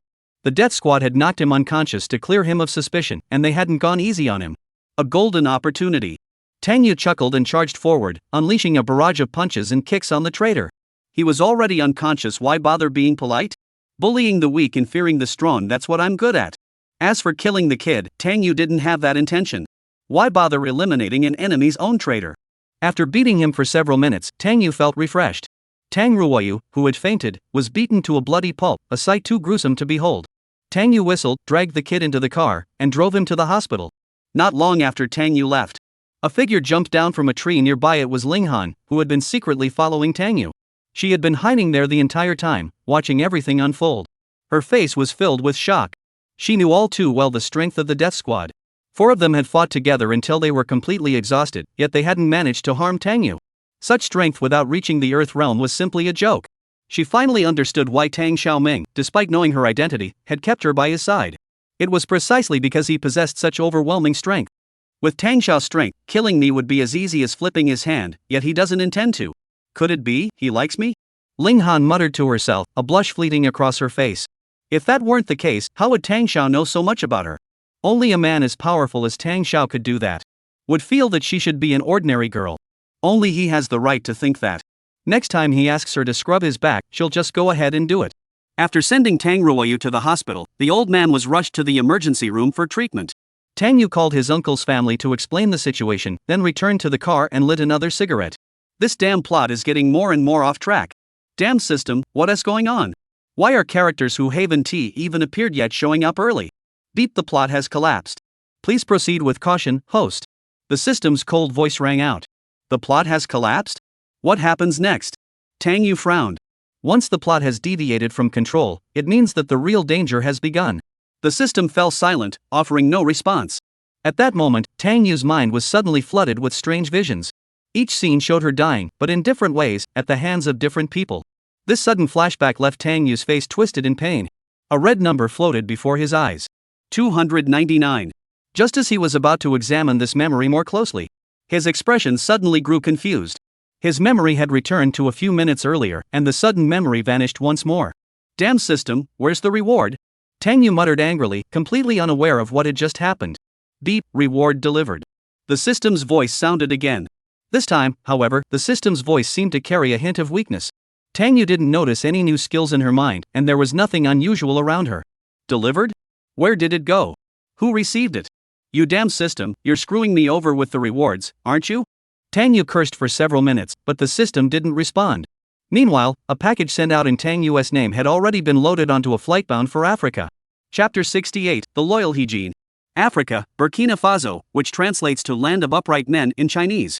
After being entrusted with an important mission by Tang Xiao and sent here, Hijin was quite satisfied with his work. He had plenty of money, little work to do, and no one to bother him. His days were easy, and he could clock out at 3 o'clock sharp every afternoon to enjoy his tea. Until a few days ago, he received news. The Tang family had suddenly begun spending money to recruit skilled fighters, and only those with ancient martial arts skills were sought. Upon hearing this, he was deeply shaken. As the former head of the bodyguard team, his own abilities were simply too weak. He wasn't even a martial arts expert. How was he supposed to protect Tang Xiao? To motivate himself to improve, he began intense training every day. 100 push-ups. 100 sit-ups. 100 squats, followed by a 10-kilometer run. Today, after just finishing his workout, a subordinate rushed over with a package and said to him, "Mr. He, there's a package for you." It was sent by Mr. Tang. Sent by Tang Xiao? Hijin perked up instantly, quickly took the package, and carefully opened it. The package was and upon opening it, he found an ancient-looking book inside. The Dragon and Elephant Manual? He carefully flipped through a few pages and tears immediately welled up in his eyes. Tang Xiao must have been keeping a close eye on him all along. He knew that after all his hard training, Tang Xiao had actually gone to great lengths to obtain this ancient martial arts manual for him. As a martial artist, he knew all too well how precious this manual was. It was a treasure that couldn't be bought with money. Moreover, the requirements for martial arts aptitude in this Dragon Elephant Manual weren't too high. As long as one was willing to endure hardships, one could eventually cultivate into an ancient martial artist. The favor Tang Xiao has bestowed upon me, Hijin can only repay with his life. Jin choked back tears, wiped the sweat from his face, and shouted at his men. Starting tomorrow, go find me 100 young men with martial arts potential in the area. I will train them into an elite force for Tang Xiao. Family private hospital. Yi Chen lay anxiously on the hospital bed, feeling an uneasy restlessness. The death squad had already approached their target and begun their operation 5 hours ago. Yet, up until now, he had received no word. This left him deeply puzzled and perplexed. After all, it was the death squad. Though the 4 of them were not as powerful as him, their combined combat techniques were formidable. Even if they couldn't win, they should have been able to retreat safely. Yet, not a single one has made contact with him. With every passing second, his anxiety grows. Yu Tang, I don't believe you have the ability to stop the death squad. He clenched his fists and gritted his teeth. But as his emotions flared, the wound on his buttocks immediately sent a wave of pain through his body. He sucked in a sharp breath and quickly relaxed his body, afraid to let his emotions get the better of him. The wound had already reopened once. If it happened again, it would be trouble. After much deliberation, he could only ask the nurse to help find He Huayin and have the Yi family investigate the situation. After about 15 minutes, He Huayin walked in from outside, carrying a bag. She looked at Yi Chen and spoke in a soft voice. Mr. Yi, is there something you need? Miss He, I need you to help me investigate the situation. I sent out 4 men, but I can't get in touch with any of them. Yi Chen gave a bitter smile. Just as he was about to explain the situation, a man's voice came from outside the door. Don't bother looking for them. They're already in jail. A young man with a handsome face and a touch of robe walked in from outside. He entered and examined Yi Chen with interest, his gaze carrying a hint of amusement. The mighty Dragon King, beaten so badly he had to flee naked? How utterly ridiculous. Upon seeing the young man, Yi Chen's expression changed slightly. He furrowed his brows and said, Junior brother, weren't you on a mission in France? When did you arrive? I arrived today. Lu Junzuo smiled slightly and said, the matter involving the death squad has already been reported to our master. He sent me here to assist you. Yi Chen's heart sank instantly. The death squad really encountered trouble? What's worse, the old man sent him here. What does this mean? His expression changed rapidly, his emotions running wild. My master said to take good care of your injuries. Once you're fully recovered, go to Beijing. I'll handle the matters in Suzhou and Hangzhou. Lu Junzuo said with a smirk, his eyes carrying a hint of contempt. After confirming the news, Yi Chen's face turned pale. What does the old man really mean? After staring at Lu Junzuo for a moment, his pupils contracted and he asked, have you broken through? Lu Junzuo gave a wicked smile and nodded. His current strength had already reached the peak of the Xian realm. He was only a step away from the Earth realm. Meanwhile, Yi Chen's strength was still stuck at the mid-stage of the Xian realm. A man who had failed repeatedly and was inferior to him in strength, did he truly deserve to continue as the Dragon King? Therefore, his master had sent him on this mission, a golden opportunity to prove himself. The position of Dragon King is mine, Lu Junzuo. Yi Chen remained silent with a grim expression, a flash of murderous intent flickering in his eyes. You dare, Lu Junzuo, to try to steal my position as Dragon King? Once I break through my cultivation realm, you'll be the one waiting for death. Then, senior brother, take your time recovering. I'll take my leave first. Lu Junzuo smiled and gave a casual farewell before leaving the ward. Huiying nodded in farewell and followed Lu Junzuo out. So will Mr. Lu be in charge of the Suzhou-Hangzhou area from now on? Hui Yinyin asked Lu Junzuo. Yes. Lu Junzuo raised the corners of his mouth in a mischievous smile. As fellow disciples, he was also skilled in that mischievous smile. The difference was that Yi Chen's smile curved upward on the left side of his mouth, while Lu Junzuo's did so on the right. That won't be easy, Hui Yinyin shook his head slightly. To turn a losing game into a winning one was no easy feat, and the current situation of Longchen Group could only be described as dire. The Yi family wouldn't intervene anyway, so there was no need to invite trouble. What Yi Chen can do, I can do. What Yi Chen can't do, I, Lu Junzuo, can also do. Lu Junzuo smiled arrogantly, touching the dragon pattern jade pendant hanging around his neck. He had obtained this jade by chance when he was 7 years old. One day, while he was bleeding from his nose, he accidentally let some blood drip onto it. It then activated the jade, granting him an ancient martial arts inheritance. In his judgment, the one who left this ancient martial arts inheritance must have been a legendary ancient martial arts master of the heavenly realm. Therefore, he was confident that he would one day reach that realm. The position of Dragon King is his for the taking. After arriving in Suzhou and Hangzhou, he decided to take over the mess and save Yi Chen, the good-for-nothing, from his own downfall. Whatever he covets, whether it be objects or women, he will take them all for himself. Chapter 69, You're playing video games again, aren't you? Tang Group, General Manager's Office. Shi Yin was engrossed in playing a shooting game, with a freshly delivered KFC meal and a soda sitting beside her. Tang Yu walked in, tapped her on the shoulder, and said, Shi Yin, you're playing games again. Take a break. Ugh, I died. It's all your fault, Tang Yu. Seeing the screen go black, Ji Yin's face was filled with resentment. Just die already. You've been playing all day. Take a break. Tang Yu sighed and said. This silly girl takes her gaming so seriously every day. Does she really need to act so intense? Hearing Tang Yu's inner thoughts, Ji Yin's face turned slightly red. Has she been too obsessed with work lately? To cover her embarrassment, she grabbed the fried chicken bucket and asked, Mr. Tang, would you like some? No, thanks. Tang Yu rolled his eyes and asked, do you know what today is? KFC Crazy Thursday? Tang Yu touched his forehead. Damn, don't let her play games all day and turn her into a fool. I remember she wasn't exactly the brightest to begin with. She's got a good figure but isn't smart? This kid is doomed. I'm not very smart? Shi-in rolled her eyes.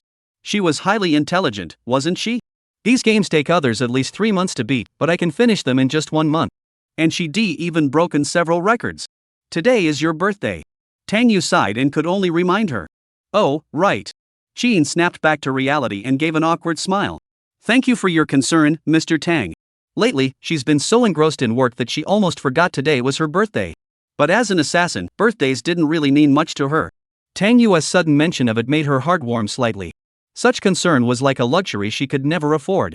Company policy requires that employees celebrate their birthdays. Since I'm free today, let me celebrate yours. Tang Yu looked at Shi-in and chuckled. This silly girl has been here for so long she should have stolen most of the information by now. Once these documents are delivered to Yi Chen's hands, they'll probably be put to use soon. Since that is the case, I need to figure out a way to bring this silly girl over to my side. First, build up some goodwill. Once we have all the evidence, we'll confront her.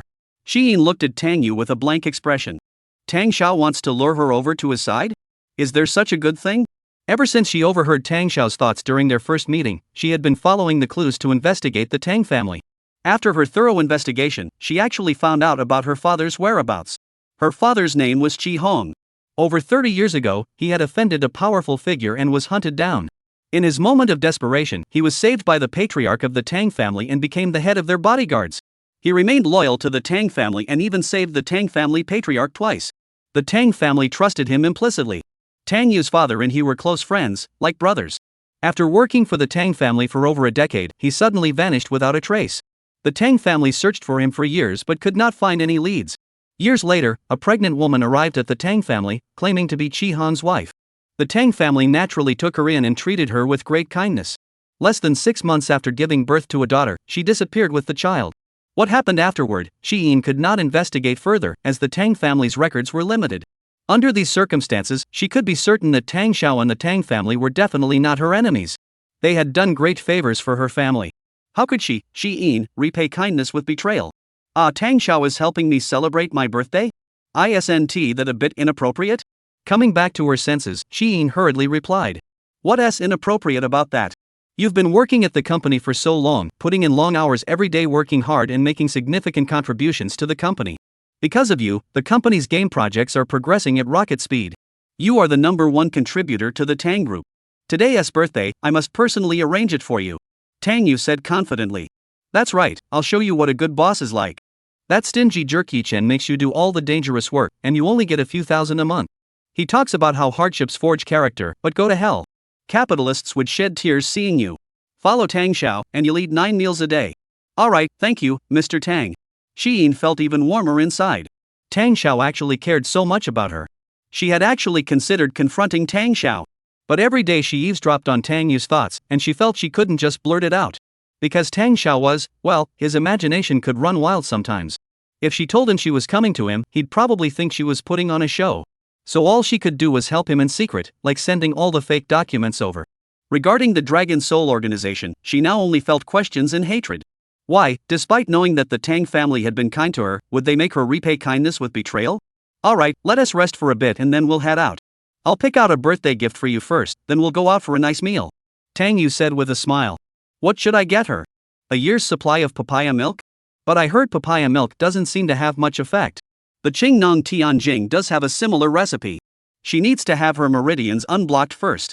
But if I use my hands to clear them, she'll probably cut off my hands. Sigh, I'm just too kind-hearted. I can't stand seeing a girl be ordinary. What a pity to have such medical skills with no place to use them. Shi-in's delicate body trembled. Tang Xiao, you really care about me, don't you? However, she had actually tried various methods in private. When she was an assassin, it didn't matter, and she even found it more convenient. Now that she was a housewife, she felt she should at least have some skills. So she had secretly tried drinking papaya milk and such, but it hadn't worked either. Could what Tang Xiao mentioned about unblocking meridians really work? She blushed and silently scolded herself, what am I thinking? After leaving the office, Tang Yu took Chi-in and got into his sports car, heading toward a large shopping mall. Let us buy you a birthday gift first, then we'll go shopping for some clothes. You're a girl, you should learn to dress up occasionally. Tang Yu teased with a smile while driving. Sigh, this silly girl is a great assassin, but as a girl, she's a bit unconventional.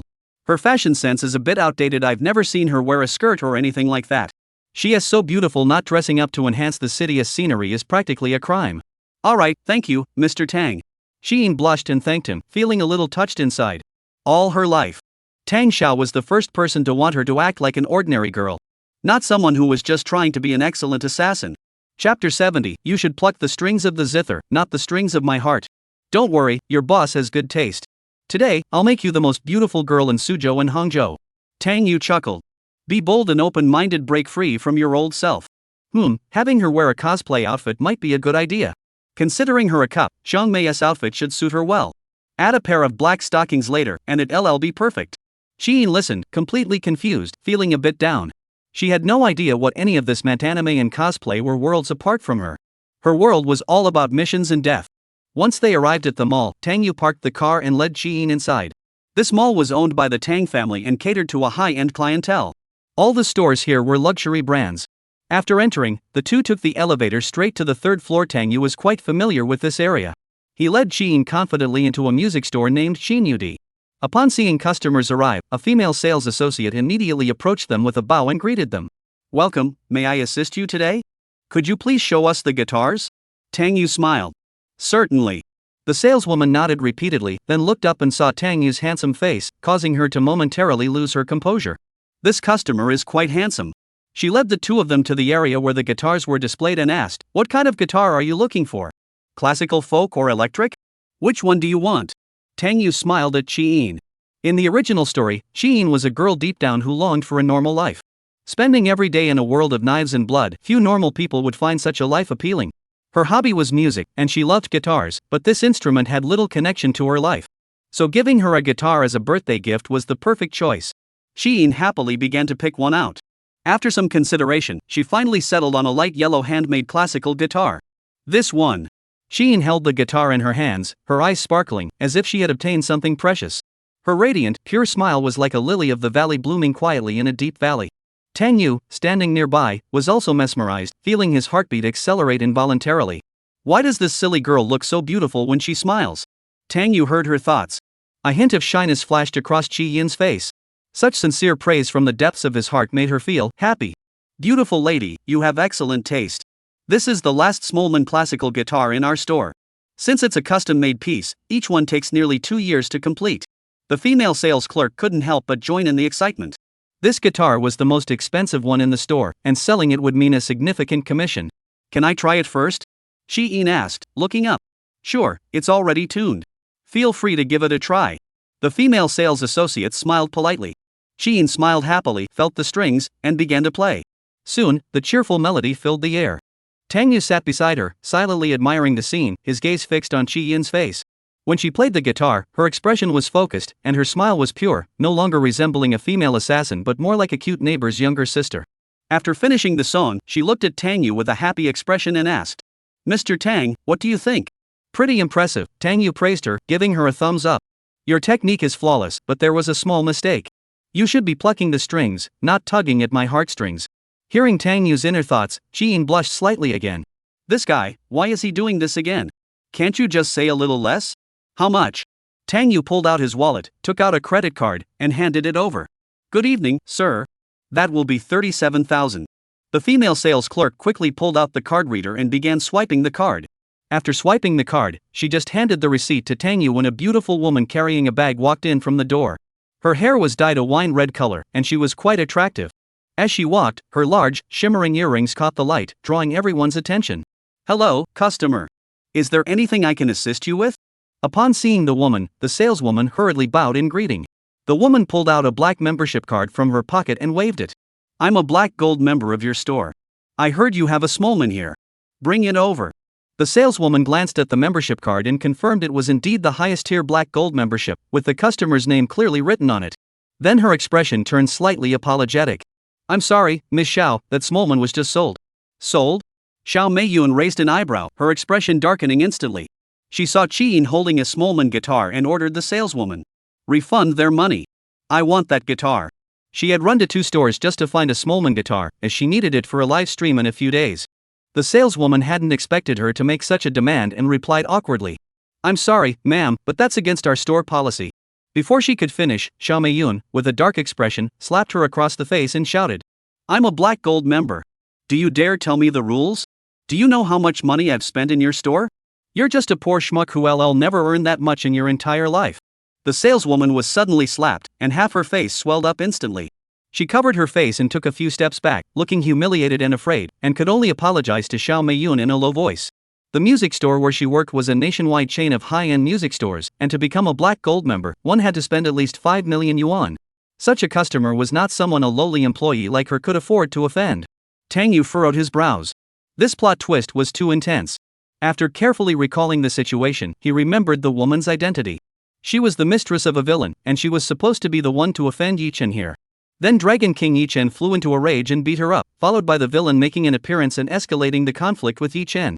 Thus, the familiar plot of posturing, humiliation, and stirring up hatred unfolded seamlessly. This is the perfect opportunity to set a trap for Yi Chen. Tang Yu chuckled to himself, thinking of a devious plan, and deliberately sat there waiting for the plot to unfold. Just then, a middle-aged man in a suit rushed over and asked. Gentlemen, I'm the manager, Chen Zizuan. What's going on here? Xiao Meiyun glared at him angrily. How do you train your staff? She's teaching me the rules here. Upon seeing Xiao Meiyun's black gold membership card, Chen Zizuan's expression changed slightly. He turned to the female sales clerk and scolded her. Lu Shiqin, have you lost your mind? Who gave you the right to speak to customers like that? Apologize to this customer immediately. No, these 2 customers have already paid for the guitar. This Ms. Xiao asked me to refund the money and sell the guitar to her. Lu Shiqin covered her face and started crying tearfully. Before she could finish explaining, Chen Zizuan impatiently interrupted. Can't you understand what I'm saying? Apologize to this lady immediately, or get out of here. If you make her apologize, starting today, your family's guitar shop can close down in Suzhou and Hangzhou. Tang Yu, who had been waiting for a while, suddenly spoke up. Chen Zizuan glanced at Tang Yu and sneered. Who do you think you are? Making our store unable to operate in Suzhou and Hangzhou? Do you know who our boss is? Xiao Meiyun also started to scold him harshly. You poor beggar, who do you think you are? Do you have any right to speak here? How dare you say our music store can't operate? Do you even deserve to be here? And you, let go of my Smolman. You're dressed like a hick. Do you think this is something you can play with? If you break it and it affects my livestream, I'll post it online and make you all look like fools. After finishing her rant, she reached out to grab the guitar from Qi Yin's arms. Qi Yin's eyes turned cold. Just as Xiao Meiyun was about to reach out, Tang Yu had already stood up and slapped her across the face with the back of her hand. Chapter 71. I, Tang Beixian, have always acted according to my principles. Why should I explain myself to you? After being struck by the slap, Xiao Meiyun took 2 steps back, her face filled with astonishment. She screamed and rushed forward, trying to grab Tang Yu's face with her hands. Before her hands could reach him, Tang Yu kicked her in the stomach. Knocked to the ground by the kick, Xiao Meiyun clutched her stomach and let out an agonized scream. Realizing the disparity in their combat abilities, she looked at Tang Yu and screamed. How dare you hit a woman? Are you even a man? Tang Yu pulled out a cigarette, lit it, and took a deep drag before saying. Sorry, I'm all about equality. I hit anyone who deserves it. Cough, though we're both villains. But you're just cannon fodder, you really do deserve it. Qi Yin nearly burst out laughing. Goddamn gender equality. At that moment, a young man entered the room with an old man dressed in traditional Chinese attire. Upon seeing Xiao Meiyun lying on the ground, the young man's expression darkened, and he hurried over. Han Xiao, help me avenge this. This dog of a man hit me. Upon seeing the young man, Xiao Meiyun quickly got up from the ground, crying tearfully and shouting. This was her sugar daddy, the source of her boldness. Since becoming his woman, she had caused no end of trouble. But no matter how big the issue, Han Xiao could handle it with just one phone call. The young man she called Han Xiao had prominent ears and a rather honest-looking face. Seeing Xiao Meiyun's face swollen on one side, he felt a pang of sorrow and hurried to comfort her. All right, I'll avenge you. Don't cry, my dear. Then his expression darkened as he glared at Tang Yu and coldly said. You've got some nerve, daring to touch the woman of Han Mingxian? Han Mingxian? Upon hearing that name, Tang Yu's heart leaped with joy. The real deal has finally arrived. This guy wasn't from Suzhou or Hangzhou, he was the second young master of the Han family from Beijing. The Han family is a first-rate family in Yanjiang, no major family in Suzhou Hangzhou can compare to them. He had come to Suzhou Hangzhou to attend an auction. However, before the auction even began, he had already crossed paths with Yi Chen. So during the auction, he deliberately competed with Dragon King Yi Chen for a treasure, leading to a conflict between the two. Afterward, he tried to hire someone to kill Yi Chen, but Yi Chen had the same idea, and in the end, he was killed. Moreover, the Han family was involved in the massacre of the Yi family years ago, making them natural enemies of Yi Chen. An enemy's enemy isn't necessarily a friend. Therefore, he decided to make a decision that went against his ancestors' wishes. He pretended to be Yi Chen's subordinate and declared war on the Han family. He looked at them and sneered. I, Tang Beixian, have always acted according to my principles. Why should I explain myself to you? It seems you're quite brave, Zhou Lao. Break his hands first. Han Mingxian sneered and raised his hand, signaling the elderly man behind him to act. He had seen plenty of these self-important fools who thought they had some connections. Talking to them was pointless. Only when they tasted the bitter consequences would they understand who truly deserved their respect. The old man in the Tang-style robe nodded and walked toward Tang Yu. Upon seeing the old man approach, Qiyin, standing behind him, her expression changed slightly.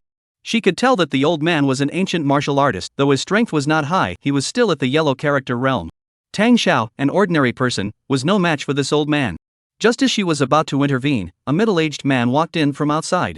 It was none other than Huang Juinxia, the ancient martial arts bodyguard recently hired by the Tang family. Ever since witnessing Tang Xiao's unimaginable strength last time, he had voluntarily become Tang Xiao's personal bodyguard, or rather, his attendant. He knew full well that his own strength was no match for protecting Tang Xiao. All he could do was help Tang Xiao eliminate some minor threats. After all, someone like Tang Xiao, a master at the Earth realm level, wouldn't just go around fighting. He strode in, glaring coldly at the old man and sneered. You dare to lay a finger on our Tang Xiao? Oh? The old man's expression turned cold as he looked at Huang Juinxia and sneered. You're worthless young master, why shouldn't I be worthy of attacking him? As he finished speaking, his hands moved like lightning, instantly unleashing a series of 5 lightning-fast whip strikes, hitting Tang Yu. Qiyin reacted too late to stop him, as they were simply too close. She instantly filled with murderous intent, ready to avenge Tang Xiao. She noticed that Tang Xiao was still standing there, completely motionless. He looked at the old man calmly and said, Is that all you've got? The old man took 2 steps back, his expression wary as he looked at Tang Yu. As a martial artist, he was well aware that his just executed lightning 5-strike whip technique was more than enough to cripple this man for life. Yet why hadn't the other person even flinched? Moreover, his clothes didn't even have a single wrinkle, as if he hadn't been hit at all. Continue. I, Tang Beixian, don't bully the weak. I'll give you 3 more chances to strike. Tang Yu said casually. Master Zhou, what are you doing? Don't hold back. If you kill him, I'll handle it. Han Mingxian shouted from behind, looking displeased. The old man called Zhou Lao was at a loss for words. His previous attack had indeed been held back, but it hadn't caused a single scratch. This wasn't right. He took a deep breath, charged forward, and kicked Tang Yu in the temple. At that moment, his toes were filled with immense power. Even a rock would have been shattered on impact. But Tang Yu remained completely unmoved. You have 2 more chances. Tang Yu extended 2 fingers. At that moment, the old man was truly dumbfounded. Just now, he had even exerted all his strength. Qiyin was also stunned. Her cultivation level was at the Xian realm, and her perspective was far beyond that of the old man. If she hadn't defended herself and taken the blow head-on, she would have been severely injured on the spot. Tang Xiao, what's going on here? Could it be that he is the true hidden master? I heard recently that Yi Chen's injury was related to him. Could it be true? Huang Juinxia, however, remained unfazed. He had personally witnessed Tang Xiao being attacked by 4 masters for several minutes without sustaining a single scratch. A mere old man at the Huangzi realm dares to try to injure Tang Xiao? With Tang Xiao's strength, even if he were in the bathroom taking a, he could easily block his attacks and finish his business. Don't even mention twice give you 100 chances, it wouldn't make a difference. Tang Xiao is a renowned expert of the Hall of the Earth realm, how could you, a mere insect, possibly injure him? He glared at the old man and growled. Earth realm. Zhou Lao was startled by the words, his back drenched in cold sweat. After his all-out attack failed to move Tang Yu, he had already begun to suspect this possibility in his heart. He swallowed hard. There are actually such young Earth realm experts in this world? No wonder he couldn't hurt him. No wonder he didn't bother to counterattack immediately. Would a normal person rush to attack a child who came to play around? No way. Masters have their own pride. He understood this mindset. At that moment, he no longer had the courage to continue fighting. His gaze toward Tang Yu was filled with fear and admiration. To witness such a prodigious talent at such a young age. This life of mine has been worthwhile. Han Xiao, what is the Earth Realm? Noticing the tense atmosphere, Xiao Meiyun whispered. Shut up. Han Mingxuan's face turned ashen, and he slapped her across the face several times. Her face was swollen from the blows, but Xiao Meiyun dared not even cry out. She trembled in fear as she looked at Han Xiao. What's wrong with Han Xiao? Why is he so angry? Chapter 72, Helping Yi Chen Stir Up Hatred. Han Mingxian isn't even thinking about hitting Xiao Meiyun right now. He was already thinking about killing this vile woman. As a direct descendant of the Han family, he was well-traveled and worldly, fully aware of what a master of the character realm meant. Such a master would even make his grandfather treat them with utmost respect. In the ancient martial arts world, a master at the Earth realm is an absolute powerhouse. To offend such a master for a woman? That's asking for trouble. And the man before him, who claimed to be Tang Beixian, was so young. Terrifying indeed, truly terrifying. Seeing that Zhou Lao's back was soaked in cold sweat, he knew he had to step forward. Otherwise, if the other party were to fly into a rage, he would surely die today. He walked up to Tang Yu and spoke with a trembling voice. Mr. Tang, today I, Han Mingxian, have been blind. I am from the Han family of Yinjing. If Mr. Tang. Before he could finish, Tang Yu's expression hardened, and he glared at him coldly. You're from the Han family of Yinjing? Yes, Mr. Tang, do you perhaps know my elders? Han Mingxuan's heart leaped with joy. If that were the case, today's matter would be easily resolved. The Han family, indeed. Tang Yu sneered, do you remember the Yi family of Yinjing? The Yi family? Han Mingxian thought for a moment before quickly recalling the Yi family, which once dominated a region in Yinjing. In Yanjing, only their family had the right to be called the Yi family.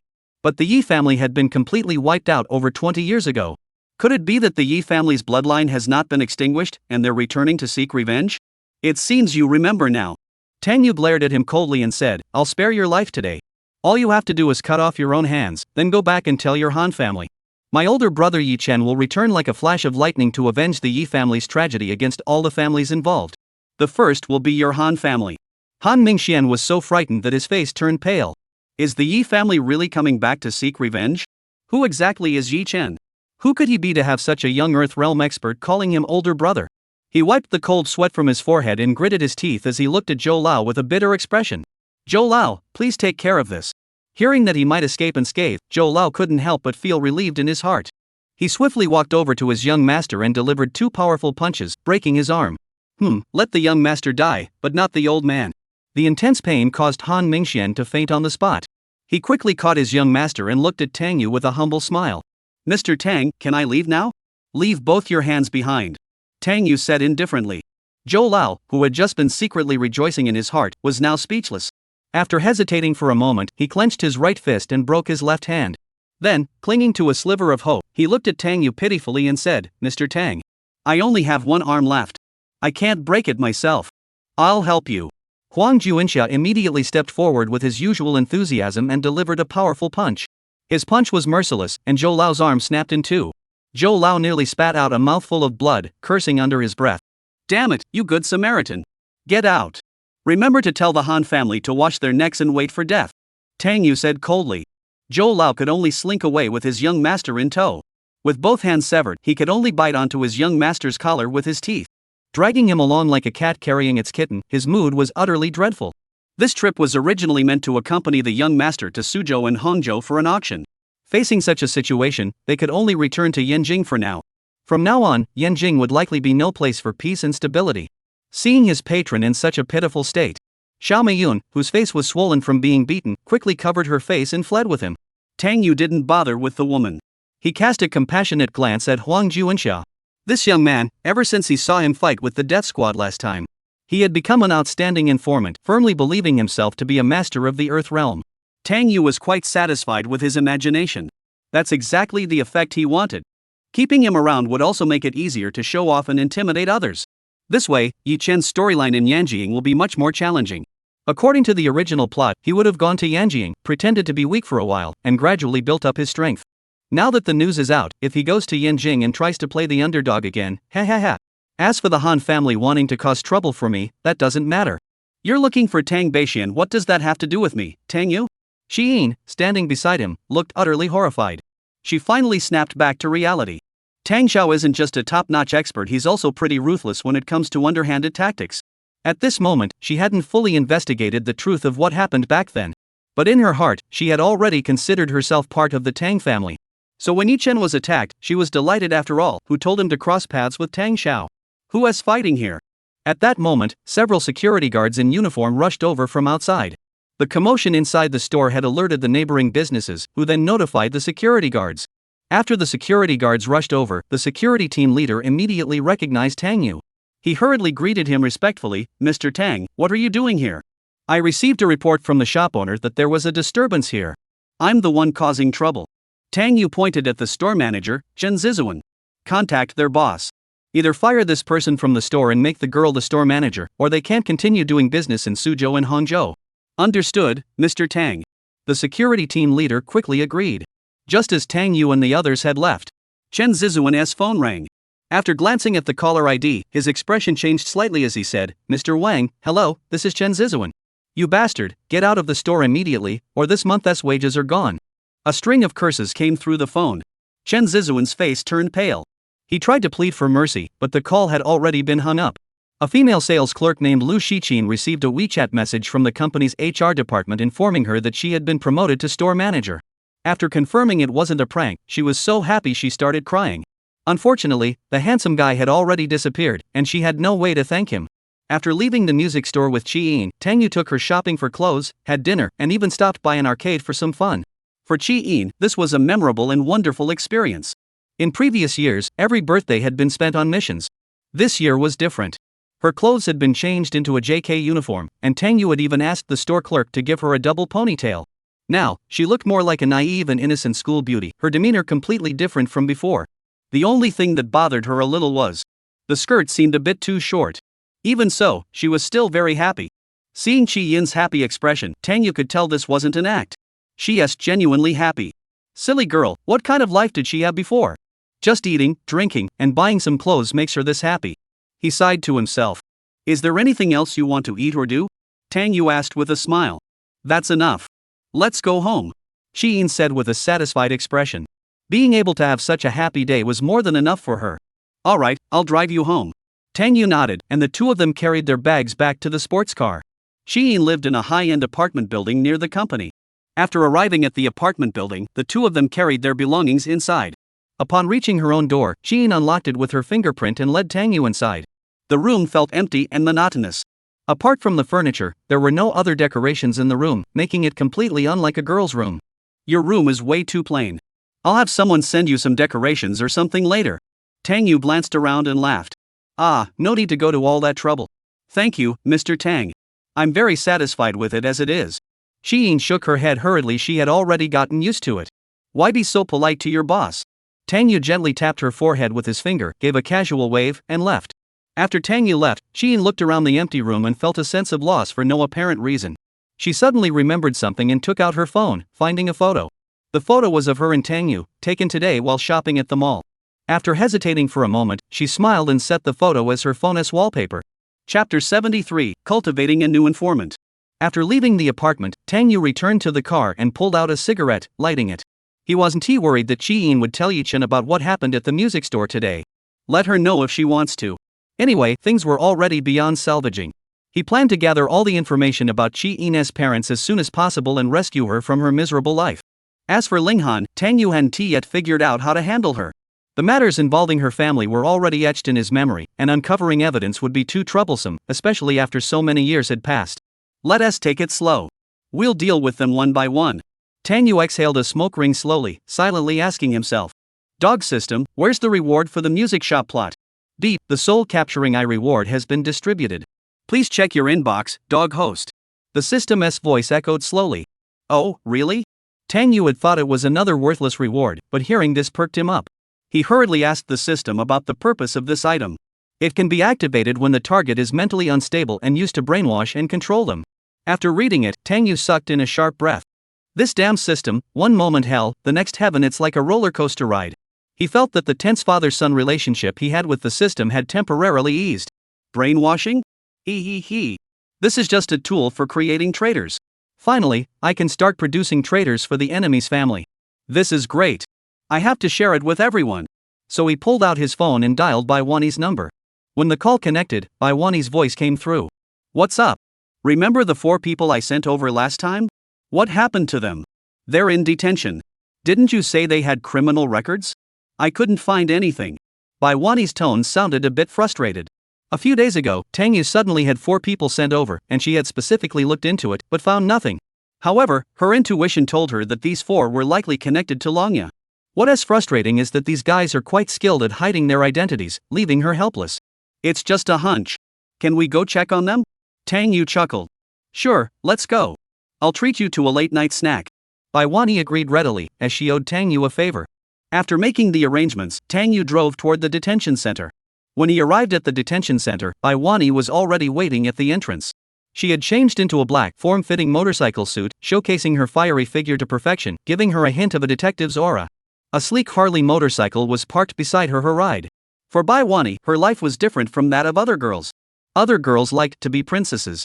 Some even went to KTV to become princesses. But she only wanted to be a fearless female knight, fighting evil and charging forward. Hey, beautiful.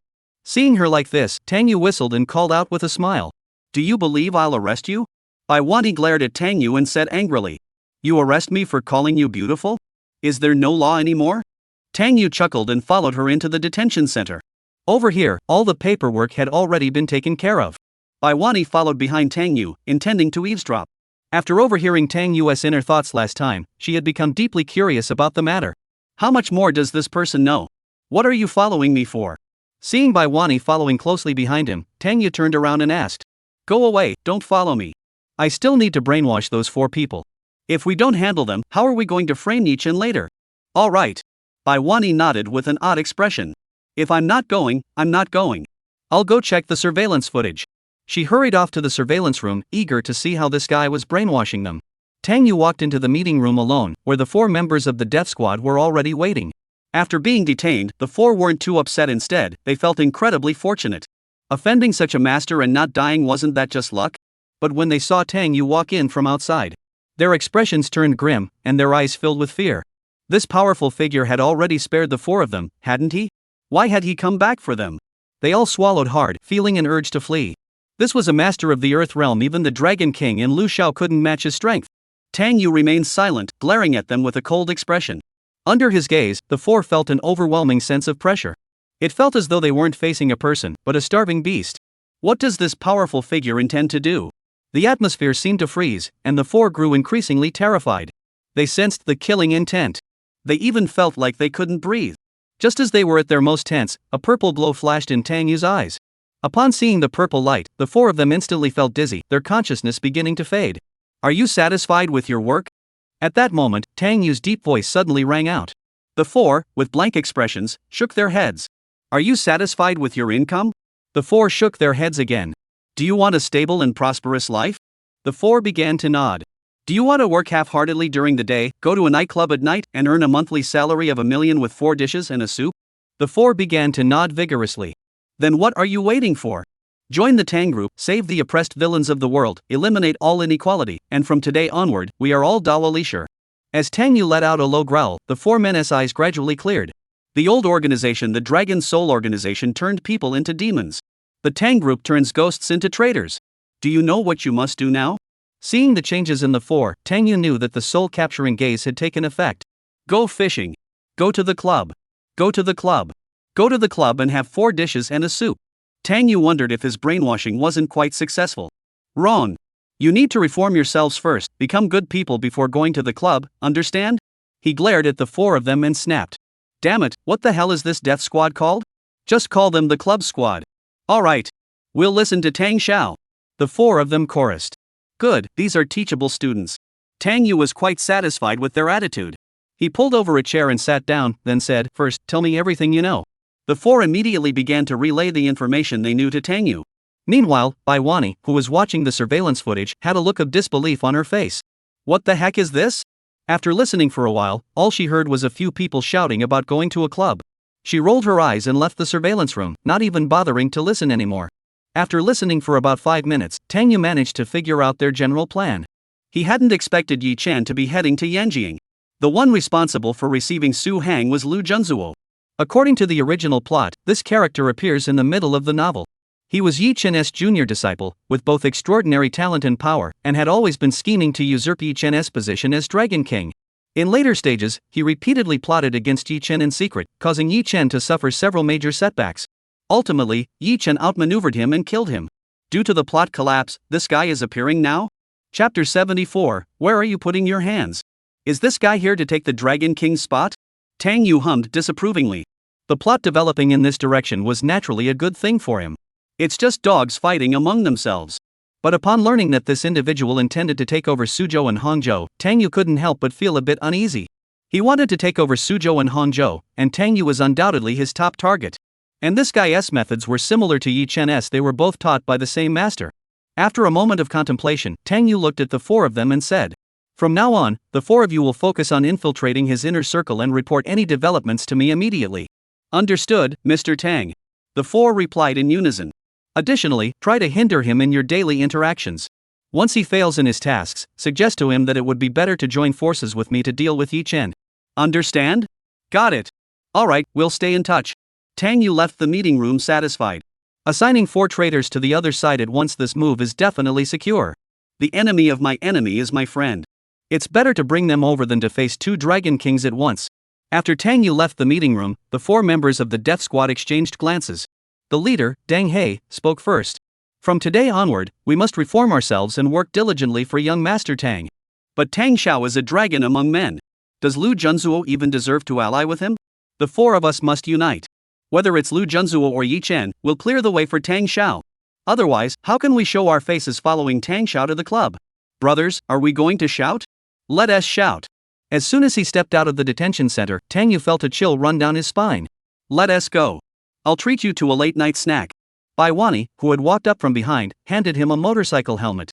"I have my own car. Let South just grab some street food. Why drive your old clunker and try to look cool? I'll drop you off after we eat, I still have work to finish." Bai Wani rolled her eyes. She was used to living a low-key life. This guy was driving a multi-million-dollar supercar. Going to eat late-night snacks by the roadside would make them look like a circus act. Alright. Tang Yu put on a helmet and got on the motorcycle with her. "Hold on tight." As soon as Tang Yu got on the motorcycle, Bai Wani squeezed the throttle, only to find that the guy had wrapped his arms around her from behind. And he was hugging her in a rather intimate position. If the 2 of them were standing at the bow of a ship right now, it would be like the Titanic. "Where are your hands?" She quickly let go of the accelerator and asked through gritted teeth. "Aren't you supposed to keep your hands off a woman's waist?" Tang Yu looked innocent. "I put my hands on your waist because I was afraid you'd say I was taking advantage of you, so I just put them there. I didn't even put it all the way up. It's in the middle. What is there to get so worked up about? Are you just looking for trouble?" Bai Wani clenched her fists and glared back at Tang Yu. "You can't touch my waist, so why the hell are you touching something else? Alright, I'll hold your waist, but don't say I'm taking advantage of you." Tang Yu muttered under her breath and lowered her hand a little more. She has got some curves after all, and her waist is pretty slim. Besides having a bad temper, everything else is pretty good. Bai Wani suddenly regretted letting this guy get into her car. Fortunately, the barbecue stall she was heading to was only 3 streets away, and it only took a few minutes to get there. She parked the car at the entrance of the barbecue stall and got out with her usual sweeping kick. Tang Yu, who was sitting in the back seat, was just about to get out when she was swept off her feet by Bai Wani's kick. Landing on the ground with a thud, Tang Yu glared at her. "You did that on purpose, didn't you?" No, I'm used to riding alone. This is the first time I've ever had someone with me." Bai Wani was delighted and reached out to help Tang Yu up from the ground. Tang Yu rubbed her butt and grimaced, but had no choice but to admit defeat. After entering the store, Bai Wani handed Tang Yu a plastic basket filled with vegetables. "Take whatever you want. I come here often. Their roasted taro chips and roasted dumplings are good. You should try them. I'll order the most expensive stuff and eat you out of house and home." "Alright, looking at your weak kidney face, take a few extra skewers of grilled kidneys." After ordering a pile of grilled skewers, they also ordered a few bottles of beer. Soon, the steaming hot grilled food was brought over. Bai Wani raised her beer bottle and clinked it with Tang Yu's, then lowered her head to focus on eating. At that moment, across the street, a black car was parked by the roadside. The man in the driver's seat was staring intently at Bai Wani and Tang Yu through the car window. After watching for a moment, he took out his phone, snapped a photo of the 2, and sent it out. At the same time, in an underground casino, Lu Junzuo was sitting in a private room, gambling against 2 casino dealers. They were playing poker, and both dealers were seasoned cheaters. However, at that moment, they were already sweating profusely from their losses. They had lost 15 consecutive hands. Mr. Lu really has some skills. Seeing Lu Junzuo keep winning, a middle-aged man beside him flattered him. The middle-aged man had only one arm, and the other sleeve hung empty, drawing everyone's attention. He was none other than Zhu Xiaowei, the owner of this casino and a major figure in the underworld of Suzhou and Hangzhou. Given his status, he shouldn't have been so polite to a young man. But the young man in front of him was too terrifying. This man had come to him, offering to be his dog. He refused, only to watch helplessly as the young man effortlessly took down over 40 of his men with just one hand. This man was truly invincible. And he had agreed to it. As long as he became his dog, he could become his representative in the underground world of Suzhou and Hangzhou. Just a trivial trick. Cheating is nothing more than quick hands and a few small tricks. It's meaningless. Lu Junzuo tossed the 3 cards in his hand onto the table with a bored expression. The 3 cards suddenly pierced the table simultaneously. Everyone present was even more awed by this display of power. At that moment, Lu Junzuo's phone vibrated twice. He glanced at his phone and saw the photo his subordinate had sent. Upon seeing the man in the photo, Lu Junzuo furrowed his brows slightly. Isn't that the rich second-generation heir from the Tang family? It was said that Yi Chen had lost out to this good-for-nothing when trying to steal a woman? How did he end up with Bai Wani? Since arriving in Suzhou Hangzhou, the first woman he had set his sights on was Bai Wani. This woman's background was rather special. If he could conquer her sooner, it would be a huge advantage for him. After a moment of contemplation, Lu Junzuo sneered. Perfect. Let us lure her over and take her all at once. He sent a text message from his phone. Bai Wani was busy eating when her phone on the table suddenly rang. She glanced at it and saw it was a text message. Royal Water Hotel, basement level 2. Bai Wani read the first 2 sentences and her expression changed slightly. She had recently been investigating 2 high-interest loan cases and had traced the leads to an underground casino, but she hadn't been able to find the exact address. Upon seeing the address, she lost her appetite instantly and shouted at the owner. Boss, how much? Exactly 120. All right. Bai Wani pulled out her phone and scanned the QR code to pay. Aren't you eating? Seeing Bai Wani's hurried expression, Tang Yu, who was busy with the grilled pork ribs, looked up and asked. I need to check out a casino. You eat, I'll be going. Bai Wani finished speaking and turned to leave. Tang Yu was suddenly choked by her words and remembered this part of the plot. In the original story, Bai Wani received a text message while having dinner, reporting that someone had tipped her off about an underground casino. She was already investigating the casino and, after obtaining the address, decided to go undercover alone. This undercover operation went terribly wrong, and after her identity was exposed, she was captured by the casino's people. If it weren't for the Dragon King Yi Chen's timely intervention, she would have ended up in a search and arrest scenario. After this plot concluded, her feelings for Yi Chen surged significantly, and she was already halfway through being won over. But the problem was that Yi Chen was no longer around. If she doesn't do anything, won't her efforts be in vain? Or will the plot collapse and take a different turn? System, what's going on with this plot? Tang Yu silently asked in her mind. The system didn't respond, leaving Tang Yu feeling a bit annoyed.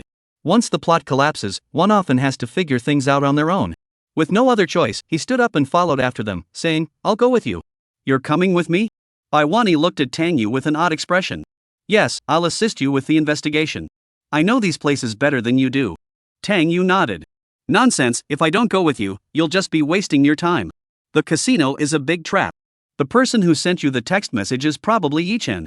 After luring you to the casino and causing trouble, he'll step in to save you and boost his goodwill. But Yi Chen is already gone. Who set this up? Upon hearing Tang Yu's inner thoughts, Bai Wani was deeply shaken. This guy knows again? Recalling the clues she had heard from Tang Yu last time, she hesitated for a moment before deciding to go. Just be careful. After the undercover investigation, return immediately to set up the net and apprehend the culprit. She nodded in agreement. All right, let's go together. Tang Yu quickly hopped onto the motorcycle with her, filled with doubts. He realized that even though Dragon King Yi Chen was gone, some plotlines would still unfold as planned. But who had sent this text message? This setup was originally supposed to be done by Yi Chen. Since he wasn't here, someone else had taken his place? Tang Yu immediately thought of Lu Junzuo, who had taken over for Dragon King Yi Chen in handling the Suzhou Hangzhou matter. Let us go there first and see what happens. Just make sure Bai Wani doesn't get into trouble. Once we get to the casino, the one who set up the scheme will show up. Whether it's Yi Chen or Lu Junzuo, we'll find out then. Bai Wani, who was driving, silently listened to Tang Yu's thoughts and felt a bit grateful. This guy actually cares about me, doesn't he? As for the name Lu Junzuo, she also firmly etched it into her memory. Plotting against me? Then don't let me find out, or else you'll be in for a world of trouble. It was only a 20-minute bike ride from here to the Huangshui Hotel. Upon arriving at the hotel entrance, she instinctively performed a sweeping kick as she dismounted. Tang Yu, who had been swept to the ground by the kick, looked at the woman in disbelief. This time I really didn't mean it. So you did it on purpose last time? Baiwani gave a nervous laugh and skillfully helped Tang Yu to her feet. The two entered the hotel and took the elevator to the second basement floor. Chapter 75, The Man Who Can't Be Beaten. To conceal her identity, Baiwani pulled out a black mask and put it over her face. Tang Yu looked left and right, up and down, and thought she looked a bit like an older sister. What are you looking at? Noticing Tang Yu's gaze, Baiwani asked. Nothing. Tang Yu chuckled. Once they reached the basement level, before the elevator doors even opened, Baiwani had already taken Tang Yu's hand. The two pretended to be a couple and walked out, where they saw a billiards hall and several burly men. One of the men walked up to Tang Yu and asked with a smile, "Here to play pool?" "A friend recommended us to come and play." Tang Yu replied. "Alright, you know the rules, right?" The man extended his hand. Tang Yu took out his phone, turned it off, and handed it to the man. The man then looked at Baiwani, who followed Tang Yu's example and handed her phone to him. After handing over their phones, the two went through the security checkpoint. Then someone led them through a side door into the casino. Upon entering the casino, a pungent smell of smoke made Baiwani cough twice. There were over 20 tables set up in the casino. Every table was filled with gamblers, some playing dice games. In addition, there were also many people playing slot machines and fishing games. The noise and shouting made the place livelier than a bar. Sleutily dressed waitresses moved around, offering various services to the high-rolling gamblers. "Let's go exchange our chips first." Tang Yu took Baiwani to exchange 20,000 chips, handing half to her. Baiwani wasn't in the mood to play. Seeing the crowd of gamblers, she couldn't help but furrow her brows slightly. How many families would be ruined by the end of the day? Just as the two were wandering around the casino, several surveillance cameras in the casino were silently locking onto Baiwani. In the surveillance room on the first floor, Lu Junzuo stood arrogantly in front of the monitor, staring at the screen. On the screen, Baiwani was wandering around the casino with Tang Yu. Seeing that Tang Yu had indeed followed her, a flash of joy crossed Lu Junzuo's eyes. Now that this fool has taken the bait, today will be a big payday. Have someone take him out, then go down and rescue the damsel in distress to boost my popularity. Lu Xiao, what's the plan? Xu Xiaowei asked with a smile, already aware of tonight's plan. Go ahead, but don't hurt her. The worthless one over there can be killed outright. Lu Junzuo ordered. He wasn't sure of Tang Yu's strength, because Yichen hadn't told anyone about being injured by Tang Yu. The death squad hadn't had time to report back before they were captured. He planned to have the casino men kill Tang Yu first, then rescue her heroically to win her favor. And after saving her, he wouldn't even tell her his name. He would simply vanish from her world. Let her feel grateful and curious about him. Then, after some time, he would find an opportunity to reappear and interact with her, making her fall completely in love with him. Get ready to act. Xu Xiaowei waved his hand, and his henchmen sprang into action. After wandering around the casino for a while, Baiwani had also finished her investigation. She linked her arm through Tang Yu's and asked, "Shall we leave now?" "Let us go." Tang Yu nodded, wondering if the plot was taking an unexpected turn. A group of people charged toward them with great force. There were over 30 of them, all armed with weapons. "It's them!" The one running at the front pointed at Tang Yu and the others and shouted. The crowd at the casino stopped what they were doing and turned to look at them. "What's going on? Run!" Upon seeing the group emerge, Tang Yu grabbed Baiwani and began running backward. This was an underground casino, and the only way out was by elevator. Running toward the elevator was a sure way to get caught. Staying here was too open, giving the enemy the advantage of numbers. So Tang Yu decisively dragged Baiwani into the restroom. "You contact someone quickly, I'll hold them off." Tang Yu knew that Baiwani's watch had an emergency contact function. According to the original plot, Baiwani didn't even have a chance to use the watch before she was grabbed. Baiwani nodded and quickly pressed the watch several times to activate the emergency contact feature. This was specially customized for her by her father, who feared she might endanger herself while on a mission. Once activated, help would arrive within 15 minutes at most. Tang Yu, on the other hand, picked up a hammer from the sink and used it as a weapon. As someone with high defense and low attack, she could only rely on improvised weapons. Just as he had secured his weapon, the main group had already charged forward. Leading the charge was a young man with long hair, holding a kitchen knife. They had received orders that the man could be killed, but the women were not to be harmed. Seeing Tang Yu blocking the door, he let out a loud scream and charged forward, slashing his knife at Tang Yu's shoulder. The blow landed as if he had struck a stone. "You bastard, you hit me." Tang Yu swung his hammer and struck the young man on the head, causing blood to spatter everywhere. After being struck in the head with a hammer, the young man let out an agonizing scream as the knife slipped from his hands and fell to the ground, like a low-level monster dropping its loot. "Are you okay?" Baiwani, who had already made an emergency call, shouted at Tang Yu. "I'm fine." Tang Yu shook his head. Baiwani quickly picked up the kitchen knife and joined Tang Yu in battle. Seeing her charge out, the crowd that had been chasing after her hesitated. Because the boss had just said not to hurt the woman. 2 of you hold her back, the rest of you kill him. One of the smarter ones immediately gave the order. 2 men armed with steel pipes immediately charged toward Baiwani, aiming to subdue her first. The rest of the men rushed toward Tang Yu to attack her. Then they realized. This man was like a stone statue.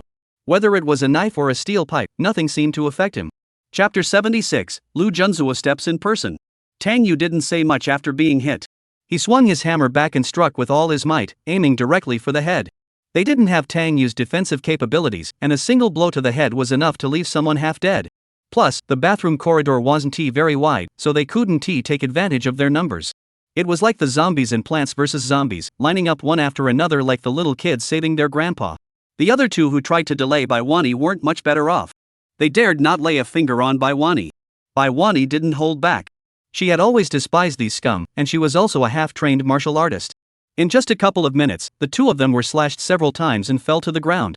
The situation became awkward. One couldn't be defeated. One couldn't fight back. In just a few minutes, over 30 people had already knocked down 12 or 13 of them. What the hell is going on? How the hell should I know? What the hell is this guy doing? How can he not be hit? A group of people kept fighting while cursing non-stop. This is bull. The script is wrong. Shouldn't we have charged in as a group, easily taken down this weakling first, then tied up the woman? Seeing their comrades falling one after another, the group of henchmen were completely baffled. What the hell? How do you deal with a cheater? From now on, this casino is called Tang Yu Casino. Tang Yu had found the joy of bullying the weak. Damn it, I have a health regeneration sheet. Seeing that these people dared not lay a finger on Baiwani, he grabbed 2 knives and charged toward them. Damn it, today I'm going to teach you how to be the bad guy. After seeing a few more fall, the group of thugs completely broke down. Damn it, run. Screw this, I'm out. What's wrong with this guy? I'm done for. As the remaining thugs fled in disarray, the casino patrons were left speechless. Just moments ago, a group of henchmen had charged after this guy with such ferocity. Now how did this guy end up covered in blood, chasing after the henchman with a knife? Just as Tang Yu was about to chase after one of them to beat him up, Baiwani rushed over and pulled him back. Don't do this. You're bleeding. Baiwan Yu was so scared that her voice trembled with a hint of tears. She had just seen Tang Yu take several hits and was now covered in blood herself. At that moment, she regretted deeply in her heart for taking the risk of bringing him along. If it weren't for trying to protect her, he wouldn't have gotten hurt. I'm fine. Seeing Baiwani's eyes red with fear, Tang Yu forced a wry smile. You're not hurt? You were hit so many times. Let me check where you're injured. Baiwani pulled Tang Yu's clothes up and started to check his body. She felt around his body but couldn't find any wounds, so she tried to pull down his pants. Damn it, I'm really fine. Don't do this. Everyone is watching. Tang Yu quickly grabbed her hand to stop her from continuing. At that moment, the system's notification sound rang out. Beep. Congratulations, host, you survived the casino plot. Reward, words become law fist usable 5 times. Upon hearing the prompt, Tang Yu's expression darkened as she cursed inwardly. Damn system, you're pulling this again? He had recently noticed that the system was becoming increasingly unreliable. The plot collapsing was bad enough. The rewards were also becoming increasingly disappointing, as if it were eager for him to fail sooner rather than later. The 2 one-time ancient martial arts rewards he had received earlier. If he hadn't used them well, he would have been killed by Yi Chen, that good-for-nothing brat. This time, the reward was even worse, a technique called words become fists, which wasn't even ancient martial arts. According to the system description, the damage dealt depends on the lines you shout when punching. What the heck is this? A certain intuition told him that this damn system might not be helping him. While Tang Yu was puzzling over it, Lu Junzuo in the monitoring room had a face as dark as ink.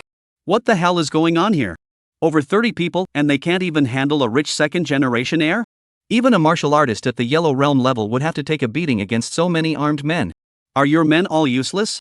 He glared at Zhu Xiaowei angrily, feeling wronged. He had carefully planned this to be a heroic rescue and kill the brat in the process, killing 2 birds with 1 stone. But now it's turned out like this? I don't know either.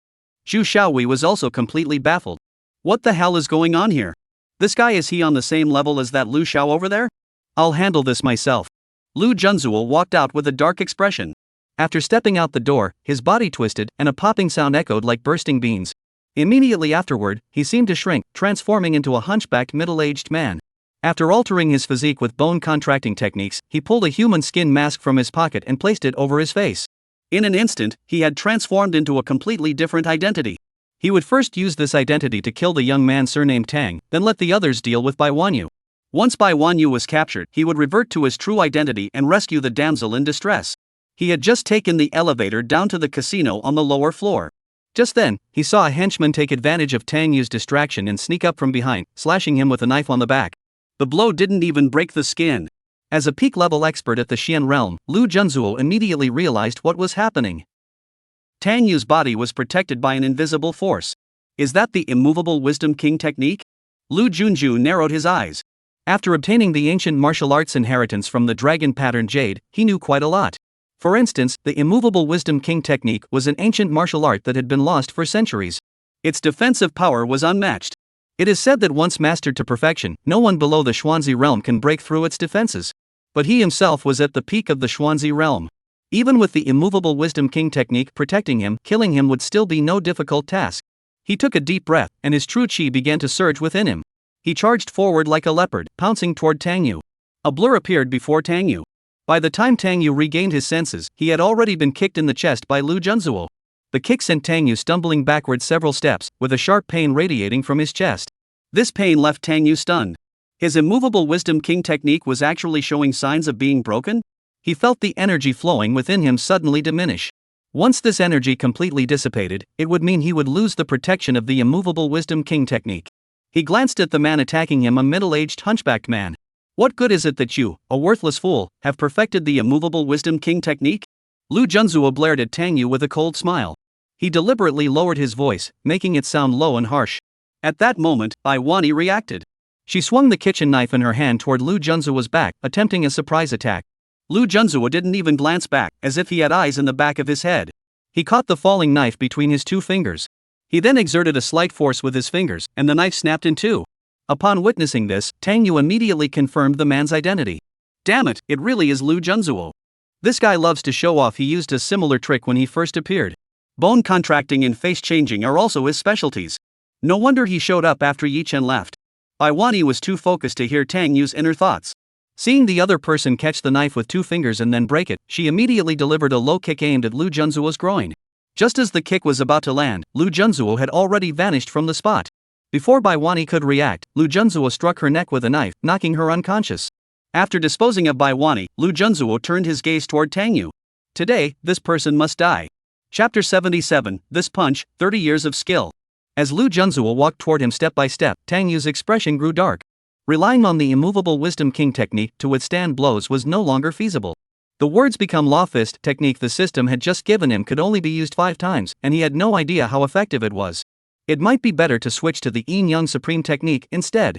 Damn it, I'm really starting to panic. This is the first time I've managed to survive this long. Don't mess this up here. First time? Suddenly, Tang Yu's mind flashed with some strange images. These scenes all showed him being killed by different people. It felt as though he had survived even longer in some novel before. But he couldn't remember when exactly that had happened. In the blink of an eye, these memories vanished once more. Panicking at the brink of death? Seeing Tang Yu's blank expression, Lu Junzuo sneered. Such a worthless rich second-generation heir, and Yi Chen couldn't handle him? He charged toward Tang Yu once more, unleashing a storm of attacks. The henchmen who had been chased and beaten by Tang Yu earlier began cheering from the sidelines. Having been chased and beaten by Tang Yu for half an hour, they were all seething with anger. Seeing a skilled fighter step in to deal with the kid, they all grabbed their weapons, ready to strike while he was down. After being attacked again, the confusion on Tang Yu's face vanished. Feeling the energy from the immovable wisdom king technique within him steadily draining away, Tang Yu knew he couldn't just sit there and wait to be killed. He still had 5 chances left. After withstanding Lu Junzuo's punch, Tang Yu began to channel the words follow the fist technique. Ola! As he punched out, Tang Yu roared. The power came entirely from his shout. After the punch landed on Lu Junzuo, he took 2 steps back and furrowed his brows slightly. He realized this guy was actually quite interesting. He clearly had no true qi and wasn't a traditional martial artist. Yet his immovable wisdom king technique had been cultivated to perfection. That sudden counterpunch just now was estimated to be at the peak of the Huangzi realm. But that was all he had. He charged forward again and launched an attack on Tang Yu, his assault even more ferocious than before. He knew that this guy's immovable wisdom king technique could only hold out for another minute at most. After a minute, he would be doomed.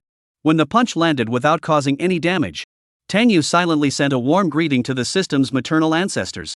As the immovable Wisdom King technique was about to break, Tang Yu threw 3 more punches and tried shouting different lines. But it was all in vain. Die! Lu Junzuo roared angrily, kicking Tang Yu in the chest once more. The kick landed with a thud. The energy within Tang Yu's body finally dissipated completely. At the moment of life and death, Tang Yu had a sudden epiphany and finally understood the true meaning of the words become fists technique. The damage is determined by the dialogue. What kind of dialogue could lead to a critical hit? Need I say more? Setting aside the facts, does that mean men are completely without fault? After delivering that punch, Lu Junzuo stood there, laughing coldly as Tang Yuling struck him. You worthless trash, what's the big deal if you hit me once? Then, he was sent flying backward over 10 meters. After crashing through 2 gambling tables, Lu Junzuo opened his mouth and spat out a mouthful of blood. His face was filled with terror, and his chest ached unbearably. What kind of martial art is this? Why is it so terrifyingly powerful? It even caused his internal energy to cease flowing. This single punch must have taken at least 30 years of cultivation. If it weren't for the inner armor he was wearing, that punch would have taken his life. The casino enforcers were all stunned. To reduce a man to this state with a single punch, is this man a monster? Those who had just been planning to take advantage of Tang Yu's misfortune to exact revenge were now trembling in fear. A man like this is not someone they could ever defeat. Just then, a commotion of footsteps echoed from outside the door. A squad of fully armed special police officers burst in. Everyone get down on the ground and raise your hands. They shouted as they entered, and the casino patrons all dropped to the ground. There was only one exit, making escape impossible. The man leading the team was Wang, the chief of the West City Police Bureau. Upon seeing Bai Wanyi lying unconscious on the ground, he couldn't help but turn pale with shock. Wanyi, are you okay? He rushed over and helped Bai Wanyi to her feet. Bai Wanyi wasn't unconscious for long. Lu Junju had been quite gentle. As soon as she regained consciousness, she opened her eyes and shouted, "Where's Tang Yu?" Wang Ju and the few colleagues standing nearby couldn't help but mutter under their breath. What's going on with this girl? Why is she shouting the name of the Tang family's eldest son the moment she opens her eyes? Last time at the police station, 2 beautiful women had already fought over him. This guy, has he already charmed Bai Wanyi again? Taking advantage of everyone's distraction, Lu Junzuo hurried toward the restroom. He was seriously injured at the moment. Once inside the restroom, he quickly removed the human skin mask and flushed it down the toilet. The bone-contracting spell on his body was immediately lifted, and he returned to his original form. After coughing up a mouthful of blood, he quickly pulled out a healing pill and swallowed it. After taking the pill, he felt much better. At that moment, Tang Yu was already filled with fear toward him. That single punch. Even he himself might not have been able to deliver such devastating force. What realm is this person in? Soon, special police arrived at the restroom to arrest the gamblers and staff who had taken shelter there. Lu Junzuo was also handcuffed and taken away in a police car. After knocking Lu Junzuo flying with a single punch, Tang Yu was also startled. At the critical moment, he acted on instinct, never expecting such devastating power. That punch was truly a punch that reached the heavens. The pinnacle of boxing. Rubbing his chest, which felt dull and painful, Tang Yu ran to find Bai Wanyi. When he arrived, Bai Wanyi had already regained consciousness. Are you okay? I'm fine. The two saw each other and asked in unison, then answered at the same time. Seeing Tang Yu covered in blood, Wang Ju was startled.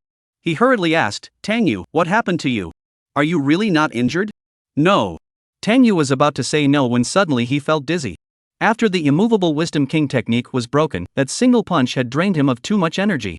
Additionally, he had sustained some injuries from Lu Junzuo, causing his body to sway and collapse.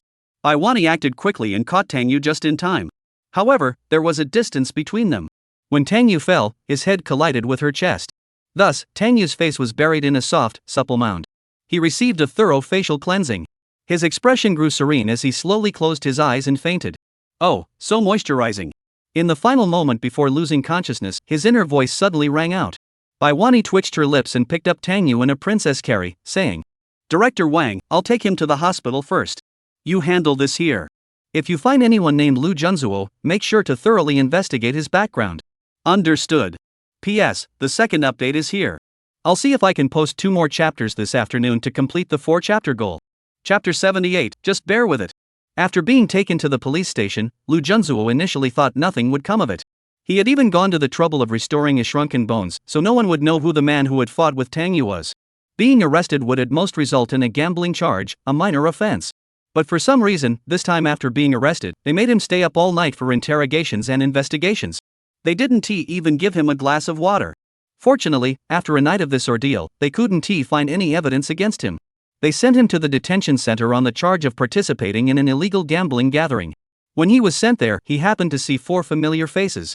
It was the 4 members of the death squad. In the vast crowd, encountering them here left Lu Junzuo deeply moved. This place is almost like the Dragon Soul Organization's clubhouse. Lu Junzuo, what are you doing here? Upon seeing Lu Junzuo enter, Deng He, who had 12 fingers, hurriedly asked. I came to check on you guys and take you out. Lu Junzuo said casually, with his hands behind his back. But why does your face look a bit pale, Lu Junzuo? The 4 asked again. I'm a bit car sick. Lu Junzuo's lips twitched. Then, Mr. Lu, why is there blood on your body? I injured someone. After speaking, Lu Junzuo didn't want to give the 4 of them any more opportunities to speak, so he ordered. You all go rest first. We'll go out together tomorrow. I still need your help in Suzhou and Hangzhou. For some reason, after not seeing them for a while, he felt that something was off about these 4 people.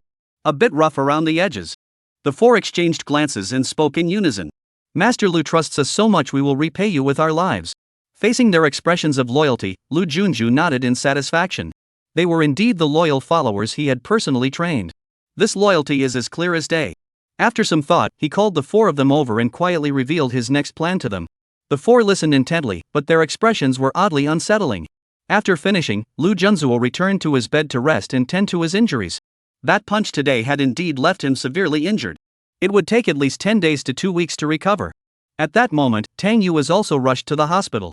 Under the astonished stares of everyone in the hospital, Tang Yu was carried into the ward by Bai Wani in a princess carry for examination.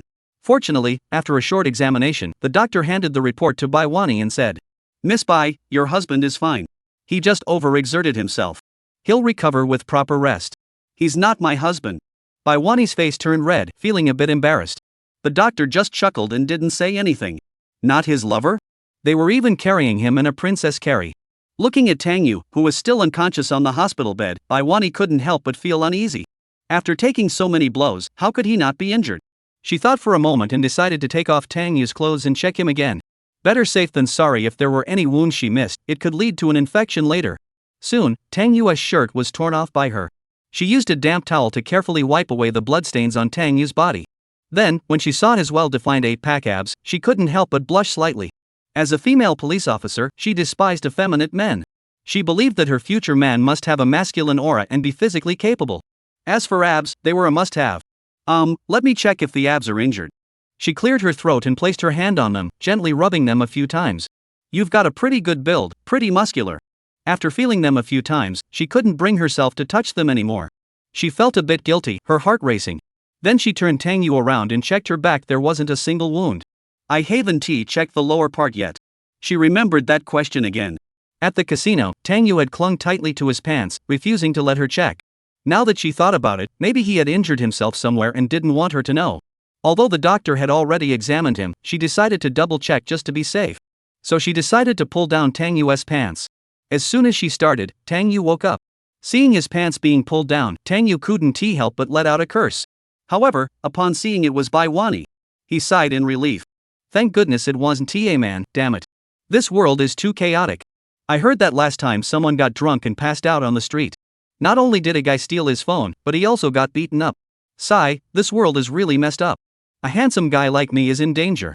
What are you doing? He quickly asked again, trying to pull up his pants. But due to exhaustion, he couldn't muster even a shred of strength. After being slapped by Tang Yu, Bai Wani also jumped in surprise. Then she snorted and said, check your body to see if you're injured. Tang Yu felt that something was off about these women. This isn't a checkup. You're clearly just lusting after me. If my brother hadn't woken up, you might have taken advantage of the situation and done something to him. It seems like you're okay.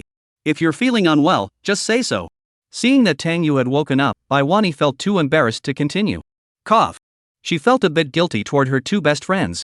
But is she overthinking this? Did she really think she could just take him like that? Dream on. Then help me put it on. I don't have the strength right now. Tang Yu sighed helplessly. She felt something was off about this situation. Bai Wani rolled her eyes, helped Tang Yu get dressed, and added again. Don't overthink it. I was just checking your body. How did you survive so many attacks without a scratch? You're so stubborn. Tang Yu chuckled, and after resting for a while, the energy from the immovable Wisdom King technique began to slowly recover within him. However, today's incident at the casino had truly startled him. Lu Junzuo was still far more formidable than Yi Chen. Trying to team up with him to take on Yi-Chen would be a tough task. One is a maggot, the other a cockroach, neither are good people. What's more troublesome is that this bastard has already made a real threat against me. At that moment, a sudden urge to urinate surged up. Today, he had accompanied by Wani to a barbecue and drunk several bottles of alcohol. Since leaving the casino, he hadn't urinated once. He wanted to get out of bed to take care of his physical needs. However, in his weakened state, he seemed unable to do so. What's wrong? Seeing Tang Yu's face turn red and awkward, Bai Wani asked. I need to pee. Tang Yu cleared his throat, feeling a bit embarrassed. Then go. Bai Wani suddenly remembered that he was already exhausted. She blushed too. Was she supposed to help him to the bathroom? She had taken care of children before and knew how to help with such things. Seeing his desperate expression, she bit her lip and said, "All right, I'll help you." For her, secretly touching his abs a few times was already pushing the boundaries. Now, this was crossing her mental boundary. But thinking about how he was doing this to save her, she had to lower her psychological boundaries a bit. After placing Tang Yu's hand on her shoulder, Bai Wani helped him to the bathroom in the ward. The bathroom wasn't very big, and the two of them felt a bit cramped inside. Thanks for your trouble. I'll treat you next time. Tang Yu coughed again. Don't worry, I'm a man of my word. I never take advantage of others. Borrow 3, give back 7. If you ever need my help in the future, just ask. If I don't help, I'm not a dog. Bai Wani felt like hitting someone. Fortunately, she had a decisive personality and didn't like dragging things out. After making up her mind, she followed the same procedure she used to help her young nephew and went through the process with Tang Yu. But when she got halfway through, she still couldn't bring herself to do it. Don't hesitate, hurry up, I'm about to come. Minus really big, just hold on. Chapter 79, we should have come earlier. Hospital corridor. Sumu Yu was hurrying toward Tang Yu's hospital room. Because she was too good looking. Many people couldn't help but glance at her as she walked by. Among them was a middle-aged man in his 40s who had sprained his neck playing basketball and was wearing a cervical collar. Mr. Wang, you need to rest and avoid moving your neck too much during the next few days. The nurse beside him was giving him instructions. Before the nurse could finish speaking, he suddenly widened his eyes and stared at Sumu Yu's figure, turning his head in her direction. Suddenly, a piercing scream echoed through the corridor. Sumu Yu moved swiftly. She had just received news that Tang Yu had gotten into trouble at an underground casino and was rushed to the hospital. She had rushed over immediately. When she found the ward where Tang Yu was, Bai Wani was flushed red, supporting Tang Yu as they emerged from the restroom. The two women locked eyes, and the atmosphere grew awkward in an instant. How did they come out of the restroom? Mu Yu, you're here. Come help me support him, he's too weak to stand. Bai Wani quickly came up with an idea and called out. All right. Sumu Yu hurried over to help Tang Yu to the bed. Then she suddenly realized something. This guy is exhausted, he can't even walk properly. What had the two of them been doing in the bathroom just now? What had Bai Wani been doing for him? Seeing Bai Wani rush to the bathroom, Sumu Yu's expression grew peculiar. If only I had known. I should have come sooner. She turned to look at Tang Yu and asked, Are you okay? Nothing's wrong. Tang Yu gave a sheepish smile. How did she get here so quickly? Is she this concerned about me? It feels like this woman is changing more and more from before. Upon hearing Tang Yu's inner thoughts, Sumu Yu paused for a moment. A wry smile flashed across her face. She was indeed different from before. The old her wouldn't have cared so much about him. You two talk. I'll take a nap. I'm exhausted from staying up all night. Bai Wani, who had just finished washing her hands, yawned and lay down on another hospital bed to doze off. She planned to rest for a while before heading back to work to handle today's casino matters. She fell asleep within 2 minutes of lying down, and Tang Yu could hear her soft snoring. After she fell asleep, Tang Yu and Sumu Yu exchanged glances. It seemed like they couldn't find anything to talk about. Could you get me a glass of water? I'm thirsty. After staring at each other for 2 minutes, Tang Yu really felt a bit thirsty. Sure, hot or cold? Cold is fine.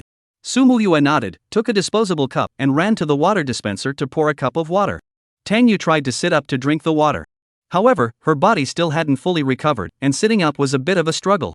So Sumu Yu set the water aside, grabbed a pillow, and propped it against the headboard, helping Tang Yu sit up. You shouldn't drink it yourself. Let me feed you. Sumu Yu held the cup, her eyes sparkling as she looked at Tang Yu. You're being too kind. Tang Yu slightly opened her mouth. Sumu Yu brought the cup to Tang Yu's lips and slowly fed her until she finished the cup of water. Then she asked, Do you want some more? No, I'll just lie down and rest for a bit. Tang Yu shook her head. You should drink less until you've recovered. Otherwise, you'll have to go pee again later, and I can't ask you to help me then, can I? Sigh, but let's look on the bright side, at least you didn't have to ask someone to help you with that. Sumu Yu, who heard Tang Yu's inner thoughts, twitched the corner of her mouth. What is this guy thinking about every day? But from the way he is talking, Baiwani actually helped him use the restroom? She bit her lip and shot a resentful glance at her carefree best friend. Why did you do that? Just call me and ask me to help. What's wrong with you today? She asked Tang Yu softly. I just had a late night snack with her and happened to stumble into a casino undercover, but nothing serious. Tang Yu smiled and replied. After saying that, he didn't know what else to say. Being with Su Muyu, he really couldn't find much in common to talk about. Mostly because the memories from those past few years were all about being a sycophant, constantly being met with cold shoulders. There hadn't even been a single normal conversation lasting more than 3 minutes between them. After a moment of silence, Su Muyu spoke up. If you're tired, take a break. All right. After lying down, Tang Yu closed his eyes and fell asleep quickly. Su Muyu sat beside him, feeling a sense of satisfaction. Being by his side and listening to his inner thoughts was actually quite pleasant. After sitting quietly for half an hour, Baiwani woke up. After closing her eyes for a moment, she felt better and looked at Su Muyu, asking, is he asleep? Su Muyu nodded and made a shushing gesture. Baiwani sighed, got up, put on her shoes, and whispered, I'll head back to the police station first. Seeing Baiwani about to leave, Su Muyu hesitated for a moment before following her. Seeing her best friend follow her, Baiwani smiled and asked, aren't you going to stay with Tang Yu? Let him sleep. Su Muyu shook her head. Just seeing him for a moment, chatting a bit, and hearing his thoughts was actually quite satisfying. You're just looking for trouble. Back then, he gave it to you for free, and now you're chasing after him like this. Baiwani shrugged, a bit confused by the younger generation. Su Muyu just smiled bitterly. She didn't understand herself either. After the two women had left, Tang Yu woke up. After resting for a while, her body finally began to recover slowly. Damn system, where is my reward?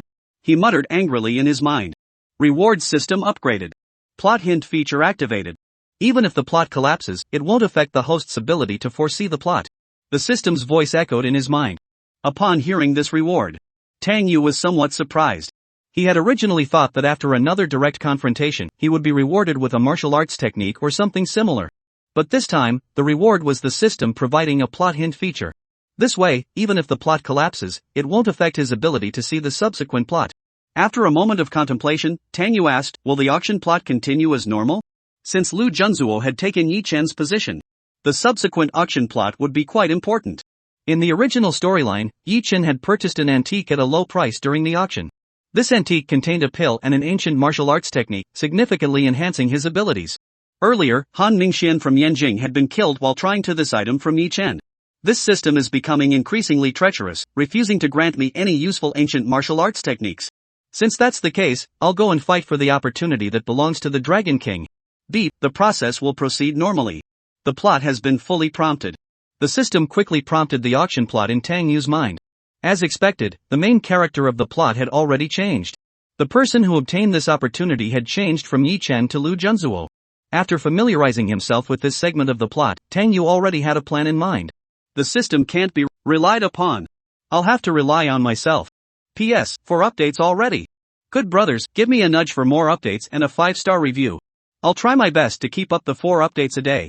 Chapter 80, You Shouldn't Be So Greedy.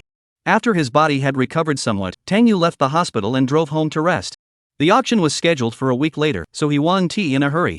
When he returned home, Ling Han was sitting in his room. Seeing Ling Han still in his room at this hour, Tang Yu asked in surprise, why aren't you asleep yet? Are you planning to sleep here tonight? I had some things to do during the day, so I came over to tidy up the room. Ling Han stuck out her tongue and explained. She hadn't actually been out during the day. She had just been worried because Tang Yu hadn't come back yet, so she had been waiting here. She already knew about Lu Junzuo's trip to Suzhou and Hangzhou. This man was deeply embedded in the Dragon Soul organization and posed a greater threat than Yi Chen. Although she knew Tang Xiao's strength was unfathomable, she couldn't help but feel a little worried. Because the Dragon Soul organization is so deeply hidden, on the surface, their 8 top generals are the elite fighters. But no one knows how many monsters that enigmatic old man has cultivated. However, the only silver lining is that she belongs to Yi Chen's faction within the Dragon Soul organization. Therefore, whatever Lu Junzuo plans to do in Suzhou and Hangzhou, she doesn't need to get involved. But there's a downside, she won't be able to obtain any intelligence on Lu Junzuo, which means she can't assist Tang Xiao in any way. Hey, working so hard? Maybe I should reward you. How about I take some cosplay photos of you tomorrow? Tang Yu rubbed his hands together and chuckled. Ling Han's face flushed red, and she shook her head vigorously. Last time, she had lost a game with Tang Yu, and Tang Yu had said he would take a photo shoot for her. Then, he made her wear an Ali cosplay outfit. The level of exposure was just. Girls should document their beauty when they're young. Seeing Ling Han so resistant, Tang Yu felt a bit regretful. I was hoping you'd let me take a few more sets. Forget it. This is making me feel like a pervert who bullies innocent girls. I'll find the evidence from your parents' side and tell you about it later. Hearing Tang Yu's inner thoughts, Ling Han felt a sudden wave of emotion. Tang Xiao, still thinking about your own affairs? Well, Mr. Tang, you should get some rest. I'll head back first. Ling Han bid farewell to Tang Yu and returned to her bedroom to rest happily. Tengwan Group. Wang Yixue was leaning on her desk, holding a photo frame and smiling happily. The frame contained a photo of a young couple who looked quite innocent. It was a photo of her and Tang Yu from when they were dating in college. As she looked at it, she suddenly looked up at her secretary and asked, Jojo, do you think Tang Yu and I were meant for each other? It was meant to be. The secretary replied solemnly.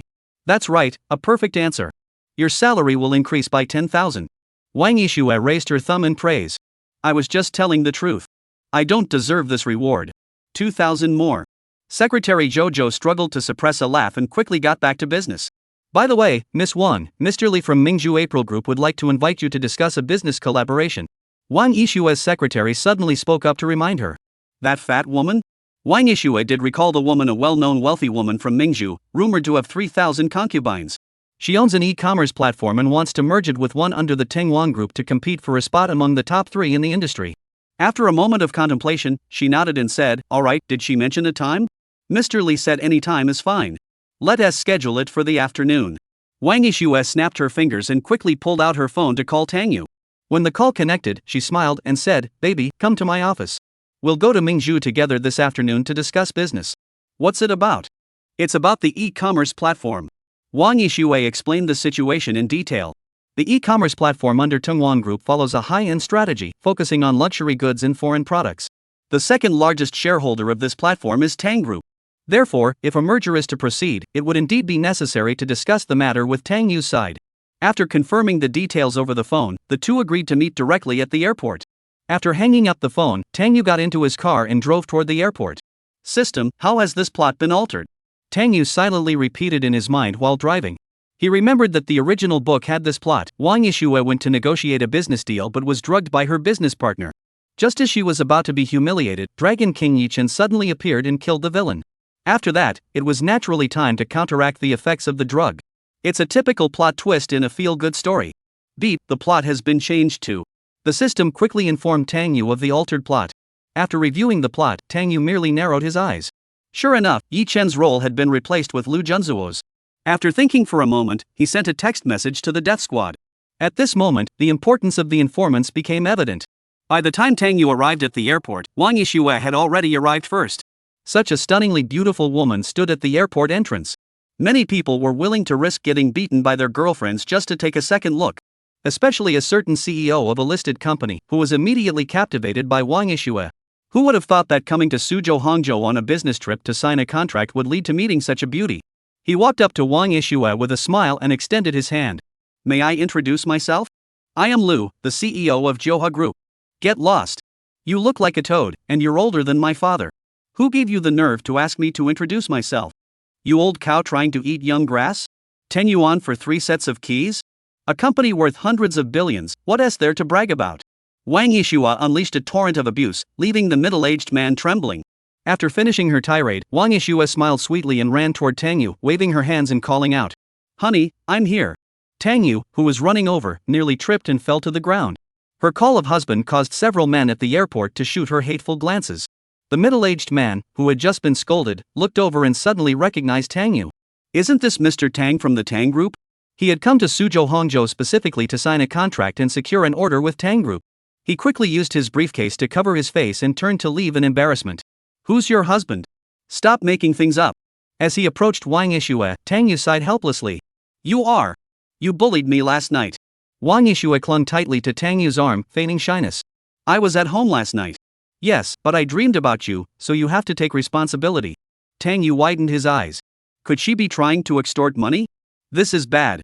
I've got a lot to take responsibility for now. I really shouldn't have been so greedy last time. I dreamed of 4 people at once. Wang Yixue glared at him fiercely. Greedy? No one's taking anything from me. Chapter 81, Shaking hands with you is a sign of disrespect. Mingzhu, April Hotel.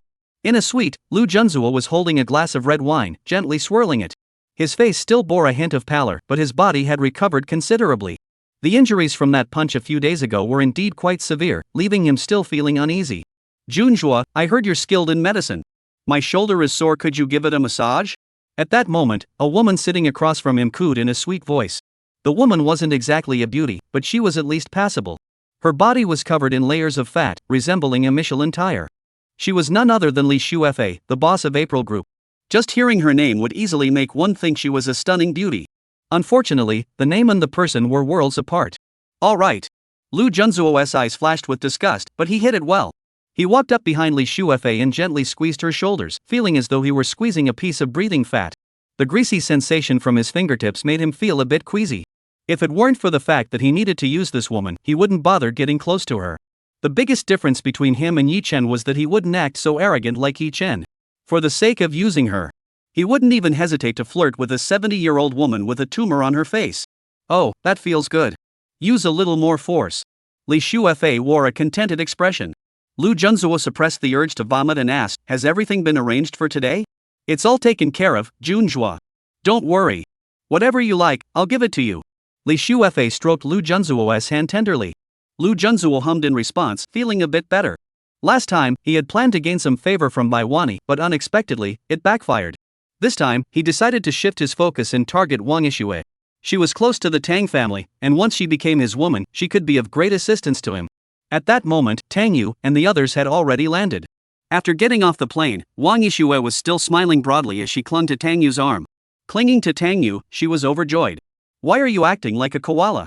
Seeing Wang Yixue's happy expression, Tang Yu asked with a smile. Koalas hang from trees, I haven't hung myself on you yet. Wang Yixue leaned close to Tang Yu's ear and whispered. But I can treat you like a pole dance in a bunny girl outfit on you, then I can hang onto you. Tang Yu imagined the scene in his mind. That sounds kind of fun? No, that's not allowed. Let's not talk about this anymore, we'll have to stand up and pay respects soon.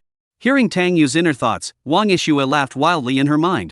This shy guy was still trying to act innocent around her. However, she had indeed brought a bunny girl outfit this time. It was a rare opportunity for the two of them to be alone together on a business trip. This was basically a disguised vacation. After leaving the airport, the two of them got into a car and headed toward the hotel. If we merge this project, how do you think the shares should be distributed? They indicated that after the merger, they want 30% of the shares, but I don't think that is fair. After getting into the car, Wang Yixue handed the documents she was holding to Tang Yu. Tang Yu took it, glanced through it, and smiled. We'll discuss it when we meet in person. There's not much to discuss anyway. This business deal is definitely not going to happen.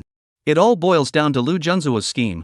He wants to trick you into going there, then drug you and play the hero to save you, and end up getting everything for himself.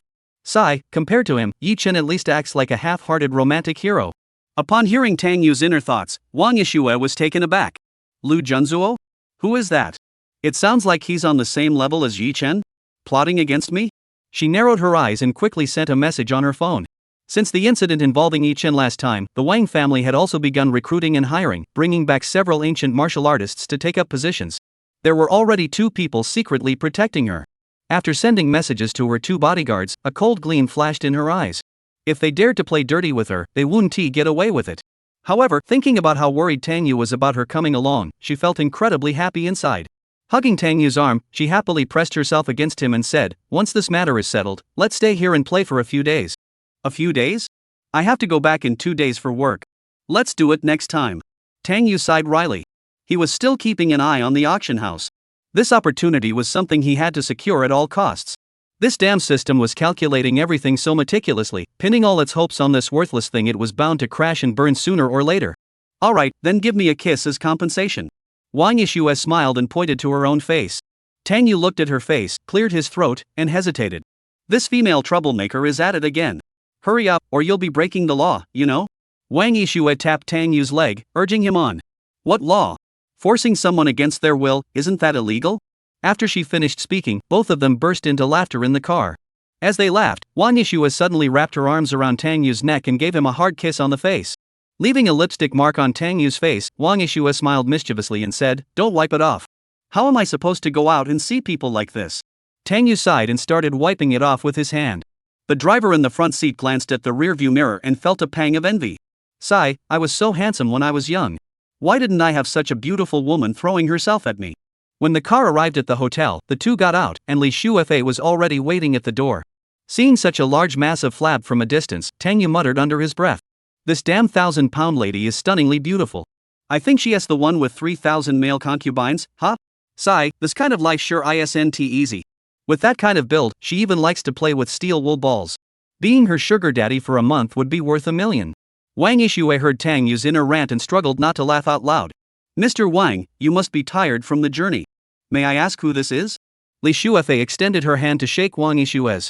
Her sly little eyes darted around Tang Yu, as if she could see right through him, making him break out in goosebumps. She even swallowed hard. This guy is way more handsome than Lu Junzuo. This is my boyfriend, Tang Yu, who is also the head of the Tang Group. He holds a 45% stake in our family's e-commerce platform. Noticing Li Shuefei's gaze, Wang Yixue felt a surge of anger welling up inside her. This woman, her family's company is doomed. Oh, so you're the eldest son of the Tang family from Suzhou and Hangzhou. I've heard you're very handsome, and it's true. Li Shuefei hurriedly reached out her hand to shake Tang Yu's. Tang Yu dared not take her hand and gave an awkward smile. I'm sorry, Ms. Li. I just came from the restroom and didn't wash my hands. Shaking hands with you would be disrespectful. A flash of resentment crossed Li Shuefei's eyes. Using that as an excuse? Does he look down on me? She hated men who looked down on her. So whenever her male lovers gave her even the slightest wrong look, she would pull out her rich woman's pleasure ball to teach them a lesson. Even some men who weren't her male favorites dared to look at her that way. She would go to great lengths to make them submit to her. Tang Yu has become her target. This man, she must have him today. Chapter 82, I'm in here. Alright then, we can shake hands after you wash your hands. Li Shuefei still had a bright smile on her face as she made a gesture inviting him in. Let us go inside and eat while we chat. She was already eager to help Lu Junzuo advance his plan. According to Lu Junzuo's plan, he would arrange for someone to tamper with the drinks later. Once anyone drank the drinks, even just a sip, they would lose all control. His target was Wang Yixue. So he would follow the plan and turn Tang Yu into his own prey. After the three entered the hotel, Lu Junzuo, who was drinking in the suite, received the news and was taken aback. He hadn't expected the young man surnamed Tang to show up again. Thinking of Tang Yu, his eyes betrayed a hint of caution. This man's strength was unpredictable. Though he appeared ordinary, the power of his single punch was already on par with that of someone at the Earth Realm cultivation level. He was an extremely cautious man. After suffering a loss once, he would avoid taking risks in confronting Tang Yu unless absolutely necessary. Once he broke through to the Earth Realm cultivation level, that would be his day of reckoning. After some thought, he snapped his fingers. The four members of the death squad, who were waiting in the room, immediately rushed over. Lu Xiao. The four shouted in unison. Get ready. Arrange for the drugging. After taking Wang Yixue away, make sure to put on a good show, but under no circumstances are you to let anyone touch her, do you understand? Lu Junzuo instructed. He, like Yi Chen, could not tolerate anyone touching his woman. So even if it's just acting, they must not act recklessly. At most, they can intimidate her. Understood, Lu Junzuo. The four of them replied in unison. Secondly, that guy surnamed Tang is here too. If he falls for it, arrange for a few ugly women to entertain him first, then take some photos and post them online. Once he has finished in 2 weeks to move, you can dispose of him. Lu Junzuo continued issuing orders. Since this kid has come to us, we won't hold back. Not only must he die, but his reputation must be ruined as well. As for himself, he would not take action personally. This man exuded an air of peculiarity. Let my four loyal subordinates take on this danger. Dying for me is their greatest honor. Understood, Lu Xiao. The four spoke in unison once more. Go. Lu Junzuo waved his hand, and the four left the suite. After stepping outside, Deng He, the leader, immediately sent a text message to Tang Yu. They walked to a quiet corner, and Deng He spoke coldly. Lu Junzuo, the treacherous little bastard, is trying to stab Tang Xiao in the back again. We absolutely cannot give him this opportunity. Let's. After whispering a few more instructions, the other three nodded in agreement. No wonder he's the boss, he's so quick on his feet. This way, we'll definitely be able to earn a great favor for Tang Xiao. After that, we'll be able to enjoy the club in style. As soon as he entered the private room, Tang Yu received a text message from Deng He. After glancing at the message, Tang Yu's expression grew peculiar. Alright, you bastard Lu Junzuo, you still want to drug me. Drugging me is one thing, but arranging ugly women for me? And taking photos? You ungrateful bastard. Good thing I kept a trick up my sleeve. Wang Yixue, sitting beside him, had overheard most of the conversation. Regarding this Lu Junzuo, she had already instructed someone to begin an investigation in Suzhou and Hangzhou. Once the investigation is complete, it will be time to close the net. What would you like to eat? Li Shuefei handed the menu to Tang Yu and the others, glancing at Tang Yu and unable to resist swallowing hard. No matter how delicious the food was, it couldn't compare to a man. Holding the menu, Wang Yishue casually ordered a few dishes. Everyone had their own agenda. Who had the heart to eat? After ordering, the kitchen quickly brought out dish after dish, each one visually appealing and aromatic. Li Shuefei didn't mention the business collaboration at all, instead chatting with Tang Yu. Once all the dishes were served, she smiled and said, "It's rare for the two of you to come to Mingzhu. We should celebrate properly today. Let us have a few drinks, and we can discuss business after dinner." After speaking, she clapped her hands, and immediately a waiter brought over a bottle of red wine. Li Shuefei took the already opened bottle of red wine and began pouring it for Tang Yu and the others. She couldn't wait any longer. She wanted to see this handsome man submit to her. "Sorry, Ms. Li, I don't drink." At that moment, Wang Yishue suddenly spoke up. "What?" Li Shuefei froze instantly. "She doesn't drink? What's going on here?" Then she laughed. "In business, how can you not drink? Mr. Wang is joking. Let us just have a small glass today, okay? I'm allergic to alcohol." Wang Yishue couldn't possibly drink this wine. She already knew there was something wrong with it. Li Shuefei's face turned slightly awkward, and she feigned displeasure. "Mr. Wang, I know you can drink. There is no need to make up such an excuse. Don't you even give me this much face?" "What do you mean I'm not giving you face? We're all business partners. Respect is mutual. A little investigation would have revealed my alcohol allergy, yet you're still urging me to drink? What's your real intention? The one who is really not giving face is you, isn't it? If you have an issue with me, just say it directly." Wang Yishue slammed the table heavily and spoke coldly. Her sudden outburst created an overwhelming sense of pressure, making Li Shuefei feel tense. She forced a smile, realizing this approach wouldn't work, and dared not say anything more, instead speaking awkwardly. "I'm sorry, Ms. Wang. It was my mistake. I apologize to you." Then she turned to Tang Yu and said, "Mr. Tang, shall we have a drink?" Not getting the chance to take advantage of Wang Yishue wasn't a big loss for her. If only she could get her hands on this handsome guy. "Sorry, I'm allergic too." Tang Yu laughed. "I'm allergic too, don't talk to me." Li Shuefei's expression darkened slightly. She hadn't expected the first step of her plan to go so wrong. If only she had known, she should have had someone poison the food. "Let us eat first, then rest for a while, and we'll talk later." Seeing that things weren't going as planned, she had no choice but to settle for the next best option. "If you don't drink alcohol, you can at least have coffee or tea, right? If that doesn't work, there's always mineral water. I'll figure something out. I'll make sure to arrange something for you later. After dinner, I'll go back and discuss it with Lu Junzuo." At that moment, Lu Junzuo was still resting in his suite, waiting for good news to arrive. Since returning to China, he hadn't had a proper chance to unwind. Thinking about the upcoming pleasure, he couldn't help but anticipate it in his heart. But soon, his rationality began to be gradually overwhelmed, and he felt something was off with his body. How could this happen? As his last shred of rationality faded, he suddenly looked at the red wine beside him. Could someone have laced his drink with something? Just then, there was a knock on the door. "Junhua, I'm coming in." Li Shuefei walked in, intending to discuss changing the plan with Lu Junzuo. Little did she know that a beast was already waiting for her. Chapter 83, Pretending to be Tang Yu to take the beating. Soon, the sound of someone being slaughtered echoed out from the suite. This was a 6-star hotel, and the soundproofing in the rooms was quite effective. But the high-pitched noise couldn't be contained, piercing through doors and walls to alarm guests throughout the entire building. The first to react were the other guests staying nearby. They had lived their entire lives and had never heard such a commotion before. It really did sound like pigs being slaughtered. Within minutes, the hallway was filled with people. The hotel manager, upon hearing the commotion, rushed over as well. Upon hearing the commotion, he had no choice but to knock on the door and shout, "Guests, could you please keep it down a bit?" The pig-like noises continued inside, with a faint roll mixed in. Upon hearing the grunt, the manager dared not speak. Guests staying in such a suite were not people he could afford to offend. Meanwhile, the 4 members of the death squad were standing outside the hallway. The leader, Deng He, grinned. "Trying to screw over Tang Xiao? Today, I'll let you and this fat pig have a wild night together. Big brother, what should we do now?" Seeing that the plan had succeeded, one of them whispered, "Don't worry, if Lu Junju asks about it later, we'll just say the woman did a good job." Deng He was confident in his plan.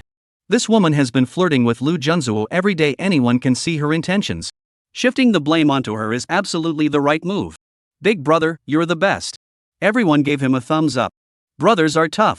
Deng He also gave a thumbs up. Tang Xiao is both tall and tough. The 4 shouted in unison. Just then, Tang Yu, who had come up from downstairs, suddenly sneezed. He rubbed his nose and stepped out of the elevator, only to hear the blood-curdling screams. During dinner, the death squad came to seek Tang Yu's opinion. Tang Yu thought it over and decided to use their own tactics against them. So he had the four of them turn around and give Lu Junju a dose of the same medicine. It must be said that when used properly, a traitor can indeed be a convenient and efficient tool. Hearing that pig-like scream, Tang Yu couldn't help but marvel at how he had truly repaid evil with kindness. As for killing this guy, Tang Yu felt it was a bit too much. After all, this guy's status, in a certain sense, was that of a chosen one. He had activated a jade pendant and received an inheritance. A chosen one isn't someone who dies easily. Plus, with his peak Xuanzi realm combat power, it would be impossible to stop him from leaving. What is going on here? Wang Yishua had followed Tang Yu up and, already aware of the truth, feigned ignorance and asked. Nothing much. Those who have loved fiercely shouldn't dwell on the past. Tang Yu said with a smug grin. Ha, this potion's effects seem to last 3 hours. Even if you had to rub sticks together to start a fire, it would take 3 hours. You still want to go after your dad? Wait until his kidneys are shot, then have someone sneak up and kill me? Go to hell.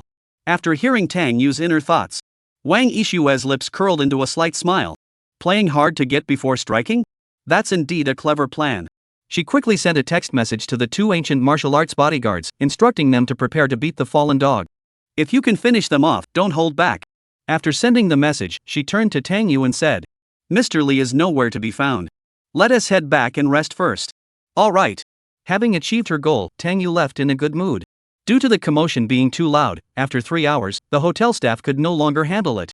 Half the hotel's guests had heard about it and reported it to the hotel. With no other option, the hotel staff had to send a few security guards to knock on the door and stop them. If this continued, the hotel would have to close. By the time the security guards arrived, several influencers had already heard the commotion and rushed over. These days, being a live streamer means you need to be in the spotlight. The incident at the hotel had been filmed and posted online as a short video, attracting a lot of attention. Please move aside. The security guards pushed through the crowd of live streamers and rushed over, banging on the door loudly. May we assist you? Could you please come out? As he knocked on the door, the noise inside gradually subsided. Lu Junzuo finally came to his senses, his face pale. Looking at the pile of flesh in front of him, he couldn't help but vomit on the spot. Once, while on a mission, he had gone to such lengths to hide that he had submerged himself in a septic tank for a full 3 minutes. When he finally emerged, he had even choked on some of it. But compared to this, the filth of the dung bucket was nothing. It's just, after all, it's something that was inside your body. What's so dirty about it? Could it be dirtier than this, Sao? What's worse, after 3 hours, he didn't even know how many times he had moved. His body hadn't fully recovered yet, and this was another major blow to his vitality. Sir, could you please open the door? Everyone, we've been waiting for 2 hours. We'll see this pig butcher brother soon. Guys, can you send some gifts to Xiaomei? She has been streaming for almost 3 hours already. Upon hearing the commotion outside the door, Lu Junzuo felt like dying. There's actually a live streamer broadcasting outside the door? He had heard that the live streaming industry in China was booming, but he never imagined it would be this extreme. If they were to stream this online, how would he even live in China? Maybe they'd even give him a nickname, like Mr. Jioi Lu. Fortunately, he was always quick-witted and knew these people couldn't get in so easily. So he rushed to the window, ready to take an unconventional approach. As he opened the window, he suddenly remembered that he was on the 40th floor. Even at the peak of his strength, jumping from here would be certain death. Hearing the knocking growing more urgent, he knew he couldn't stay in this room any longer. After a moment's thought, he gritted his teeth and pulled out a human skin mask. He had carefully replicated Tang Yu's face recently, but it wasn't perfect yet. Since everyone's facial features are different, a human skin mask could never be an exact replica. After putting it on, it only resembled the original face by about 60 or 70%. This will have to do. He clenched his teeth tightly. Since he couldn't escape this today, he'd let this kid take the fall for him. Before leaving, he pulled out a black pill and slipped it into the mouth of the unconsciously Shuefei, forcing her to swallow it. This pill was a slow-acting poison. It wouldn't kill her immediately. It would take roughly a week before sudden cardiac failure would occur, leading to death. Such a filthy pig who has dishonored me. He would never allow her to continue living in this world.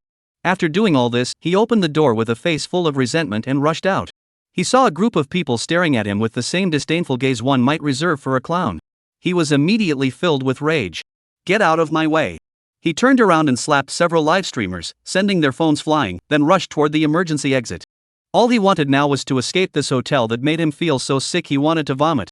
He needed to find a place to clean himself up properly. It was too disgusting. Just as he sprinted up to the 20th floor, he noticed the 4 members of the death squad blocking the emergency exit. Upon seeing the four, he stopped in his tracks and was about to give them an order. The leader, Deng He, had already charged forward and landed a punch on Lu Junzuo's face. Caught off guard, he was struck by Deng He's powerful punch, stumbling backward several steps before crashing onto the ground. "What are you doing?" Lu Junzuo erupted in anger. His own men dared to strike him? "Tang Yu, today is your day of death." Deng He roared, and the four of them charged forward together. At that moment, Lu Junzuo was in a severely weakened state, his vital energy greatly depleted. Under their combined attack, he managed to fight back but still took several hits. At that moment, he suddenly remembered that he was still wearing a human skin mask. He quickly backed away, tore off the mask, and shouted at Deng He and the others. "Fools, it's me. P.S. 4 updates delivered. Hee, it's rare to have some free time these days. Brothers, give some 5-star reviews for free gifts." Chapter 84, Got Beaten Up Again. Deng He and the four others finally stopped their attack, their faces filled with horror as they shouted. "We deserve to die. We thought it was Tang Yu coming down." Lu Junzuo nearly choked on his anger. He had indeed arranged for the four of them to wait here in ambush for Tang Yu. But who could have anticipated such a major twist in the plan? Tang Yu and Wang Yishue hadn't been poisoned, but he had fallen into the trap. After being ambushed, to frame Tang Yu, he even put on a mask disguised as Tang Yu. But wearing it only made things worse. He ended up being ambushed by his own men. He felt like a clown. "Shut up!" Lu Junzuo pointed at the members of the death squad with his finger, but eventually restrained his anger and said, "It's not your fault. There was a minor issue with the plan. You were very loyal. After all, they were just following orders. Punishing them for this issue wouldn't be appropriate. It's all deserved." The four of them knelt on the ground in unison. "I'm feeling a bit unwell and need to step out for a moment. Stay at the hotel and see if you can find an opportunity to poison Tang Yu and his group. If you succeed, let me know." At this point, Lu Junzuo still refused to give up. After instructing the four to stay at the hotel and look for an opportunity, he sprinted out of the hotel, desperate to find a place to take a proper shower. The greasy smell on his body was making him feel unbearably uncomfortable. Just as he ran out the back door of the hotel, two figures suddenly dashed out from the side of the road. Before he could react, one punch and one kick had already struck him. They were the two ancient martial arts bodyguards following Wang Yishue. These two were no pushovers, both were at the peak of the yellow character realm. They had been lying in wait for some time and, taking advantage of Lu Junzuo's disoriented state, launched a surprise attack before continuing their relentless assault. Under relentless attacks, Lu Junzuo was seething with anger, his rage nearly causing him to explode. He was a peak-level expert of the Xian character realm. He was regarded as a prodigious talent even within the Dragon Soul organization. Compared to him, Yi Chen pales in comparison. When had he ever suffered such a humiliating defeat, being bullied by two worthless fools who hadn't even reached the Xuanzi realm? If this were any other time, he could have crushed both of them with a single hand. But his current condition was simply too poor. The injuries from last time hadn't healed, and today he had suffered severe damage to his vital energy. He hadn't rested for 3 hours straight, and had just endured a brutal beating from the death squad. At this moment, his limbs were as limp as noodles. Facing the relentless assault of two peak yellow-ranked cultivators, he could only watch helplessly as they gained the upper hand. What's worse, the two of them were extremely ruthless, clearly intending to kill him. After sustaining consecutive injuries, Lu Junzuo coughed up another mouthful of blood. He could feel his condition growing increasingly critical. He could no longer hold on, and decided to set aside his pride. After gathering his strength, he roared, "Help!" After all, this was a high-end hotel, and there were quite a few security personnel around. After shouting for help, patrol security guards quickly arrived on the scene. "What's going on here? Who told you to fight here? If you want to fight, go to the dance studio," a security guard shouted. Seeing the security guards arrive, the two ancient martial arts bodyguards from the Huang family felt helpless. In front of so many people, they couldn't continue to kill him. The two had no choice but to abandon their attack and retreat quickly. After the two had left, Lu Junzuo plopped down onto the ground, his face betraying his humiliation. He, Lu Junzuo, had actually been beaten to the point of begging for mercy by two ancient martial artists at the Huangzi realm. How long had it been since he returned to China? He had already been beaten 3 times. "Are you okay? Should I call the police for you?" One of the security guards rushed over to check on him. "Get lost. Don't meddle in my business. If any of you dare to breathe a word of this outside, don't blame me for being ruthless." Lu Junzuo blared at the security guards and threatened them fiercely. If this gets out, how will he ever show his face in the Dragon Soul organization again? The security guards' faces darkened instantly, and they muttered curses under their breath before turning and leaving. If they had known he was such an idiot, they never should have come over. After the security guards left, Lu Junzuo hurriedly drove to the hospital. His injuries were severe and would take some time to fully recover. Upon returning to the hotel room, Tang Yu placed it on the sofa and silently repeated to herself. Dog system, whereas the reward? Beep. Reward, improved physical condition and significantly enhanced strength for the weak host. As the system's cold voice echoed, Tang Yu immediately felt changes in his body. A black, viscous, and foul-smelling liquid began to ooze out of his pores. Damn it, which author came up with this bone marrow cleansing setting? The smell made Tang Yu feel a bit queasy. It felt like he'd been thrown into a septic tank and told to take a swim. He rushed to the bathroom to take a shower. The suite's bathroom even had an indoor hot spring pool. After washing off the filth, Tang Yu relaxed in the pool with a satisfied expression. According to the system's description, after completing this round of cleansing the meridians and purifying the bones, he had already attained the physique of a top-tier martial artist. Moreover, his strength had directly risen to the yellow realm, instantly transforming him from an ordinary person into an ancient martial artist. Although his strength was still a bit low, he couldn't kill Yi Chen and his crew with a single slap. But it had significantly raised Tang Yu's upper limit for bullying the weak and cowardly. From now on, when he goes out to bully others, if he encounters any reckless fools, wouldn't that be one punch per person? This damn system finally decided to give something good, but something feels off. Tang Yu rubbed his chin and thought. He didn't go all out against Lu Junzuo today, so where did the high reward come from? Just then, his phone, which he had placed nearby, rang. Tang Yu picked it up and glanced at it. It was a text message from the death squad. They briefed Tang Yu on the situation. They learned that the four of them had beaten Lu Junzuo up. Tang Yu was also stunned. Is that even possible? Pretending to be themselves to take the beating? Sure enough, these traitors are all very dedicated in their work. To thank them for boosting his performance, he gave them a system reward. Tang Yu gave each of them a membership card to a high-end club. Each card was loaded with 1 million, enough for them to enjoy themselves for a year. Plus, it's a nationwide chain, so they can use them anywhere. The four of them were overjoyed when they received the membership cards. The club is where it's at. The club is where the elite hang out. Then they all left the hotel together to have a good time. As for Lu Junzuo's arrangements, sorry, that was all Tang Xiao's orders. After contacting the death squad, Tang Yushu enjoyed a relaxing soak in the hot spring before preparing to return to bed for a nap. At that moment, there was a knock on the door. Tang Yu, open the door. I need to talk to you. The voice of Wang Yishue came from outside the door. Find me? Tang Yu felt a bit uneasy. What could she possibly want at this hour? He quickly ran over to open the door. Wang Yishue, who had been waiting outside, looked rather glum. She entered the room, clutched her stomach, and collapsed onto Tang Yu's bed. Tang Yu, my stomach hurts. Are you here to use the restroom? Chapter 85, The Wenrin Family. Go to hell. Wang Yishue snorted and gave Tang Yu a cute white eye. Tang Yu chuckled twice. He had just glanced at the guy's stomach and saw that there was nothing wrong with it. He was in perfect health. Alright, I'll come clean.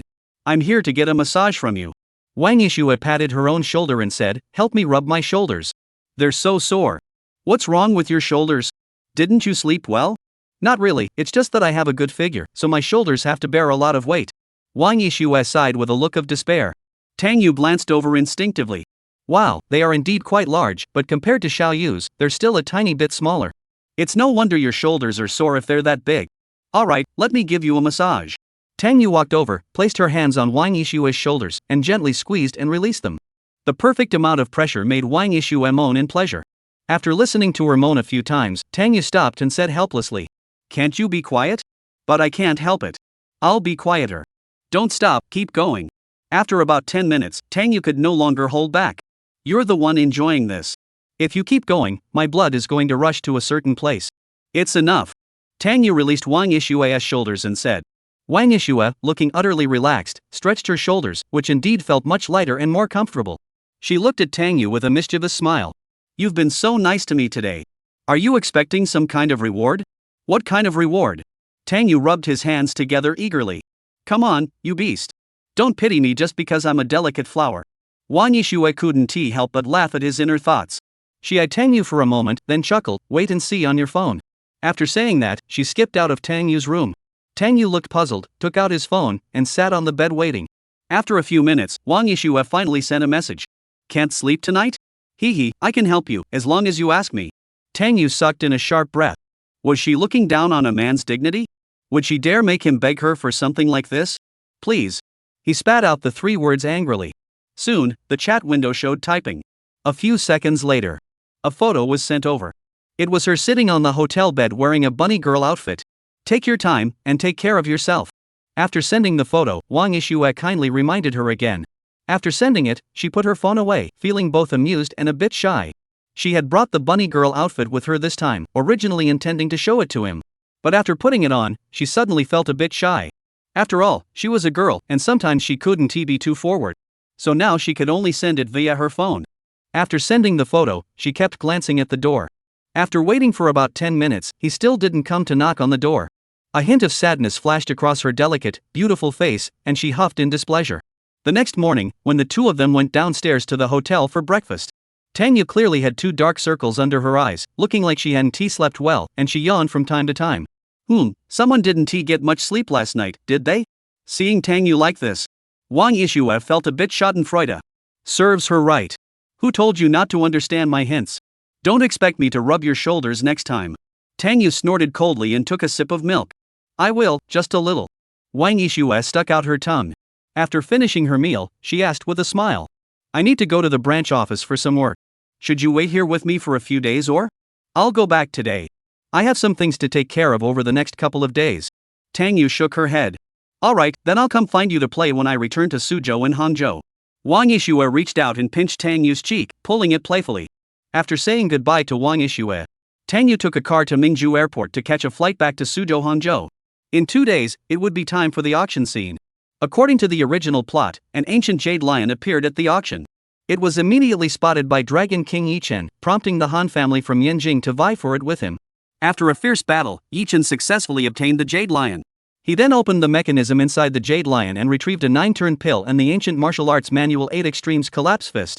However, with the plot altered, Yichen is no longer involved in this segment of the story. The person who has taken his place to claim this opportunity is Lu Junzuo. The 9-turn pill can significantly enhance the cultivation level of an ancient martial artist. Tangyu's sole purpose in returning to Suzhou and Hangzhou is one thing. Fairness. Fairness. Damn it, fairness. Who decided that all the good stuff is for the main characters? Just take it and deal with it later. After completing the check-in procedures, Tangyu sat in the waiting area to rest and wait for the flight. A young woman pushed a wheelchair over. Sitting in the wheelchair was a middle-aged man with a square face and an imposing demeanor. Even in the wheelchair, he still exuded a certain air of authority. Like an old lion on its last legs. The young woman pushing the wheelchair also caught the attention of many men. The girl was exceptionally beautiful, with short, shoulder-length hair that gave her an energetic and confident appearance. Her wheat-colored skin gave her a vibrant appearance. What was even more surprising was that her arms had perfectly defined muscle lines. If you looked closely, you could even notice. Every part of her body that was exposed had just the right amount of muscle. The soft beauty of a woman and the strength of her muscles do not clash at all on her. She possesses both feminine beauty and masculine charm, exuding an exceptionally unique allure. Dad, the plane won't arrive for another half hour. Should I go buy you a bottle of water? The girl asked her father, looking down at him. No need, I'm not thirsty. Drinking too much will make it inconvenient to use the restroom. Just sit and rest for a while. The middle-aged man waved his hand, his face lit up with a smile. All right. The girl nodded and didn't say anything else. They were sitting right next to Tangyu. Upon seeing Tangyu, the father and daughter smiled and nodded slightly in greeting. Tangyu smiled and nodded back. He recognized the father and daughter. They were from the Wen family, the first ancient martial arts clan in Suzhou and Hangzhou. The man in the wheelchair was Wen Rinzhou's current family head, Wen Ring Yenshan. At the age of 30, he was already renowned as invincible in Suzhou and Hangzhou. By the age of 40, he had already reached the Earth realm, with both his strength and talent ranking among the best. Unfortunately, 3 years ago, he traveled across various regions of China and returned in this condition, paralyzed from the waist down and with greatly diminished strength. He never mentions this incident, so no one knows what happened. Such ancient martial arts clans possess an innate arrogance that makes them look down on even nobles. Even when they recognized Tangyu, the first family of Suzhou and Hangzhou, they merely exchanged a casual greeting. In the world of ancient martial arts, only the strong are respected. Tangyu's gaze quickly fell upon the young girl. The girl was Wen Ren's eldest daughter, Wen Rin Yage, whose talent and strength were even more extraordinary than her father's. At just 20 years old, she had already reached the Xian realm in her cultivation. In terms of talent, she was even more prodigious than her father. Such an outstanding prodigy naturally couldn't escape the clutches of the Dragon King. To be honest, girls should be careful about the direction they choose in martial arts. Focus more on cultivating true qi and follow the internal cultivation path. There's no need to be all muscle. Xiyin Linghan isn't like that, she's soft and fragrant. Tangyu silently complained in her heart. Suddenly hearing Tangyu's inner thoughts, when Rin Yage's face darkened instantly. She saw that Tangyu's mouth wasn't moving, so she looked at someone else. The last man who dared to criticize her like that had been beaten so badly by her that he had to stay in the hospital for 3 months before he could come out. She looked around but couldn't find the target. She frowned, feeling frustrated. Had she heard wrong? P.S. The second update is here. I'll keep working hard to aim for 4 updates in the next few days. Thanks for your support and reviews. Chapter 86, Does he even deserve it? What's wrong? Noticing his daughter's unusual expression, when Rin Yuanshan asked. Nothing. When Rin Yage couldn't bring herself to tell her father that she had heard those strange words. When Rin Yuanshan reached out to touch his daughter's hair comfortingly. Dad knows what you're worried about. Don't worry. That young man named Lu Junzuo is indeed a skilled doctor. After being treated by him, Dad's little toe can already move. It won't be long before Dad can stand up again. Then we'll be able to spar like we used to. He had long since given up hope for his legs and had resigned himself to spending the rest of his life as a cripple. Until recently, a young man named Lu Junzuo suddenly found him. After he used an unknown acupuncture technique, he could actually feel pain in his legs again, and even one of his toes could move. This gave him hope that he could stand again. He was also filled with gratitude toward the outstanding young man named Lu Junzuo. Dad, I believe in Lu Junzuo's medical skills. He is truly remarkable. When Rin Yage couldn't hide her admiration for Lu Junzuo. Though he was only a few years older than her, his abilities far surpassed hers. She only admired the strong, so she genuinely recognized and appreciated this man. Tang Yu, who was drinking water nearby, nearly choked to death upon hearing the father-daughter conversation. He instantly recalled the original plot. In the original story, it should have been Yi Chen who treated Wen Ring Yuanshan. To take over Suzhou and Hangzhou, he not only needed to take down the 4 major families and build a commercial empire. He also needed to take down the ancient martial arts factions in Suzhou Hangzhou. He needed to make Suzhou and Hangzhou completely submit to him, becoming the backbone of his revenge. As the first ancient martial arts family in Suzhou Hangzhou, they are the key to his conquest of the ancient martial arts factions. Lu Junzuo's medical skills are indeed impressive. He can even cure paralysis. However, while he may have been cured, it came at the cost of his life. His treatment method, which deliberately depletes one's life force, will only allow him to live for another year at most after recovery. Upon hearing Tang Yu's inner thoughts once more, when Rin Yage's gaze finally locked onto Tang Yu, because the person who had been sitting beside her had already left. Within 10 meters of them, there was no one else. He could hear this guy's inner thoughts. What is this silly girl looking at me for? Ugh, is she using her eyes to ogle me? I'm trembling with anger. Can these women show some self-respect? I'm on day 1 of giving up sex. He noticed when Rin Yage's gaze. Tang Yu couldn't help but giggle to himself. When Rin Yage almost couldn't resist punching him. However, compared to Tang Yu's flirtatious words, she was more concerned about what Tang Yu had just said.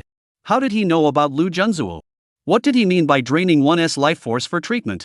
She had always held her father in the highest regard, so much so that her admiration for him had become almost idolatrous.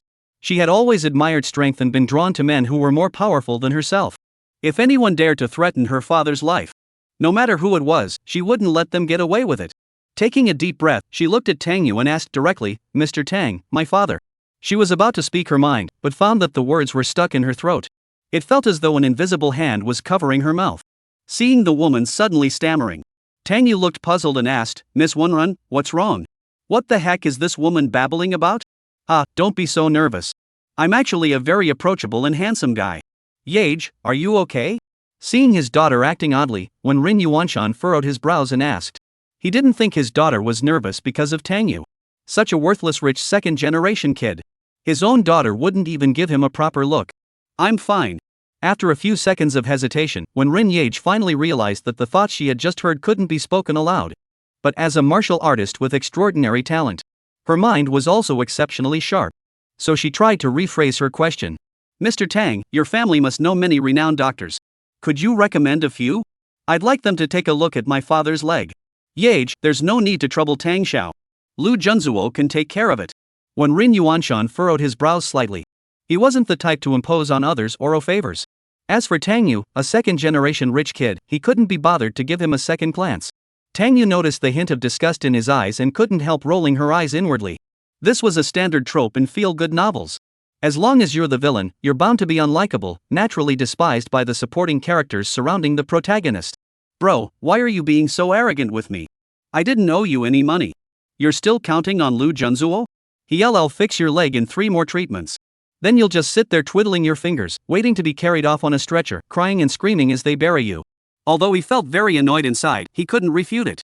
Tang Yu spoke up, I have a good relationship with Jiang Laoshani. Uncle Wenrun can ask him to take a look. Jiang Laoshani? We VE already visited him, but it didn't seem to help much. Wenren Yage sighed bitterly. But deep down, she was even more shocked. Because Lu Junzuo had indeed told her. As long as he undergoes 3 more treatments, her father's legs could be restored. Let's have Jiang Laoshani examine him again. Maybe there's a way. His medical skills are far superior to those of those unknown quacks. Tang Yu suggested gently. Sai, my brother has already said it so plainly, yet you still don't take it seriously? Hurry up and have Jiang Laoyi take a look. He should be able to figure out this issue. Otherwise, when it comes time for the banquet, don't blame me for not contributing. Wenren Ye's expression darkened slightly. Having Jiang Lao, the renowned physician, check it out and confirm it? That seems like a good idea. When Rin Yuanshan, however, was already feeling annoyed. He held Lu Junzuo in high regard, believing the young man to be exceptionally talented. So he glanced sideways at Tang Yu and sneered. Mr. Tang, there are countless recluses and sages in this world. You should go out and see more of the world. Sitting in a well and looking at the sky will only make you a laughingstock. Tang Yu forced a smile, his face betraying his true feelings. Damn it, I really don't want to bother with you. If it weren't for not wanting to see you become Lu Junzuo's pawn and come back to cause trouble for the Tang family. I'm really too lazy to waste my breath on you. Getting killed by others, your daughter given away for free, and your family handed over you supporting characters are even more pitiful than my villainous role. After hearing Tang Yu's rant, when Rin Ye's expression grew somewhat awkward. She knew that Tang Yu truly meant well and had no ill intentions. So she could only look at her father and say, Enough, Dad. Don't say any more. Tang Yu meant well. When Rin Yuanshan remained silent with a dark expression.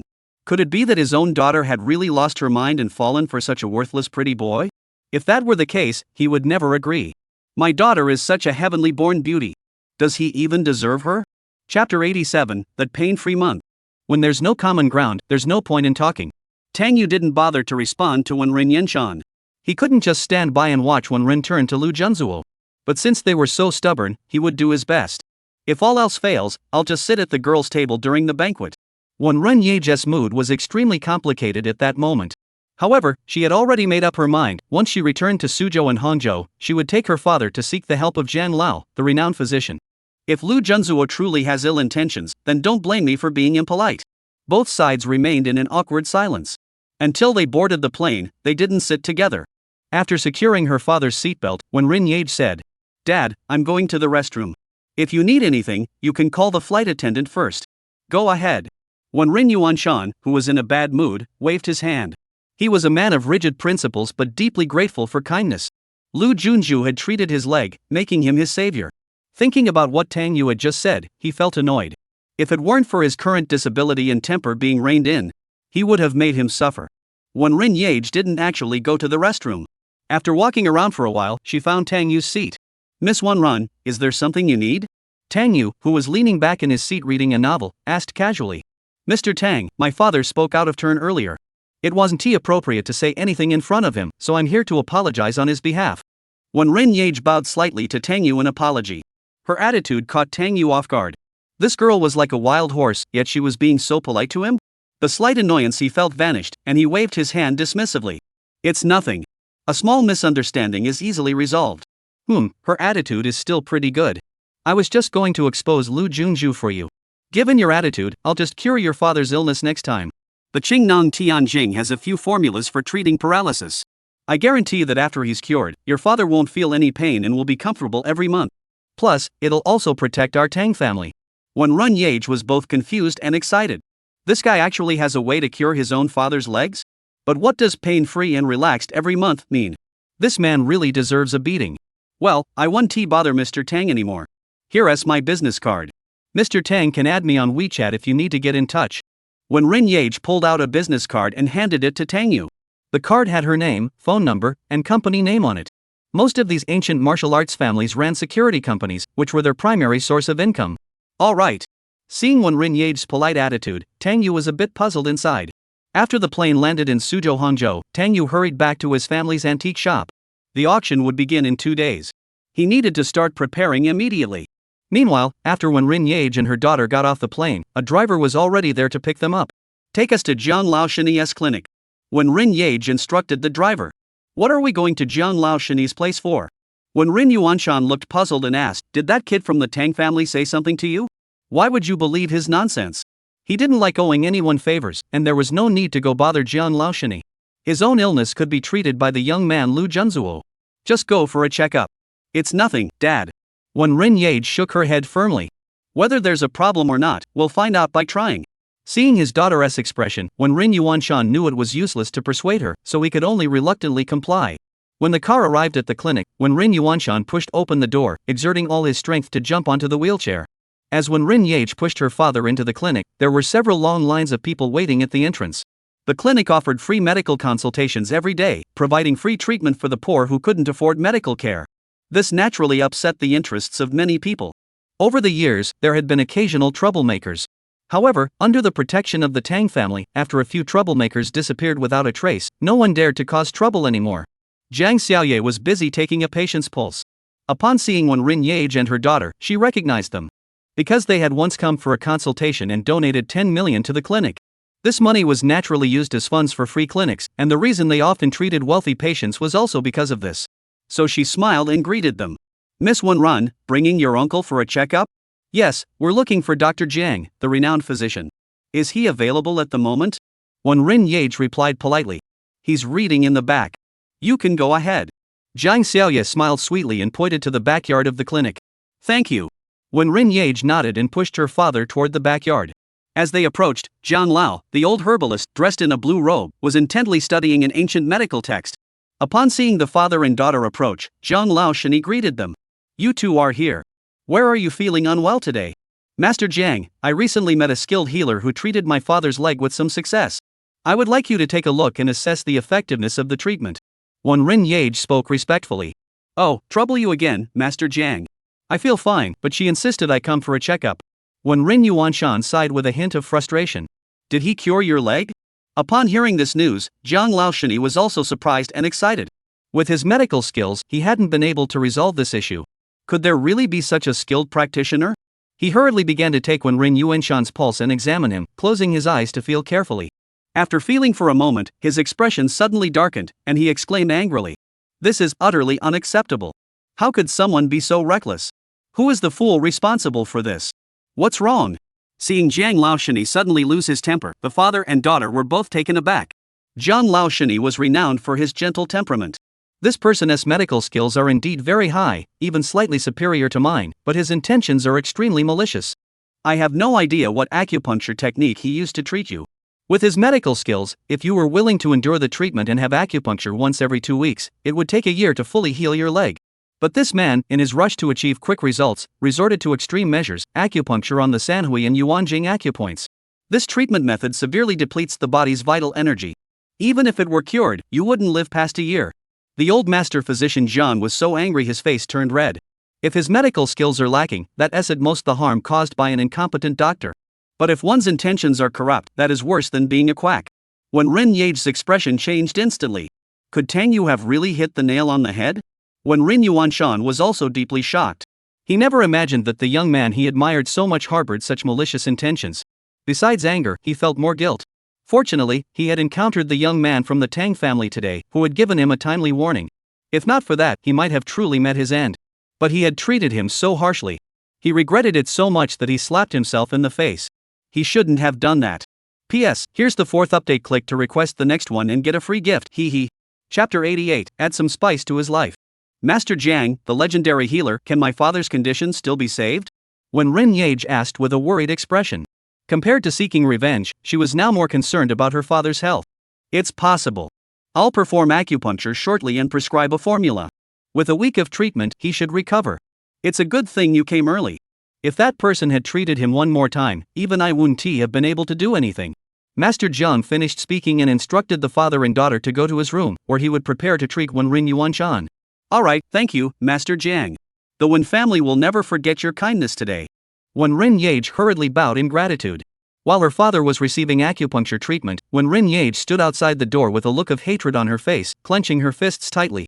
How dare Lu Junzuo dare to treat the Wen family like this? If she doesn't avenge this, she, Wen Rin Yage, swears she'll never live in peace. However, thinking about her current lack of strength compared to him, she felt frustrated. Over the past few years, the Wen family had declined significantly, mainly because her father had gotten into trouble. The other experts in her family were now roughly on par with her, all stuck at the initial stage of the Xian realm. Even if they joined forces, their chances of defeating Lu Junzuo would be slim. The difference between the peak of the Xuanzi realm and the early stages is glaring. She began to formulate a revenge plan in her mind. No matter what, she must not let this person off easily. At that moment, Lu Junzuo was resting at someone else's place. After suffering a major setback a few days earlier, he had spent 2 days in the hospital and had finally recovered. After recovering, he returned to the Wen family's residence in Suzhou to rest. He was also making preparations to take over the Wen family. Yi Chen, that good-for-nothing fool, was too stupid, always thinking about making money by targeting the 4 great families first. He was different, he placed greater emphasis on strength. The Wen family is the foothold he needs to take control of the ancient martial arts factions in Suzhou and Hangzhou. At that moment, he was sitting by the artificial lake at the Wen family's estate, fishing, in a rather good mood.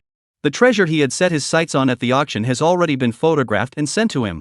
He is certain that the Jade Lion contains the 9-turn pill, a long-lost elixir. Because the Dragon Soul organization has records of it. For him, the 9-turn pill's effects were too significant to be overstated. With this item, he could finally break through to the Earth realm in one go. At that point, the young man surnamed Tang would be doomed. Why should he bother with that mysterious power of his? Kill him, and then I'll take his fiancée as well. In doing so, he could also humiliate Yi Chen thoroughly.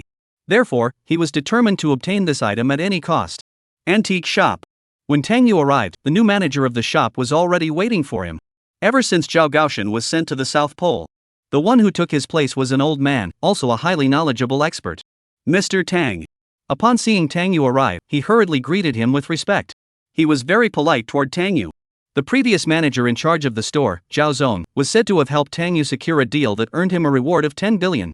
He was even promoted to a managerial position overseas. Now, being able to work for Tang Xiao was a blessing that one could only hope for in 8 lifetimes. Mr. Pang, how is the Jade Lion you asked me to help with earlier? Tang Yu asked with a smile. Oh, that one?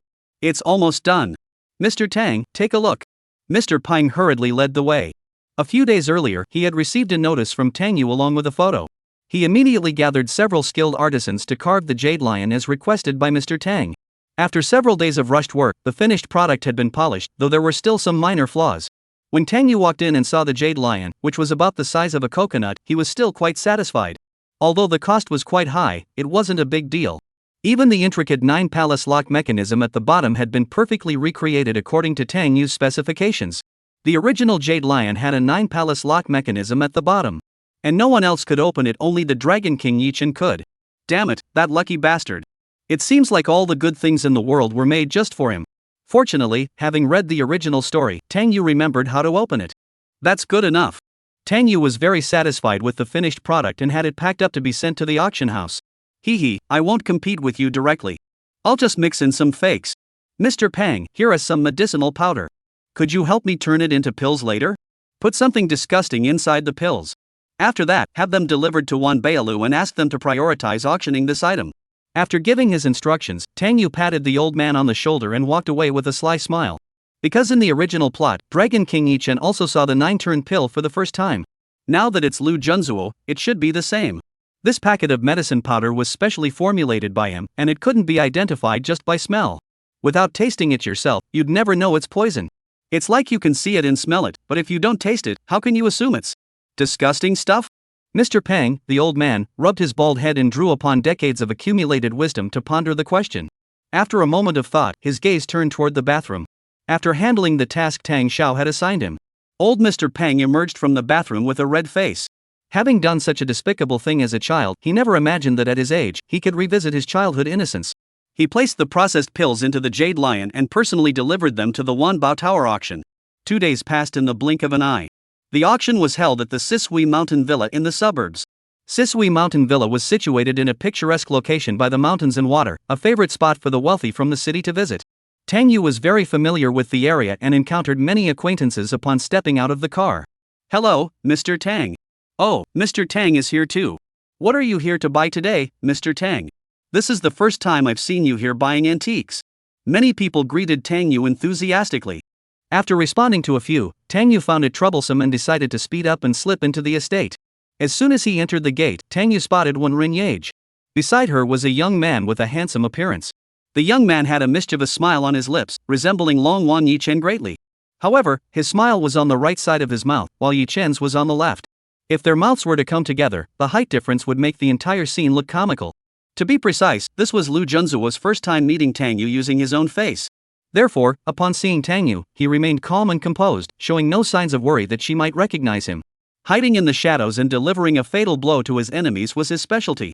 Tang Yu was also seeing Lu Junzuo's face for the first time. Once he recognized him, he couldn't help but glance at him a few more times. This bastard is smiling just like Yi Chen.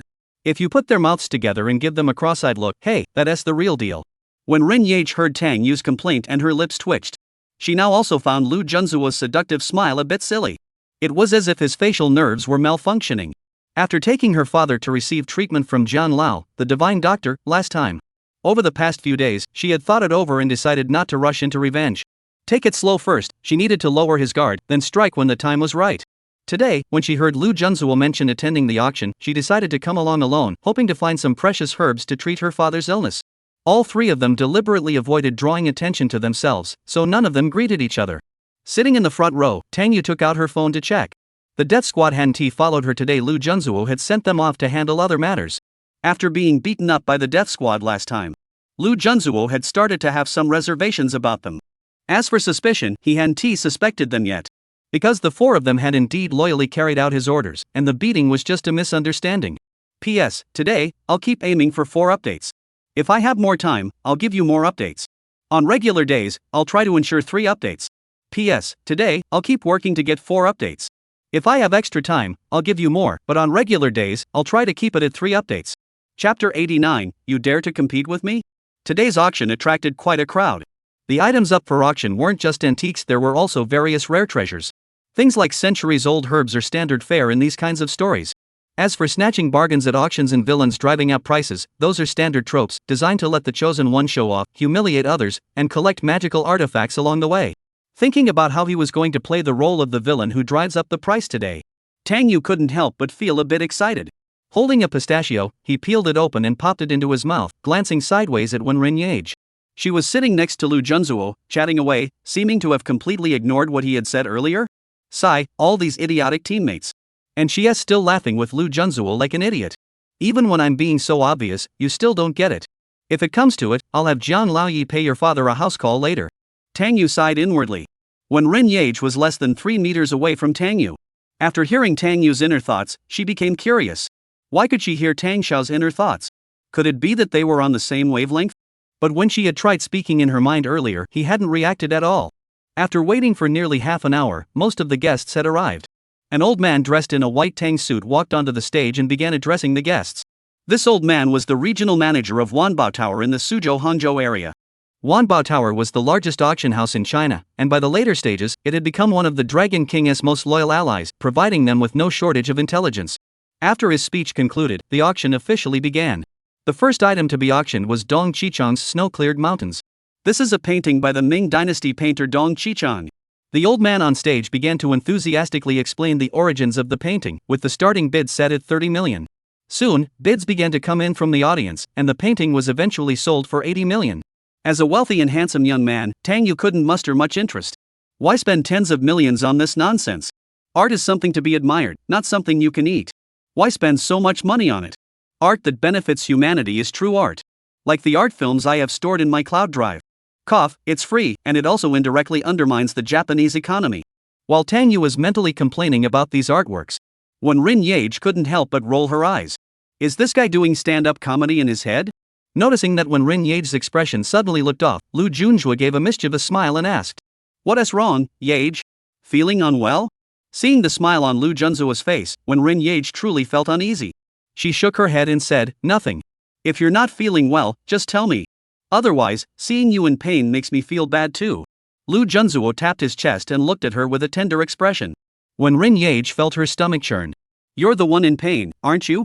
If I couldn't beat you now, I'd definitely give you a knife to make you feel the pain. Thank you." After responding coldly, Wen Yage said no more. Lu Junzuo didn't think much of it. A woman who admired strength was born to be conquered by him. Half an hour after the auction began, the Jade Lion was finally brought onto the auction block. Upon seeing the Jade Lion, many people cast curious glances its way. Such an antique seemed to be a first for many. Distinguished guests, the white Jade Lion we are about to auction is a work of art. I am afraid my knowledge is insufficient to identify the master who created it, but I believe its artistic value is quite high. The starting bid is 5 million. Those interested may wish to give it a try, you might just get a bargain. The old man finished his introduction and couldn't help but laugh himself. They had been holding auctions for many years, and such a bargain had never occurred before. Because they had the best antique appraisers in all of China. They can identify antiques from any dynasty, and very few counterfeits can fool them. The guests all laughed as well.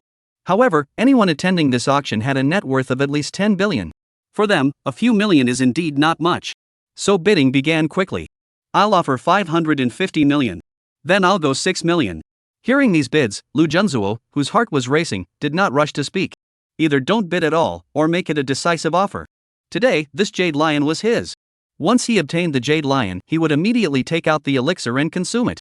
This 9-turn pill was extremely effective. After taking it, results would be visible in just 3 minutes. After reaching the peak of the Xian realm, the beatings he had endured in recent days had given him the feeling that he was already halfway through the door. Combined with this 9 transformation pill, breaking through the realm will be as easy as drinking water. After breaking through the realm, the first thing to do is to disguise himself and assassinate the young man surnamed Tang. Once the price reached 9 million, no one bid any higher. They just thought it looked decent and wanted to take it back as a collectible. But an overly overpriced collectible isn't worth it. Rich people aren't brainless, they don't just throw their money away. 9 million, first time. 9 million, second time. Just as the old man on stage was about to raise his small wooden hammer to call out the third bid, Lu Junzuo finally spoke up, 9,100,000. He could tell that this price was already the psychological bottom line for these people. So he was only willing to add 1 more thousand, anything more would be a waste. As soon as he made his bid, everyone in the room turned to look at him. Sir, the bidding starts at 10,000 at a time. Please place your next bid. The old man on stage was also a bit embarrassed. Lu Junzuo furrowed his brows in displeasure and changed his offer, then 9,100,000. The person who had previously bid 9 million rolled his eyes but said nothing, giving up on further bidding. 10 million. At that moment, Tang Yu suddenly shouted.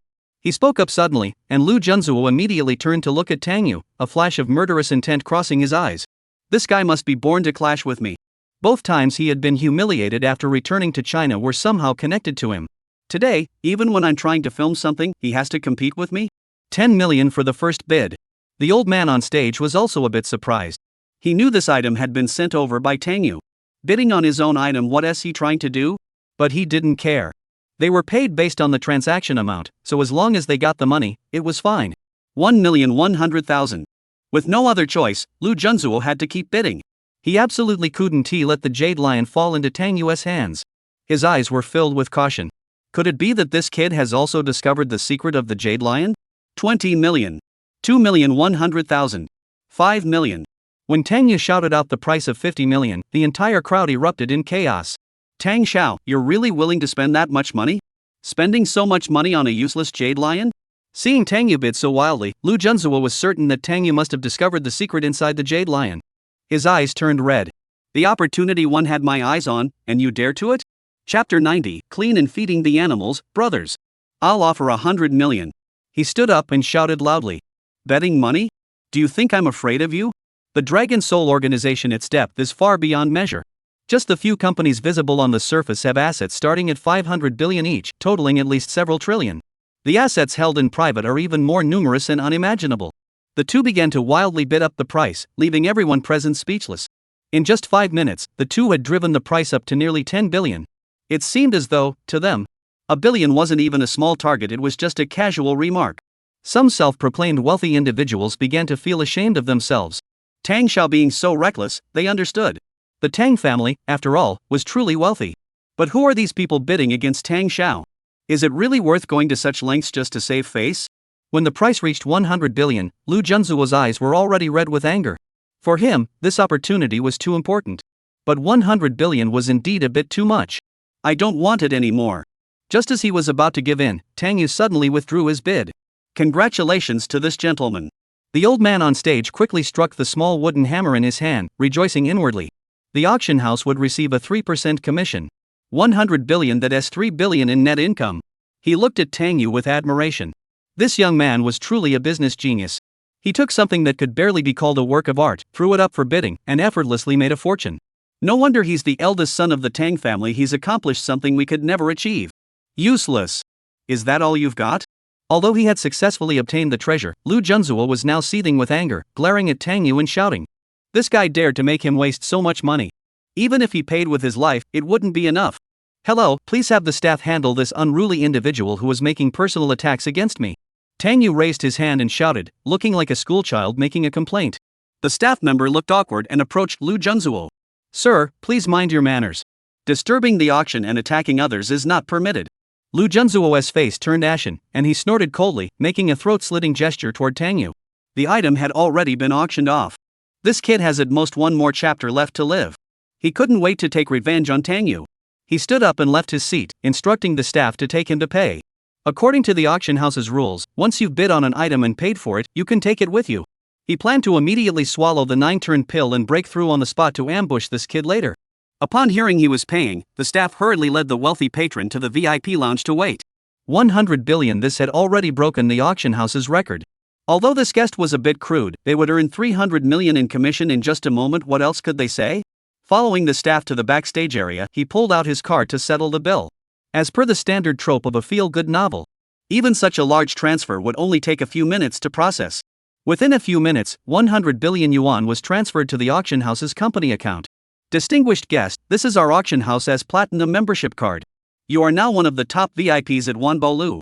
After receiving the payment, the staff member immediately pulled out A and handed it to Lu Junzuo. Lu Junzuo took the membership card with a grim expression, not feeling the slightest bit advantaged. Damn it, I've been ripped off. Hurry up and give me the item, he urged impatiently. Yes, Mr. Lu. The staff immediately had someone carefully bring over the jade lion statue. After delivering the item to Lu Junzuo, the staff members all sighed in relief. This was a priceless item worth billions. If it were to be accidentally dropped while in their hands, who would be held responsible? Mr. Lu, if there's nothing else, we'll take our leave. Should you require our transportation services at any time, please don't hesitate to call us. The staff member spoke with respect. Go ahead. And don't let anyone come in to disturb me without my permission. Lu Junzuo pointed toward the door impatiently. The staff hurriedly left the VIP lounge with caution, closing the door behind them. After the staff had left, Lu Junzuo took a look at the jade lion. Sure enough, there was a 9-palace lock mechanism at the bottom. He sneered, operated it briefly, and quickly unlocked the 9-palace lock. Inside lay a black pill. Upon seeing the pill, Lu Junzuo's mood grew excited. The 9-turn pill. This miraculous elixir had been lost for centuries. Even with his medical skills, he couldn't recreate the formula. Now that he had finally obtained one, he was truly overjoyed. Take it. He could break through to the Earth Realm cultivation level. At that point, Tang Yu, that brat, will be doomed. The position of Dragon King will also be mine. He held the pill up to his nose and took a whiff. There was a medicinal fragrance. There was also a faint hint of something unpleasant. As a master of traditional Chinese medicine, he didn't find anything unusual. There are thousands of herbs in traditional Chinese medicine, and they all have different smells. To achieve both fragrance and odor in a single pill, such alchemical skill is truly beyond comprehension, akin to mixing ice and charcoal in the same furnace. I am truly impressed. It's no wonder it's called the 9 transformation pill. He sincerely admired the master who had crafted the 9-turn elixir. Clean and ready to feed the animals, brothers, he muttered to himself with a smile. He placed the 9-turn pill into his mouth. He savored it slowly with a look of pure enjoyment on his face. With a hint of bitterness. He understood the saying, bitter medicine is good for the illness. After chewing it carefully a few more times, the bitter taste began to change slightly. A foul odor began to grow stronger in his mouth, as if he had let out a silent fart. Is this? Lu Junzuo suddenly recognized the familiar smell, and his expression changed slightly. Years ago, during a mission, he had hidden in a septic tank to evade detection, submerging himself for 3 minutes. At the time, he had been choked by a large mouthful of sewage. There was no mistake, it was that familiar smell. Could the 9-turn pill contain feces? What kind of feces is this? After swallowing the crushed pill in his mouth, Lu Junzuo began to ponder in his mind. In traditional Chinese medicine, there is a very precious herb called night bright sand, which is actually bat dung. There are also other animal droppings used in traditional medicine. Even human feces are used as medicine, known as golden juice. Just as Lu Junzuo was about to use this opportunity to deduce the formula for the 9-turn pill, a sudden sharp pain erupted in his abdomen. The scene he had imagined of his qi increasing and his cultivation breaking through did not materialize. As a highly skilled physician, he was well aware of what was wrong with his body. Poisoned? This is bad. There's poison in the medicine. Lu Junzuo's face turned pale, and he immediately opened his mouth and vomited violently. After vomiting up all the remnants of the 9-turn pill he had just swallowed, He felt as though his mouth had turned into a cesspool. A foul odor that defied description wafted toward him from the vomit. What was even more dangerous was that the toxin had already begun to spread throughout his body. He quickly swallowed a detoxification pill he had prepared himself, which finally made him feel slightly better. Damn it, I've been tricked. At that moment, he suddenly realized what had happened and rushed out of the VIP room with red eyes. Chapter 91, Another Poison. By the time he rushed out, the auction of the Jade Lion had already ended. Tang Yu was playing with the Jade Lion in his hands, his face filled with a smile. Just after Lu Junzuo had left, the auction for the genuine Jade Lion had begun. When everyone at the auction saw two identical items appear consecutively, they were all puzzled. After Tang Yu made the first bid, no one else dared to follow suit. After all, Tang Yu had already bid tens of billions. If you go and bid now, you'll end up losing and offending someone. Isn't that just looking for trouble? Seeing Tang Yu handling the Jade Lion, Lu Junzuo's anger flared up. This bastard dares to toy with me like this. Stealing his elixir was bad enough, but now he's using a fake one to swindle his money. Worse still, he even poisoned it. How could there be such a wicked person in this world? However, seeing that Tang Yu was merely playing with the Jade Lion, he relaxed slightly. It seems this guy probably can't pick locks. In this world, there are no more than 5 people who can open this 9-palace lock. But this kid definitely isn't one of them. He returned to his seat with red eyes, having made up his mind. Today, no matter what, he would take the Jade Lion back from Tang Yu. This man is as good as dead. The pill inside the Jade Lion must have already been eaten by that, right? The chosen one is the chosen one, even that couldn't poison you. Tang Yu stood by, silently gloating. After obtaining the Jade Lion, he immediately unlocked the 9-palace lock and retrieved the items inside. Inside were a 9-turn pill and an ancient martial arts manual. Upon obtaining the 9-turn pill, Tang Yu swallowed it without hesitation. This thing increases one's cultivation after consumption. Tang Yu had only recently been upgraded by the system to the yellow character realm. He easily broke through to the initial stage of the Xian character realm. As for the ancient martial arts manual, it was definitely impossible to cultivate it immediately. He would have to return and figure it out later. While Tang Yu was secretly rejoicing in his misfortune, when Ren Yage's expression grew serious. Has Lu Junzuo been poisoned? She turned her head to look, and indeed, Lu Junzuo's breathing was unstable at that moment. If this guy is really poisoned, wouldn't that be the perfect opportunity to kill him? When Ren Yage felt a surge of joy in her heart, never expecting such a quick opportunity for revenge. So she deliberately looked at Lu Junzuo and asked, Mr. Lu, you seem a bit unwell? Seeing Wen Ren Yage showing concern for him, Lu Junzuo felt a bit better inside. He replied, I ate something wrong. It's just a minor issue. You. As soon as he spoke, Wen Ren Yage felt a foul odor hit her face, and she couldn't help but gag. The others nearby also caught the smell and began pinching their noses in disgust. Damn it, that's so stinky. What is that smell? Did someone poop on themselves? No way, we're not kids. Hearing these words, Lu Junzuo's face turned green instantly. The stench was coming from his own mouth, and he could smell it himself. This damn Tang Yu poisoning him was bad enough, but he actually added feces to it. Is this something a human being would do? He changed his mind again. This guy, he'd beat him until he was crippled, then throw him into a dung pit to drown him alive. I'm going to the restroom. Lu Junzuo had just finished greeting him when Wen Ren Yage vomited again. Lu Junzuo, humiliated to the extreme, nearly bit his teeth to pieces in anger and rushed to the restroom to rinse his mouth. There was disposable mouthwash in the restroom. He rinsed his mouth for nearly 5 minutes. The foul odor in his mouth had only dissipated partially. Seeing that the taste in his mouth was still there, Lu Junzuo roared in anger and punched the bathroom glass, shattering it. Tang Yu, I want you dead. Tang Yu, who was leaning against the seat feeling the changes in his body, suddenly sneezed. Seeing that Lu Junzuo had gone to the bathroom, Tang Yu's eyes darted around. The auction is almost over, it's time to make a move. Otherwise, with this Xuanzi realm peak level strength, if he goes berserk, I won't stand a chance. Sigh, this immovable Wisdom King technique is still lacking. If its defensive power were higher, it could ignore the Xuanzi realm entirely. Sighing inwardly, Tang Yu carried the Jade Lion and made his escape. Upon hearing Tang Yu's inner thoughts, Wen Ren Yage pondered for a moment before quickly following Tang Yu's footsteps. Given her understanding of Lu Junzuo wouldn't let Tang Yu off the hook. Then, the opportunity for both revenge and repayment would come. As soon as the two had left, Lu Junzuo returned. Seeing that Tang Yu was no longer at her seat, his eyes widened in anger. After quickly scanning the area, he spotted Tang Yu's shadowy figure slipping away. Trying to escape? His eyes red with anger, he rushed forward swiftly. Today, no matter what, he couldn't let this kid take the 9-turn pill away. By the time he chased him out of the auction hall, Tang Yu had already sprinted toward the parking lot. You won't get away. Lu Junzuo roared, pushing his speed to the limit as he charged toward Tang Yu. When they were just 2 meters apart, he channeled his inner energy wildly. His body transformed into a spear, soaring into the air, and his feet struck Tang Yu's back with tremendous force. The kick struck its mark, causing Tang Yu to stumble and nearly fall, with the jade lion flying out of his hands. Lu Junzuo's face lit up with joy as he seized the jade lion. He glared coldly at Tang Yu and said, "You dare to steal my belongings? Today is your day of death." Originally, he had planned to bide his time and act later, using assassination to eliminate this young man. But he had crossed his own line. How dare he scheme against him in secret? After speaking, he swiftly opened the 9-palace lock beneath the jade lion. Sure enough, there was a pill inside. He grabbed the pill and sniffed it. This time, there was only the scent of medicine, no foul odor. Indeed, the genuine 9-turn pill is like this. His heart filled with joy, he quickly popped the 9-turn pill into his mouth and swallowed it.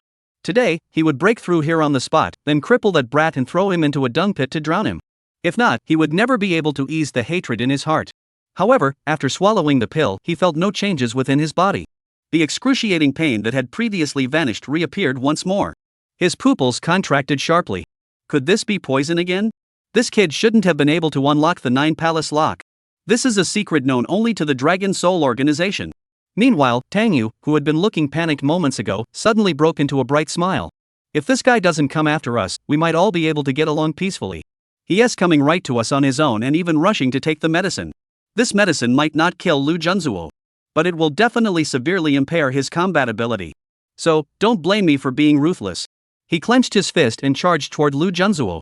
With combat abilities on par, I have the immovable Wisdom King technique. The advantage is mine. Feeling the toxins spreading throughout his body, Lu Junzuo was utterly shocked. He poured out the last 2 specially made antidotes from his body and swallowed them. Immediately after, he clashed fists with Tang Yu. After the punch connected, both of them stepped back. Despite his poor condition, Lu Junzuo actually held a slight advantage, being at the peak of the Xian realm. Even a starving camel is bigger than a horse. However, the previous poison hadn't been completely neutralized, and now his body was contaminated with new toxins. In this dire situation, continuing the fight would only result in him being the one to suffer. Just as he was about to make a run for it, he noticed Wen Rin Yage running over. His face lit up instantly. Help has arrived. P.S. The 4th update is here, brothers. Give it a 5-star review to request more updates and get free gifts. Thanks for your support. Chapter 92, A Drop of Kindness, A Well of Gratitude. Yage, you're just in time. Let's deal with this guy together. At that moment, he cared nothing for his dignity and hurriedly sought help from Wen Rin Yage. Given her feelings for him, she would definitely help him strike back with all her might and join forces to deal with Tang Yu. All right. With a face filled with murderous intent, Wen Rin Yage rushed to his side and unleashed a punch that had been building up for a long time. The punch landed on Lu Junzuo's unguarded back. Caught off guard by the surprise attack, Lu Junzuo was sent flying backward by the single punch. Seeing this opportunity, Tang Yu charged forward and kicked Lu Junzuo, sending him flying back again. He was like a soccer ball, hit twice in quick succession, spitting out a mouthful of blood as he crashed heavily to the ground. After getting back to his feet, he glared at Wen Rin Yage with a mix of shock and anger. Why? He shouted angrily. This woman who clearly loved him, why had she betrayed him? Because you deserve to die. Don't think I don't know about your plan to kill my father. Wen Rin Yage roared, charging toward Lu Junzuo once more with a murderous expression. She knows? Alright, I like someone this smart. Upon hearing Wen Rin Yage's words, Tang Yu's heart skipped a beat. He had genuinely worried that she might team up with Lu Junzuo to attack him. Seeing her move, Tang Yu also followed suit and joined the fight. At that moment, Lu Junzuo was filled with unbearable hatred. Facing their attacks, he, who was in poor condition at the moment, suffered greatly. After a few minutes, he already had several injuries on his body. What was even more infuriating was that the guy surnamed Tang was disgusting. Damn it, he was specifically targeting his groin. As he felt his injuries growing worse, Lu Junzuo truly began to panic. He hadn't brought anyone with him today. The death squad had been sent on a mission to investigate something. The 4 of them were reportedly infiltrating a high-end club to gather information, but no one knew how things were going. In this desperate situation where no one could help him, with internal injuries, external wounds, and poisoning, he could feel death beckoning him. Why, after returning to China, has everything gone so smoothly? If only he had known, he should have requested some experts from the organization to assist him.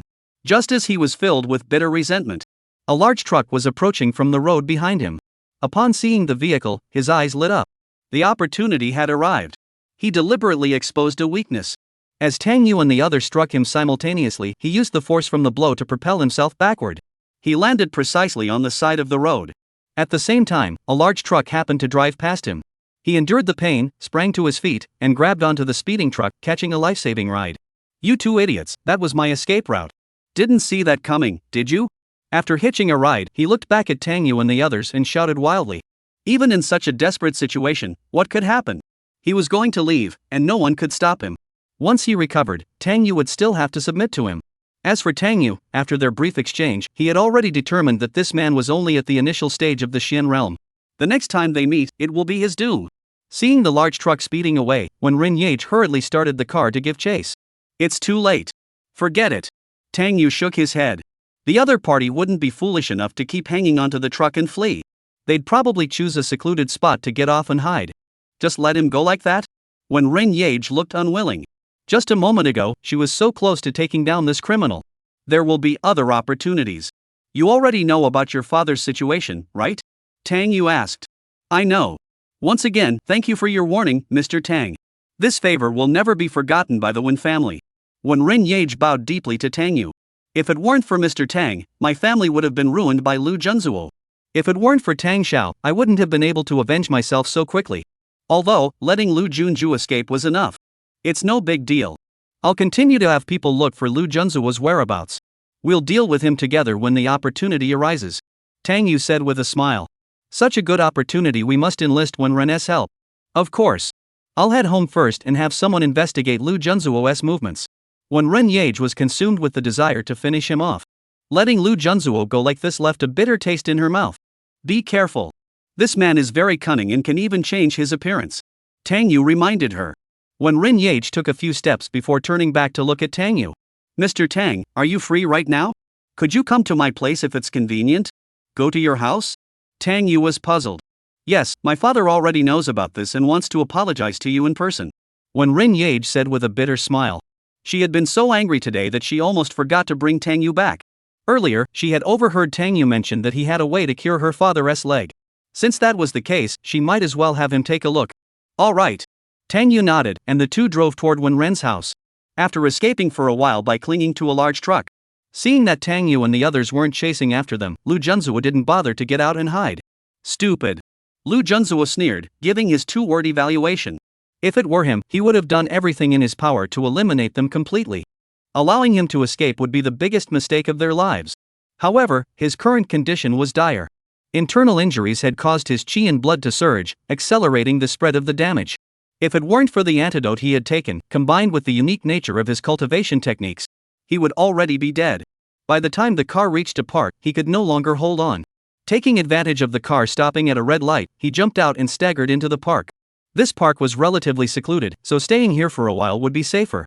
Going to a hotel or hospital at this point might just lead him into a trap. By the time he reached the bench at the farthest corner of the park, he was nearly at his limit.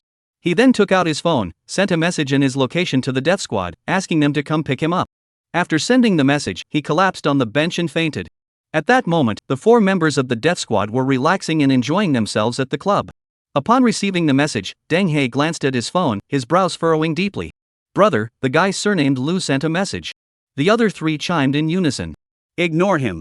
Pretend we didn't see it." Deng He tossed his phone aside, patted the thigh of the technician sitting next to him, and said, "Xiaoli, let's go out for seafood tonight." After Lu Junzuo fainted on the park bench, he caught the attention of 2 shifty-eyed young men. "Bro, look at that guy. He seems drunk." One of the shorter young men pointed at Lu Junzuo and whispered, "Drunk and sleeping in broad daylight? This kind of person is scum of society. They can't contribute a single thing to society." The other man, with a bushy beard, growled angrily. Then he turned to his younger companion and scolded him. "So we can't follow his example. We need to change our old ways of working sporadically and get back on our feet. From today onward, we'll improve our theft techniques, combining classical and modern methods, and strive to grow stronger and achieve greater glory. Of course, our primary goal for now is to steal whatever we can get our hands on, such as..." The man with the bushy beard turned his gaze toward Lu Junzuo. Soon, the 2 of them had taken everything from Lu Junzuo's wallet and phone. They also found 2 unopened boxes of lan jingling. These were purchased by Lu Junzuo from Mingzhu. He had thought that after Wang Yixue was affected, 1 box wouldn't be enough, but it ended up not being used. "Bro, today was truly a day of good fortune." The shorter man chuckled. "Thanks to nature's bounty." The man with the bushy beard grinned. "This kid is really decent. These days, not many people carry that much cash. With this money, they could go out and spend it." stimulate the domestic economic cycle and contribute to society. Shall we go? The short young man chuckled. One must uphold the code of the underworld. We can't take something for nothing. The bearded man snorted coldly, opened a box of lawn jingling, and said, one should repay even the smallest kindness with great gratitude. Let's start by repaying the benefactor a few billion first. Got it, you go first. Go, keep watch for me. Thus, Lu Junzuo, who was unconscious, faintly felt a twinge of pain in his buttocks. Chapter 93, I am Tang Xiao's man. I have no idea how long I was unconscious. When Lu Junzuo woke up, he felt parched, dizzy, and disoriented, completely out of it. He instinctively reached for his phone but found nothing. His pockets were empty. Damn it, where is my dragon fruit? Lu Junzuo was so angry his face turned pale. Someone had stolen his belongings while he was unconscious? In a panic, he quickly felt his chest. Thankfully, his dragon pattern jade was still there. He had no idea why it hadn't been taken. The poison inside his body had been suppressed, allowing him to breathe a sigh of relief. Though his physical injuries were still severe. But what surprised him was that the bottleneck at the peak of the Xian realm had begun to loosen. A certain acupoint that had been blocked all along suddenly gave way a little. A blessing in disguise? Tang Yu, you're all as good as dead. He burst into laughter, even without the 9-turn pill. The Earth realm was now within his grasp. In a good mood, he stood up and prepared to leave the park. Suddenly, a sharp pain shot through his lower back. He didn't think much of it, assuming it was from a previous injury. A mischievous smile curled the corners of his mouth as he prepared to return and seclude himself to recover. He family private hospital. After resting and recovering for some time, Yi Chen's injuries had completely healed. Just a few days ago, even passing gas was excruciatingly painful. It felt like there was a firecracker stuffed in his butt, ready to explode at any moment. During this time of recovery, he was also desperately practicing every day. Until today. He finally took a huge step forward in his cultivation, successfully reaching the peak of the Xian realm. Setbacks are merely nourishment for growth. At that moment, he stood in the small garden below the private hospital, silently contemplating his next plan. Just then, two figures approached swiftly from behind. When they were about 3 meters away, the two stopped and shouted in unison, Dragon King. The two who had come were Ling Han and Qi Yin. Seeing the two women arrive, Yi Chen couldn't help but feel a surge of desire. Having been confined to a hospital bed for so long, unable even to move freely, he had been bottling up a lot of pent-up frustration. However, he knew that now was not the time. Once he had finished what he needed to do, he would be able to handle both of them without any trouble. You two have worked hard undercover during this time. How's the mission going? Yi Chen asked with his usual mischievous smile. We've successfully infiltrated the Tang family's inner circle. We've obtained the Tang group's crucial confidential documents. The two women reported back separately. Excellent. You two are truly reliable. With your assistance, it's as if we have the dragon and phoenix by our side. Yi Chen smiled with satisfaction. The members of the death squad, those useless traitors, had betrayed him and joined Lu Junzuo. Longya was once again picking up soap in prison. At least these two remain as reliable as ever. Then he looked at the two women and smiled. There were some minor issues with the plan recently, but overall, it's still under control. After being surrounded and attacked by a group of experts, I actually turned misfortune into fortune and successfully broke through to the peak of the Xian realm. Therefore, I've decided to change the plan. We won't go to Yanjing for now, we'll stay in Suzhou and Hangzhou instead. The two women's expressions changed slightly upon hearing this. This guy actually turned misfortune into fortune and broke through his cultivation realm? However, out of habit, the two women spoke in unison, Congratulations on breaking through your cultivation realm, Dragon King. What should we do next?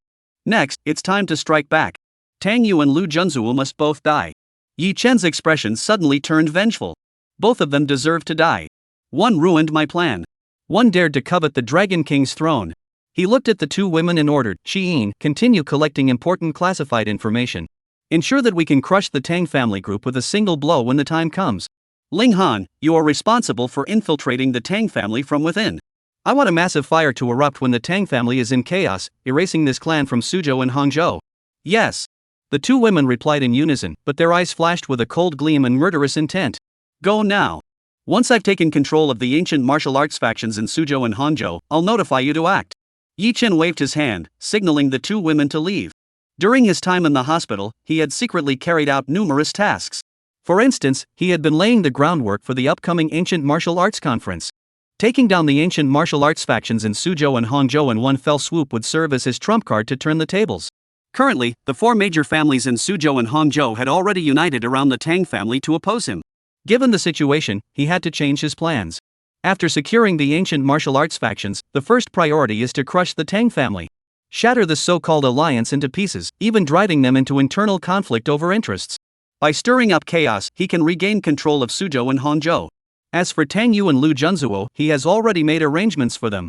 These two, how they die is already decided. Thinking of this, he couldn't help but burst into laughter. He laughed at Tang Yu's lack of wisdom and Lu Junzuo's lack of strategy. After leaving the He family's private hospital, Ling Han and Qi Yin remained silent the entire way, showing no intention of speaking.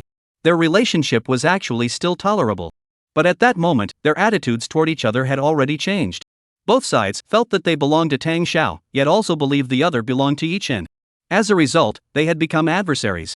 The orders Yi Chen had issued today left both of them feeling tense and uneasy. After walking together for a while, Qi Yin finally made up her mind. It was time to eliminate the threat for Tang Xiao. She spoke up. Ling Han, come with me. I have something to discuss with you. All right. Ling Han nodded, a smile on her face, and followed Qi Yin. The two women walked to a relatively secluded spot. Qi Yin, who was leading the way, suddenly turned around and launched an attack. Her face betrayed no hint of mercy as she lunged forward, the cold blade of her dagger flashing toward Ling Han's throat. At the same time, Ling Han also lunged forward with a military dagger. Their weapons collided, and they quickly stepped back to create some distance. Their gazes locked, filled with mutual distrust.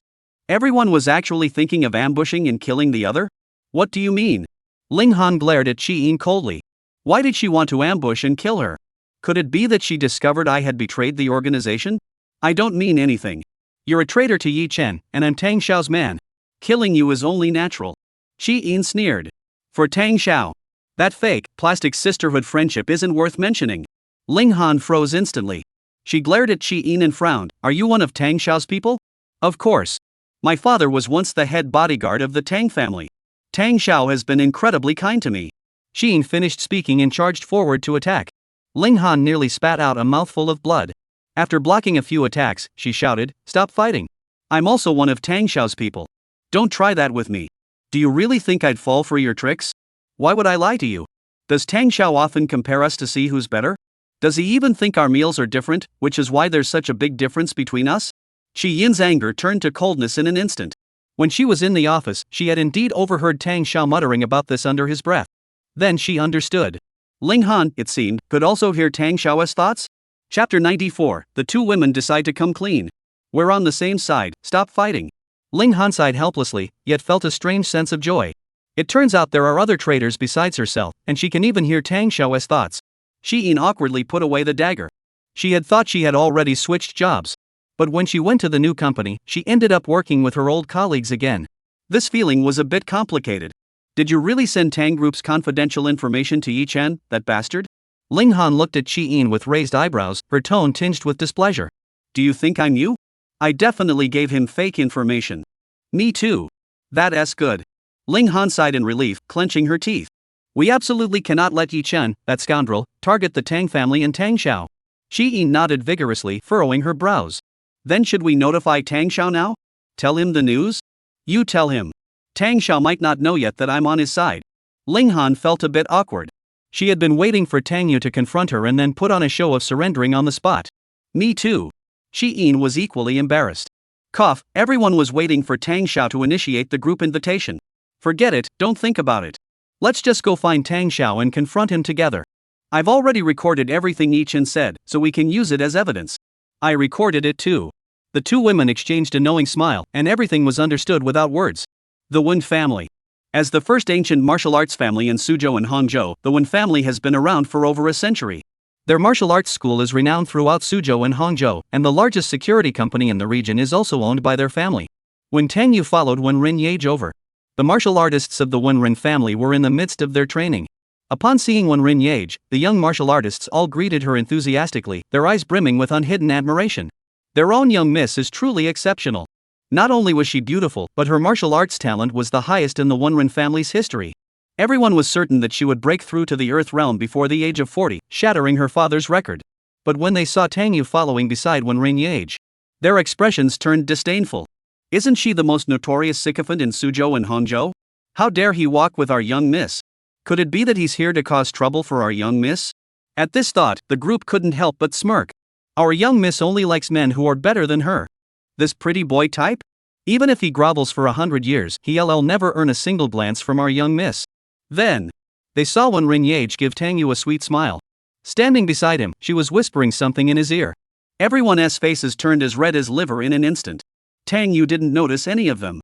His mind was still dwelling on the reward the system had just given him.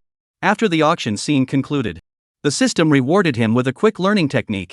Its function was quite simple, it allowed one to quickly master the use of any item.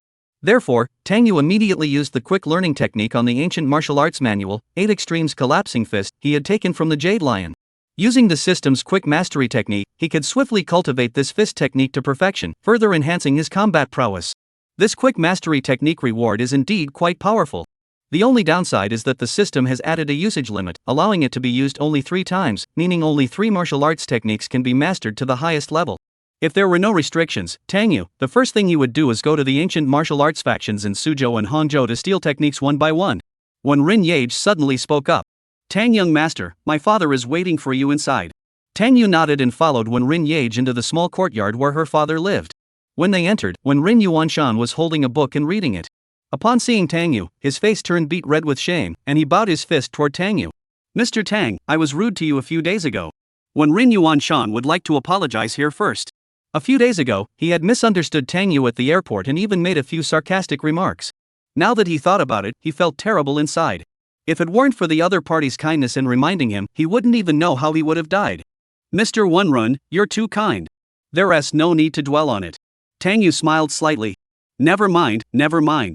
Big brother is generous. But it's not a big deal. It's just your personality.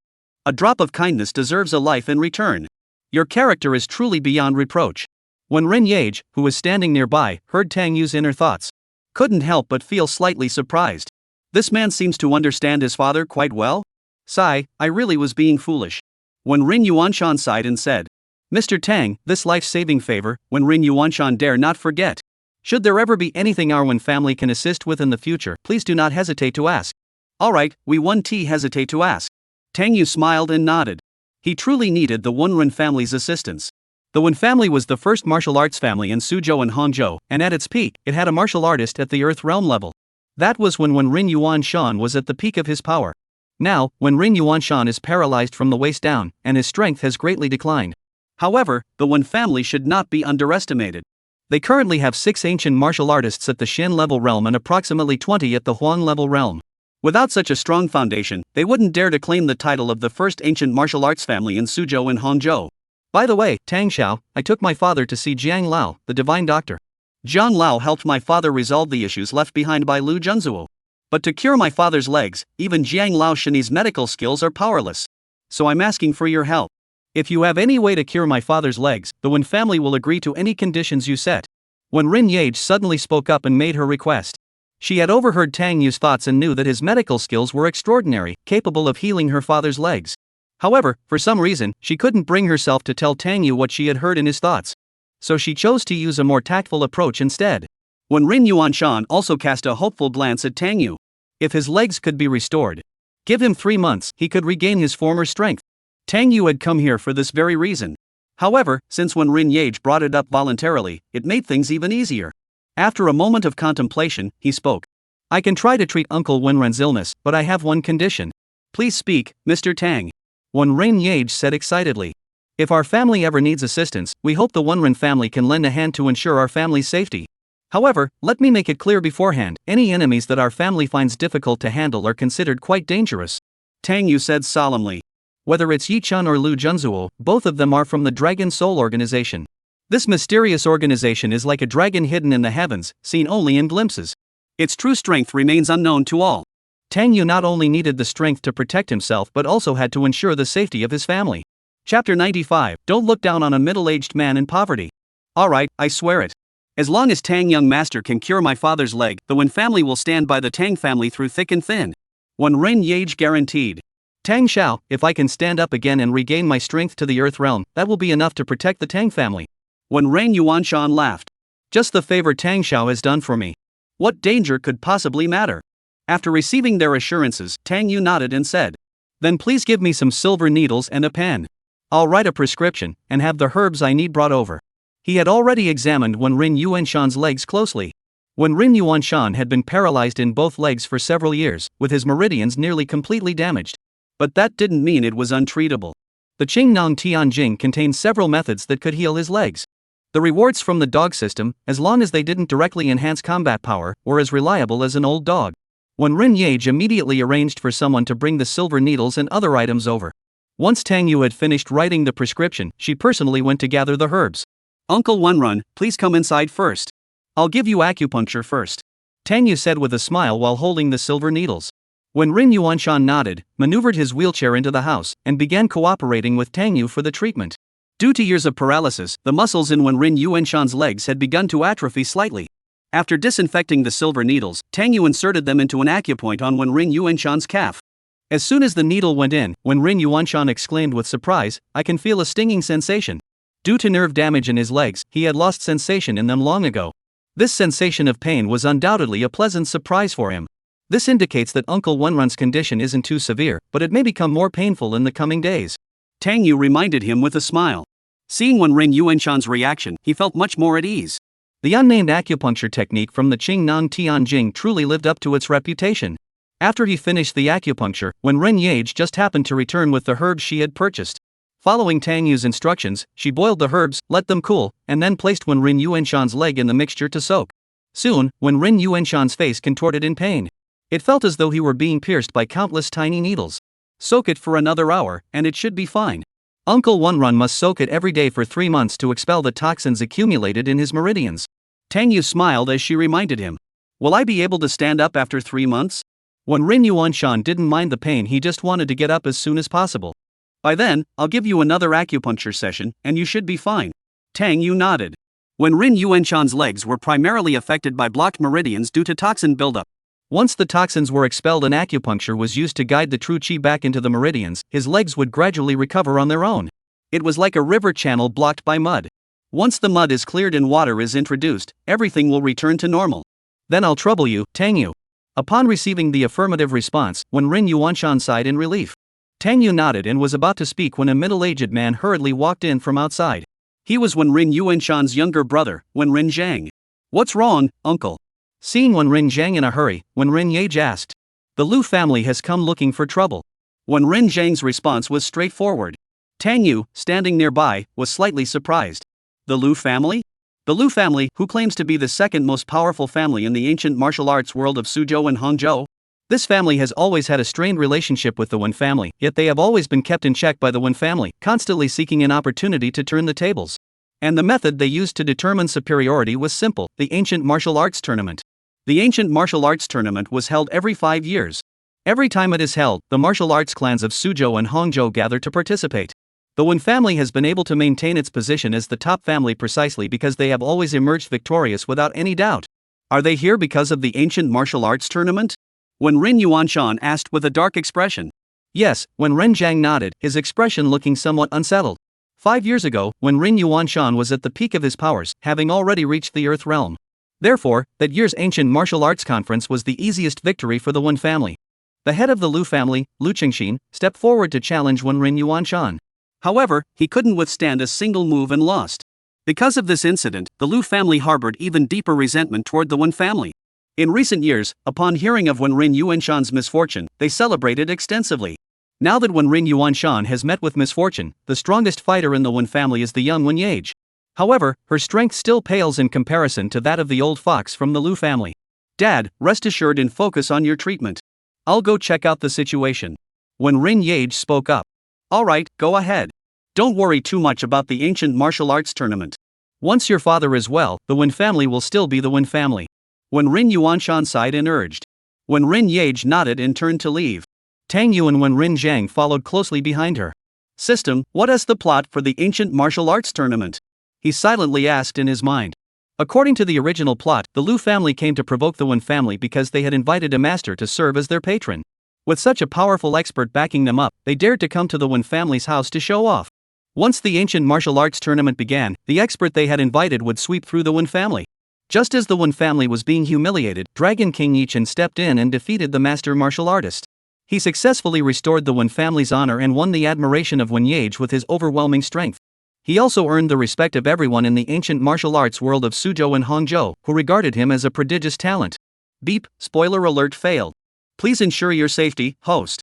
The system's voice rang out. Tang Yu cursed under his breath. This damn system is toxic. Didn't it upgrade already? Why did the spoiler fail? What a system! Wait. According to the normal plot development, Lu Junzuo should have stepped in to help the Wen family resolve the issue in place of Yi Chen. Now that Lu Junzuo is also gone, how will the plot proceed? If I remember correctly, the expert the Lu family hired was supposedly at the mid-stage of the Xian realm? After suddenly hearing Tang Yu's inner thoughts, Wen Rinye furrowed her brows slightly. Mid-stage of the Xuanzi realm? If that's the case, she wouldn't be able to handle it on her own. Could it be that this time, the ancient martial arts conference will really have to watch helplessly as the Lu family wins? By the time they arrived, the Lu family members were already sitting on the sofa sipping tea. One of them, a man with a slightly paunchy build, was none other than the head of the Lu family, Lu Qingxin. He was nearing 50, yet his ancient martial arts cultivation remained stagnant at the early stage of the Xuanzi realm. Of course, compared to top-tier geniuses, he was already considered quite accomplished within the ancient martial arts circles of Suzhou and Hangzhou. Upon seeing Wen Rinye arrive, he sneered and said, "Where is Wen Ring Yuanshan? Why didn't he come? Could it be that he's afraid? What reason does he have to meet a defeated foe?" Wen Rinye mocked. Upon hearing the words defeated foe, the Lu family members all stood up and glared angrily at Wen Rinye. Lu Qingxin also looked furious, glaring at Wen Rinye and said, 30 years of fortune in the east, 30 years of fortune in the west don't look down on a middle-aged man in poverty. I've come today to challenge your Wen family to a duel. Chapter 96, Yi Chen's backup plan. Challenge? Wen Rinye frowned and asked, so what? It's simple. At this ancient martial arts tournament, our two families will inevitably face off. The losing party must obey the victor's every command for the next 10 years. Lu Qingxin sneered. So, according to your logic, if your Lu family has lost all these years, won't you have to serve the Wen family as slaves for 100 years? Wen Rinye retorted. The Lu family members turned pale upon hearing this. Lu Qingxin glared at Wen Rinye with a dark expression and said, what? Now the Wen family dares only to talk big? You don't even have the courage to act? If you have the guts, why didn't you step forward during the previous ancient martial arts conferences? Wen Rinye said with a look of contempt. What? Are you accusing me of taking advantage of someone in a vulnerable position? Lu Qingxin shrugged indifferently. I heard that your Wen family had a master who came here, surnamed Lu, right? That's why I came to issue the challenge. The Wen family can just send him out to fight. No matter how skilled he is, the Lu family will accept the challenge. If they dare not, then consider it never said. The Lu family has no interest in bullying a coward. What's going on? How did this turn into causing trouble for Lu Junzuo? The plot is taking an odd turn again? Tang Yu, the bystander, was completely confused. How could the Lu family even know about Lu Junzuo's existence? Damn system, what is going on with this plot? Seeing the plot unravel like this, Tang Yu shouted at the system in her mind. Beep, spoiler alert failed. Please ensure your safety, host. The system responded with the same message. Just as Tang Yu was frowning in thought, he suddenly noticed something. Lu Qingxin had been poisoned with a curse. There was an oddly shaped poisonous insect near his heart. Has he been cursed? Lu Junzuo was severely injured not long ago. This shouldn't be his doing, and he wouldn't have any reason to target himself. If it's not him, then it must be Yi Chen. This guy is probably targeting Lu Junzuo and taking out Wen Renjiao along the way. The dog-eat-dog drama is about to begin, isn't it? Tang Yu figured it out instantly. Given Yi Chen's narrow-mindedness, how could he tolerate Lu Junzuo challenging his position? He's probably planning a counterattack to eliminate Lu Junzuo as an obstacle. Therefore, he chose to control the Lu family as a pawn to deal with Lu Junzuo. Tang Yu, of course, was delighted by this turn of events. But, Lu Junzuo had already fallen out with the Wen family. His injuries haven't even healed yet, let alone helping the Wen family participate in the ancient martial arts tournament? You're overthinking it. The person you're looking for has no connection to the Wen family. Wen Rinye said coldly. She was growing increasingly confused. Yi Chen, who exactly is he? How did his feud with Lu Junzuo end up involving the Wen family? Being dragged into this whirlwind out of the blue left Wen Rinye feeling extremely uneasy. You dare not admit it's your Wen family's business. In any case, the ancient martial arts tournament will decide the winner. Lu Qingxin sneered and led his men away. He had come today solely to deliver a message. This was the arrangement made by that young Master Yi. He had said to follow his instructions to the letter. This ancient martial arts tournament would not only allow the Lu family to dominate the competition and take revenge on the Wen family. He also intended to seize the opportunity to completely reshuffle the ancient martial arts factions in Suzhou and Hangzhou, integrating them into his own power base. At that point, the Lu family will become his spokesperson. Their strength will grow exponentially. The Wen family, naturally, will no longer have any reason to exist. After Lu Qingxin left, Tang Yu also spoke up. Miss Wen Ren, if there's nothing else, I'll take my leave. After bidding farewell to Wen Renyeage, Tang Yu drove back. On the way, Tang Yu continued to ponder Yi Chen's plan. What exactly does he have that gives him the confidence to take out Lu Junzuo this time? Relying solely on the Lu family's people, it seems far from enough, doesn't it? Upon returning home and entering his room, Tang Yu saw Ling Han and Qi Yin sitting there. Seeing the two women together, Tang Yu was immediately filled with confusion. How did they end up together? As informants, shouldn't they be hiding their identities? Mr. Tang. Seeing Tang Yu approach, the two women, their faces slightly flushed with embarrassment, stood up together and greeted him. How did you two end up together? Tang Yu suddenly grew wary. Could it be that Yi Chen, that mad dog, ordered them to do something? Forget it, let's just confront them directly. We've already gathered most of the evidence anyway. After hearing Tang Yu's inner thoughts, Qi Yin spoke first. Mr. Tang, I'm here to lay everything out on the table with you regarding my father's matter. After revealing her identity and the results of her investigation, Tang Yu listened, then looked taken aback before wearing a satisfied expression like an old father. Sigh, I was wrong. I shouldn't have thought you weren't smart enough to handle A. You're just not as obvious about it. Then he turned to Ling Han. Mr. Tang, I'm the same. I've uncovered the truth about the Dragon Soul organization killing my family. To avenge them, please accept my loyalty. Ling Han explained, biting her lip. After speaking, she pulled out her phone and played the previous recording. The recording contained the conversation between Yi Chen and them after he found them. After listening, Tang Yu's brows furrowed deeply. Wow, he sure talks big. After eliminating Lu Junzuo, he plans to target the Tang family?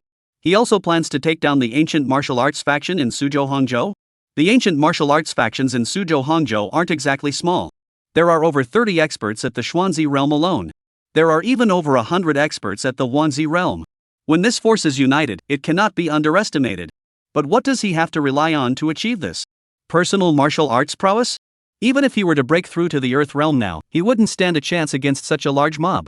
After a moment of deep thought, Tang Yu suddenly realized something. Lu Qingxin, the head of the Lu family, had been poisoned by him. Given his ruthless nature, other ancient martial arts factions might have received the same treatment. Otherwise, where would he get the confidence? Only by holding so many pieces in his hands could he be confident enough to kill Lu Junzuo.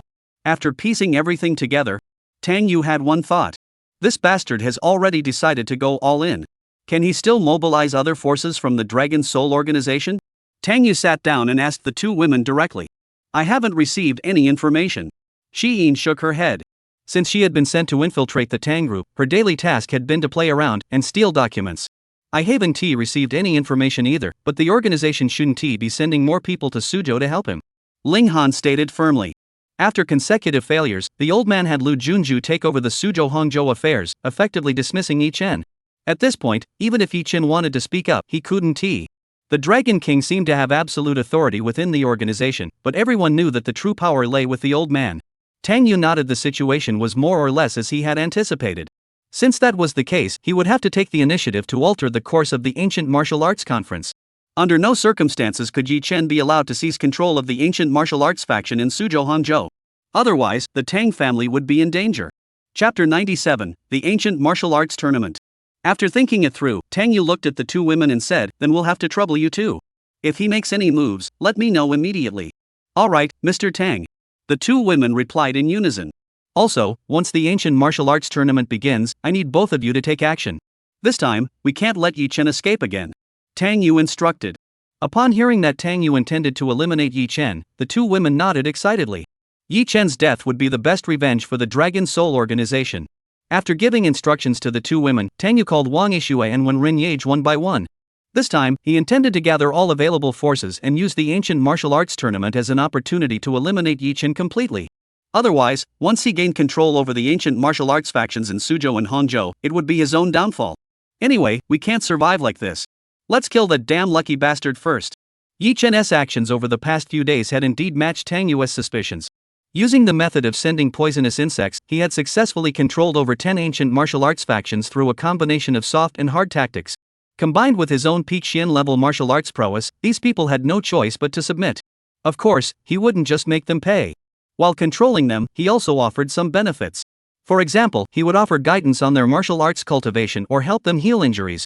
After meticulously planning everything, Yi Chen grew increasingly eager for the day of the ancient martial arts conference to arrive. At that time, he would lead a large group to attack him and kill Lu Junzuo on the spot. Anyone who dares to challenge his position as Dragon King must die. As for what would happen after killing him, Yi Chen wasn't too worried. The old man had taught him the principle of the victor takes all from a young age. To achieve great things, one must be willing to sacrifice everything. In his anticipation, the Ancient Martial Arts Conference finally arrived. As per tradition, this year's Ancient Martial Arts Tournament was hosted by the Liu family, so the venue was naturally the Liu Family Martial Arts Hall.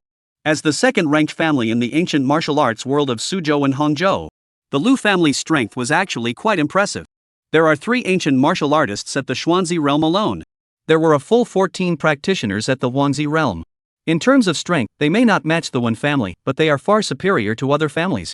Today, the entrance to the Liu family's martial arts hall was adorned with lanterns and banners celebrating the opening of the Ancient Martial Arts Conference.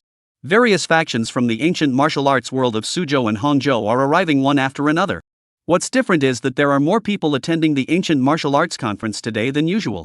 Usually, a single family or sect would only send 3 or 4 people.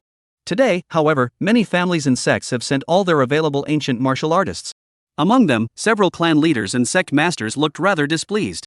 These individuals were the unfortunate souls under Yi Chen's control. Having one's life in someone else's hands, who could be happy about that? Lu Qingxin, the head of the Liu family, was smiling and greeting the various factions at the entrance. However, when the people from the Wen family arrived, his expression grew slightly startled. In previous years, when the Wen family participated in the Ancient Martial Arts Conference, their numbers were slightly larger, with around 10 people attending. But today, it seemed like they had come out in full force. Except for Wen Ring Yuanshan, who was unable to travel. Every last breathing member of the Wen family was there. Wen Rin Yage, is your family planning to fight in a relay match this year? That's not according to the rules. Lu Qingxin said with a strange expression. Can't I bring them here to observe and learn? Wen Rin Yage raised an eyebrow. Sure, why not? Even if they're just here to freeload, the Liu family welcomes them. Lu Qingxin smiled and made a gesture inviting them in. The more of you come, the better. After all, it's your Wen family that's going to lose face today. Wen Rin Yage snorted coldly and led her family inside. The Liu Family Martial Arts Hall had a dedicated combat arena capable of accommodating hundreds of spectators. So even with over 100 people gathered here today, it didn't feel crowded. Seeing that the number of participants in today's Ancient Martial Arts Conference was significantly higher than in previous years, everyone present felt that the atmosphere was a bit off. There was an inexplicable sense of oppression, but no one could put their finger on it. Wen Rin Yage kept glancing at her phone. According to her previous conversation with Tang Yu, once the time was right, Tang Yu would enter and launch an attack on a man named Yi Chen. At that point, the Wen family's experts would all rush in to surround and attack him. But where was he? At that moment, Yi Chen had already arrived outside the Liu Family Martial Arts Hall. By his side were Ling Han and the 2 women. Today, I'll be counting on you to stay here and keep watch. If Lu Junzuo escapes, you're responsible for holding him back. He instructed the 2 women. The 2 women's strength was already nearing the mid-stage of the Xian realm, and their speed was also quite fast. If they work together, they can hold Lu Junzuo off for a moment. He could then chase him out and kill him. Understood, Dragon King. The 2 replied in unison, their faces betraying no hint of mercy. Seeing their formidable presence, Yi Chen was extremely satisfied. This was exactly the spirit he needed for his mission. After making arrangements for the 2 women, he headed toward the Liu Family Martial Arts Hall. Upon entering, Lu Qingxin was already waiting at the door.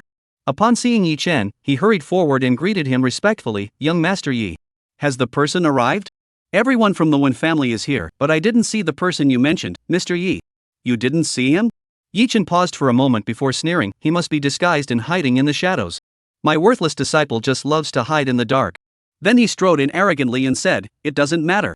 As long as I step forward, he'll come out on his own." He wanted to eliminate him himself. But he was no different, he wanted to strike at him as well. With his arrogant nature, he never imagined that I had already broken through to the peak of the Xian realm. Under equal circumstances, he wouldn't dare claim he could definitely defeat Lu Junzuo. But today, more than half of those present were his allies, facing dozens of ancient martial artists and himself.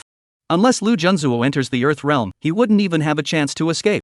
Today, if he dares to show his face, even a divine being wouldn't be able to save him. Once everyone had gathered, servants from the Liu family quickly brought tea and pastries for everyone. As the host, Lu Qingxin stood on the stage and delivered a few customary remarks. Then, representatives from the various factions present at the event began to step forward to participate in the Ancient Martial Arts Tournament.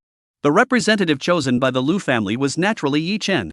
Following the tradition of previous years, the representatives would draw lots to determine their opponents. The one who drew Yi Chen was Gu Sanchen, the master of the Xian Shui sect. Their family was quite renowned in the ancient martial arts circles of Suzhou and Hangzhou, and Gu Sanqian was a master at the Xian realm. However, as the unlucky one chosen by Yi Chen, he had also been cursed. Upon seeing that his opponent was Yi Chen, he couldn't muster any fighting spirit. "Please instruct me." He bowed with his hands clasped before launching his attack.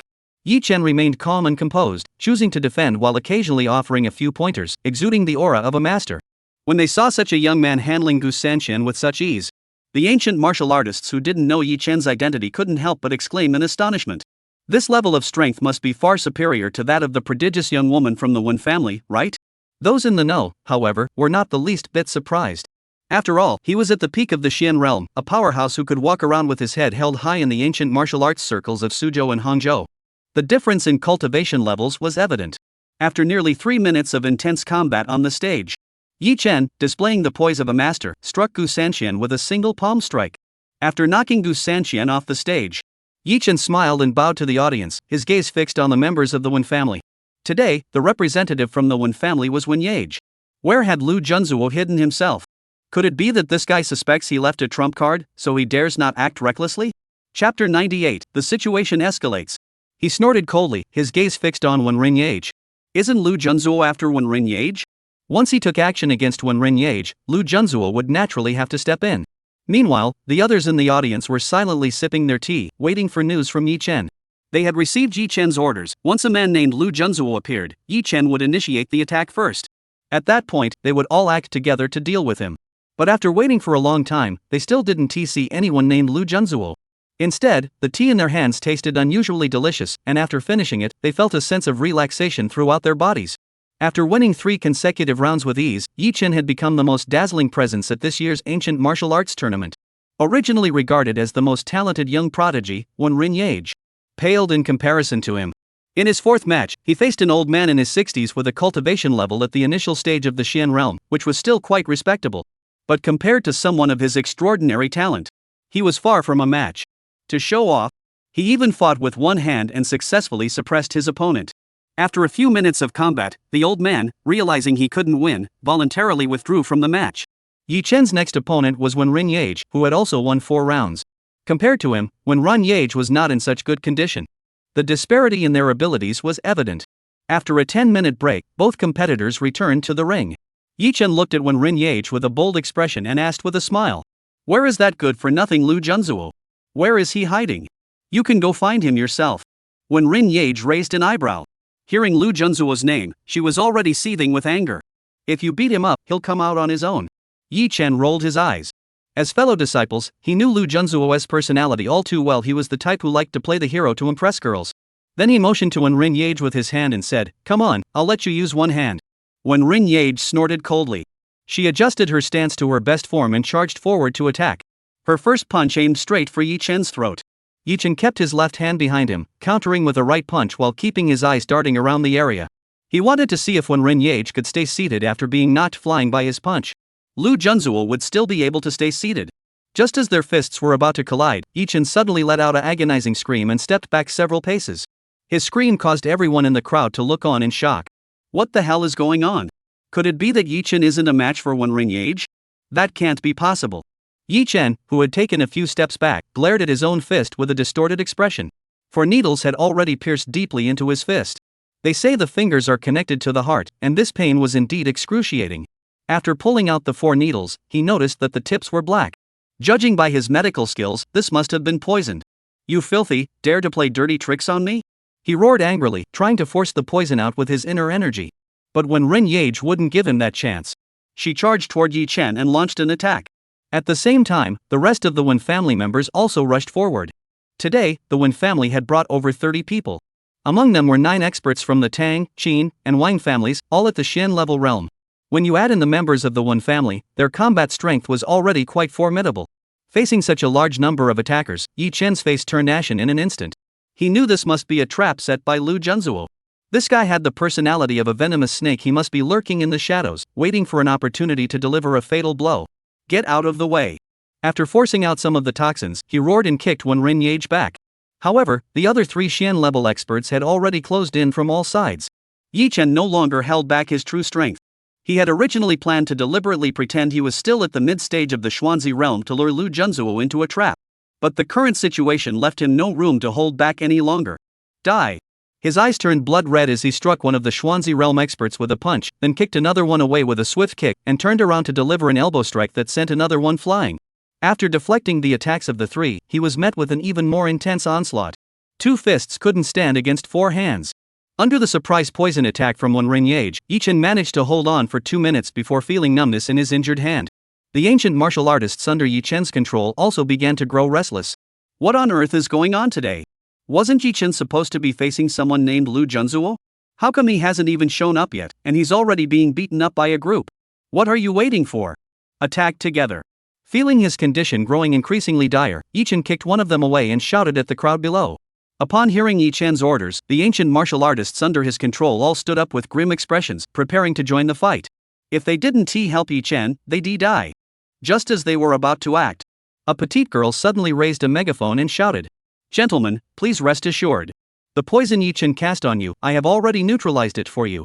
The tea you just drank is herbal tea, which can put the poisonous insects in your bodies into a temporary dormant state. So don't listen to him. Just kill this guy, and the poisonous insects inside your bodies will die on their own. If you don't believe me, you can feel it for yourselves." The girl speaking was none other than Jiang Xiaoye. Everyone recognized the renowned Jiang Xiaoshenyi. Upon hearing her words, the dozen or so people infected with the poisonous insects closed their eyes and began to feel the effects. These poisonous worms would occasionally move inside their bodies, causing a mild stinging sensation, serving as a warning of impending danger. But now, it seemed like they really couldn't feel anything anymore. No wonder they said they felt much better after drinking the tea. Then they all turned their hateful glances toward Yichen. To be controlled by a poisonous insect, forced to live or die at someone else's whim, and treated like a dog all for no reason. This debt isn't something that can be easily forgiven. Seeing the looks on their faces, Yichen instantly felt a sense of panic. These people were originally his backup plan to deal with Lu Junzuo. Now they had turned into a sword pointed directly at him? He hurriedly tried to activate the poisonous insects. Then, Lu Qingxin, who was standing below the stage, clutched his chest and collapsed to the ground, convulsing. From start to finish, he hadn't taken a single sip of tea. So now that Yichen was activating the poisonous insects, he had become the only one to suffer. Seeing Lu Qingxin's convulsions caused by the poisonous insects, those who had been poisoned were even more certain. The poisonous insects inside their bodies had indeed been affected by the herbal tea. All they needed to do was seize this opportunity to kill Yichen, and they would regain their freedom. Let us go together. A middle-aged man dressed in traditional Chinese attire shouted loudly and charged forward. The others followed suit, rushing toward Yichen. Today, they absolutely must not let him escape. When the group closed in, Yichen was truly on the verge of vomiting blood. Chapter 99, The Sparrow Follows. My greatest trump card has become the opponent's card. Who was orchestrating this behind the scenes? Lu Junzuo? When did he connect with Jiang Xiaoye? Facing an attack from so many Schwanzi realm experts, even if they were all at the initial stage of the Schwanzi realm, they could easily wear him down to death.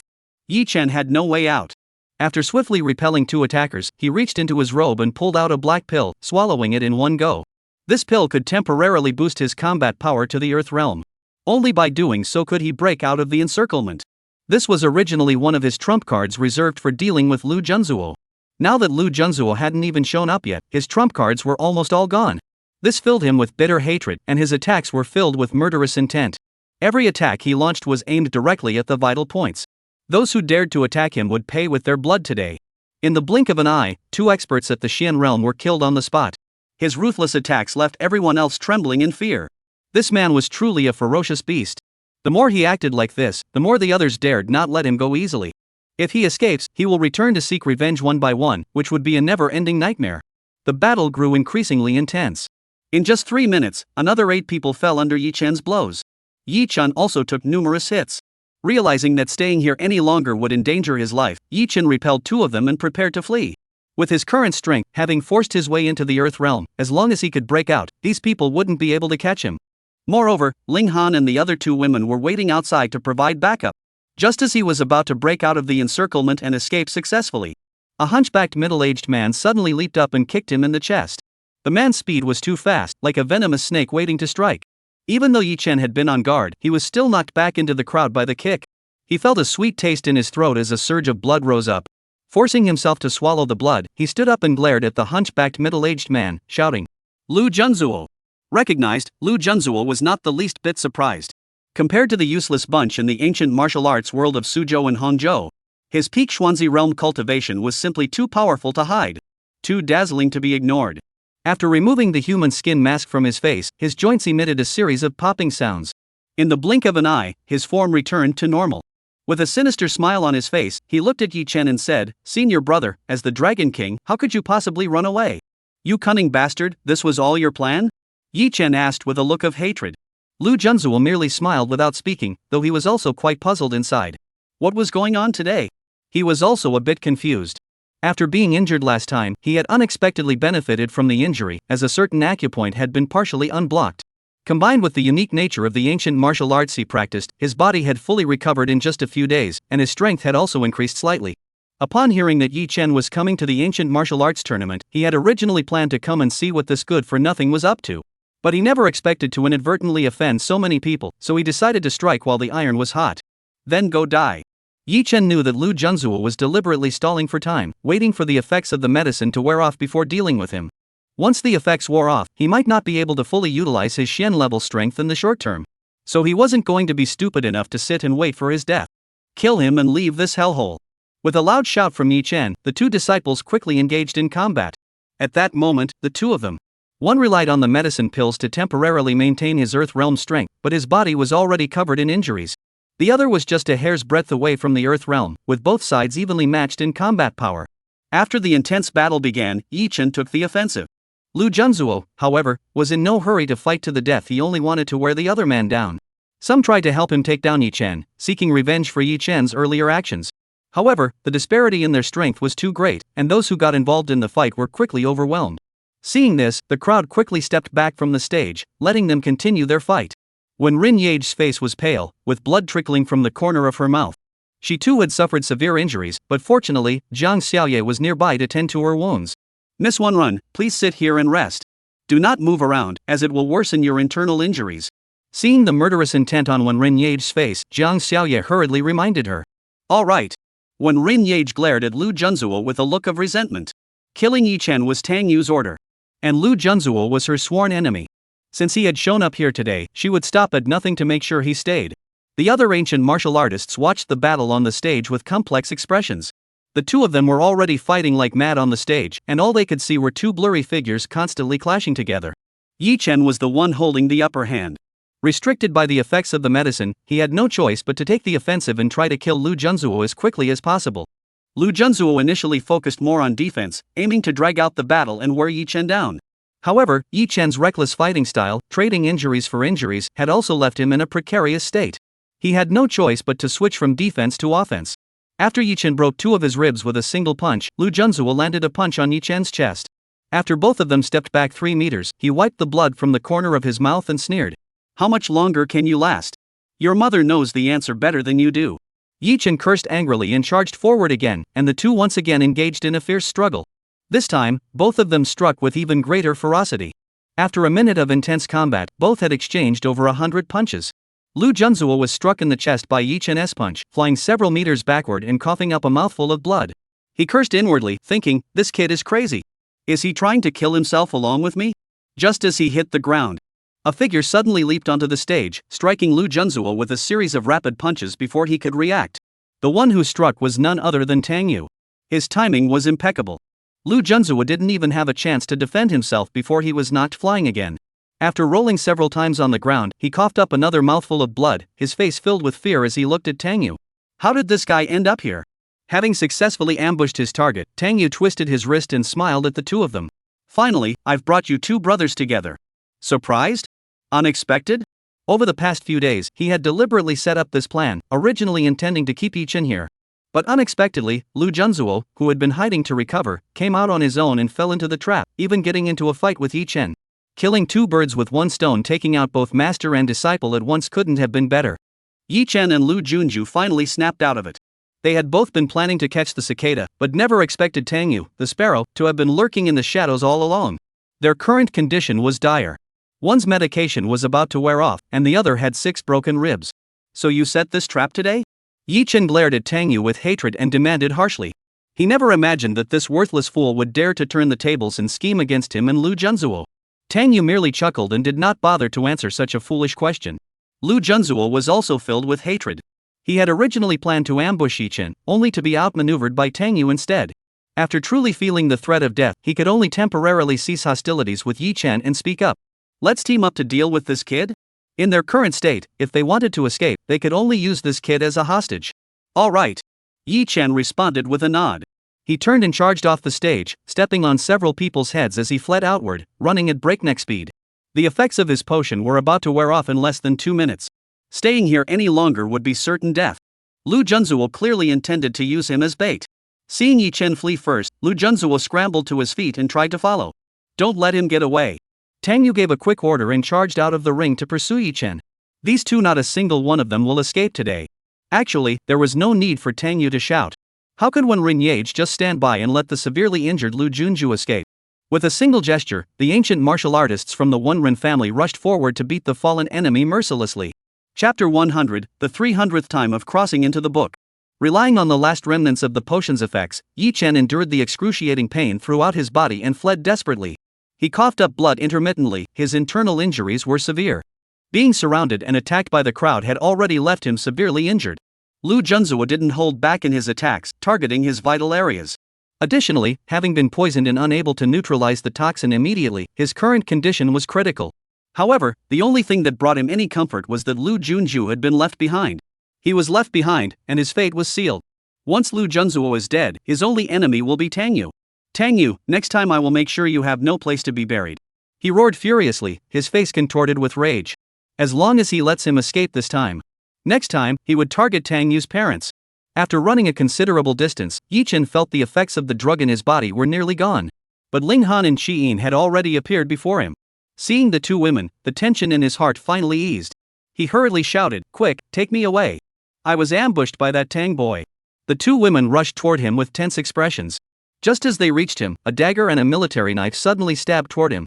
At this critical moment of life and death, Yi-Chen relied on his extreme reflexes to shift his body slightly, avoiding being struck in a vital area. Even so, the bayonet and dagger still pierced his body. Blood gushed out from the wounds. His face turned deathly pale as he took 2 steps back, glaring at the two women with unparalleled anger. "You two whores, you dare betray me? The organization won't let you get away with this. So what if it doesn't?" Ling Han glared coldly at Yi-Chen and said, "I dare to do this because I'm not afraid. The organization has been hiding our secrets, but we know everything now. You're as good as dead." Shi-In gritted her teeth. Tang Yu had already told her the entire truth. Her father had been killed by the Dragon Soul Organization. The reason was simple, her mother was an assassin for the Dragon Soul Organization. After falling in love at first sight with her father, she decided to betray the organization and run away with him. Her father had left the Tang family for this very reason, not wanting to involve the Tang family, who had been kind to him. But how could the Dragon Soul Organization tolerate betrayal? They sent elite assassins to kill the two of them. In the end, her father and the assassin died together. Her mother returned to the Tang family with her, hiding there. Until the Dragon Soul Organization came looking for them again, she had no choice but to leave the Tang family and hide, but she still couldn't escape her fate. She and Ling Han both have a blood feud with the Dragon Soul Organization. Upon hearing the two women's words, Yi-Chen's face turned pale. He finally understood why these two women had betrayed him. At that moment, Tang Yu caught up from behind. The ambush troops hidden elsewhere also emerged to surround Yi-Chen. He was trapped with no way out. Seeing Tang Yu arrive, Yi-Chen glared at her with hatred and shouted, "You cowardly Tang, if you've got the guts, don't play dirty. Alright, let's settle this in a fair and honest one-on-one duel." Tang Yu nodded and addressed the crowd, "Don't interfere. This is between him and me." Everyone was speechless for a moment and stepped back 2 paces to indicate they wouldn't interfere. "Come on, don't say I'm bullying you. You go first." Tang Yu beckoned to Yi-Chen. He could tell that Yi-Chen was severely injured, with little chi remaining.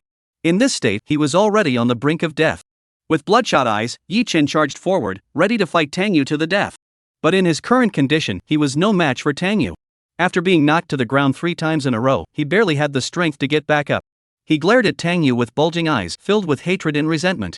Just as Tang Yu was about to move in to end his life, suddenly, he realized that the area around him had turned into a void. Before him, a gigantic tree had appeared out of nowhere. The tree stood there like an insurmountable mountain, exuding an overwhelming sense of oppression.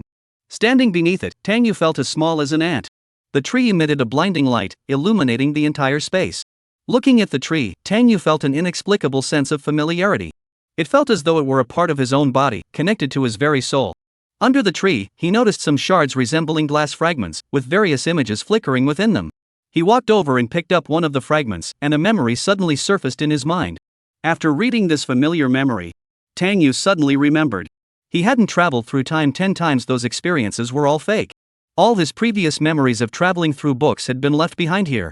Counting this current instance, he had already traveled through time 300 times. Each time he traveled to a different world, he tried his best to survive. He tried various methods to alter the plot, including eliminating the main character or doing other things, but none of them worked. Until the 299th time he traveled through a book. He ended up in a fantasy novel, becoming a villain in the later stages of the story. Just as he was about to be killed by the protagonist, filled with anger, he decided to take a desperate gamble. Since he couldn't survive anyway, he might as well make the protagonist suffer. By risking his life, he managed to snatch back the Dao Source seed that was meant to be taken by the protagonist just before his death. He immediately swallowed it, intending to destroy the Dao Source seed in this manner. After swallowing the Dao Source seed, he instantly died and his Dao was destroyed. At the moment of his death, the Dao Source seed recognized his will and successfully fused with his soul. Thus, the tree before them came into existence. When he placed his hand on the giant tree, he felt an overwhelming malevolent energy, as if it were resisting something. Is this the will of the villain? Tang Yu withdrew his hand, feeling a sense of enlightenment. What is a villain? To defy the way of heaven is to be the villain? Who decided that villains are destined to be the stepping stones for the chosen ones? To be the nourishment for their growth? If the way of heaven dictates this, then to hell with the way of heaven. Influenced by Tang Yu's state of mind, the massive tree began to sway slightly. Countless leaves rustled softly, as if warning Tang Yu to be careful. Everything around them quickly returned to normal. It was as if the river of time had come to a standstill before resuming its flow. Yi Chen stared intently at Tang Yu, coughing up a mouthful of blood with a look of resentment. He couldn't understand. How had he, the mighty Dragon King, ended up in this situation? Don't worry, once I'm dead, you'll join me soon. The old man will avenge me. His face twisted into a grotesque grimace, his voice tinged with a hint of excitement. Him? Tang Yu scoffed. You think too highly of yourself. You're just a pawn in his game, and you're not even part of the Yi family. Do you understand? Yi Chen paused for a moment, his voice filled with despair as he shouted. Impossible. Stop bullshitting me. Ask yourself this, what do you really know about him? Do you truly believe you are Yi Chen? And what is Yi Chen, anyway? Tang Yu looked at Yi Chen with a rare hint of pity in her eyes. That old monster pulling the strings behind the scenes. Tang Yu had already guessed some of his true identity. This so-called Dragon King, Yi Chen, was nothing more than a pitiful pawn brainwashed and cultivated from childhood. The existence of Lu Junju alone was enough to prove much. Pawns have always been disposable. Impossible, impossible. Yi Chen, with a face filled with despair, kept muttering the same words over and over, his eyes gradually losing focus as he slowly died. Must read recommendation. Recommended books by the same author. The naughty kid ruined my figurine, then demanded $1 million in compensation, already 700,000 words long. Search by book title or author name show you to read. The link is provided below. Chapter 101, You're Next, Lu Junzuo. After Yi Chen's death, Ling Han and the other two women felt a sense of relief, but also a growing sense of worry. After all, he was the Dragon King of the Dragon Soul Organization. Having died at the hands of Tang Xiao, how could the Dragon Soul Organization possibly let this go? They all turned to look at Tang Yu. For some reason, they sensed that Tang Xiao had undergone some sort of transformation. Let's go and kill Lu Junzuo. Tang Yu didn't even glance at Yi Chen's body, leading everyone back to the Lu family martial arts hall. You're next. Lu Junzuo. At that moment, on the stage, Lu Junzuo, who had suffered severe injuries, had already been subdued by the crowd. The people from the Wen family had beaten him severely but spared his life, intending to wait for Tang Yu's return to make arrangements. Lu Junzuo lay on the ground, his face twisted with humiliation. He had originally decided on a whim today to keep Yi Chen here and let this kid die here. But he never expected Tang Yu to be so well hidden in the end. He was the one left behind. Seeing the ancient martial artists around him glaring at him menacingly, he was filled with hatred. If he managed to escape today, he would return one day and exterminate every last one of them. Just as he was despairing, a figure walked in from outside. Upon noticing someone approaching, everyone's gaze turned toward the figure. This person wore a demon mask and exuded a murderous aura, resembling a demon returned from hell. Feeling this overwhelming aura, everyone looked at him with fear. Who was this person? He walked toward them step by step from a distance, as if treading on their hearts. The overwhelming pressure forced many to avert their eyes, unable to meet his gaze. Lu Junzuo, upon recognizing the man, saw his despair turn to excitement in an instant. He never expected it to be this man, the one hailed as the war god of the northern frontier of Africa. He shouted, "Dragon General, save me! The man he called Dragon General merely gave him a cold glance. Lu Junzuo couldn't help but shiver, struggling to get up from the ground. As a member of the Dragon Soul organization, lying on the ground like a dead dog was indeed too humiliating. Dragon General? Hearing Lu Junzuo call the man's name, everyone realized he had come to rescue Lu Junzuo. They looked at him warily, ready to attack. Today, the entire Suzhou Hangzhou ancient martial arts faction was gathered here. To rescue someone from their hands, one must have the ability to do so. Seeing that this group was clearly trying to block him, the man called Dragon General spoke coldly. Anyone who dares to block my path will die. Attack together. An old man at the Xuanzi realm knew this man must be exceptionally skilled. He beckoned with his hand and charged forward with several other Xian-level experts. However, before anyone could get a clear look at the man called Dragon General, the old man at the front had already collapsed to the ground, with a large indentation in his chest. His body twitched a few times before he died instantly. This instantaneous kill demonstrated the power to take down a Xuanzi realm practitioner in an instant. This caused the others who were about to act to halt their movements. They stared at the man before them, drenched in cold sweat, unable to fathom his depth. This guy is definitely a master of the Earth realm. As for which specific level within the Earth realm he belonged to, they had no idea. When Ren Yage clenched her teeth tightly, staring at this man who seemed like a monster. The aura emanating from him was something even her father at his peak couldn't match. At the very least, he was a monster starting at the mid-stage of the Earth realm. After stepping onto the stage, the man's gaze slowly swept over the crowd. This was the ancient martial arts world of Suzhou and Hangzhou? Apart from the larger numbers, there seemed to be nothing worth taking notice of. However, he did indeed need some henchmen to help him with his affairs. He spoke slowly. I'll give you a choice, swear allegiance to me, or die. This question left everyone speechless. Serve him? Who do you think you are? Are you out of your mind? Why should we swear allegiance to you? Even if you... A middle-aged man couldn't tolerate his attitude and stepped forward to shout angrily. Before he could finish his sentence, the man called Long Shuai had already appeared in front of him and swung a punch. The middle-aged man's head exploded like a watermelon on the spot. After killing the middle-aged man, the man called Long Shuai began to target the others with overwhelming strength. In the blink of an eye, over 20 Xian-level experts were left severely injured. He didn't even bother to attack the ancient martial artists at the Huang character realm. As if it would dirty his fists. Everyone present was so terrified that they fled in all directions, trying to distance themselves from this madman. You have 3 days to decide. Become my dogs and eliminate the Tang family. In 3 days, I will visit each of your homes one by one, starting with the Wen family. Of course, you can refuse, but you must be prepared to pay the price for your refusal. After leaving those ruthless words, he grabbed Lu Junzuo, who was as limp as a dead dog, and floated away. Looking down at the large number of Xuanzi realm experts lying on the ground, the crowd from the Suzhou Hangzhou ancient martial arts world all looked terrified. The Xuanzi realm experts who had always been so arrogant and aloof were utterly helpless before this man. They all felt a sense of helplessness and defeat. After being saved from certain death, Lu Junzuo let out a long sigh of relief. As long as he survived this time. Once he had recovered from his injuries, he would train until he reached the Earth realm and then seek revenge on Tangyu. After arriving at a hillside, the man called Long Shuai finally let Lu Junzuo down. Lu Junzuo quickly pulled out a healing pill, swallowed it, and asked, Dragon General, where is Yi Chen? That worthless fool is already dead. Long Shuai said indifferently. Dead? Lu Junzuo was stunned for a moment before his expression turned joyful. Good riddance. He deserved it. That man who had been vying for power with him should have died long ago. He bowed his fist in gratitude and said, the favor you have done for me today, Lu Junzuo will never forget. I will repay you in the future. No need. The Dragon General glanced at him. Before Lu Junzuo could react, the other had already struck his chest with a palm. The palm strike unleashed a surge of overwhelming true qi, shattering Lu Junzuo's meridians. In the blink of an eye, Lu Junzuo collapsed to the ground, his cultivation vanished completely. Blood began to flow from his 7 orifices, and his face turned pale with fear. Dragon General, what are you doing? Lu Junzuo shouted in terror, tears streaming down his face.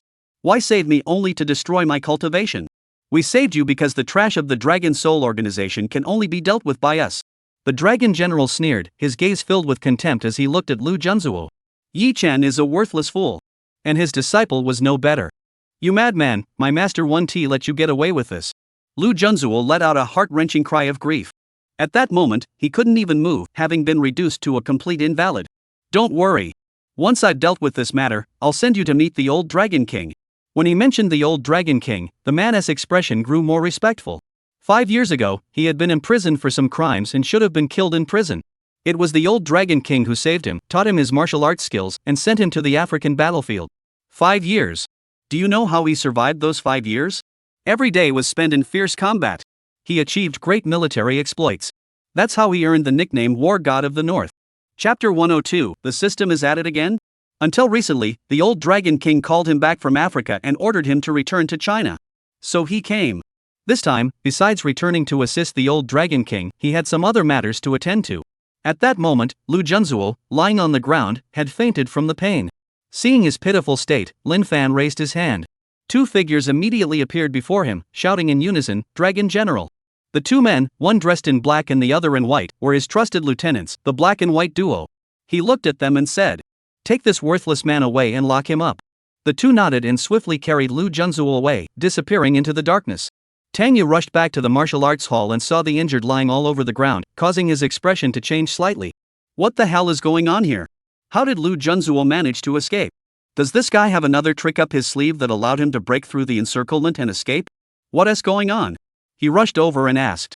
When Rin Yage, who was badly injured, gritted her teeth and explained. Just now, a man called the Dragon General came and rescued Lu Junzuo. After she explained the situation, Tang Yu was also a bit confused. A mysterious masked expert had come out to rescue Lu Junzuo? And injured so many people? He glanced at Ling Han and the other woman. I've never heard of any Dragon General. Maybe he is that old monster-esque disciple. Sheen shook her head with a bitter smile. Ling Han also felt helpless. The Dragon Soul organization was too well hidden, and there were many things they didn't know. However, to be able to easily take someone away from so many people and even turn the tables to threaten them. This level of strength was at least mid-earth realm. At that moment, the ancient martial arts factions from Suzhou and Hangzhou present were all looking at Tang Yu with complex expressions. The mysterious expert who suddenly appeared today was clearly targeting the Tang family. Being caught up in this struggle means they must choose sides. Either stand against the Tang family, or stand against that martial artist. Noticing the looks on their faces, Tang Yu guessed their intentions.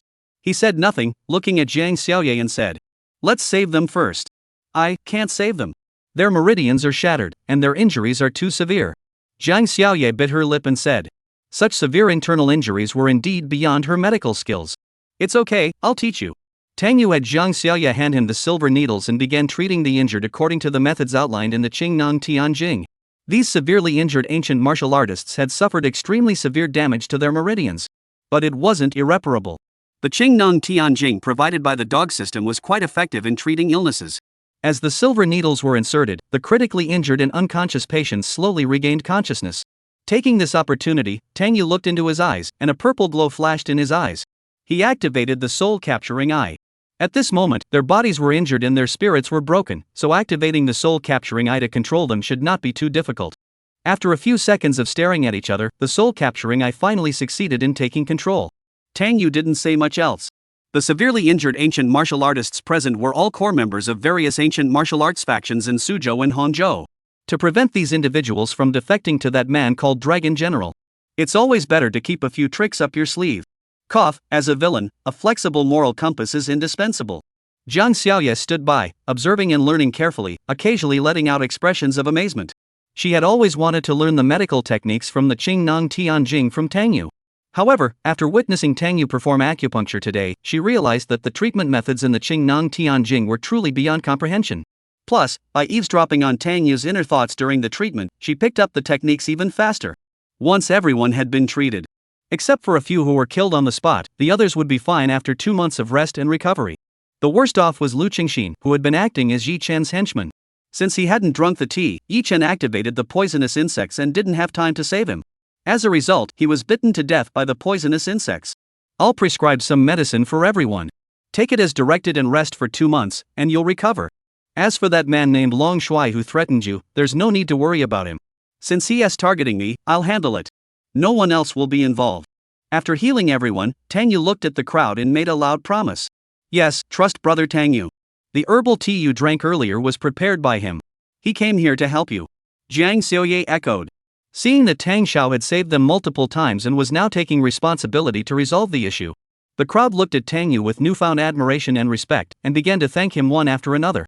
No wonder he's Tang Xiao, the eldest son of the first family in Suzhou and Hangzhou.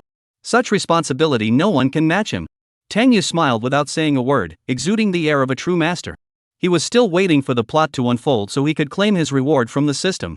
As per the system's usual modus operandi, although Lu Junzuo managed to escape today. Yi Chen had died here. He had directly killed the Dragon King. Such good fortune. Oh, wait, the reward couldn't possibly be small, could it? If they won't give a Heaven Realm cultivation reward, at least give a Earth Realm peak reward. What a joke of a dragon general. Once I've leveled up, I'll come back and use him to farm rewards. With confidence, one can naturally act cool. Just as everyone was paying homage, Tang Yu suddenly heard a system prompt. Beep, host has successfully survived the plot. Reward, 1 9-turn pill formula. Upon hearing the reward, Tang Yu was slightly taken aback. The 9-turn Dan pill formula? That's a top-notch item.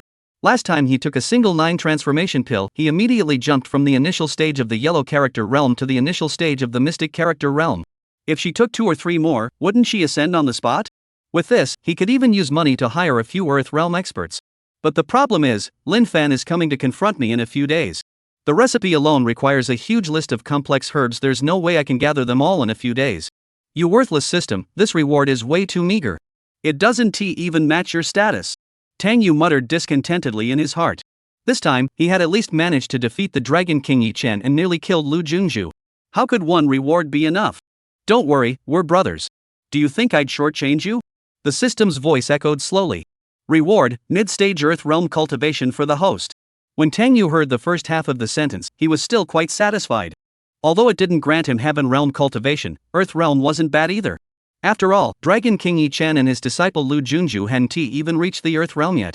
Once he consumed a few more 9 transformation pills, his cultivation would rise even further. A Heaven Realm master is a master. Besides eating, it's all about fighting the Dragon King, nothing else. 1-minute trial card, 1. As the system finished speaking, Tang Yu experienced what it meant to be in a place like Bungbu. You're bound to end up like Bungbu. 1 minute? You damn system, can't you be a human being? Believe in yourself, a real man only needs 1 minute. Tang Yu cursed the system again in his mind, but it didn't respond. It seemed like it wasn't going to let him get away with it. Well, Mr. Tang, we'll take our leave first. Dealing with that expert is up to you, Mr. Tang. We're too injured to help. Mr. Tang, please come to our martial arts school for tea when you have time. At that moment, the ancient martial arts factions from Suzhou and Hangzhou began to withdraw and prepare for rest and recovery. He heard their farewells. Tang Yu felt a bit troubled. Maybe I should just forget what I just said. This 1 minute of being a real man was a bit too much for him to handle. Chapter 103, When Rin Yage Gets Angry. After seeing everyone leave with admiring expressions, Tang Yurin felt a bit numb. Sure enough, you shouldn't open the champagne halfway through. The Wen family members had also suffered significant injuries this time, with 2 experts at the Xian realm severely wounded. The others looked terrified and weren't comforted by Tang Yurin's few words. As the first ancient martial arts powerhouse in Suzhou and Hangzhou, they knew all too well what a D-level expert meant. After all, the current family head, Wen Rin Yuanshan, had once been a Earth Realm expert himself.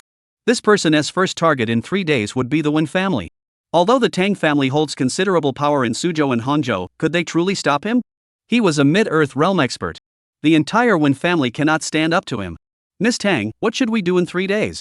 An elderly retainer of the Wen family approached and asked in a low voice. He hadn't suffered much injury. Upon seeing the masked figure strike, he knew he was no match and immediately backed away to ensure his safety. What else can we do? Fight to the death, that's all. Wen Rin Yage's response was decisive. Even if the other party had no connection to Lu Junzuo, the Wen family had no reason to bow down and surrender like a dog. Miss Wen, please think it over. You saw his strength yourself. The old attendant was also quite frustrated. But in the ancient martial arts world, strength always speaks louder than words. If Wen Rin Yuanshan hadn't fallen ill, there might still be a chance. Now, the Wen family can't even find a single ancient martial artist at the Earth Realm, so what do they have to fight to the death with the other side? Wen Rin Yage retorted. So what? Don't forget that this man is allied with Lu Junzuo. How did Lu Junzuo frame my father? Don't you know? If we bow to him today, will he order the Wen family to die tomorrow? Should we go? Besides, if the Wen family fears this man's betrayal and chooses to live in shame, what's the point? These words left the old attendant speechless. The old attendant clenched his teeth and said, since the young miss believes this is the appropriate course of action, then those who follow different paths cannot walk together. From this day forward, I shall depart from the Wen family. With that, he swept his sleeves and left. Who would want to make an enemy of a master at the Earth Realm? After he left, his 2 disciples also bid farewell to Wen Rin Yage and departed. Soon, several more disciples and students of the Wen Ren family, along with a master at the Xian realm, also departed. Those who remained stood there with mixed emotions. Seeing that the person hadn't arrived yet, the Wen family was already in turmoil. Tang Yu walked over to comfort them. It's okay, Miss One Run. That person was mainly targeting me. I'll stand up and help you figure this out together. At that moment, Tang Yu's words warmed the heart of Wen Renyage, who had been hurt. She was about to speak, but then she heard Tang Yu's inner thoughts. We can't not go. You and people aren't a match for that guy. If we can't beat him, he'll turn on us, and then I'll be the one in trouble. A surge of anger suddenly welled up in Wen Renyage's heart.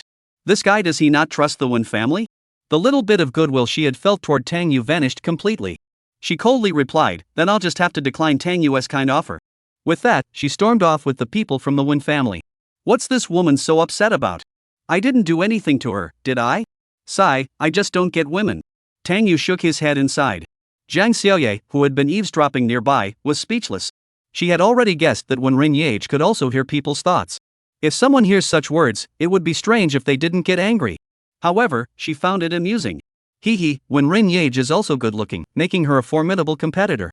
She hated Tang Yu, so wasn't that a good thing? Tang Yu, shall we go back now? Sure. Then take me home. Jiang Xiaoye smiled and followed Tang Yu. Tang Yu hummed in response, then looked at Ling Han and the other girl and said, you two go home first. I'll give Xiaoyu a ride. Alright, Mr. Tang. The two women nodded and drove back to the Tang residence together. By killing each other this time, they had completely severed ties with the Dragon Soul Organization. What awaited them next was undoubtedly the Dragon Soul Organization's revenge. The Dragon Soul Organization never spares any traitors. Therefore, they now only wanted to focus on their cultivation.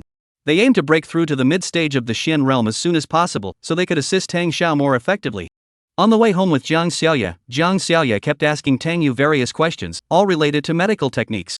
After witnessing Tang Yu treat a patient today, it had significantly improved her own skills.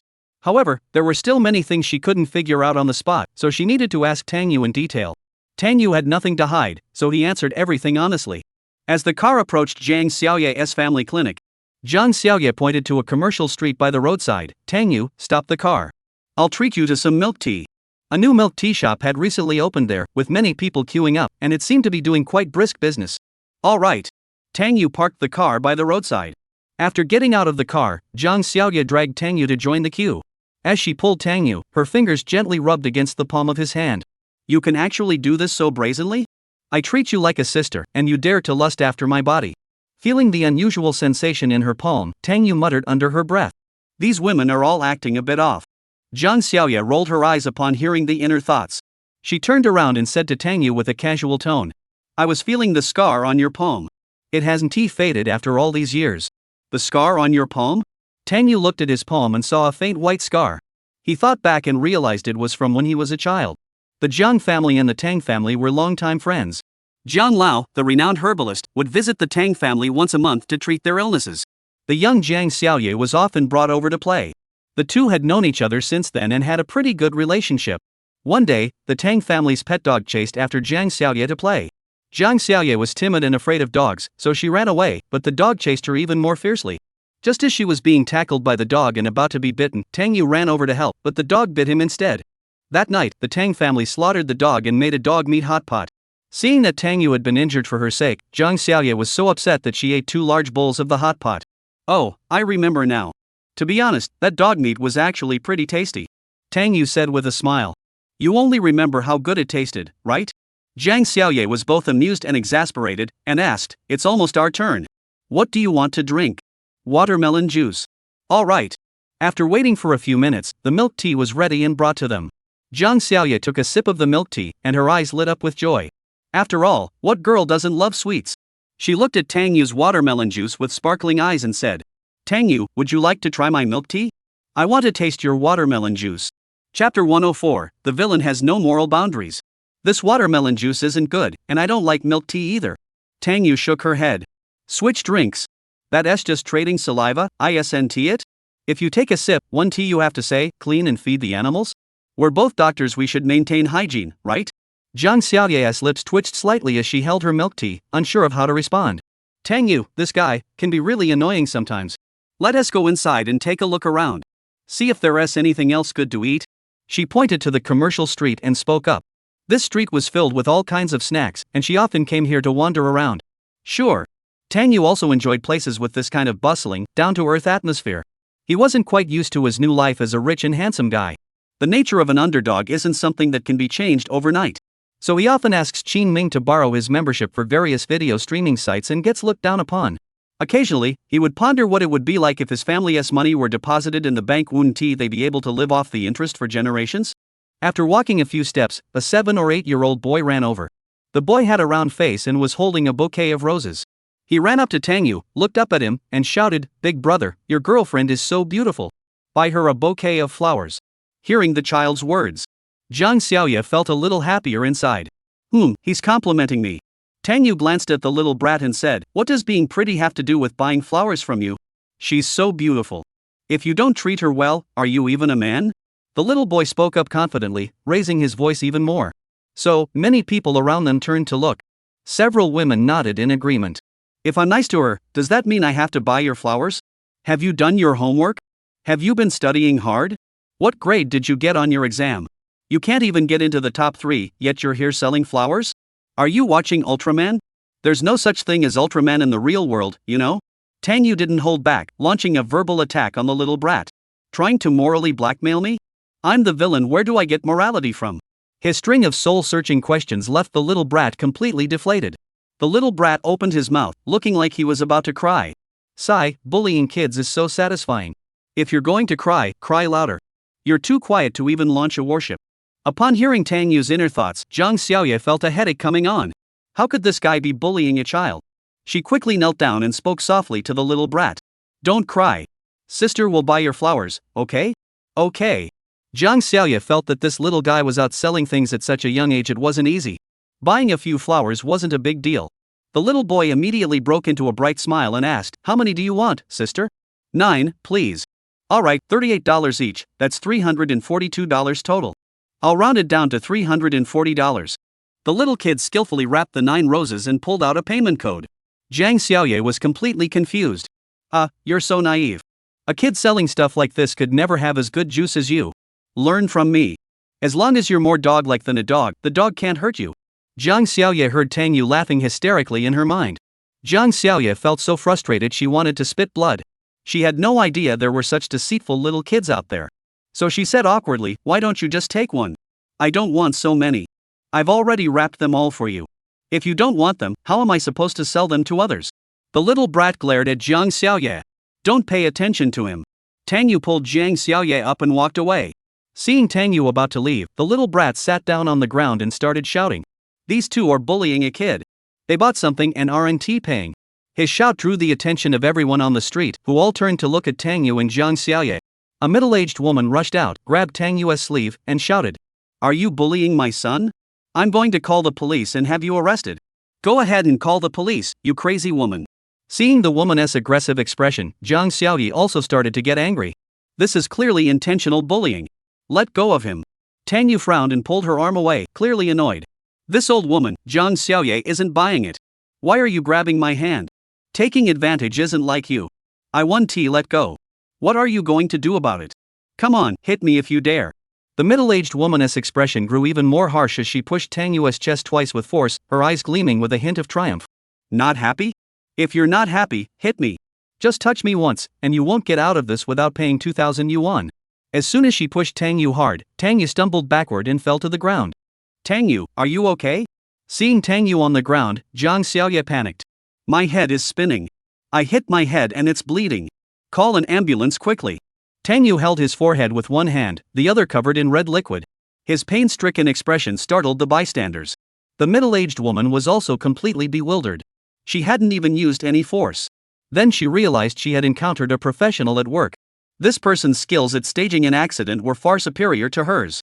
"You're crazy." She cursed and turned to leave, but was firmly grabbed by Tang Yu, who pulled her by the clothes and said, "Trying to leave? Come with me to the hospital. You won't get away with not paying for the medical expenses. Dare to play this game with me? I knew at 3 years old that I should go to the women's bathhouse. Are you trying to outdo me in shamelessness?" Zhang Xiaoye, who had been about to call an ambulance, finally snapped back to reality.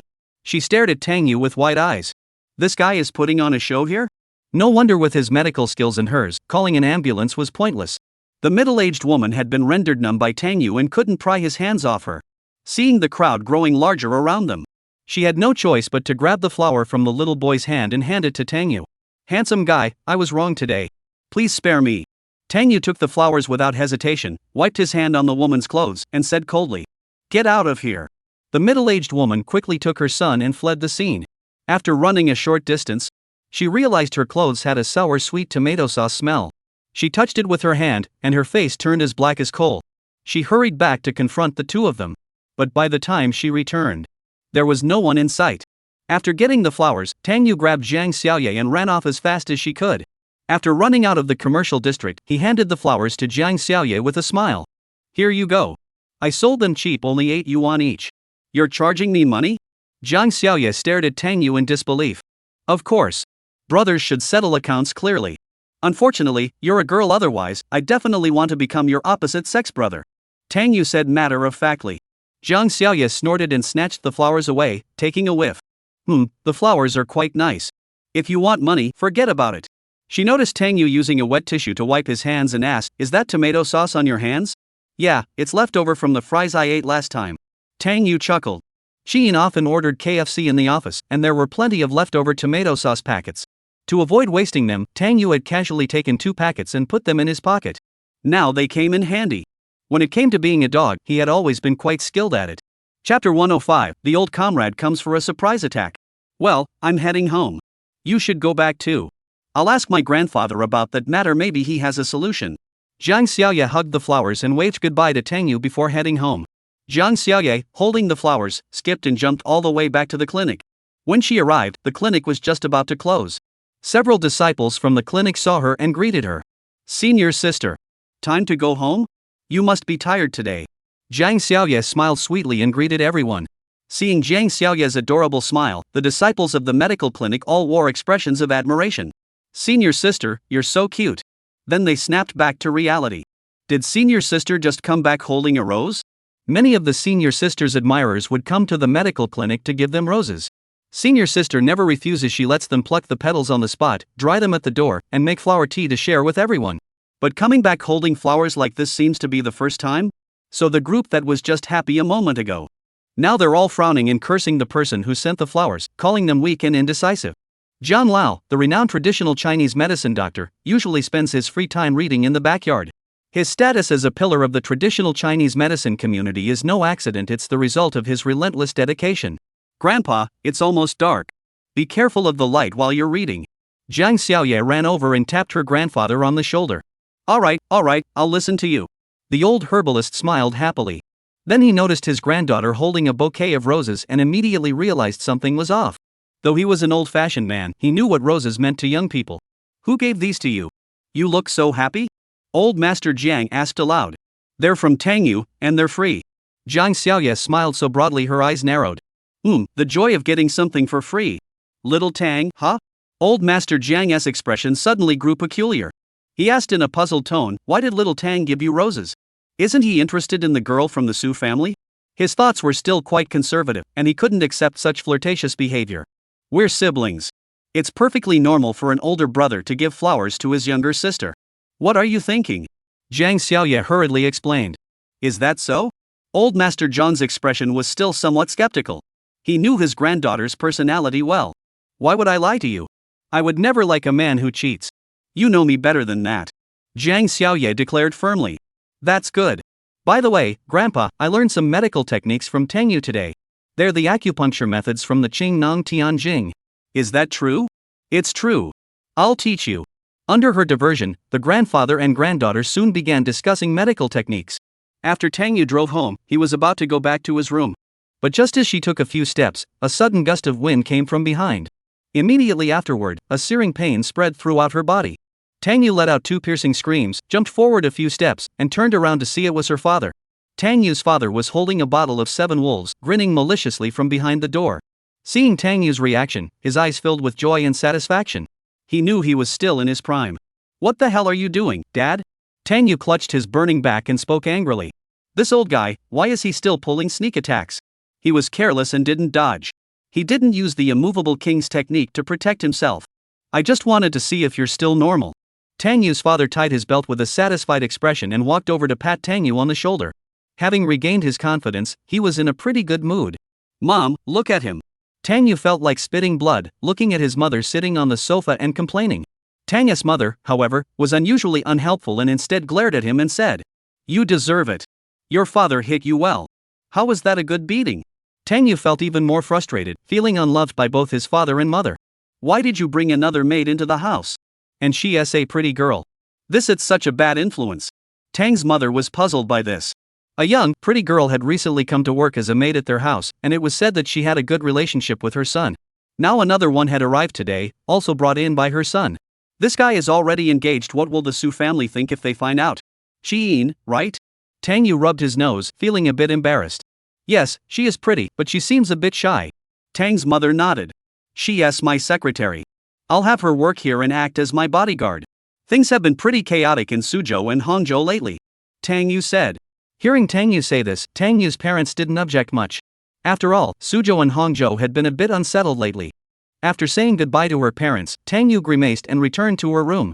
When he entered, Shi-in and Ling Han were sitting together playing a game.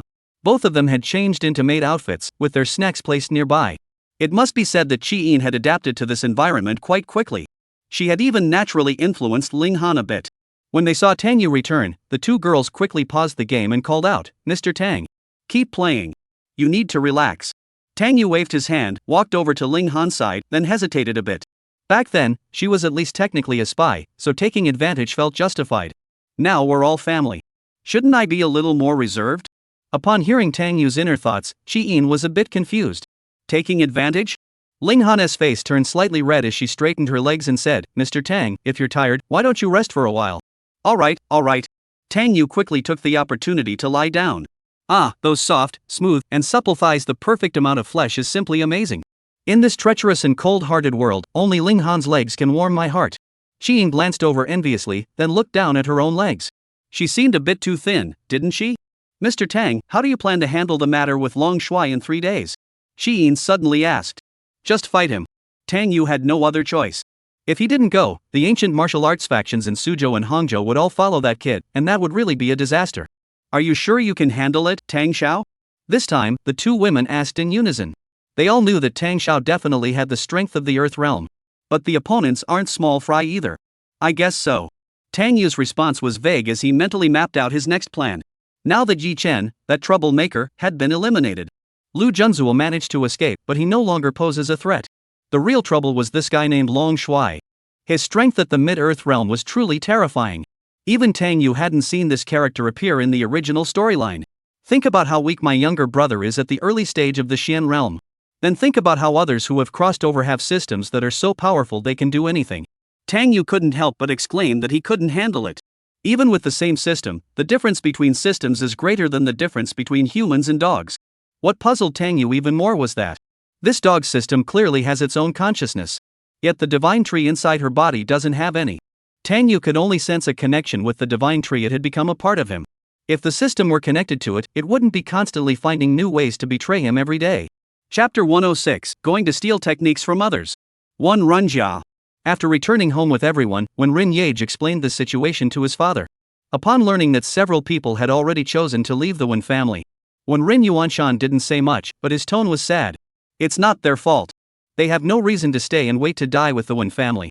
After a pause, he looked at his daughter and smiled. Of course, it's not your fault either. Our Wen family still has some principles and backbone. But this is a tough situation to handle.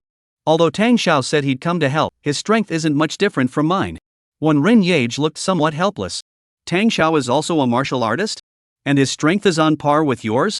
When Rin Yuanshan only learned of this now and couldn't help but be shocked. That Mr. Tang, who has such a bad reputation, is actually so deeply hidden. Yes, he's even stronger than me. When Rin Yage nodded. On the stage, Tang Yu suddenly launched a surprise attack using some ancient martial arts technique, which was not only highly destructive but also incredibly fast. That was indeed impressive. When Rin Yuanshan couldn't help but admire him. He had underestimated this young man from the Tang family. He was different from the other young masters. Then he looked at his daughter and smiled. Don't worry too much. That man named Long Shuai can come if he wants. I've already contacted your master, and she's agreed to send someone to help handle the situation. The Wen family had solidified their position as the first ancient martial arts family in Suzhou and Hangzhou. Besides their own formidable strength, they also relied on the support of Zhouyuan Mountain. Zhouyuan Mountain is a highly renowned ancient martial arts sect in the north, and when Rin Yuanshan was once a disciple of Zhouyuan Mountain. When Rin Yage also went to Zhouyuan Mountain to train for 3 years, and her master is one of the elders of Zhouyuan Mountain. The Nine Springs Mountain's strength and resources far surpass those of the Wen family. With their assistance, this so-called Dragon General might not dare to act rashly. That's good. When Rin Yage also had the same plan in mind. Although owing someone a favor is troublesome, in such a desperate situation, there was no choice but to seek their help. Then she recalled overhearing Tang Yu's inner thoughts today. It still made her feel uneasy. This person didn't fully trust the Wen family. In the past, she wouldn't have cared about such things, let others believe what they wanted. But his lack of trust made her feel uneasy deep down. After waiting at home for 2 days, when Ren Yage still hadn't received any word from the Nine Springs Mountain. Instead, Tang Yu arrived at Wen Ren's house with Ling Han and the other 2 women. Upon seeing Tang Yu arrive, Wen Ren Yage approached her and asked, "Why did you come, Mr. Tang? Weren't you supposed to come tomorrow? Or is tomorrow no longer possible? I came to ask for your help with something. I'll also come tomorrow." Tang Yu couldn't help but feel there was a hint of hostility in the woman's words. What's going on here? I don't think I've done anything to offend her, do I? Don't tell me she's upset because she feels dragged into this because of me and has to help, so she's taking it out on me? When Ren Yage's mood instantly worsened. Who does this guy think he is? She snorted coldly and said, how could that be? Everyone in Suzhou and Hangzhou knows that Tang Xiao is famous for keeping his word. Right, you know me so well. Tang Yu laughed heartily. He rubbed his hands together and said, here's the thing.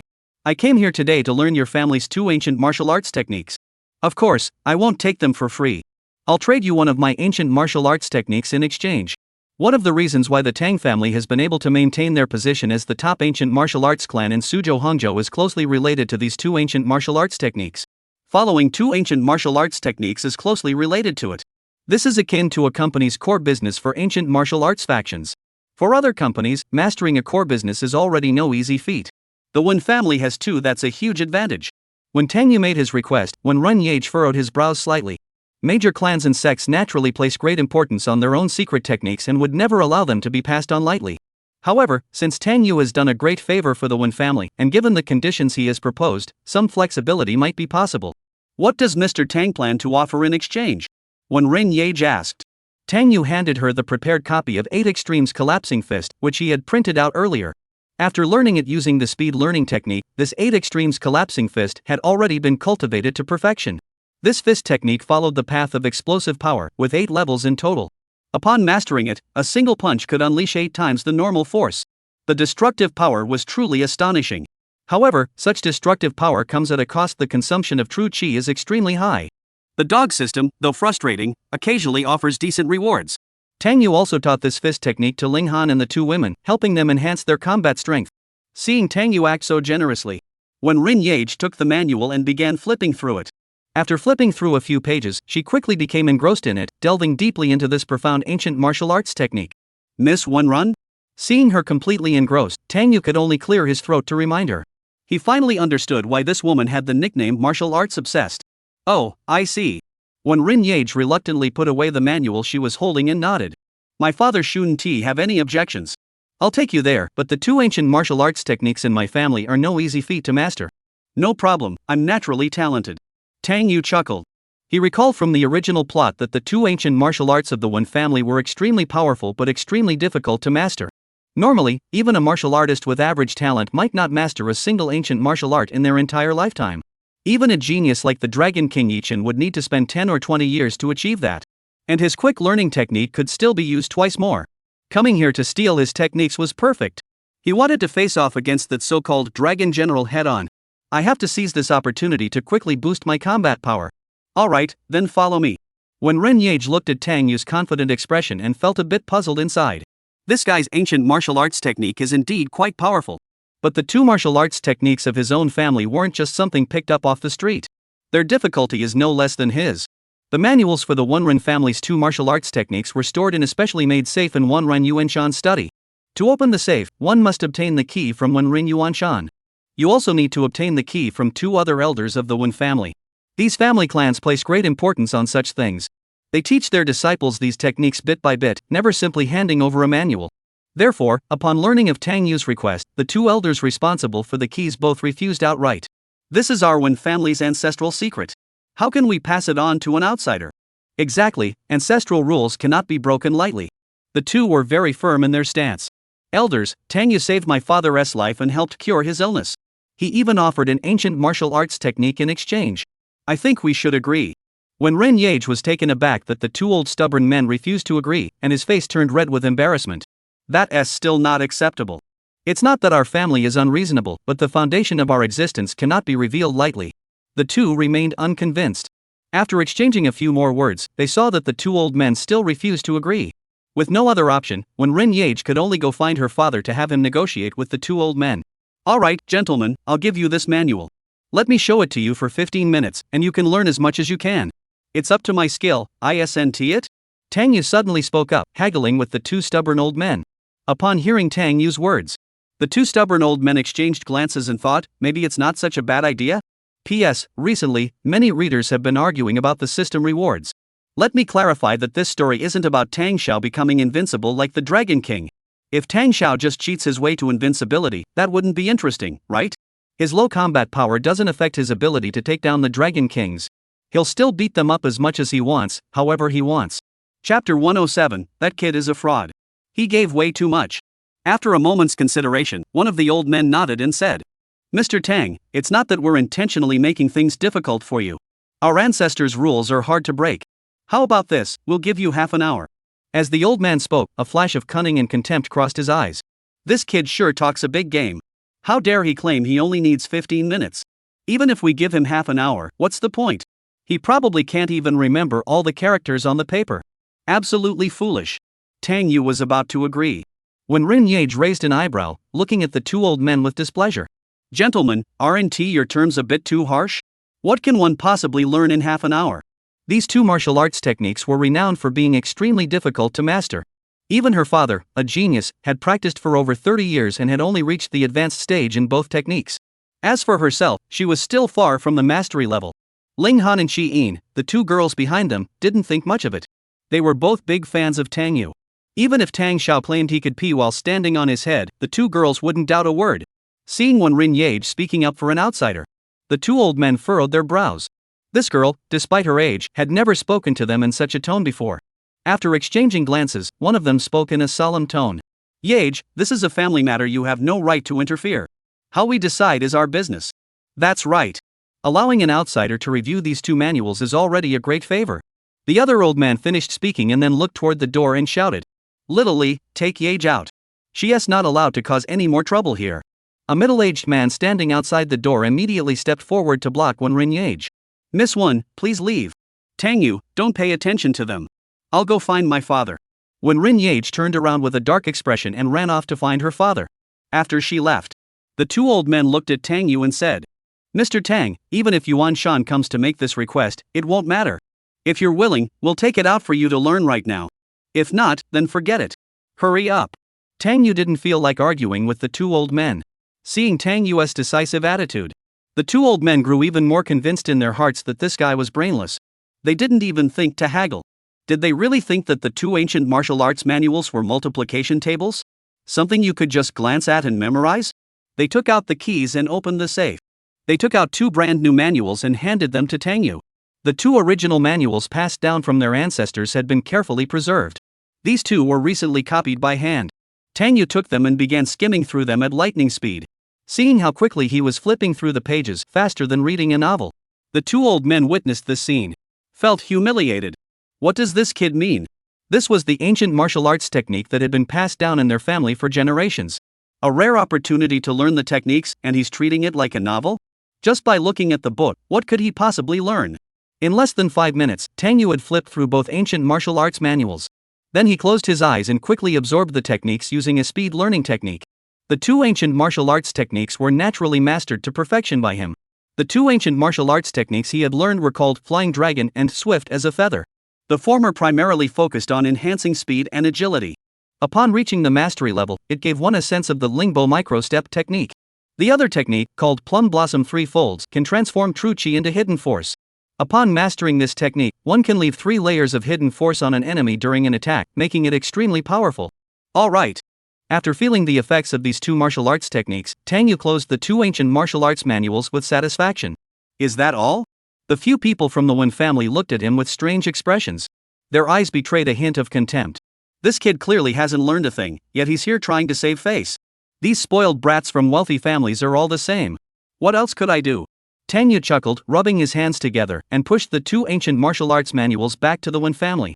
2 new skills acquired. Awesome. Then you're on your way. No need to see you off. The 2 old men carefully put away their ancient martial arts manuals, their faces clearly displeased, and gave Tang Yu the order to leave. As soon as Tang Yu had left, Wenrin Yage had already pushed Wenrin Yuanshan over. Wenrin Yuanshan was already aware of the situation. He also flipped through the book Tang Yu had given him, 8 Extremes Collapsing Fist, and found it to be a truly formidable ancient martial arts technique. Obtaining this technique would bring immense benefits to the Wenren family's development. Uncle 2, Uncle 3, where's Tang Yu? He asked the 2 old men.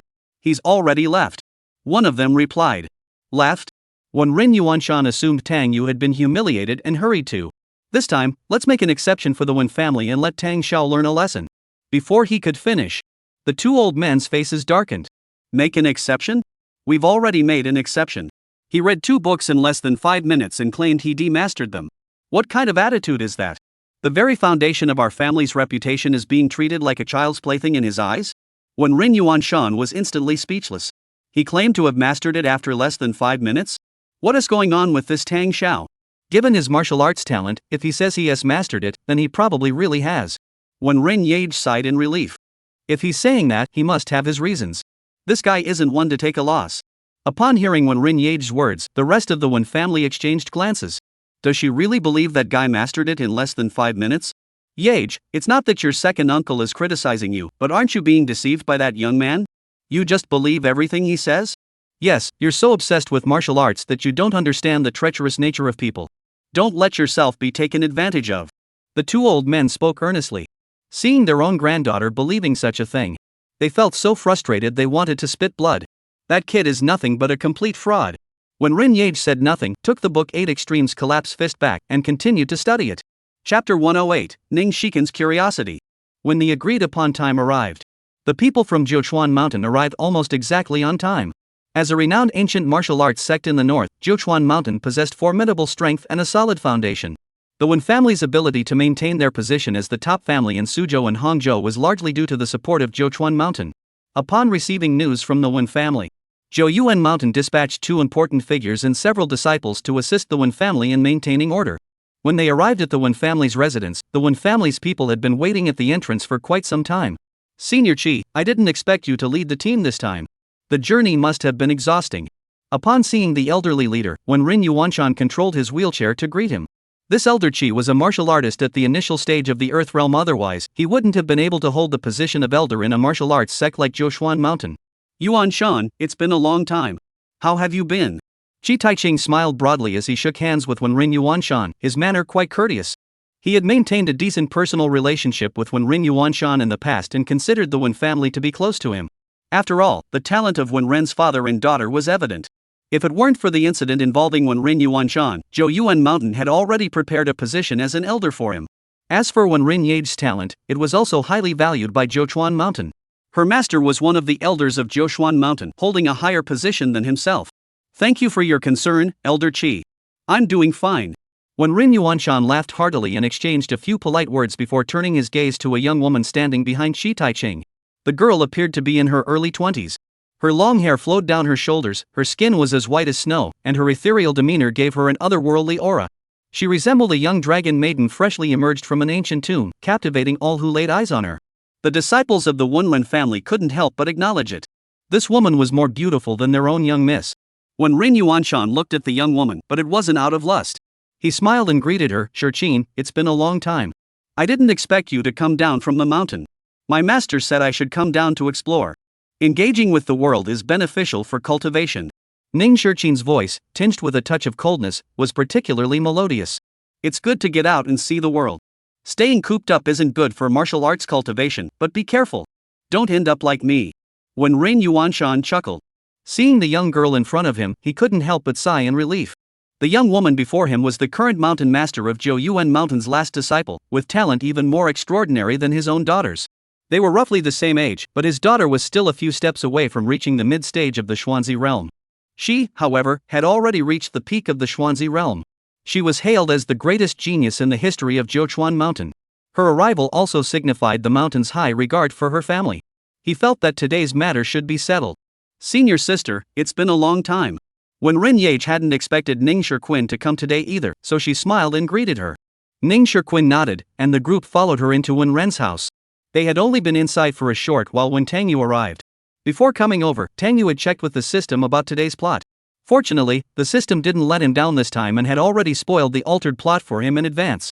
Today, the Wen family had invited the Nine Springs Mountain to help them deal with that expert named Long Shuai. Given the reputation of the Nine Springs Mountain, even a mid-level expert from the Earth realm would have to give them some face. However, this matter wasn't that simple. The guy named Long Shuai had already secretly formed an alliance with the Nine Springs Mountain. It was unclear whether Zhou Yuan Mountain had come to help or to intimidate someone else. Upon seeing Tang Yu arrive, Wen Rin Yuanshan greeted him warmly. He smiled and waved at Tang Yu, saying, "Mr. Tang, you've arrived just in time. Let me introduce you to these gentlemen." "Who is this?" Shi Taiqing cast a curious glance at Tang Yu. "This is Tang Yu. Despite his young age, he is highly skilled in martial arts and medicine." Wen Rin Yuanshan introduced. "Uncle Wen Ren is being too kind." Tang Yu smiled modestly. "That's right, it's me. Don't forget my nickname, the richest and most handsome guy in Suzhou and Hangzhou." As Tang Yu's inner thoughts echoed, Wen Ren-Yage rolled her eyes. Ning Shirquin, who had been looking up at the clouds in the sky, cast a curious glance at Tang Yu. She had just heard that arrogant, show-off voice. Was it coming from this guy? But why didn't anyone else react? At such a young age, already at the Xuanzi realm of cultivation. Indeed, Suzhou and Hangzhou are full of talented individuals. Shi Taiqing recognized Tang Yu's strength but didn't take it too seriously, merely paying him a casual compliment. "Let us go inside to have some tea and rest." Wen Rin Yuanshan invited them. They had only been there for a short while when representatives from several other ancient martial arts clans in Suzhou and Hangzhou arrived. They too wanted to see how Tang Yu and the Wen family would handle the terrifyingly powerful individual today. If they could handle him, they would naturally follow suit and reap the benefits. If they couldn't handle it, they would have to follow that person's orders. After all, he was the one with the power. Whoever wins, they'll help that person. Just as everyone was sitting around drinking tea and resting, a figure walked in from outside the door. This time, he wasn't wearing a mask. However, just by the aura emanating from him, everyone immediately recognized him. "Dad, he's here." When Ren-Yage recognized the man and a look of hatred flashed in his eyes. It was this man who had rescued Lu Junzuo. Without needing his daughter's reminder, Wen Rin Yuanshan could already tell from his aura that this man was no ordinary person. The killing intent emanating from him must have come from a sea of blood and corpses. What shocked him even more was that, despite appearing to be under 30 years old, this man had already reached the mid-stage of the Earth realm. He, who prided himself on his exceptional talent, was no match for this man. "Are you the dragon general who came here to cause trouble for the Wen family?" Wen Rin Yuanshan stared at Lin Fan and asked in a deep voice. "Yes, has the Wen family made their decision?" Lin Fan nodded. His gaze swept over Tang Yu, and a trace of disdain flashed in his eyes. "Early Xian realm cultivation? Lu Junzuo and Yi Chen, those two good-for-nothings, nearly got taken down by this kid? This is a disgrace to the Dragon Soul organization. Of course, the blame lies with those two weaklings for being too weak. If they had the same strength as me, at the mid-stage of the Earth realm, any schemes or tricks would just be a joke." Under Lin Fan's gaze, Tang Yu merely smiled. This guy is still better than Yi Chen and his disciples, at least he doesn't have a crooked smile. If nothing goes wrong, Wen Rin Yuanshan will soon use Jiuquan Mountain to pressure him. However, that old man named Shi Taiqing has already taken this guy's bribes. How could he possibly speak up for the Wen family? Poor Wen Renjia is still in the dark. Because he was too far away from Tang Yu. Wen Ren-Yage couldn't hear Tang Yu's thoughts. However, Ning Shirquin heard it again. She looked over at Tang Yu. It was definitely his voice, she wouldn't have heard it wrong. But it seemed like no one else heard it? Could this be intentional telepathy? But she hadn't heard of such a technique before. Her moon-like eyes gazed curiously at Tang Yu. This guy must be hiding quite a few secrets. Chapter 109, A woman can also keep her word. "Sorry, I'd rather stand and die than kneel and live." When Ran Yenshan snorted coldly and turned his gaze toward Shi Taiqing, saying, "Thank you for your trouble, Elder Qi." Shi Taiqing smiled faintly and looked at Lin Fan, asking, "Mr. Lin, I didn't expect to run into you here. Why are you causing trouble for the Wen family?" His tone was quite polite, even tinged with respect. Upon hearing this, the members of the Wenren family all changed expression. Could Nine Springs Mountain be connected to this man named Lin Fan? Because I need some help, and it's their honor. Lin Fan said calmly. He spoke the most domineering words with the calmest tone, taking his act of putting on airs to the extreme. "I am the will of heaven. Alright, you truly live up to your reputation as the war god of the north. You speak like a true king. Dragon King Yichen doesn't hold a candle to you. Just be careful when you go out in the rain, or you might get struck by lightning. Seeing this guy speak with such a thick air of arrogance, Tang Yu was a bit taken aback. When the system spoiled the plot, it also briefly introduced his identity. This guy is known as the Northern War God in Africa. According to the typical plot of a feel-good novel, such a status usually means that the war god returns to find his wife and children living in a doghouse. Then, in a fit of rage, 10,000 soldiers come and each give him a slap, saying, "You're the one causing all the trouble." Oh, wait, no, it's actually 10,000 soldiers coming back to help him show off, humiliate his enemies, and stomp on them. Fortunately, this is China, so even if he could summon 10,000 soldiers, they wouldn't be able to come. This made Tang Yu feel a little more at ease. Otherwise, fighting against 10,000 soldiers, even with his IQ of 251, he wouldn't survive to the end. Ning Shirquin was completely confused. Northern Frontier War God? What on earth is that? However, she understood that Tang Yu was calling him a show-off. I don't owe you anything, so I have no reason to be your ally. Wen Yuanshan said coldly. He knew this guy was after Tang Xiao. And he had already promised Tang Xiao that Wen Rinzhou would ensure his safety. Let us talk this out calmly. Shi Taiching stepped in with a smile, trying to smooth things over. He looked at Lin Fan and asked, "Mr. Lin, what are you planning to do in Suzhou and Hangzhou?" There are many things to do, but the first is to eliminate this man and his entire family. Lin Fan pointed at Tang Yu, then looked at Wen Yuanshan. Since the Wenren family is connected to Zhochuan Mountain, I can give you some face and not make things difficult for you. However, if you dare to interfere in my affairs with the Tang family, don't blame me for being ruthless. Although he didn't spend much time in China, he was well aware of the Nine Springs Mountain's power. Offending the Nine Springs Mountain to the point of no return would be detrimental to his future plans. He still needed to ally himself with the Nine Springs Mountain as an ally. Shi Taiching glanced at Tang Yu. He hadn't expected that Lin Fan was targeting this guy. A young man at the initial stage of the Xian realm. Does Lin Fan really need to go to such lengths for him? Then he looked at Wen Yuanshan and said, "Yuanshan, you heard what Mr. Lin said. Since Mr. Lin is willing to grant this favor, the Wen family only needs to remain neutral. I guarantee he won't cause any trouble for the Wen family. What do you think?" After he said that, the members of the Wen family standing together all changed their expressions. Just by remaining neutral, this man named Lin Fan would spare the Wen family? Their minds began to race. Going against a monster at the mid-stage of the Earth realm isn't exactly a wise decision. Since he was willing to back down, why should they insist so stubbornly? At that moment, Wen Yage spoke angrily. "Senior Qi, the Wen family has always repaid kindness. The Tang family saved my father's life, and the Wen family will never stand idly by." Wen Yuanshan remained silent with a grim expression.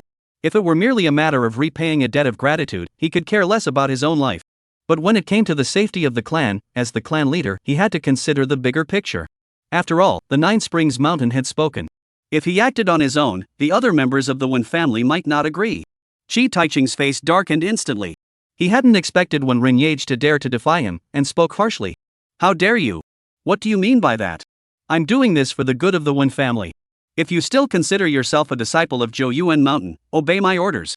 Otherwise, from today onward, Zhou Yuan Mountain and the Wen family will have no further connection." This old dog is truly ruthless. It's just 200 million in bribes. Is that really worth it? "You ignorant peasant, you came to Suzhou and Hangzhou to beg for food, didn't you?" Tang Yu muttered under his breath. However, when Wen Yage was so insistent on helping him, this attitude touched Tang Yu a little. Once she gathered the materials and refined the 9-turn pill, she should give her too as a token of appreciation. When Shi Taiching flew into a rage, the people from the Wen family started to panic. If the Nine Springs Mountain doesn't help, what will they use to counter Lin Fan? "Yeah, good, don't act impulsively. Quickly apologize to Elder Qi. Elder Qi, don't take her seriously. She is just a young girl who doesn't know any better. Please be more forgiving." Several elders from the Wen family spoke up in unison. Zhou Yuan Mountain had already done the Wen family a great favor by making the other party back down. How dare they ask the Nine Springs Mountain to do more for the Wen family? When Wen Yuanshan opened his mouth but couldn't say anything, his eyes filled with pain. As the family head, he bore the weight of the family's future on his shoulders. "I will not apologize. What happened today was my personal decision and has nothing to do with the Wen family. What I, Wen Yage, have promised, I will certainly fulfill." Wen Yage spoke with unwavering resolve. Once a promise is made, it must be kept. A man can keep his word, and so can a woman. The people of the Wen family were nearly driven to despair. What on earth has this girl been thinking? Is it really worth causing such a commotion over that Tang boy that we're risking our relationship with Zhou Yuan Mountain? Shi Taiching's expression darkened. He pointed at Wen Yage and then looked at Lin Fan. Mr. Lin, you heard that too. If she insists on interfering, you should act accordingly. With that statement, the ancient martial arts factions of Suzhou and Hangzhou all felt a chill in their hearts. They had originally thought that the Wen family's backers would step in to handle this so-called monster named Lin Fan. But to their surprise, they were actually siding with Lin Fan. Now, even if the Wen family manages to get through this crisis, what about them? The Nine Springs Mountain wouldn't speak on their behalf. I'll stick to my word, if the Wen family doesn't get involved, I won't lay a finger on them. There's no need for Miss Wen to court trouble. Lin Fan wasn't in a hurry to take action against the Wen family either. The Wen family has been operating in Suzhou and Hangzhou for years. If he could make them submit, taking over the ancient martial arts factions in Suzhou and Hangzhou would be a piece of cake. Such a valuable asset wasn't something he intended to waste carelessly. Moreover, when Rin Yage was a rare beauty, he was also tempted by her. Thus, he clenched his fists with murderous intent and approached Tang Yu, speaking coldly. The grudge between you and my Dragon Soul organization, isn't it time to settle it today? Chapter 110, 1 minute is enough. Get past me first. When Rin Yage stood up with a look of caution, ready to act. Dealing with this guy was one thing. But she had promised Tang Yu, and she had to keep her word. Don't act impulsively. Your strength isn't enough to stand a chance. Take it easy. Let me handle him one-on-one. After hearing Tang Yu's inner thoughts, when Rin Yage's face darkened. What do you mean my current strength would be wasted if I charge in? If it weren't for keeping my promise, I wouldn't bother with you. Tang Yu was just about to stand up to stop the woman, when Rin Yage had already launched her attack first. She clenched her fist and struck Lin Fan's chest, her internal energy surging wildly. Her first strike was a full power attack. Lin Fan stood there arrogantly, letting her punch come at him. Just as when Rin Yage's fist was about to make contact, he slowly extended a hand and grabbed when Rin Yage's fist. In that instant, when Rin Yage felt as though her strength had been sucked away. Immediately afterward, Lin Fan gave her a gentle push. When Rin Yage stumbled backward several steps, nearly falling to the ground. Fortunately, Tang Yu acted quickly and caught her. Are you okay? After catching when Rin Yage, Tang Yu asked. Sigh, don't be so reckless. He's at the mid-stage of the Earth realm. Why provoke him? Let me give you a live demonstration. Hearing Tang Yu's inner thoughts, when Rin Yage glared at him fiercely. You want me to go? Your strength isn't even better than mine. I promised you I'd do it, and I will. When Rin Yage stood up angrily and said. Yage, don't be reckless. You can't beat him. The others from the Wenren family reacted quickly and rushed over to hold Rin Yage back, preventing her from continuing to fight Lin Fan. The two sides were no match for each other. Why would she risk her life for a man who talks nonsense? What's the matter? All you can do is hide behind a woman? Lin Fan looked down on Tang Yu with disdain. If it weren't for completing the mission, killing such a worthless person would be a waste of his hands. Go out and fight him one-on-one. Tang Yu pointed at the door and walked out expressionlessly. Lin Fan sneered and followed him out with long strides. A worthless at the initial stage of the Xian realm. With just one finger, he could crush this kid. Tang Yu, are you really going to fight him one-on-one? Have you lost your mind? When Rin Yage shouted excitedly. But several elders were holding her back tightly, preventing her from rushing forward to help. Tang Yu turned and smiled at her. Don't worry, I won T lose. This woman sure keeps her word. If only she were a man. I've got my eye on this guy. Once we beat this kid, I'll give you some pointers on your cultivation later. After hearing Tang Yu's inner thoughts, when Rin Yage thought this guy was really a bit crazy. He actually believed in his heart that he could defeat Lin Fan, a monster at the mid-stage of the Earth realm. After the two of them walked out, everyone else followed them out as well. Shi Taiching stood at the door, looking down on Tang Yu with disdain and shaking his head silently. He could tell that when Rin Yage seemed to care a lot about this young man. This instantly made him dislike Tang Yu. It wasn't that he, as an old man, was infatuated with Rin Yage, the young girl. When he was young, he was obsessed with needlework, and by his early 20s, he had already lost his ability to perform sexually. It was incurable, leaving him disinterested in women from an early age. One of his disciples had been infatuated with Rin Yage for a long time, but unfortunately, he hadn't been able to win her over. The cabbage that his own pig couldn't root up. But someone else's pig might have a chance. How could he feel at ease? To make matters worse, the Wen family was willing to sever ties with the Nine Springs Mountain for this young man. This only made him even more eager for the young man to die. Fortunately, his opponent today is Lin Fan. This young man with terrifying strength is not someone he can match.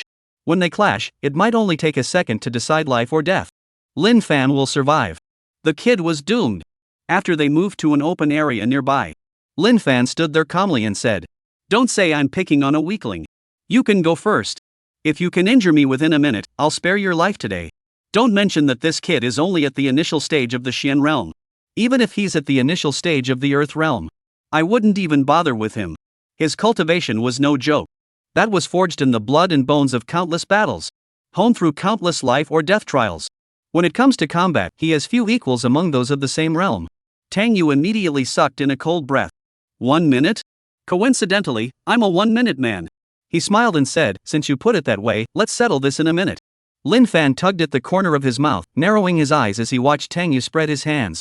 Tang Yu hesitated for a moment, then activated the mid-stage Earth Realm experience card that the system had rewarded him last time. After using the experience card, in that instant, Tang Yu felt his true qi surge wildly within his body.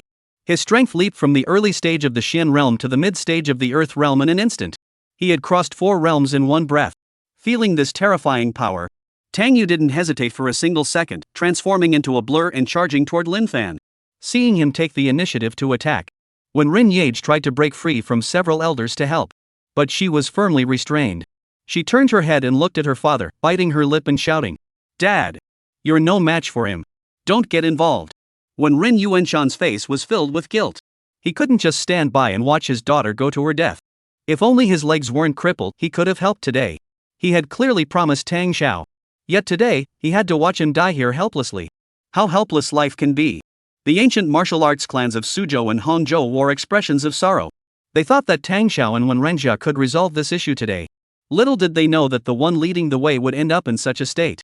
Just as everyone was despairing, they noticed that Lin Fan, who had been standing there just moments ago, had been knocked back a full 5 meters by a single punch. Chapter 111, Tang Xiao goes on a rampage.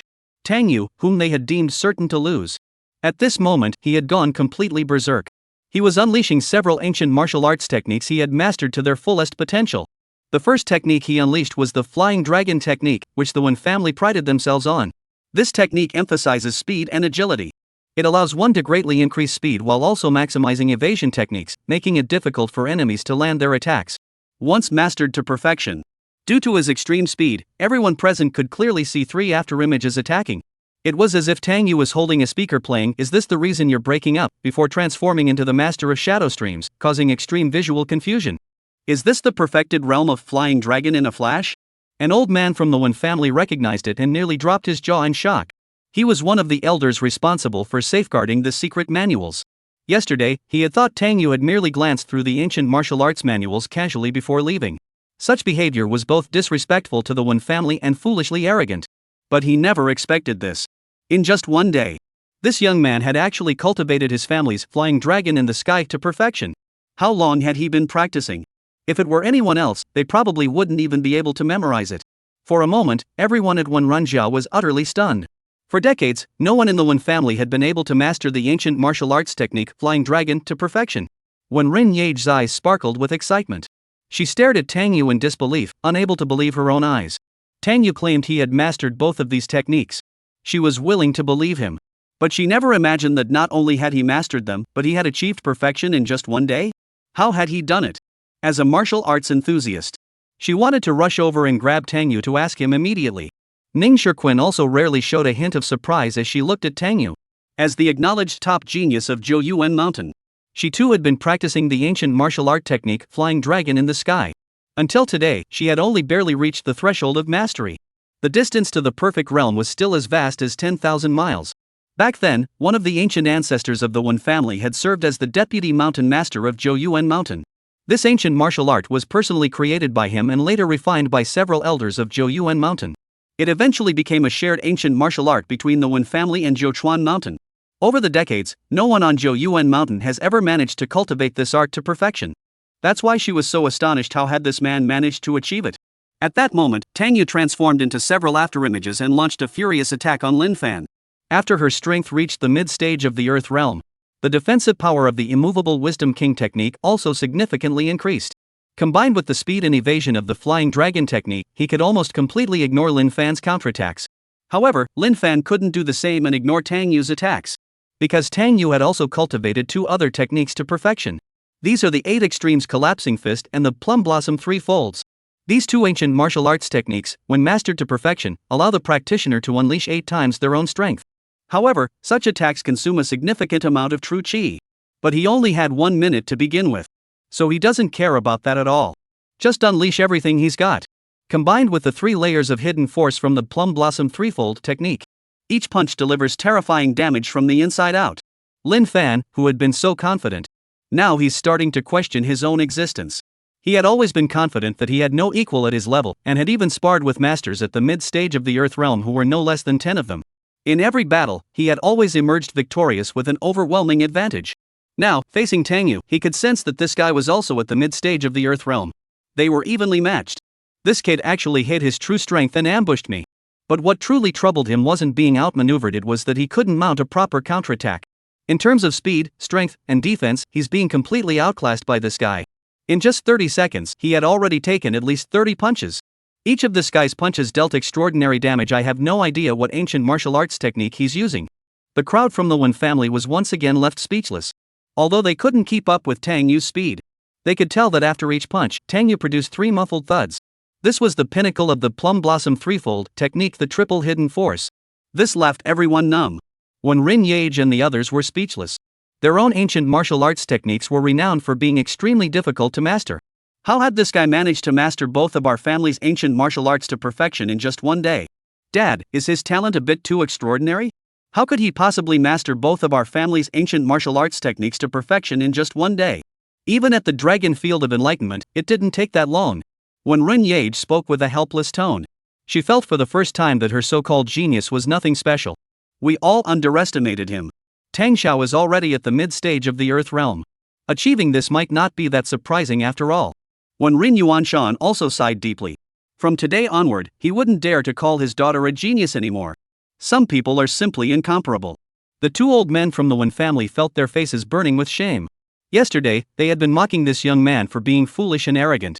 It turned out that the foolish and arrogant ones were themselves. He has the capital to be arrogant. At such a young age, he's already at the mid-stage of the Earth Realm, far surpassing Lin Fan. If only we had known this earlier, we should have been more polite yesterday. Ning Shirquin, standing nearby, overheard the conversation between Wen Rin Yuanshan and his daughter. Looked at Tang Yu with growing curiosity. This person who could hear strange sounds had such terrifying martial arts talent? Meanwhile, Shi Taiching standing beside her was completely baffled. This is not right. Lin Fan, who was so incredibly powerful, was actually being overwhelmed in battle? This guy, who clearly only seemed to be at the initial stage of the Xian realm, was as strong as a monster? Has he been hiding his true strength all this time? In that moment, he suddenly regretted his actions. Has his performance today been too offensive toward this person? A master at the Earth Realm isn't scary. But a young, exceptionally talented Earth Realm expert is truly terrifying. Compared to him, Lin Fan was far inferior. With such talent, breaking through to the Heaven Realm would be a foregone conclusion. What does a Heaven Realm expert signify? He knows all too well. A minute of time, if spent enjoying oneself at a club, might pass in the blink of an eye. But when it comes to enduring a beating, it feels like an eternity. Lin Fan had no idea how long it had been, only feeling immense pain and frustration. From start to finish, he had barely had a chance to fight back. The external injuries weren't even worth mentioning. The strange, hidden force behind each of the attacker's strikes had caused severe internal injuries. In a battle between equals, when had he ever lost so miserably? Chapter 112, Fanning the Flames Well, Tang Xiao dies early? As the minute came to an end, Tang Yu instantly stepped back to create some distance. He felt the terrifying true qi within his body dissipate rapidly. Tang Yu glanced at Lin Fan. The clothes on the other person's body had been torn to shreds by the true qi's attack. Even the ground where Lin Fan had been standing was imprinted with several footprints, clearly showing how difficult the defense had been. Lin Fan's face was pale, with blood flowing from his mouth, nose, and ears. He glared at Tang Yu with a mix of shock and anger, his eyes filled with fear. This man was truly too cunning. No wonder Lu Junzuo and Yi Chen, those 2 useless fools, were so easily toyed with by him. A minute has passed. It seems you've lost. Tang Yu spoke calmly with a faint smile on his face. Acting cool? I can do that too. Seeing the admiring glances from the crowd around him, Tang Yu silently gave them 32 thumbs up in his mind, striving to exude his own arrogance. That's right, use that look. Admire me even more. Such a young expert at the mid-stage of the Earth Realm, you must make him your life idol. From now on, who is the boss in Suzhou and Hangzhou? You should all know the answer. Lin Fan opened his mouth to speak, but a wave of metallic taste surged up his throat. He forced himself to swallow the blood and glared at Tang Yu, saying, I underestimated you. Does that matter? Tang Yu shook his head with a smile and said, if you're not satisfied, you can ask him to help you. It's no problem. He pointed at Shi Taiching with his finger, instantly raising his status by a notch. It was as if an unparalleled master was pointing at everyone and saying, "Come at me all at once, I'm in a hurry. Old man, if you dare to agree, I'll curse you to yourself every day. See my intimidating power? Just give in already, got it? Otherwise, you all come at me together, and I'll really have to give it away for free." While he was putting on a tough act, Tang Xiao was still feeling pretty insecure inside. Ning Shirquin, who was standing close to him, heard these words. Couldn't help but freeze in place. What's going on with this guy? Given the terrifying combat power he had just demonstrated. Even if Elder Qi intervened, it wouldn't make much of a difference, right? Qi Taiqing's face paled slightly after being pointed at by Tang Yu. He was indeed a bit intimidated. Getting involved in a battle between two immortals? He probably doesn't want to risk his old bones. Even someone as skilled as Lin Fan was soundly defeated by Tang Yu alone. If he went up there, wouldn't he just be offering himself up as a sacrifice? So he gave an awkward smile. You're joking, young friend. A man-south battle is no place for outsiders. That would be disrespectful to you. Lin Fan had actually considered that option. As a war god, what's most important? Having a large following. A human wave tactic is a first-rate strategy. But seeing how this old man refused so decisively, he had no choice but to back down. After muttering a few curses under his breath, he looked at Tang Yu and said, "You win, you lose. I, Lin Fan, keep my word. Since I didn't kill you in a minute, today's incident is settled. I won't bother the Wen family anymore. Next time, we'll settle this once and for all." Clearly outmatched, he wouldn't be foolish enough to keep fighting Tang Yu. This guy's strength was truly beyond his expectations. At that moment, a disciple of the Wen family stepped forward. He pointed at Lin Fan and shouted, "You shameless scoundrel! You were being beaten senseless by Tang Yu, yet you have the nerve to say it's over? Do you have any shame left?" Exactly. Don't let him off, Tang young master. Let him learn the consequences of challenging you. That's right. A master cannot be disrespected. Tang Xiao even less so. Today, either kneel down and apologize, or leave two arms behind. Others joined in, shouting in support of Tang Yu. Tang Yu looked at the crowd with a calm and loving smile. Inside, he was cursing furiously. Damn it, you guys are poisonous. I beat you all, why are you acting so tough here? Just let him go already. If we keep fighting, I'll end up dying here. Damn it, you just want to watch the show, don't you? Have you never heard the saying? You're good at stirring up trouble. Tang Xiao died young, didn't he? You worship and adore me, but you didn't send me off in one breath. Humiliated by the crowd, Lin Fan's face turned red with anger. As the war god of the north, he was invincible in Africa. He had always been the one mocking others. When had it become his turn to be humiliated like this? Even if he couldn't win, for the sake of his dignity, he couldn't just slink away with his tail between his legs. Otherwise, how would the people of Joshuan Mountain view him? He was still quite interested in the beautiful woman named Ning Shirquin from the Nine Springs Mountain. How could he lose his composure in front of her? Just as his face turned ashen and he was about to explode, Tang Yu spoke up to stop everyone. Enough! Victory and defeat are common in battle. Although I stand on a different side from Lin Fan, encountering such a powerful peer today has made this fight truly satisfying. On the path of martial arts, we are each other as sharpening stones. If we must settle this with life or death, let us wait until both of us have reached the heavenly realm and then fight to our heart's content. These few words caused Lin Fan, who was about to explode, to soften his expression slightly. These words were a significant acknowledgement and praise of him. If he had continued to press the issue at that moment, not only would he have lost the fight, he would just look like a fool. So he quickly regained his war god-like aura and said, "Since I began practicing martial arts, I have never had an equal at my level. Today, encountering a master like Tang Xiao, I truly feel honored. Unfortunately, our positions are different. Otherwise, after this fight, I would definitely have shared a drink with you. Since Tang Xiao wishes to wait until we both reach the heavenly realm before settling our lives, I shall agree for now. When we reach the heavenly realm, that is when we will settle our final battle." With that, Lin Fan turned and departed gracefully. As he left, his eyes flickered with a trace of venom. Today, I didn't gain the upper hand. This debt will be repaid sooner or later. Since this man stands on the opposite side of the Dragon Soul organization, then he is as good as dead. As he left, the few people from Jochuan Mountain quickly followed suit. The people from the Wen family and the ancient martial arts factions of Suzhou and Hangzhou all turned their admiring glances toward Tang Yu. Tang Yu's words today have truly enlightened us. Is this the mindset of a true master? I've learned a lot. Without such grandeur and vision, how can one reach the pinnacle of martial arts? I have attained enlightenment. Who stands at the peak of martial arts? Upon seeing Tang Yu, all else becomes meaningless. This flattery was making Tang Yu's head spin. If it weren't for my brother's quick thinking today, I almost let this bunch of traitors stab me in the back again. Fortunately, he managed to trick Lin Fan, that troublemaker, into leaving. If he had just one more move, Tang Yu felt he could have successfully started over in the next book. When Rin Yage had already recovered from her shock, she ran up to Tang Yu with an expression of disbelief and asked, "Mr. Tang, are you okay? His pathetic fighting skills aren't even enough to hurt me." Tang Yu smiled slightly and shook his head. "If you're going to act tough, you might as well go all the way. Otherwise, how are you going to intimidate these people? If I had fought one more second, I would have died here today." Sigh, this mid-stage Earth realm strength came quickly and left just as fast. When will I ever truly have this kind of strength? At the same time, Tang Yu's inner voice echoed in his mind. When Rin Yage, who had just been looking at him with admiration, suddenly froze in shock. That guy's strength could only last a minute? PS 3 updates delivered. Wishing everyone a happy new year in advance.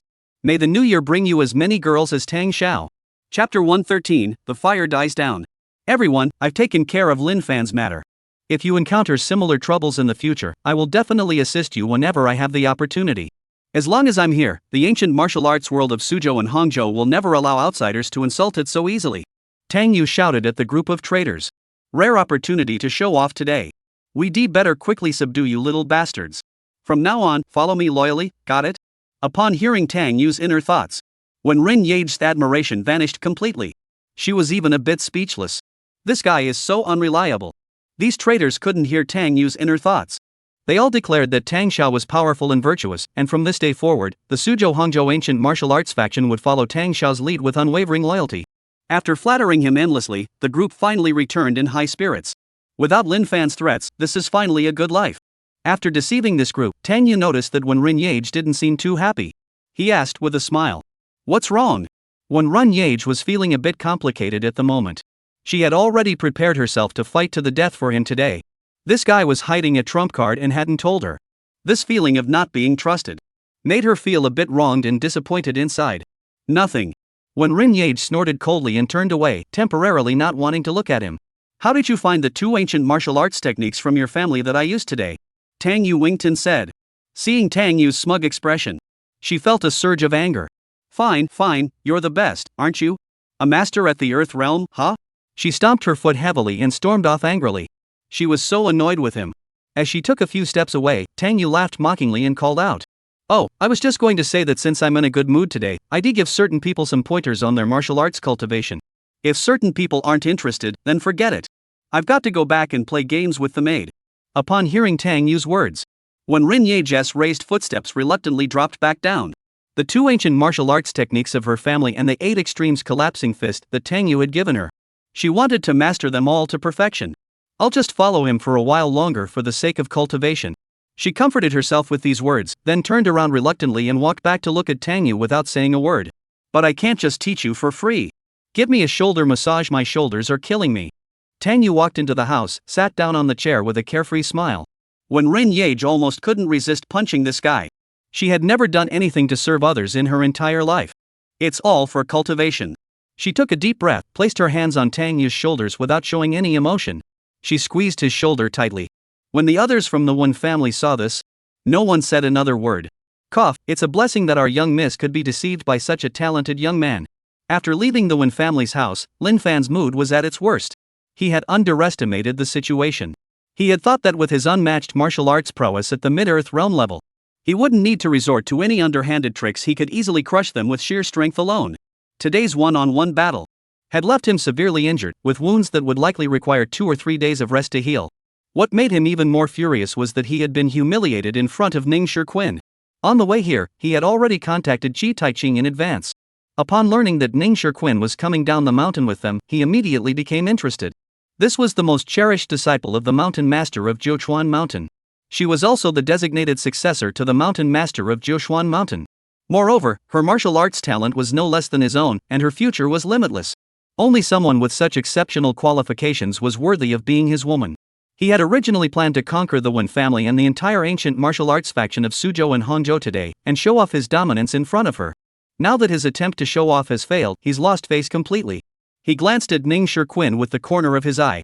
Fortunately, her face remained serene and beautiful, showing no other emotions. Trying to salvage his image, he was about to strike up a conversation with Ning Shirquin. To him, a woman like Ning Shirquin was easy to win over. Having lived on a mountain all her life, such a woman had a simple mind.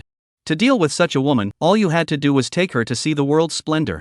All you have to do is paint her blank canvas with your own colors. Then she would never be able to forget you for the rest of her life. At that moment, he felt a surge of heat surging uncontrollably from his intestines. This subtle sensation reminded him of when he had diarrhea as a child. Back then, he was still in elementary school, and the teacher had called him up to answer a question. Suddenly, he felt the urge to pass gas. Then, as a young boy, he learned for the first time that when you have diarrhea, you should never trust a fart. That day, he had an accident in front of the entire class. And now, he felt the same way again. Don't trust farts. He repeated this to himself several times, trying desperately to control his body. As the war god of the North, he would never allow such a thing to happen. Especially not in front of Ning Shi Quinn. He was determined to add color to her life, as pure and white as paper. But damn it absolutely couldn't be yellow. But life is full of disappointments. He realized his body was beyond his control. Then he suddenly remembered. Today, that guy had fought him, landing several punches to his stomach. Each punch was delivered with hidden force, likely causing significant damage to his intestines. Even if he tried to control himself, it was of no use. A warm flow, along with his dignity, trickled out little by little. Chi Taiching noticed his body twitching slightly and asked with concern, "Mr. Lin, are you feeling unwell? Did that guy injure you?" "A little." Lin Fan felt incredibly embarrassed. He simply didn't know how to put it into words. The legendary war god of the North, beaten to a pulp by someone. If this got out, how could he possibly show his face? That won't do. Your health comes first. I happen to know some medical techniques. Let me treat you. Chi Taiching hurriedly reassured him. Having taken Lin Fan's money and considering their good personal relationship, he couldn't just ignore his pain. "It's nothing, no need to treat me." Lin Fan's lips twitched. How could he treat it? Help me push it back in? Or get me a diaper to put on? Your health comes first, don't take this lightly. That person's martial arts were incredibly vicious today. They might have left something in your body. You should get checked out. Chi Taiching spoke while reaching out to touch him. Lin Fan was fiddled with a few times and felt like he was about to burst into tears. He clenched his teeth and said, "I'm just a bit hot. Really, there's no need to worry about me. Mr. Chi, just open the window for me." At this moment, he had to focus all his attention on his sphincter muscles. Every time the old man shook him, he was one step closer to exploding. All right.